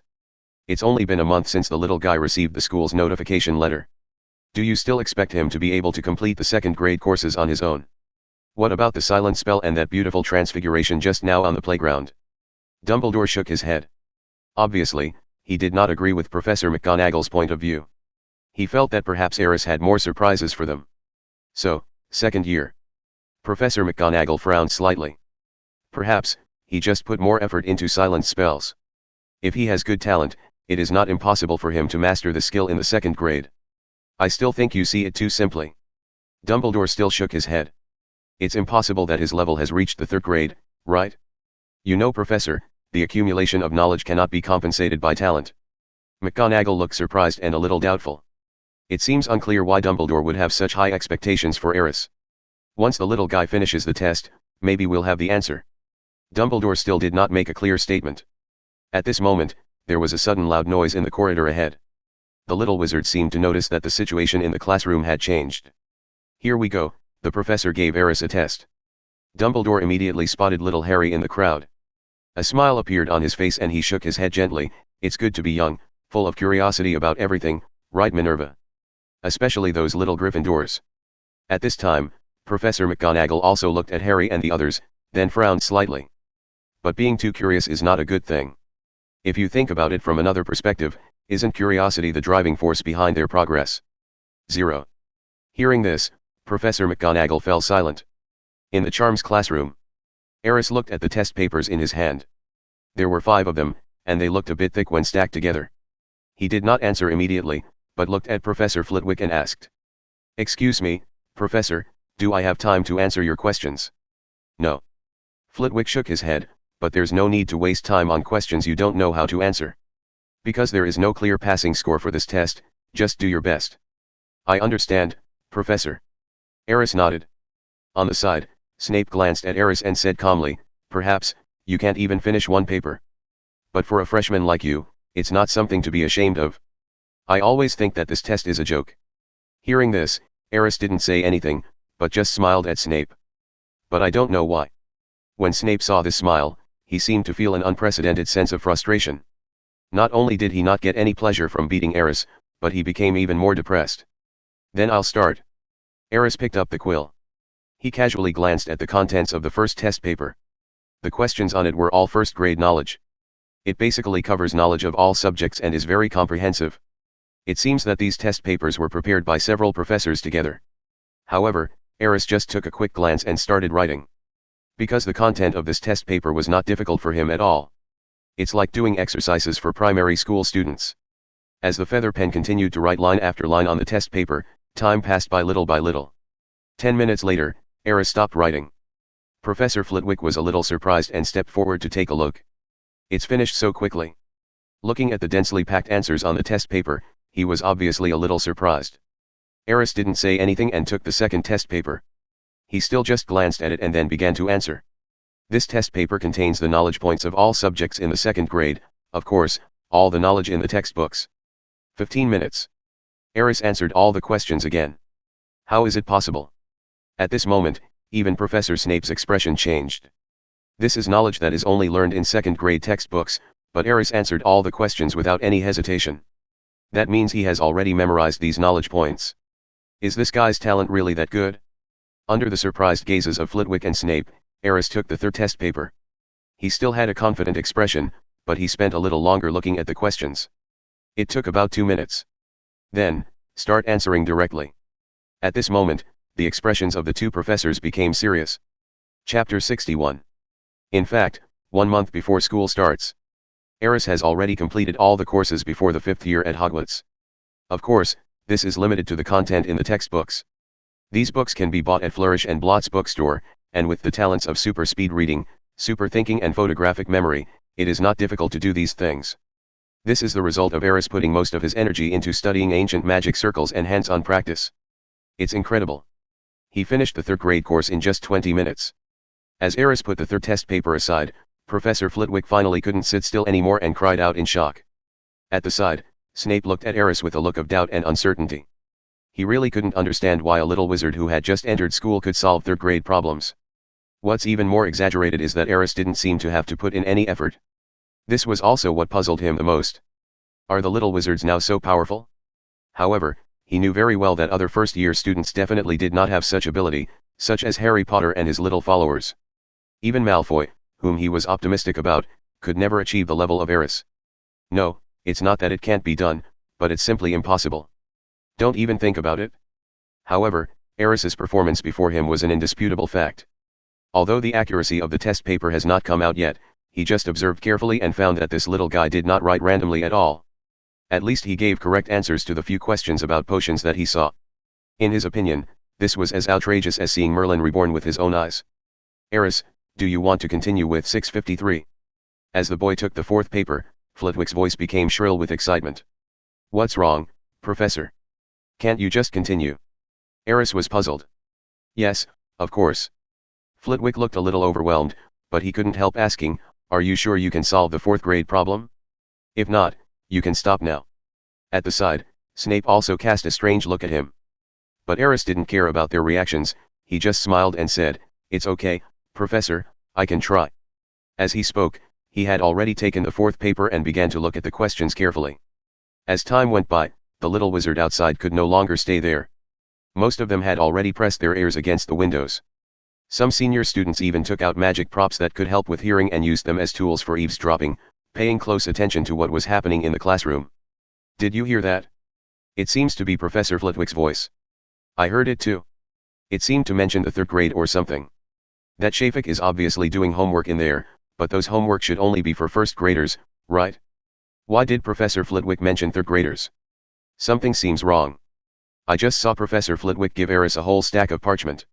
If it's just the 1st year exam questions, isn't that too much? You mean, those questions are for 1st graders again? With the continuous excavation of various detective wizards, combined with some vague sounds they heard in the classroom, speculations one after another suddenly spread among the crowd. The more they speculated, the more frightened the little wizards became. Many exclamations filled with disbelief continued to ring out. At the end of the student line, Professor Dumbledore and Professor McGonagall had not left yet. This seemed incredible to other little wizards. The two most prestigious professors in the school spent almost an entire class period together just to watch a little wizard take a test. This is a treatment that no student has ever had. Professor Dumbledore, I think, your guess may have come true. At this moment, Professor McGonagall had a serious and original look on his face. They knew the test questions, and through the window, they saw Aris completing one test paper after another. This is already the 4th test paper. It seems that the surprise this little fellow has given us is far beyond our expectations. There was a strange light in Dumbledore's eyes behind his half-moon glasses. It was like seeing some amazing treasure. Or maybe even he was surprised by Aris's ability. He was sure that even in the entire history of Hogwarts, there would never be such a gifted person. No, this can no longer be called a gifted talent. At this time, even if someone told him that Aris was the reincarnation of the god of magic, he would not doubt it at all. This child brought him so many surprises. Even with his age and experience, he can no longer remain calm. Professor, I'm wondering if we should drive these little wizards away. Otherwise, when they know the truth, they will probably fall into some kind of negative emotions. Such a blow is really not something they should endure at this time. Professor McGonagall suddenly looked at the little wizards who were watching with a strange expression. Sometimes, meeting someone too amazing when you are young is not a good thing. If the situation in the classroom really spread outside, the entire school would probably be alarmed and fall into chaos. Especially those excellent students in senior grades may fall into self-doubt. After all, the boy was only 11 years old. Just a freshman who has just entered the school and is as new as can be. If even an 11-year-old freshman can solve problems that only 4th and 5th year students can solve without any pressure. So what is the point of their hard work over the years? It's no use. Dumbledore sighed suddenly. That child is destined to become the brightest star in the wizarding world of this era. Instead of covering up his light, it is better to let him bloom more brightly. Perhaps, that light can break through the old shackles, allowing this world that has gradually fallen into decay to regain vitality and usher in a brand new era. As Dumbledore muttered to himself, Professor McGonagall seemed to hear something incredible. His gaze slowly turned to the silver-haired old wizard. Professor, are you serious? In all my life, there has never been a moment when I am more serious than now. The old wizard's eyes were deep, as if endless wisdom flowed in them.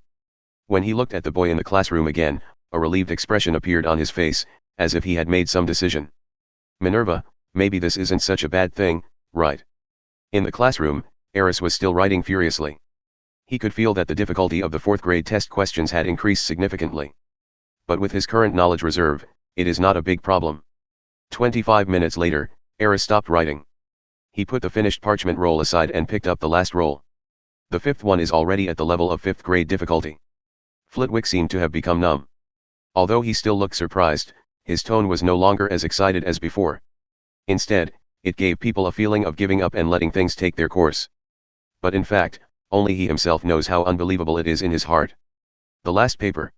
When we wrote this paper, we never thought he would get this far. Snape also seemed a little strange at this moment. Although his tone was calm, it could be seen from his slightly trembling hands that his heart was probably already in turmoil. The difficulty of these questions is almost at the owl's level. If he can still finish them easily. Professor Flitwick did not say the rest, but Snape naturally knew what he meant. If Aris can also easily complete the last test paper, it means, this child already has the knowledge reserve of an ordinary wizard level. As long as the accuracy of the test paper is not too bad, with a little guidance, I'm afraid I can directly take the owl's exam. But he is just an 11-year-old little wizard. Even in the entire history of the wizarding world, there has never been such a situation. Even if Hogwarts gave the boy an exam, would the Ministry of Magic believe such an outrageous thing and issue him a certificate? While the two were thinking, Aris had already finished reading the questions on the last test paper. He felt it was okay, as most of the questions were within the scope of his knowledge. In other words, he now at least has the ability to try to take the owls. This was the first time that he clearly understood the level of his knowledge reserves. He was not too excited, because with the 3 academic talents rewarded by the system, such results were actually foreseeable. And this was just his starting point. If he had studied in school for 7 full years, his knowledge would have even surpassed Dumbledore. At this moment, Aris is very calm. He spent 5 minutes reading through all the questions and then started working. Do you think he can really do this test paper? Flitwick seemed to be more nervous than Aris, and asked Snape quietly. Snape didn't say anything, but just crossed his arms and supported his chin, looking at Aris who had already started working on the questions with a very serious look. For some reason, he suddenly had a hunch that this boy might be able to do it. At this moment, his opinion of Aris has completely changed. The boy had long forgotten that he had skipped the first class. With such talent and gift, if he were the one, he would not waste time listening to a meaningless class. Although he didn't like Aris's behavior, he seemed to understand it now. Let's see how far he can go. The conversation between the two professors in the classroom ended quickly, leaving only the rustling sound of the feather writing on the parchment. There was complete silence all around, even the occasional sound coming from the corridor outside disappeared. Everyone was watching quietly at the boy who was sitting in the classroom and writing furiously. Did you notice that? In the corridor, Hermione turned to look at Harry and Ronald, and said, "Aris' test consists of 5 papers, and now, he is already working on the last one. What's the problem?"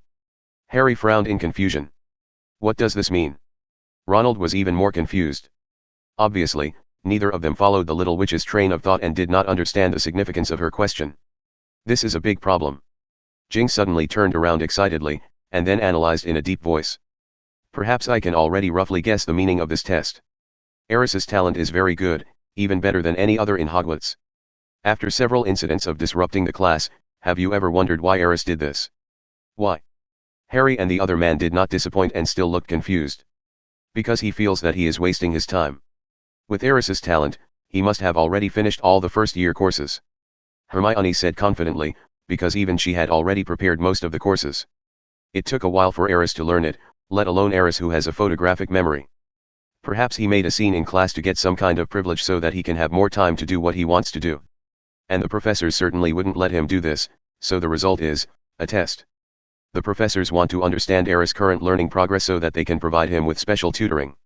If we deduce this as a premise, it won't be difficult to come to a conclusion. Those papers must be set at different levels of difficulty, and Aris must have started with the easiest one. And now, he has made it to the last one. What does this mean? Does this mean he has finished the most difficult test? Ronald asked tentatively. This is obvious. He rolled his eyes in annoyance. At this time, Ha seemed to have reacted. The key point should be the difficulty of these papers. Each paper should correspond to a knowledge point for a certain age. The more Harry thought about it, the more frightened he became, and he couldn't help but show an expression of disbelief on his face. The first paper is about first-grade knowledge. The second one is for the second grade. And so on, the fifth one, is the fifth grade. Hermione's small chest began to rise and fall violently, and the expression on her face became extremely wonderful. "You mean, Aris is now working on questions that only fifth graders can understand?" Ronald was completely dumbfounded, staring at the two of them blankly. "This is just my guess, but the result may not be too far off." Hermione couldn't help but turn her head and look at the boys back in the classroom again. "I just can't calm down. Are we thinking too much?" Ronald grabbed his hair exaggeratedly. "Aris is just a freshman like us, how could he? Being able to solve fifth grade problems is simply a foolish dream. Is he really the same as us?" At this time, Harry looked at Ronald very seriously. "Maybe, he is a little smarter and more powerful than us." Ronald scratched his head awkwardly. "Just a little?" Hermione asked in a deep and soul-searching tone. Afterwards, the three of them fell silent, their expressions were as usual. Chapter 62. Shafiq is doing fifth grade problems. Is this test intended to give him special tutoring? The 5 test papers in the classroom represent the difficulty of the 5 grades. Is the person who analyzed these results still asleep? How is this possible? No matter how good Shafiq is, he can't possibly solve fifth grade problems when he just entered school. This is obviously an unfounded guess. Somehow, Hermione's analysis suddenly spread among the group of young wizards watching. It's actually easy to understand. The 3 of them had not deliberately lowered their voices during their discussion. And there are basically people all around. It's no surprise that those words got out. What made the 3 of them a little indignant was that those people actually did not believe the results of their analysis. Obviously Hermione's analysis has been as rational as possible and has a certain basis in fact. In the first 2 days, Aris demonstrated knowledge far beyond what a first-year student should have. Whether it's a silencing spell or a levitation spell, or sword flying in broom class. Without sufficient knowledge reserves to support him, how could a first-grade wizard possibly do those things? Among them, Hermione was the most angry. She was the only one who knew Aris's true strength. The scene in Flourish and Blott's bookstore still occasionally echoed in her mind and made her feel deeply moved. They could doubt Aris's talent, after all, that was really hard to accept. But we shouldn't deny her judgment without any factual basis. This is something the proud little witch cannot accept. You know nothing, let alone understand how terrifying Aris's talent is. The little witch yelled at the students around her, then turned around sullenly, staring at Aris' figure in the classroom, and stopped talking. The little wizards around were all confused, not knowing when they had offended this know-it-all lady. Harry and Ronald also looked at the other young wizards indignantly, and then, like Hermione, squatted by the window and stopped looking at those people. It seemed as if they were using this action to show their support for Hermione. Oh, no, it should be support for Aris. Now, they have actually gradually accepted the fact that Aris is indeed smarter than them. And not just a little bit. 30 because Aris was their friend, the two even felt a sense of inexplicable pride. A little further away, Professor McGonagall checked the time. It should be almost done. Do you need me to call the professors of other subjects to help grade Aris's papers? No need. It should be no problem with you guys here. As for the questions in other subjects, I'll do it myself. Dumbledore murmured slowly. With Flitwick and Snape present, plus Professor McGonagall and Dumbledore, there are 4 knowledgeable professors gathered here. Although those exams also include courses such as history of magic and herbology. But the 4 professors present had basically passed the ultimate wizard exam, and had basically dabbled in all 12 subjects. There will definitely be no problem in marking questions for grade 5 and below. Professor McGonagall nodded.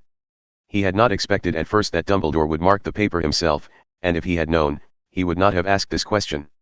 With Dumbledore's knowledge, there won't be any problem. Not long after, the door of the potions classroom was opened, and Flitwick walked towards Dumbledore with an excited look on his face. Aris has finished all the questions. Professor, do you think we should go to the principal's office now or? Facing Professor Flitwick's questioning look, Dumbledore shook his head. No need, just correct it here. Having said that, he took the lead and walked towards the charms classroom. Behind him, Flitwick and McGonagall hurriedly followed, with serious expressions on their faces. The students around looked at this scene, curious, but also couldn't help but show surprise again. 4 professors graded Aris's test papers at the same time. They had never dared to imagine such treatment. At this moment, they thought of Hermione's analysis again, and began to feel somewhat doubtful. Could it be that the analysis of that first-year little witch is actually correct? This is not just an ordinary test. Anyway, it's ridiculous that a first-year student can solve 5th-year problems. The truth will be revealed soon, we just have to wait. The voices of the little wizards spread again, and then everyone stretched their necks, wanting to get the news as soon as possible. For a moment, the whole corridor became noisy. Moreover, as time went by, most of the afternoon classes were over. As word spread, more and more students were rushing over here, just to take a look at what the legendary first-year genius was up to. In the classroom, 4 professors stood in front of the desks in the front row with serious expressions, quickly correcting the test questions. Aris, who had been writing the test paper for nearly 2 hours, was now somewhat exhausted. He was leaning on the desk, playing with his feather pen, bored. The results of the first grade exam are in, and the final results are excellent, all the answers are correct. Professor Flitwick's voice was relatively calm. Perhaps he had expected this result. The second-year exam papers have also been graded, and they are still excellent, with all the answers correct. A few minutes later, Flitwick issued another report. Third grade test paper, excellent, all correct. The professor's voice had become somewhat hoarse, as if he was suppressing something. Fourth grade test paper, excellent, all correct answers. Fifth grade test paper, all correct. By the end, Flitwick's entire body began to tremble with excitement. The expressions of the other 4 professors in the classroom were not much better. When the result of the last test came out, Snape looked at Aris fiercely with a look of surprise as if he had seen a monster. At this moment, he felt extremely complicated and even wanted to pry open Aris's head to see what was inside. However, his character has always made him try his best to restrain himself, fearing that his emotions would be seen through by others. Flitwick is less cautious. Genius, absolutely, oh my god. He had already walked quickly to Aris's front, and even stretched out his hands to touch his body, as if he had discovered some priceless treasure. The enthusiasm in his eyes could almost be felt with the naked eye. This kind of enthusiasm made Aris feel uncomfortable for a while. Mr. Shafik, I think the school will have to make major adjustments to your course plan. Professor McGonagall pursed her lips tightly. Because of her excitement, the muscles on her face were trembling slightly, and her hands were unconsciously folded together and stirred. Obviously, she was also trying her best to suppress her inner emotions. As for Dumbledore, although there was surprise in his eyes, it was not obvious. Perhaps, he had already anticipated this result, and just walked towards Aris, dragging his long cloak. Then, he patted him on the shoulder and said, "Well done." Then, he quickly left the charms classroom. The moment the classroom door was pushed open, the noisy sound came in without any obstruction. It's true, all of it is true. The test Shafik did really covers all the knowledge points from 1st to 5th grade. Merlin's beard, he actually got excellent grades in all the questions, and all the answers were correct. Unbelievable, how on earth did he do that? This is totally impossible. It's incredible that a first-year student can complete 5th-year questions. If there weren't 2 professors watching him the whole time, I would have suspected that he had used some new cheating method. It's simply unbelievable. The students who had been watching the excitement in the corridor kept exclaiming and loudly discussing the final result of the test without any hesitation. When the professors entered the classroom just now, a clever little wizard deliberately left a gap before the door was completely closed.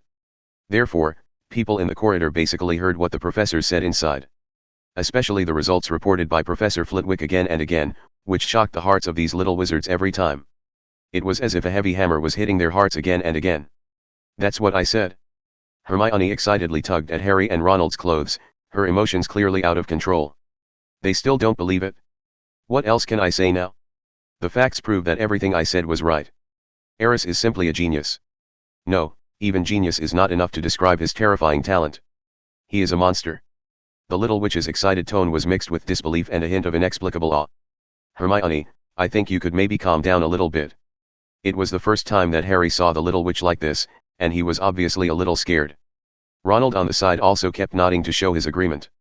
Although they also thought Aris was really amazing, Hermione's current reaction was indeed a bit too exaggerated. Soon, Liwei and Chi-Niapu took Aris out of the spells classroom. When Aris left, the little wizards outside the corridor almost subconsciously made way for him, and then stared at him, watching him slowly leave. From beginning to end, their eyes were filled with disbelief and even a hint of fanaticism. Meanwhile, in the Defense Against the Dark Arts office, Quirrell sat in front of a mirror nervously and slowly took off his headscarf. "What's going on? Is there any progress in our plan?" A low and hoarse voice sounded in the room. After Professor Quirrell took off his turban, a terrifying face appeared on the back of his smooth head. "No, Master, I heard a piece of news about that boy. Harry Potter." Voldemort's tone changed noticeably, with a hint of gnashing of teeth. "No. It's not the Master, it's another little wizard, Aris Shafik. What happened to him again?" Voldemort's tone began to become angry. Apparently this name had a great influence on him, even if it wasn't as great as Harry Potter, it was almost there. He just couldn't understand how a first-grade wizard could cause so much trouble. Quirrell would basically report to him everything that happened in Hogwarts during this period that was related to his own plans. To be honest, Voldemort had never seen a little wizard who did not play by the rules like Aris. Even when he was in school, he was very obedient and did not dare to reveal his ambitions easily, for fear of being targeted by Dumbledore. But that's Shafik. The little wizard, on the other hand, does all kinds of things blatantly, for fear that he will not attract other people's attention. How could anyone with a bit of brains do this? That kid just took a test, and from the latest news, he seems to have a knowledge reserve of no less than Owl's level. Quirrell reported the intelligence he had collected timidly.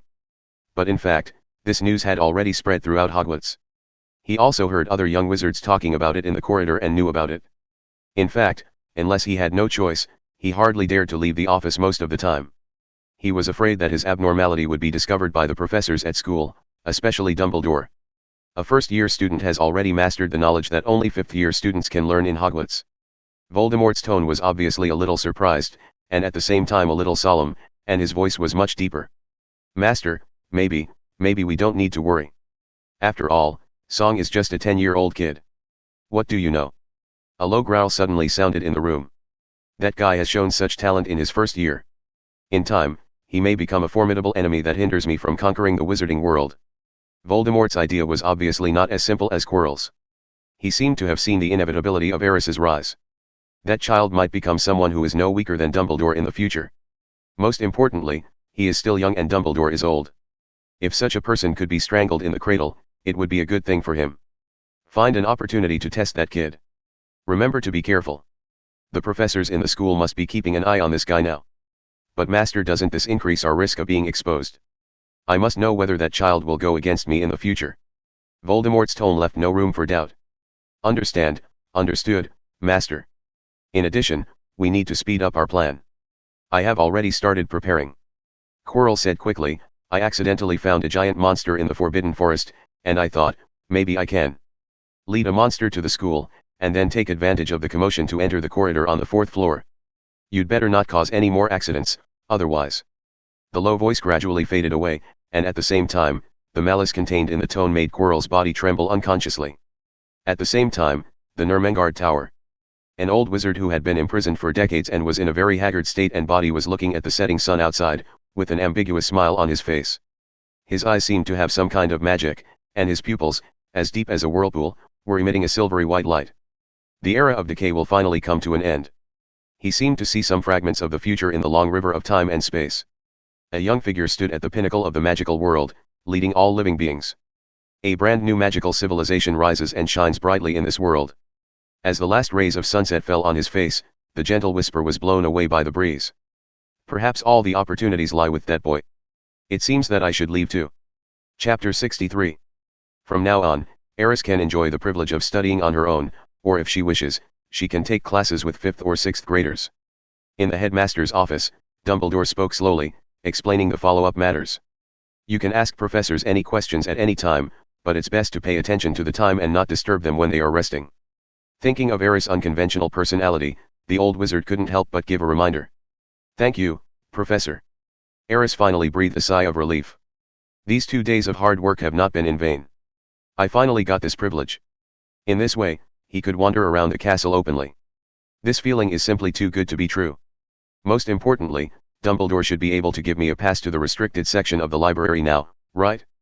He had finished all the 5th grade questions and got excellent grades in all of them. The initial agreement has been exceeded. Dumbledore seemed to see what Aris was thinking, and a smile appeared on his face. But you still can't enter the restricted book area. Why, Professor? Aris smiled bitterly. Most of the books there carry some unknown dangers.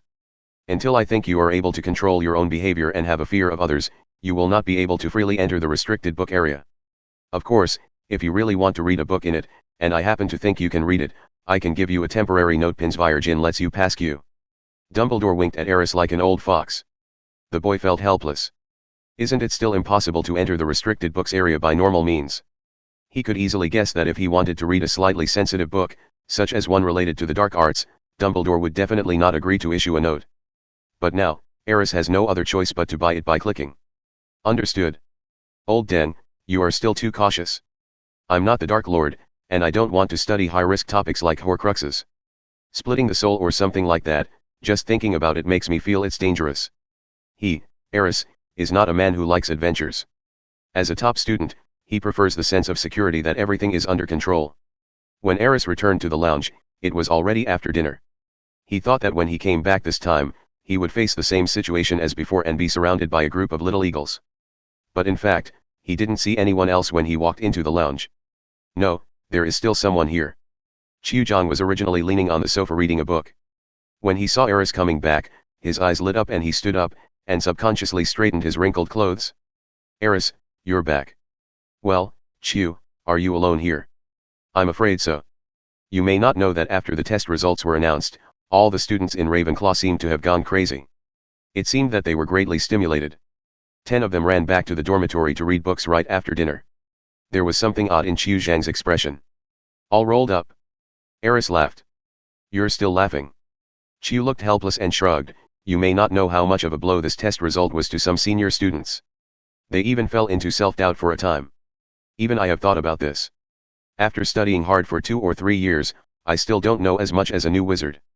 That feeling is simply devastating. Sorry, I didn't think about it. Reese shook his head helplessly. But I've actually figured it out. Qiuzhang's tone suddenly changed, and then he said with a smile, think about it carefully. In fact, we don't need to have too much pressure, because people like you are only a minority after all. In the entire wizarding world, even in the Muggle world, there are probably very few people like you. So, in fact, we don't need to compete with you at all. Qiuzhang said it very sincerely and freely, but it was indeed the case. Unless there is another person in the world who has a system like Aris. You're right, they just can't figure it out. Aris nodded seriously. Your expression makes me feel like you're showing off. Qiuzhang looked at Aris with resentment, as if the boy had done something wrong to her. Well, I was wrong. Aris didn't want to continue to dwell on this issue and gave up decisively. If there's nothing else, I think I should go back to the dormitory. Aris turned around, waved to the cute senior student behind him, and went straight up the spiral staircase towards his dormitory. Behind him, Qiuzhang looked at the boy's back, with a barely perceptible sense of loss flashing in his eyes. In fact, she had waited here on purpose today just to chat with Aris for a while, especially about the sword flying in the flying class. She was really curious. Aris obviously isn't of Asian descent from his appearance. But how did he come up with such a fantastic idea as flying with a sword? This matter has always puzzled Qiu. But at this time, she couldn't force Aris to stay, so she could only talk quietly. He turned around and returned to his dormitory. The next day, as the first ray of warm sunlight in the early morning fell on the windowsill, Vingris opened his eyes on time. After washing up, he went directly to the auditorium. There are now quite a few young wizards sitting in the huge auditorium, from all colleges. Aris, here. After taking a few steps, Aris heard a familiar voice. He turned around and saw Terry and Anthony eating breakfast. Chimisi? Are these two so competitive now? Aren't you guys exaggerating a little too much? Aris couldn't help but shook his head. You don't understand. Terry looked at the boy with resentment, stuffed a sausage into his mouth fiercely, and then continued, the world of geniuses is different from ours. You are the darling of this world and cannot understand our sadness. Aris, can you teach us how to study so that we can be as good as you? Anthony looked eager, his eyes wide open with a little bloodshot. It's obvious at first glance that these two funny guys must have stayed up all night last night. Thank you for your hard work. Aris sighed earnestly and patted their shoulders. Actually, it's very easy to be like me, just restart or change your account. Reopen? Change the number? What does that mean? Terry looked confused. Is it some mysterious learning method? Aris, can you tell us about it in detail? Anthony's eyes lit up, and then he looked at Aris with a little excitement. Aris looked embarrassed. He couldn't possibly tell these two idiots that restarting their account was like starting over, right? No, this is too discouraging. After just a little thought, Aris shook his head. It's not the right time yet. Your current abilities are not enough to use that kind of learning method, so, you should just follow the current method and study hard for a while. As long as you can keep going, your abilities will soon become fishy. Hearing Aris' words, Terry and Anthony's eyes became brighter and brighter. What Aris said must be right. I know what to do. Terry clenched his fists tightly, with a determined look on his face. Well, follow Aris' method, work hard quietly, and then surprise everyone. Anthony also clenched his fists. Come on. Aris quickly finished his breakfast and gave the two of them an encouraging look. Then he turned around and left quickly. These two idiots, there must have been something wrong with the Sorting Hat, which is why these two guys were assigned to Ravenclaw. With their IQ, how could they be the embodiment of wisdom? Wait. Aris reorganized his thoughts. In fact, if you think about it from another angle. Although the behavior of these two people seems a bit weird and nonsensical, they are quite thoughtful. If they can keep their current passion and study hard, maybe, it will surprise many people in the end. Wow, this is great wisdom appearing foolishly. Quite interesting. As he walked out of the auditorium, Aris kept thinking. So he didn't notice that Harry and Ronald had already jogged after him. Aris, can we talk to you? It wasn't until Harry's voice rang out that Aris responded, what's wrong? We found out something, but we're not sure, so we wanted to ask for your opinion. Little Harry said in a serious manner, with a hint of solemnity in his expression. Actually, it's about the corridor on the 4th floor. Ronald explained in a low voice. He looked around and made sure that no other little wizards were eavesdropping before continuing. Last night, when we were returning to the dormitory, the stairs suddenly turned and we ended up on the 4th floor. Guess what we saw there? Harry's tone became a little mysterious. Aris hesitated for a moment and said tentatively, isn't it a vicious and terrifying, three-headed hellhound? Ha! Aria. Harry and Ronald looked surprised, and then couldn't help but look around. How do you know there's a? Harry stretched out his hand, seemingly at a loss for words as to how to describe the beast, and finally quoted Aris's words, there's a three-headed hellhound. Guess. Aris shrugged. Of course he knew it. When he first watched the movie, that scene was quite impressive. Mainly because of the saliva of the three-headed dog of hell, it looks so disgusting. Therefore, the memory point is very clear. We guess that the monster is guarding something important, because there's a trapdoor right under its huge paw. That's a coincidence, isn't it? Harry said affirmatively. So? What do you want to do? Aris looked at the two of them with a smile. Whatever they are up to, Aris, I suggest you don't join in the fun, or you three will most likely be expelled from Hogwarts the next day. I can't imagine anything worse than that. Behind him, Hermione's voice suddenly sounded. Her tone was obviously a little excited, but she forced herself to lower her voice because she was afraid of being heard. The three of them turned their heads at the same time. Then, little Hermione came over with a few books. What on earth do you two want to do? What on earth does that damn three-headed dog have to do with you that you have to risk being fired to satisfy it? Your curiosity. Actually, we didn't intend to do anything. Harry lowered his head embarrassedly. He just thought that Aris was so smart that he would definitely be able to guess what the three-headed dog was guarding. That's what you said, didn't you, Hermione? What did you say the monster was guarding? Ronald shrugged. I knew you wouldn't give up. Hermione held her forehead in her hand speechlessly. At this time, Harry and Ronald both looked at Aris. Although Hermione didn't want to get involved in this matter, she was obviously a little curious. How do I know what's stored there? Aris raised his eyebrows, and after thinking for a while, he decided to give these little guys some time to play. Room. What's the point if everything is revealed in advance? Most importantly, he didn't want to be targeted by Voldemort in the dark because of this incident. I don't want to get involved in the story of a little wizard fighting the Dark Lord. But you know about the three-headed dog of hell, don't you? Little Harry looked suspicious, obviously not believing what Aris just said. Oh, I was careless. Aris felt helpless. Unexpectedly, little Harry's brain was working so fast at this time. Helplessly, Aris could only pretend to analyze it for them. You think, something that the professors can arrange a three-headed hellhound to guard must be very powerful. And before, the corridor on the 4th floor was not a restricted area, so that thing must have appeared in the castle this year.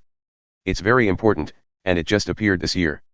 Combining these two pieces of information, what can you think of? Ronald looked confused as he listened to Aris' words. Little Hermione also frowned slightly, obviously thinking hard. Only Harry's eyes lit up slightly.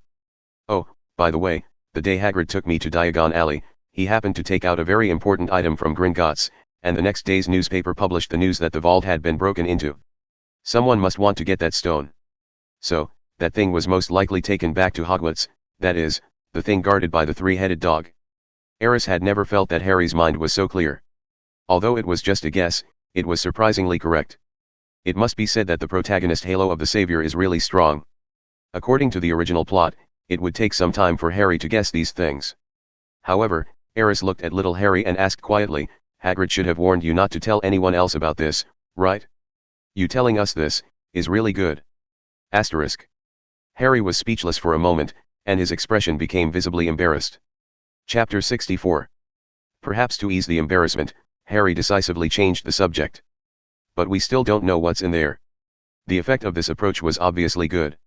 Ronald and Hermione, who had been embarrassed along with Harry before, now looked much more natural. I asked Hagrid before, but Hagrid was unwilling to reveal any information about the mysterious object. And Ronald looked at each other. Then, he naturally turned his attention to Aris. Do you really think I'm omnipotent? Aris was speechless. At this point, he definitely couldn't reveal any more, or he would expose himself. Few people know about the Philosopher's Stone now. Regardless of whether Harry and his trio could guess the result in the end, the answer could not be revealed by him. Otherwise, old Dumbledore would definitely come talk to him again, and maybe even use legilimency on him directly. If there's nothing else, I'm leaving. Aris didn't want to waste any more time with these three dangerous little guys. Besides, there are still a lot of things to do in the lab. Wait, Aris, are you going to the library? Hermione hurriedly followed. Apparently, she already knew that Aris had been given the privilege of being able to choose whether to go to class or not. No, I'm going somewhere else. Oh, the little witch looked a little lost. Don't you have classes? Aris was also a little surprised at this time. Although first-year wizards don't have as many courses as seniors, they shouldn't be that idle, right? Yes. Hermione's eyes flickered, and then she explained. I just wanted to ask you if we could go to the library together after school. I have some questions for you. Seeing the little witch's evasive eyes, Aris smiled. The little guy finally plucked up the courage to ask him for advice. He thought that the little witch needed more time to build up her mental strength. However, at this moment, a thought suddenly flashed through Bingley's mind. Maybe there is something that really needs her help. To test the properties of magic, Aris now only used his own magic for sample analysis. Although the existence of the element has been confirmed, more samples are still needed to conduct more tests in order to obtain more data. Science is rigorous. The same goes for magic science. Only with enough data support can the UN abolition system be truly revived in this world. This is a long and difficult journey. And isn't the little witch in front of me a living test subject? Thinking of this, a smile appeared on Aris's face. I don't go to the library. If you want, I can take you to a quieter place that is more suitable for studying. Huh. The little girl was stunned for a moment. It's settled. Aris made the decision without giving Hermione a chance to hesitate. I will pick you up from the Defense Against the Dark Arts classroom after the last class this afternoon. Wait, how do you know my last class is? You forgot, I'm also a freshman, and part of my schedule is the same as yours. Aris blinked at Hermione. Hearing this, Hermione finally reacted, looked at Aris's departing back, and let out a sigh. A quieter, more suitable place to study. The little girl frowned slightly and thought, so, where could it be? After thinking for a while, She still had no clue, so she simply shook her head and gave up guessing. He turned and walked towards the charms classroom with brisk steps, humming an unknown tune. For some reason, the little girl felt a little bit of anticipation in her heart at this moment. Even she herself is not sure whether this expectation is because of Aris, or because I can ask for advice from more capable people. Aris walked down the corridor on the 8th floor of the castle. After separating from Hermione, he came directly here, ready to continue his research on elemental magic in the laboratory of the Room of Requirement. That was not an easy thing to do, but Aris enjoyed the feeling of failure again and again. Because he knows that before all success comes, there will inevitably be difficulties and failures. When he walked to a window, his eyes suddenly looked up at the sky outside. Elise is back. He looked around and found that there were no portraits of people in this place, nor any other detection magic. Then, he waved gently to the outside. Soon, with a strong wind, Aris felt the little red dragon's body rush into his arms.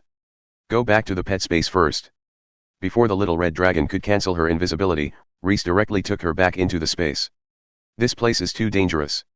It is possible that a little wizard or professor might see it at any time. Therefore, Aris had to be cautious. Wow.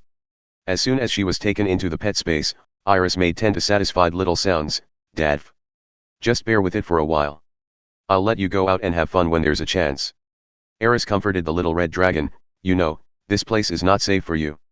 Once you're discovered, it won't be easy for me to save you. Wow. Elise suddenly let out a roar. The boy was somewhat helpless and could only comfort her again. Don't pick a fight with others all the time. Before our strength can intimidate the entire wizarding world, you'd better keep a low profile. Do you understand? Wow. The little red dragon whimpered again in dissatisfaction. Okay, stop feeling wronged. Aris shook his head in amusement, then continued walking towards the Room of Requirement while asking, did you get into trouble today? Wow. What, I bumped into someone. Aris paused and asked quickly, what kind of person is he, what does he look like, and what is he doing? Someone entered the Forbidden Forest and was seen by the little red dragon. Will that person also discover the little red dragon? Iris's whimpering sounded again, obviously explaining something. After Aris listened carefully for a while, Tuan breathed a sigh of relief. Hooded figures, sneaking around in the Forbidden Forest. This plot seems a little familiar.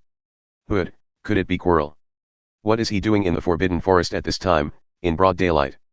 Is it to scout the area, in preparation for taking the unicorn's blood and leading the monster into the castle? After thinking about it for a while, Aris arrived at the corridor outside the House of Requirement. He looked around and then skillfully summoned the door of the house. Soon, Aris disappeared in the corridor. As for what Quirrell was doing in the Forbidden Forest, to be honest, he didn't really care. As long as the existence of the little red dragon is not discovered, everything will be fine.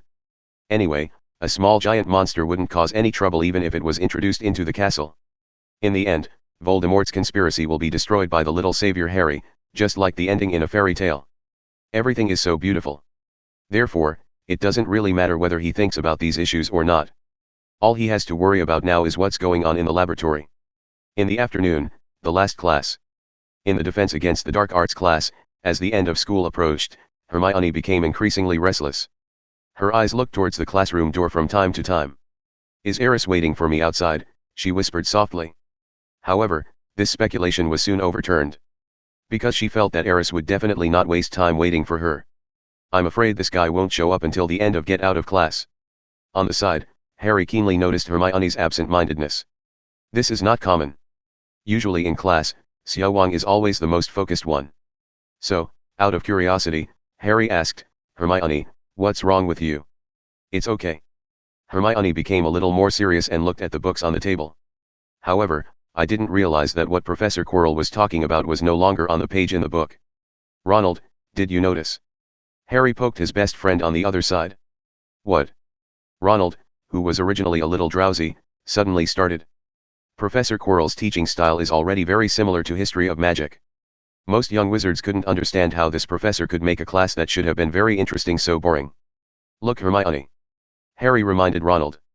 They both looked towards Hermione on the other side and saw the little witch resting her chin on her hand, looking at the book on the table with a vague look in her eyes.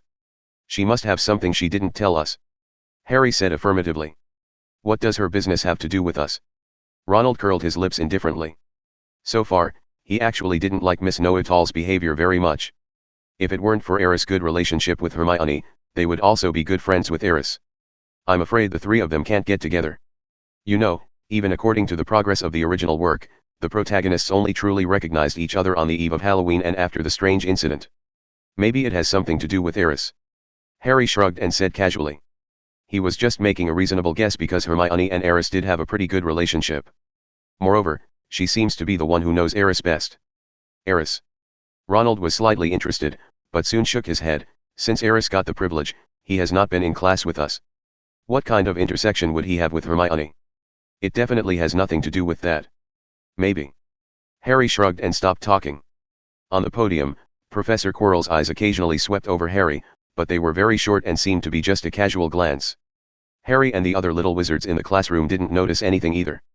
Okay, that's about it for the second one. I think you're all hungry. If you have nothing else to do, let's end the get out of class.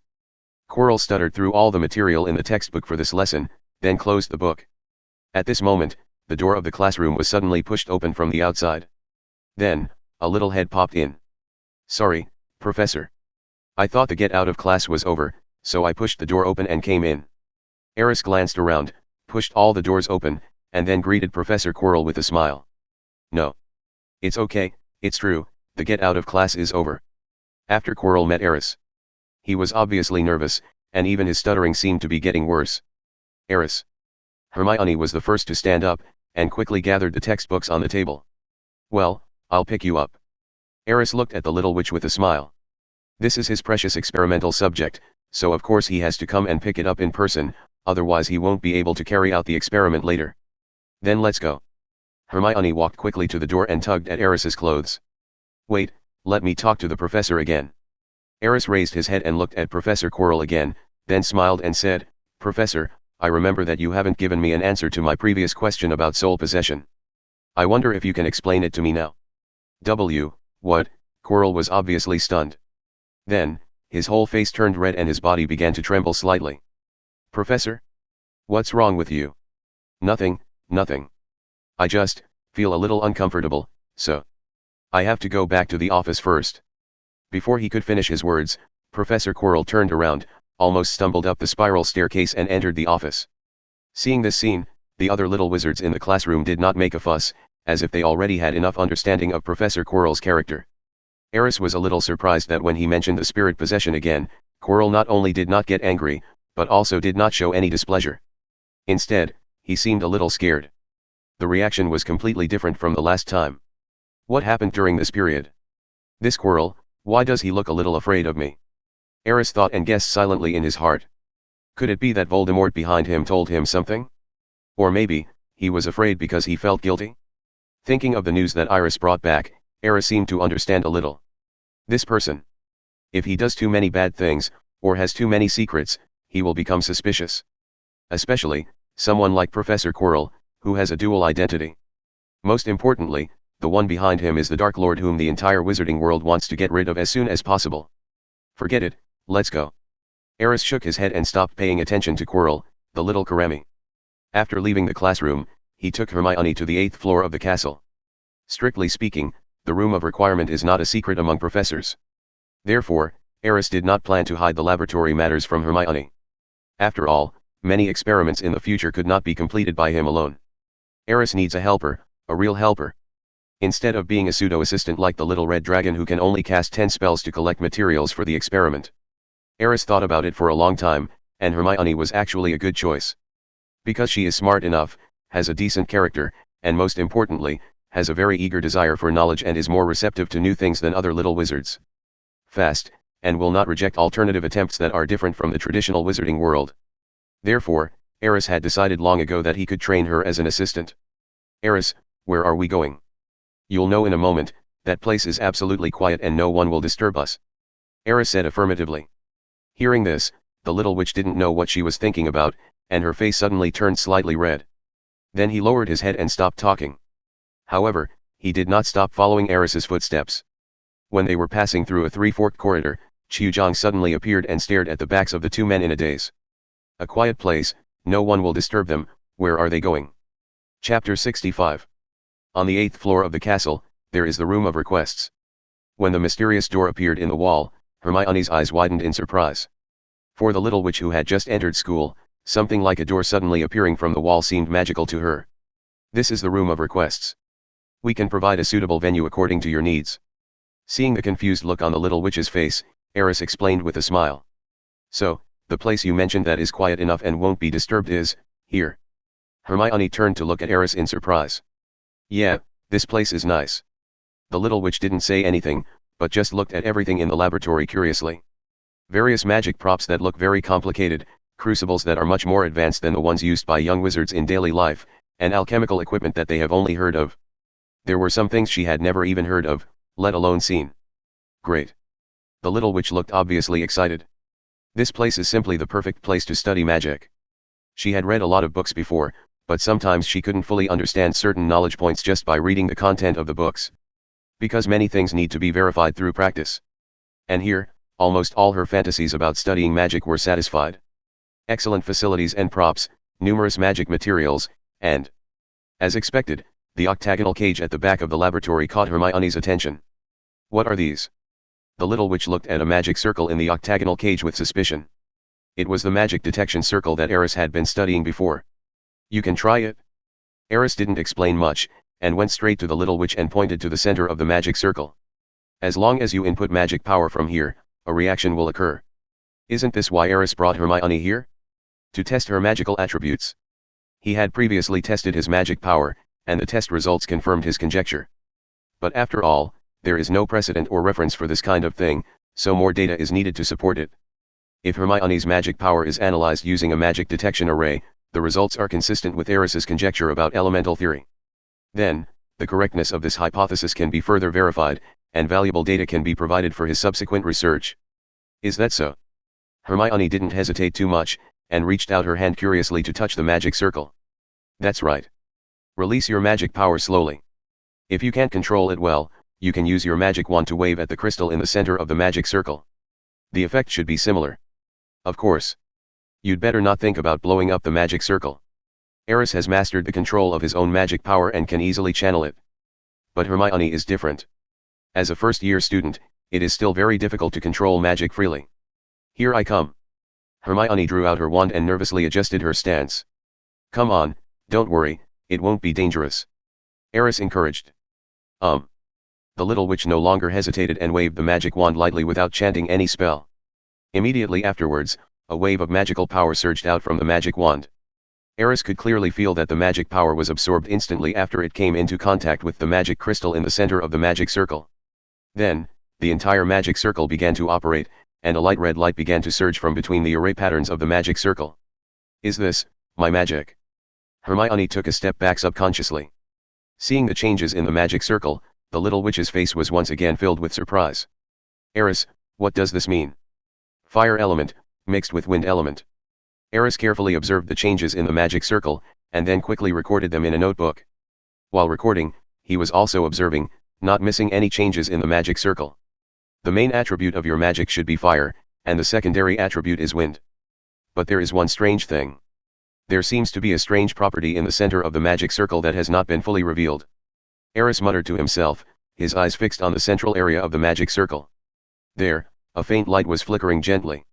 The light was golden, and there seemed to be wisps of silver-white magic vortex surrounding it, which was very strange. Could it be some rare element? Golden in color, surrounded by silver-white magic, sounds familiar. Oh, by the way, Merlin's handbook seems to mention the manifestation of this element. Is it wisdom? Or is it elemental affinity? Yes, this is it. Aris looked at the little witch in surprise. He never thought she had such a talent. Elemental affinity is a good thing. Its effect is that it can make people naturally more sensitive to elemental properties than others. This kind of talent is undoubtedly very helpful for studying elemental magic. This is a treasure. Aris murmured to himself, and couldn't help but look at the little witch again. What happened? Hermione's face turned red all of a sudden. She was curiously observing the changes in the magic circle when she suddenly heard Aris mumbling. That statement does sound a bit ambiguous. It's not surprising at all that the little witch would misunderstand. It's okay. Aris reacted quickly and said with a smile, you did very well. Sure enough, asking the little witch to come here as an experimental subject was a wise choice. Now, hasn't he discovered a new element of talent? Moreover, Hermione's magical attributes were successfully transformed into elemental attributes, which once again proved that Aris's theoretical conjecture was not wrong. "What on earth are you doing?" The boy's mysterious look obviously puzzled the little witch, and she couldn't help but ask. Aris had no intention of hiding it, so after thinking for a while, he asked, "Do you know elemental magic?" "Elemental magic?" Hermione thought for a moment, then tentatively asked, "Is it the kind mentioned in some myths and legends?" "It's extremely powerful, and even has the power to destroy the world. In myths and legends, wizards who have the ability to release elemental magic usually have power comparable to that of gods." "You're right." Aris nodded. "The legend may be a little exaggerated, but elemental magic does exist. What you just saw is the true manifestation of the elements. The red and sky blue cyclones represent that you can control the elemental abilities of fire and wind at the same time. If you study these two areas of magic carefully, you will definitely achieve great success in the future." The girl listened to Aris' explanation blankly, her mind feeling confused. "Wait a minute, Aris." She found an opportunity and interrupted the boy. "You mean, elemental magic really exists in this world, and that power can be mastered by us?" "That's right." Aris nodded affirmatively. "But, this isn't right." The girl looked puzzled. "If this is true, why has there never been an explanation of elemental magic in the wizarding world? Even if it occasionally appears, it is only in some storybooks. Has no one in the entire wizarding world discovered the existence of elements?" Aris nodded slightly, and said with some regret, "The power of the broken inheritance is far beyond your imagination. The modern spell system has deviated from the orthodox path of the ancient times. Thousands of years are enough to drown and make many things disappear. But fortunately, the modern spell system still has traces of elemental magic. Like some powerful spells, especially those with natural attributes, fire spells, freezing spells, etc. Those spells actually have traces of elemental magic, but few people are willing to seriously study the in-depth application of these spells. If someone digs deeper into the energy essence of these spells, it is not difficult to find the existence of elements. Of course, discovery is one thing, and actual application is another." Listening to Aris' explanation, Hermione was still full of suspicion. "Why, you still don't believe it?" Aris said with a smile. "I just find it a little hard to accept." Hermione frowned. "Actually, if you're interested, I can give you a little demonstration." "How to demonstrate?" The little witch instantly became interested. "Just like this." Aris stretched out his hand and waved gently. Immediately, a magical power emerged and quickly condensed in his palm, forming a light blue vortex. "What is this?" Hermione's eyes widened. "Continuously compress the wind element and make it rotate in a fixed direction to form the eye of the wind." Aris raised his hand, carefully observing the magic in his hand, and then continued, "I call this, wind whirl. As for the power..." Aris swung the wind whirl in his hand towards the corner of the room. The next moment, a strong whirlwind suddenly emerged, turning all the wooden products in that corner into flying pieces. "Wow, so awesome." Hermione stared at the scene in front of her with her mouth open. At this moment, her entire worldview was overturned. "I never thought that a small whirlwind could cause such terrible destructive power. This is the result of my improvement of the hurricane spell by integrating the characteristics of elements." Aris spent a whole day studying this magic before he came up with the current prototype. "That's right, this is not the complete form of the cyclone. If you want to fully unleash the true power of the cyclone, you must get rid of the shackles of the hurricane curse. However, with Aris' current research on elements, there is no way to achieve this. This level is already the limit of what he can do. But even so, this magic has far exceeded the scope of the hurricane spell." "Hurricane spell?" The little witch quickly recalled her memories and said in surprise, "It seems to be a spell that can only be learned in the 4th or 5th grade. But it's true, you even did the 5th grade test questions, how could you not know the hurricane curse?" Hermione muttered. "Can you please focus on the main point?" Aris said, amused and helpless. "The power of the hurricane spell has been enhanced, there is no doubt about that. This is the effect and power of elemental force. This also further proves that elemental magic has not disappeared, but has been gradually forgotten by the world." Hermione obviously needed some time to digest all the things she had received at once. Her eyes were still on the ruins in the corner. "My whole brain went blank. You want to bring back the elemental magic system?" It took Hermione a while to react and she looked at Aris with some shock. "That's right, so." He stretched out his hand to the little witch and said with a smile. "Will you help me?" Hermione was a little confused at first, but she looked at the confident smile on Reese's face. "Gradually, a surge of hot blood suddenly surged in my chest. If they really succeed, a more brilliant magic civilization will be revived. What a great thing that would be." Then, her eyes became firm. "Time flies. Before I knew it, several hours had passed. As night fell, the entire Hogwarts castle seemed very quiet. On the 8th floor, in the corridor that should have been empty, there was a figure walking back and forth. Chiyujang originally just wanted to see what Aris and Hermione were doing. Who knew that when she followed them here, they had lost their traces? She saw with her own eyes that the two people disappeared into a wall. The scene made her stunned for a moment and she didn't have time to call them. Later, she felt that it was not a good idea to stay here, so she left. She went to have dinner and waited in the lounge for a while. However, as she waited, she felt more and more uncomfortable. The words Hermione and Aris said in the corridor kept coming to my mind: find a place where no one is. What on earth are they doing, so secretive? Perhaps she herself didn't even realize that she had become particularly concerned about Aris's whereabouts since some time ago. The boy's figure always appeared in her mind, and she even lost focus in class more than once. Therefore, Chiyujang couldn't help it after all and just walked from the lounge to the corridor on the 8th floor. She swore that she just wanted to see if Aris and the others had come out. In the dark corridor, there was no movement behind the wall. She almost couldn't help but go back several times. But when she thought of Aris, she suppressed her fear and stayed. She felt that if she didn't figure this out, she might not be able to sleep well that night. Another half an hour passed by waiting. Finally, the wall opened again. But she felt inexplicably panicked. When Aris brought Hermione out of the room of requirement, she subconsciously hid.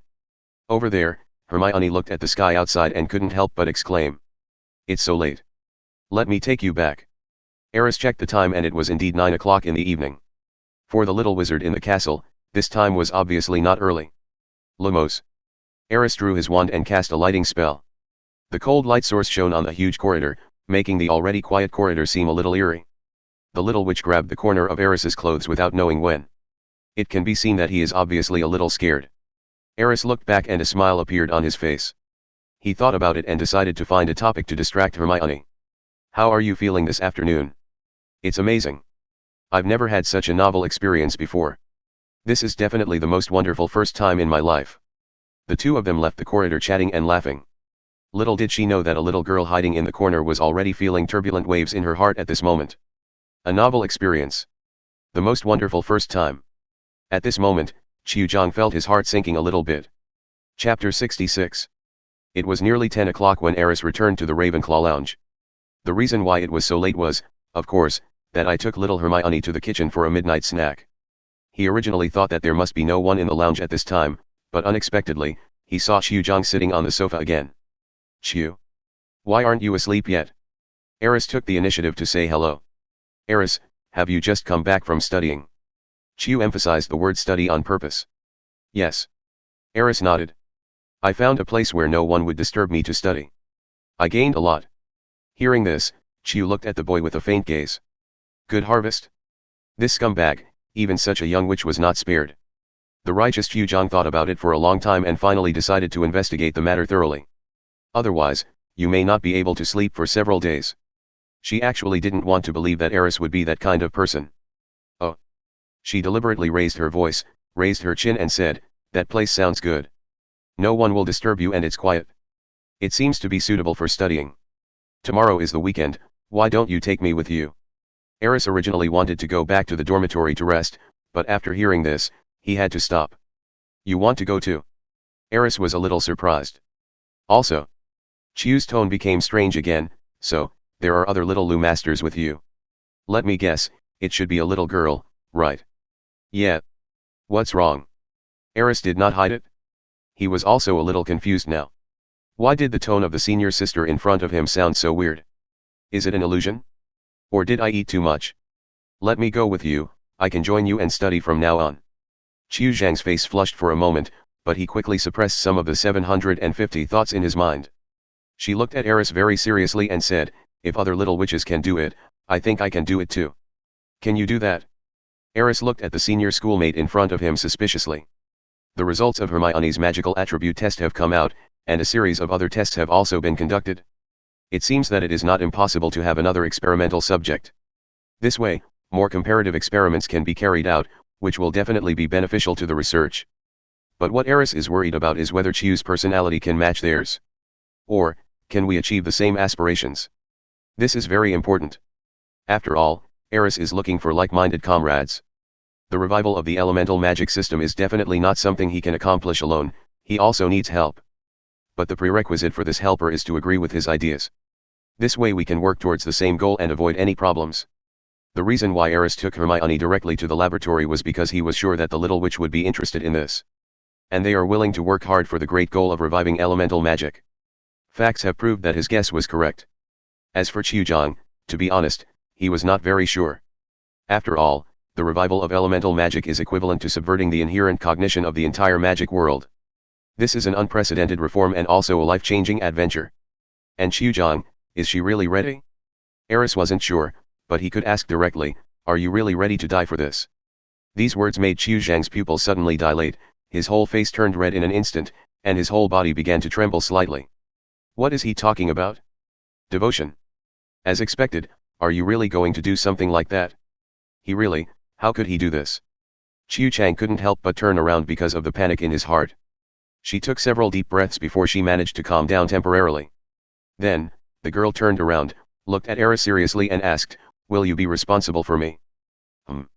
Aris felt something was wrong. The girl's expression seems a bit exaggerated. But think about it carefully, if she really joined his team and was ready to dedicate himself to the revival of the great elemental magic civilization, then he should naturally be responsible for the senior. Thinking of this, Aris nodded solemnly, of course, I will be responsible for you. Then, I do. Chiu's voice became smaller and smaller, and when he said I do, it was just a gentle murmur. Fortunately, Aris has good hearing, otherwise I wouldn't be able to hear it clearly. However, he still asked again seriously, are you really willing? Qiuzhang took a deep breath, then looked at the boy and nodded solemnly, yes, I do. At this time, Qiuzhang had thought it through. If Aris is really going to do something bad like that, she must make the boy change his ways. If it really doesn't work, I'll even tell the professor. After all, they are too young. That kind of thing is not something they should be thinking about at their age. It is wrong and a very serious problem. Seeing Qiuzhang's fearless expression, Aris felt a little emotional. It seems that he was worrying too much. It seems that Qiuzhang also has the temperament and courage of a revolutionary. No wonder she was one of the first supporters of Dumbledore's army in the original book. Quirrell is not a person who is content with her fate. Okay, let's decide it this way. Aris thought for a moment and continued to say to Qiu, we will gather in the lounge at 8:30 tomorrow morning, and then go to the secret base after breakfast. Yeah. Qiuzhang nodded. Until this moment, her heart was still beating inexplicably fast. I don't know if it's because I successfully infiltrated the enemy or for some other reason. Looking at Aris's departing back, her eyes were extremely complicated. My heart is also a mess. As for Aris, he actually didn't think too much about it. The revival of elemental magic requires more people to work and research with him. Most importantly, he needed different experimental subjects to test the performance of elemental magic in different conditions and individuals. This is simply not something he could accomplish alone. Instead of looking for some more complicated and cunning adult wizards outside to serve as experimental subjects, it is better to find some like-minded students in school. This is what Aris is thinking now. And, maybe we will continue to work towards this goal in the next few years. The next day, the eye sockets were right. When Aris and Qiu appeared in front of Hermione, the little girl was a little surprised. Aris, is she going to be with us today? Yes. Aris nodded. But there was a hint of worry in Hermione's eyes. It doesn't matter, she has already sworn to devote herself to it. Hearing this, Hermione's expression suddenly became serious. Then, he looked at Qiu seriously and said, Senior, I hope we can get along well. I just realized that you have such an open mind. It's great that we can follow Aris together. Hearing this, Qiu's face flushed slightly again. However, she forced herself to remain calm and then smiled at Hermione. I'm doing this for Aris too. Although he said this, Qiu was actually howling madly in his heart. Listen to what these words are saying. Get along well? Be open-minded? Follow Aris together? No way. No way. Is this little witch so brainwashed? Two people are willing to do it together. What on earth is she thinking? How can one be so depraved and so unloving? Just when Qiu was about to test the waters again, Hermione and Aris suddenly stood up. Both of them had a piece of bread in their mouths and a small cake in their hands. Apparently, he has already finished his breakfast. Qiu had no choice but to eat something quickly, fearing that they would be left behind again. Let's go after we finish eating. In less than 10 minutes, Aris and the other two left the auditorium and went straight to the 8th floor. When passing by the stair window, Aris glanced out of the window inadvertently. Then, two familiar little figures were seen walking towards Hagrid's cabin. "That's Harry and Ronald." Hermione's voice suddenly sounded, and she happened to follow Aris's gaze and saw two figures in the distance. "They have been acting sneaky lately. They even went out for a night out last night. I heard they were going to challenge Malfoy to a duel." The little witch's tone was full of disdain, and she seemed to strongly disapprove of the behavior of Harry and his duo. "Didn't you also go swimming last night?" Aris smiled and shook his head. "I did that for studying, okay." The little girl rolled her eyes and muttered silently. She seemed to be protesting how Aris could compare her with those two guys. Come to think of it, Harry's two little guys have indeed been restless since the beginning of the school year. Moreover, most of their restlessness is very childish. For example, asking what the three-headed dog is guarding. What does this have to do with them? It's obviously something that the professors should worry about. For example, he would challenge Malfoy to a duel whenever he got the chance. That inexplicable desire to win, I can only say that he is still a child. No wonder Hermione couldn't understand it. Little boys can be really childish sometimes. They always do things that seem weird to others, but they themselves think they are cool. Hermione is a girl, and she's probably more mature mentally, so it's normal for her not to understand. Therefore, among all the freshmen now, except Aris, there is almost no one she can look up to. Sometimes she always thinks that compared with Aris, those boys are so childish and ridiculous. The difference between the two is simply like heaven and earth. "We're here." Soon, Aris brought the two to the corridor on the 8th floor. He walked back and forth in the corridor 3 times, and then the door to the room of requirement appeared on the wall again. "What on earth is this place?" Chiu asked subconsciously. He actually wanted to ask Aris this question last night. But I never found the opportunity. "This is the room of requirement," Hermione explained. "The secret room behind the door can automatically generate a suitable place according to our ideas and needs. It is very quiet and no one will disturb us. We can do whatever we want." Hearing this, Chiu paused. At this moment, she actually had the idea of retreating. She was really worried that when the door was opened, a luxurious room with a big bed would appear. If that's the case, can she really resist Aris? After all, the boy had passed the 5th grade test and received an unprecedented the privilege of not having to go to class. She was sure that if Aris was really serious with her magical power, she is definitely no match for the boy. "So, do you really want to go in?" While Chiu was hesitating, Aris and Hermione stepped forward and pushed open the door on the wall. The moment the door opened, Chiu naturally saw the scene inside. Under the bright lights, a variety of magic props and equipment were placed on the long table in the middle, and dozens of cabinets filled with materials were placed in the 4 corners of the room. The door of the cabinet has been opened, revealing the precious magic materials inside. When this scene appeared clearly in front of Chiu, her pupils shrank slightly, and then she froze in place. "Come in quickly," Aris urged. "The door of the room of requirement will not remain open all the time. When the person who opens the door enters the room, if the person outside does not follow quickly, the door will close again. You need to go through the door opening process again." This is also the reason why Aris urged Chiu. "Oh, sorry." Chiu reacted and quickly walked into the house. However, even at this point her steps were still somewhat stiff. Obviously, he hasn't fully accepted what he sees. "This is my laboratory," Aris explained to Chiu. "So, you were studying here yesterday too?" Chiu asked cautiously. "Yes." Aris nodded. "So you really didn't do anything?" Chiu's face suddenly turned red. "We did a lot of things," Aris replied casually. "First, we tested Hermione's magic properties, and then let her feel the magic circle carefully. Wind element, and try to control those elements. Also, the test magic circle has been upgraded.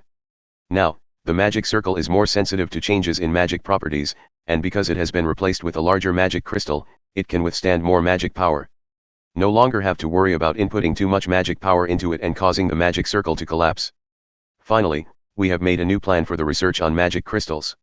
Today we can directly carry out the detection and testing of magic crystals." Aris said a lot, and while he was talking, he was also fiddling with the detection magic circle inside the octagonal cage. Chiu looked at the boy's actions in confusion.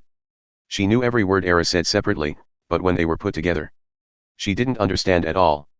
Just like that. The girl suddenly felt her inner anxiety disappear in an instant. "Otherwise, what else?" Aris turned to look at the girl. Chiu said this with some regret, and from the tone he sounded, it felt like he was about to cry. She swore that she would never tell anyone what happened today, and would never let anyone know that she had such embarrassing thoughts before. This mistake is really too outrageous. How did things turn out like this? I really want to jump into the Black Lake. Emotions after extreme sorrow or joy tend to become sensitive, and she was in this state right now. However, she was more grateful in her heart. I'm glad I didn't make a mistake. Fortunately, Aris is not the person she thought he was. That's enough. It doesn't matter if you don't understand now. I will explain it to you slowly. As Aris' voice sounded again, Chiu's attention shifted to the magic circle. Looking at the mysterious magic circle, her inner curiosity was gradually aroused. Chapter 67. Locality Attribute, No Other Innate Elements. The elemental bias is very obvious. The wind element is absolutely dominant. We can directly develop into the wind system.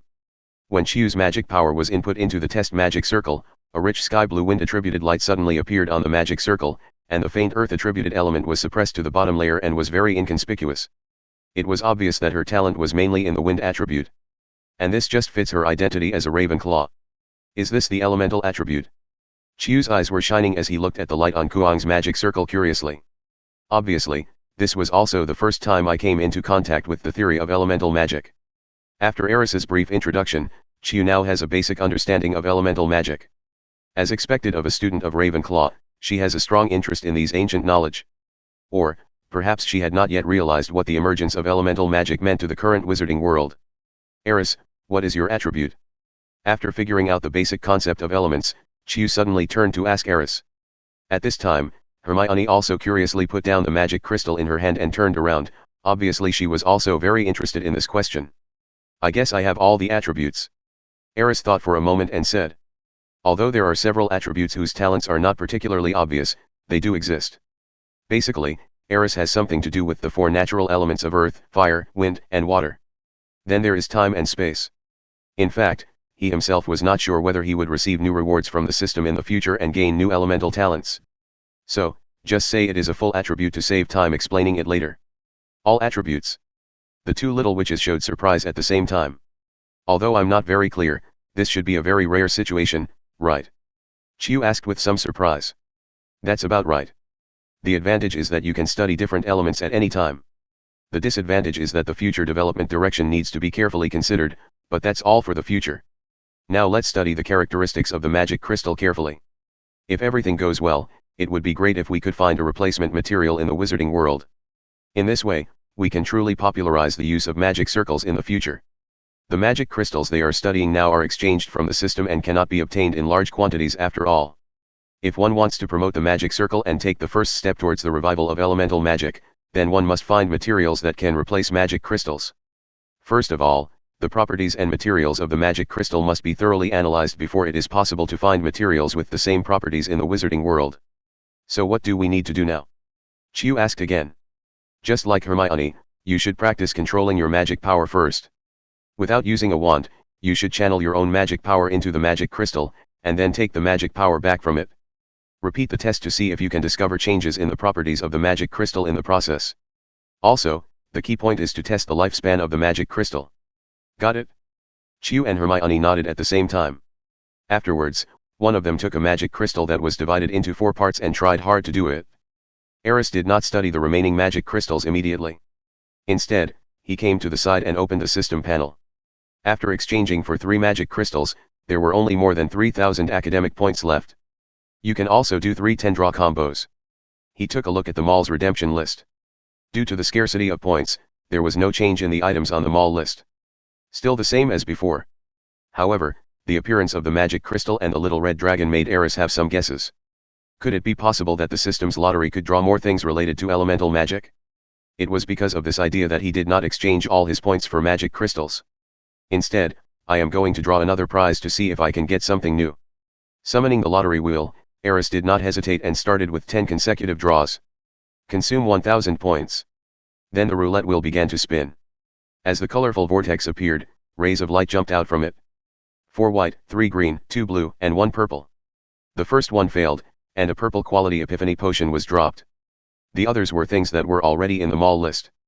Continue, and consume another 1,000 points. The roulette wheel spins again.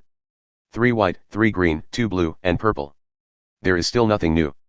The 2 purple qualities are the enlightenment potion and a magic crystal. Aris felt helpless. It turns out that there is no gold guarantee for 10 consecutive draws. I drew the little red dragon previously just out of luck. Moreover, Aris also discovered that gold and some purple quality items would not appear in the mall list even if they were drawn. Looks like it's unique. For example, the little red dragon Iris, and meditation. Neither of these two appear in the redemption list of the mall. Only the last 1,000 points left. Aris took a deep breath. If he couldn't pay back the items, all the points he had saved would be wasted. Continue. The wheel spins again. The colorful light then flickered again. Amidst the white, green, and blue light, a purple light appeared, and then, a golden light appeared. Aris' pupils suddenly dilated, and then his heart tightened instantly. Gold is out? He checked it out quickly. There were no surprises in the white and blue quality items, they were still the ones that appeared on the list.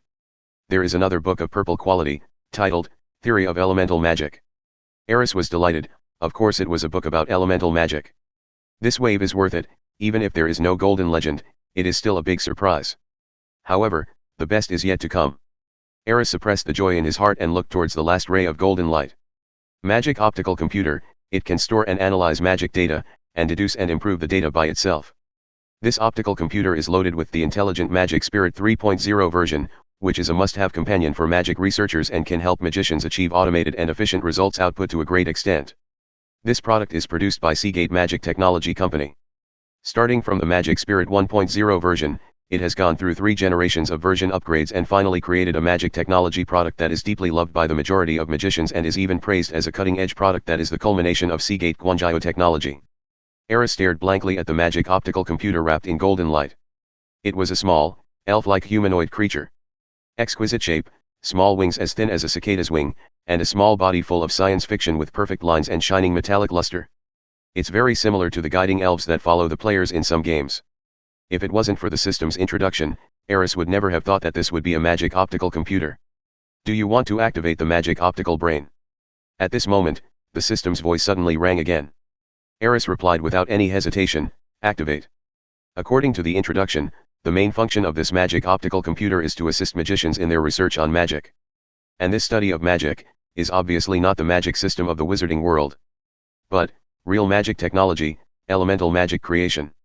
Aris was originally thinking that if he had to rely on himself to explore little by little to reproduce the glory of elemental magic and magic technology in this world, even with the super talent rewarded by the system, it would probably take a long time, and he might not even be able to do it. But now, with the magic optical brain, he instantly felt a lot more confident. This is the latest optical computer in the world of magic technology, and it will definitely be of great help to the research of elemental magic.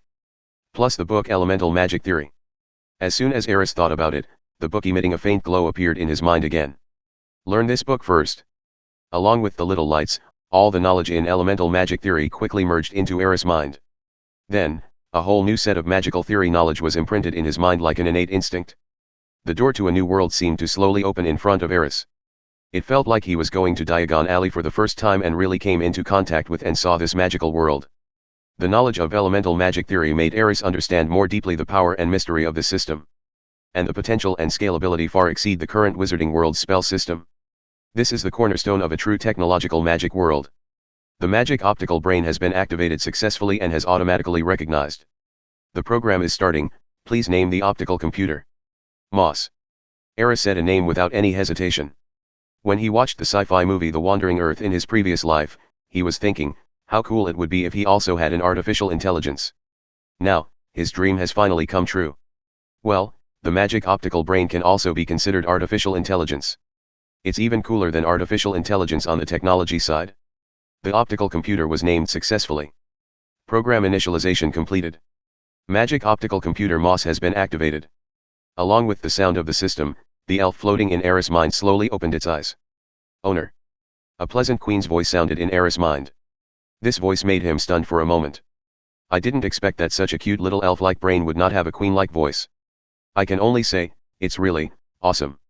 Moss. I am here, Master. Do you usually exist in my mind? Yes, Master, but you can also summon me to the real world. Moss explained seriously in a gentle and sexy voice. However, my core program has been bound to the Master's soul, and the image in the real world can only be regarded as a clone.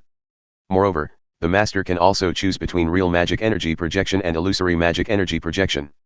In the case of real projection, other creatures can also see my clone, but in the case of illusory projection, only the owner can see it. I understand. Aris nodded. Real projection is equivalent to direct projection into the real world, while virtual projection should be similar to projection onto the retina, which only you can see. It must be said that this technology alone is enough to show the power of magic technology. This also made Aris curious, what exactly is Seagate magic technology? Could it be that in some magical world unknown to him, there really existed such a powerful magic technology company? Aris? Are you listening? Suddenly, a voice sounded beside Aris's 747 ear. When he opened his eyes, he saw Hermione and has come in front of me, looking at me curiously. What's wrong? Aris asked. Chew has just successfully channeled his magic power into the magic crystal, but the storage capacity of the magic crystal is far beyond our imagination. Even if we use up all our magic power, we still cannot transfer that small piece of magic power to the crystal. The small magic crystals are all filled with magic power, so I want to ask, what should I do next? Hermione frowned slightly and explained.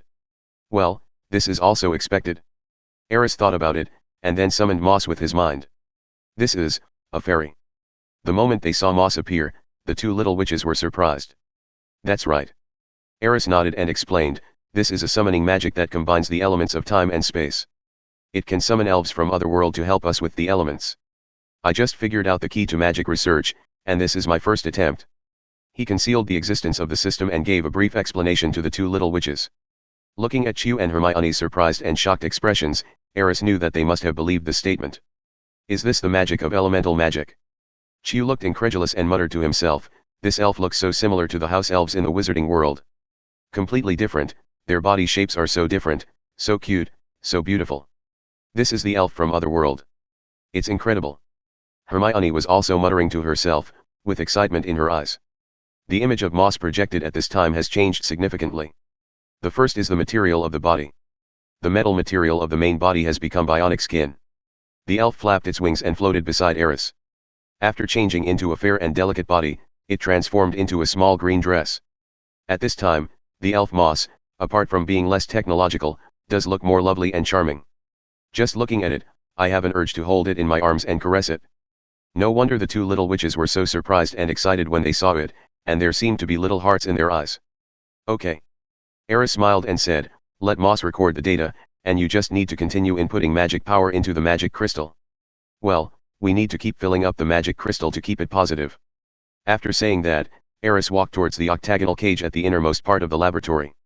With the help of Moss, he also absorbed the knowledge of elemental magic theory. Aris felt that he should be able to further improve and develop the magic circle left by Merlin. It is not just limited to the research on detecting magic arrays.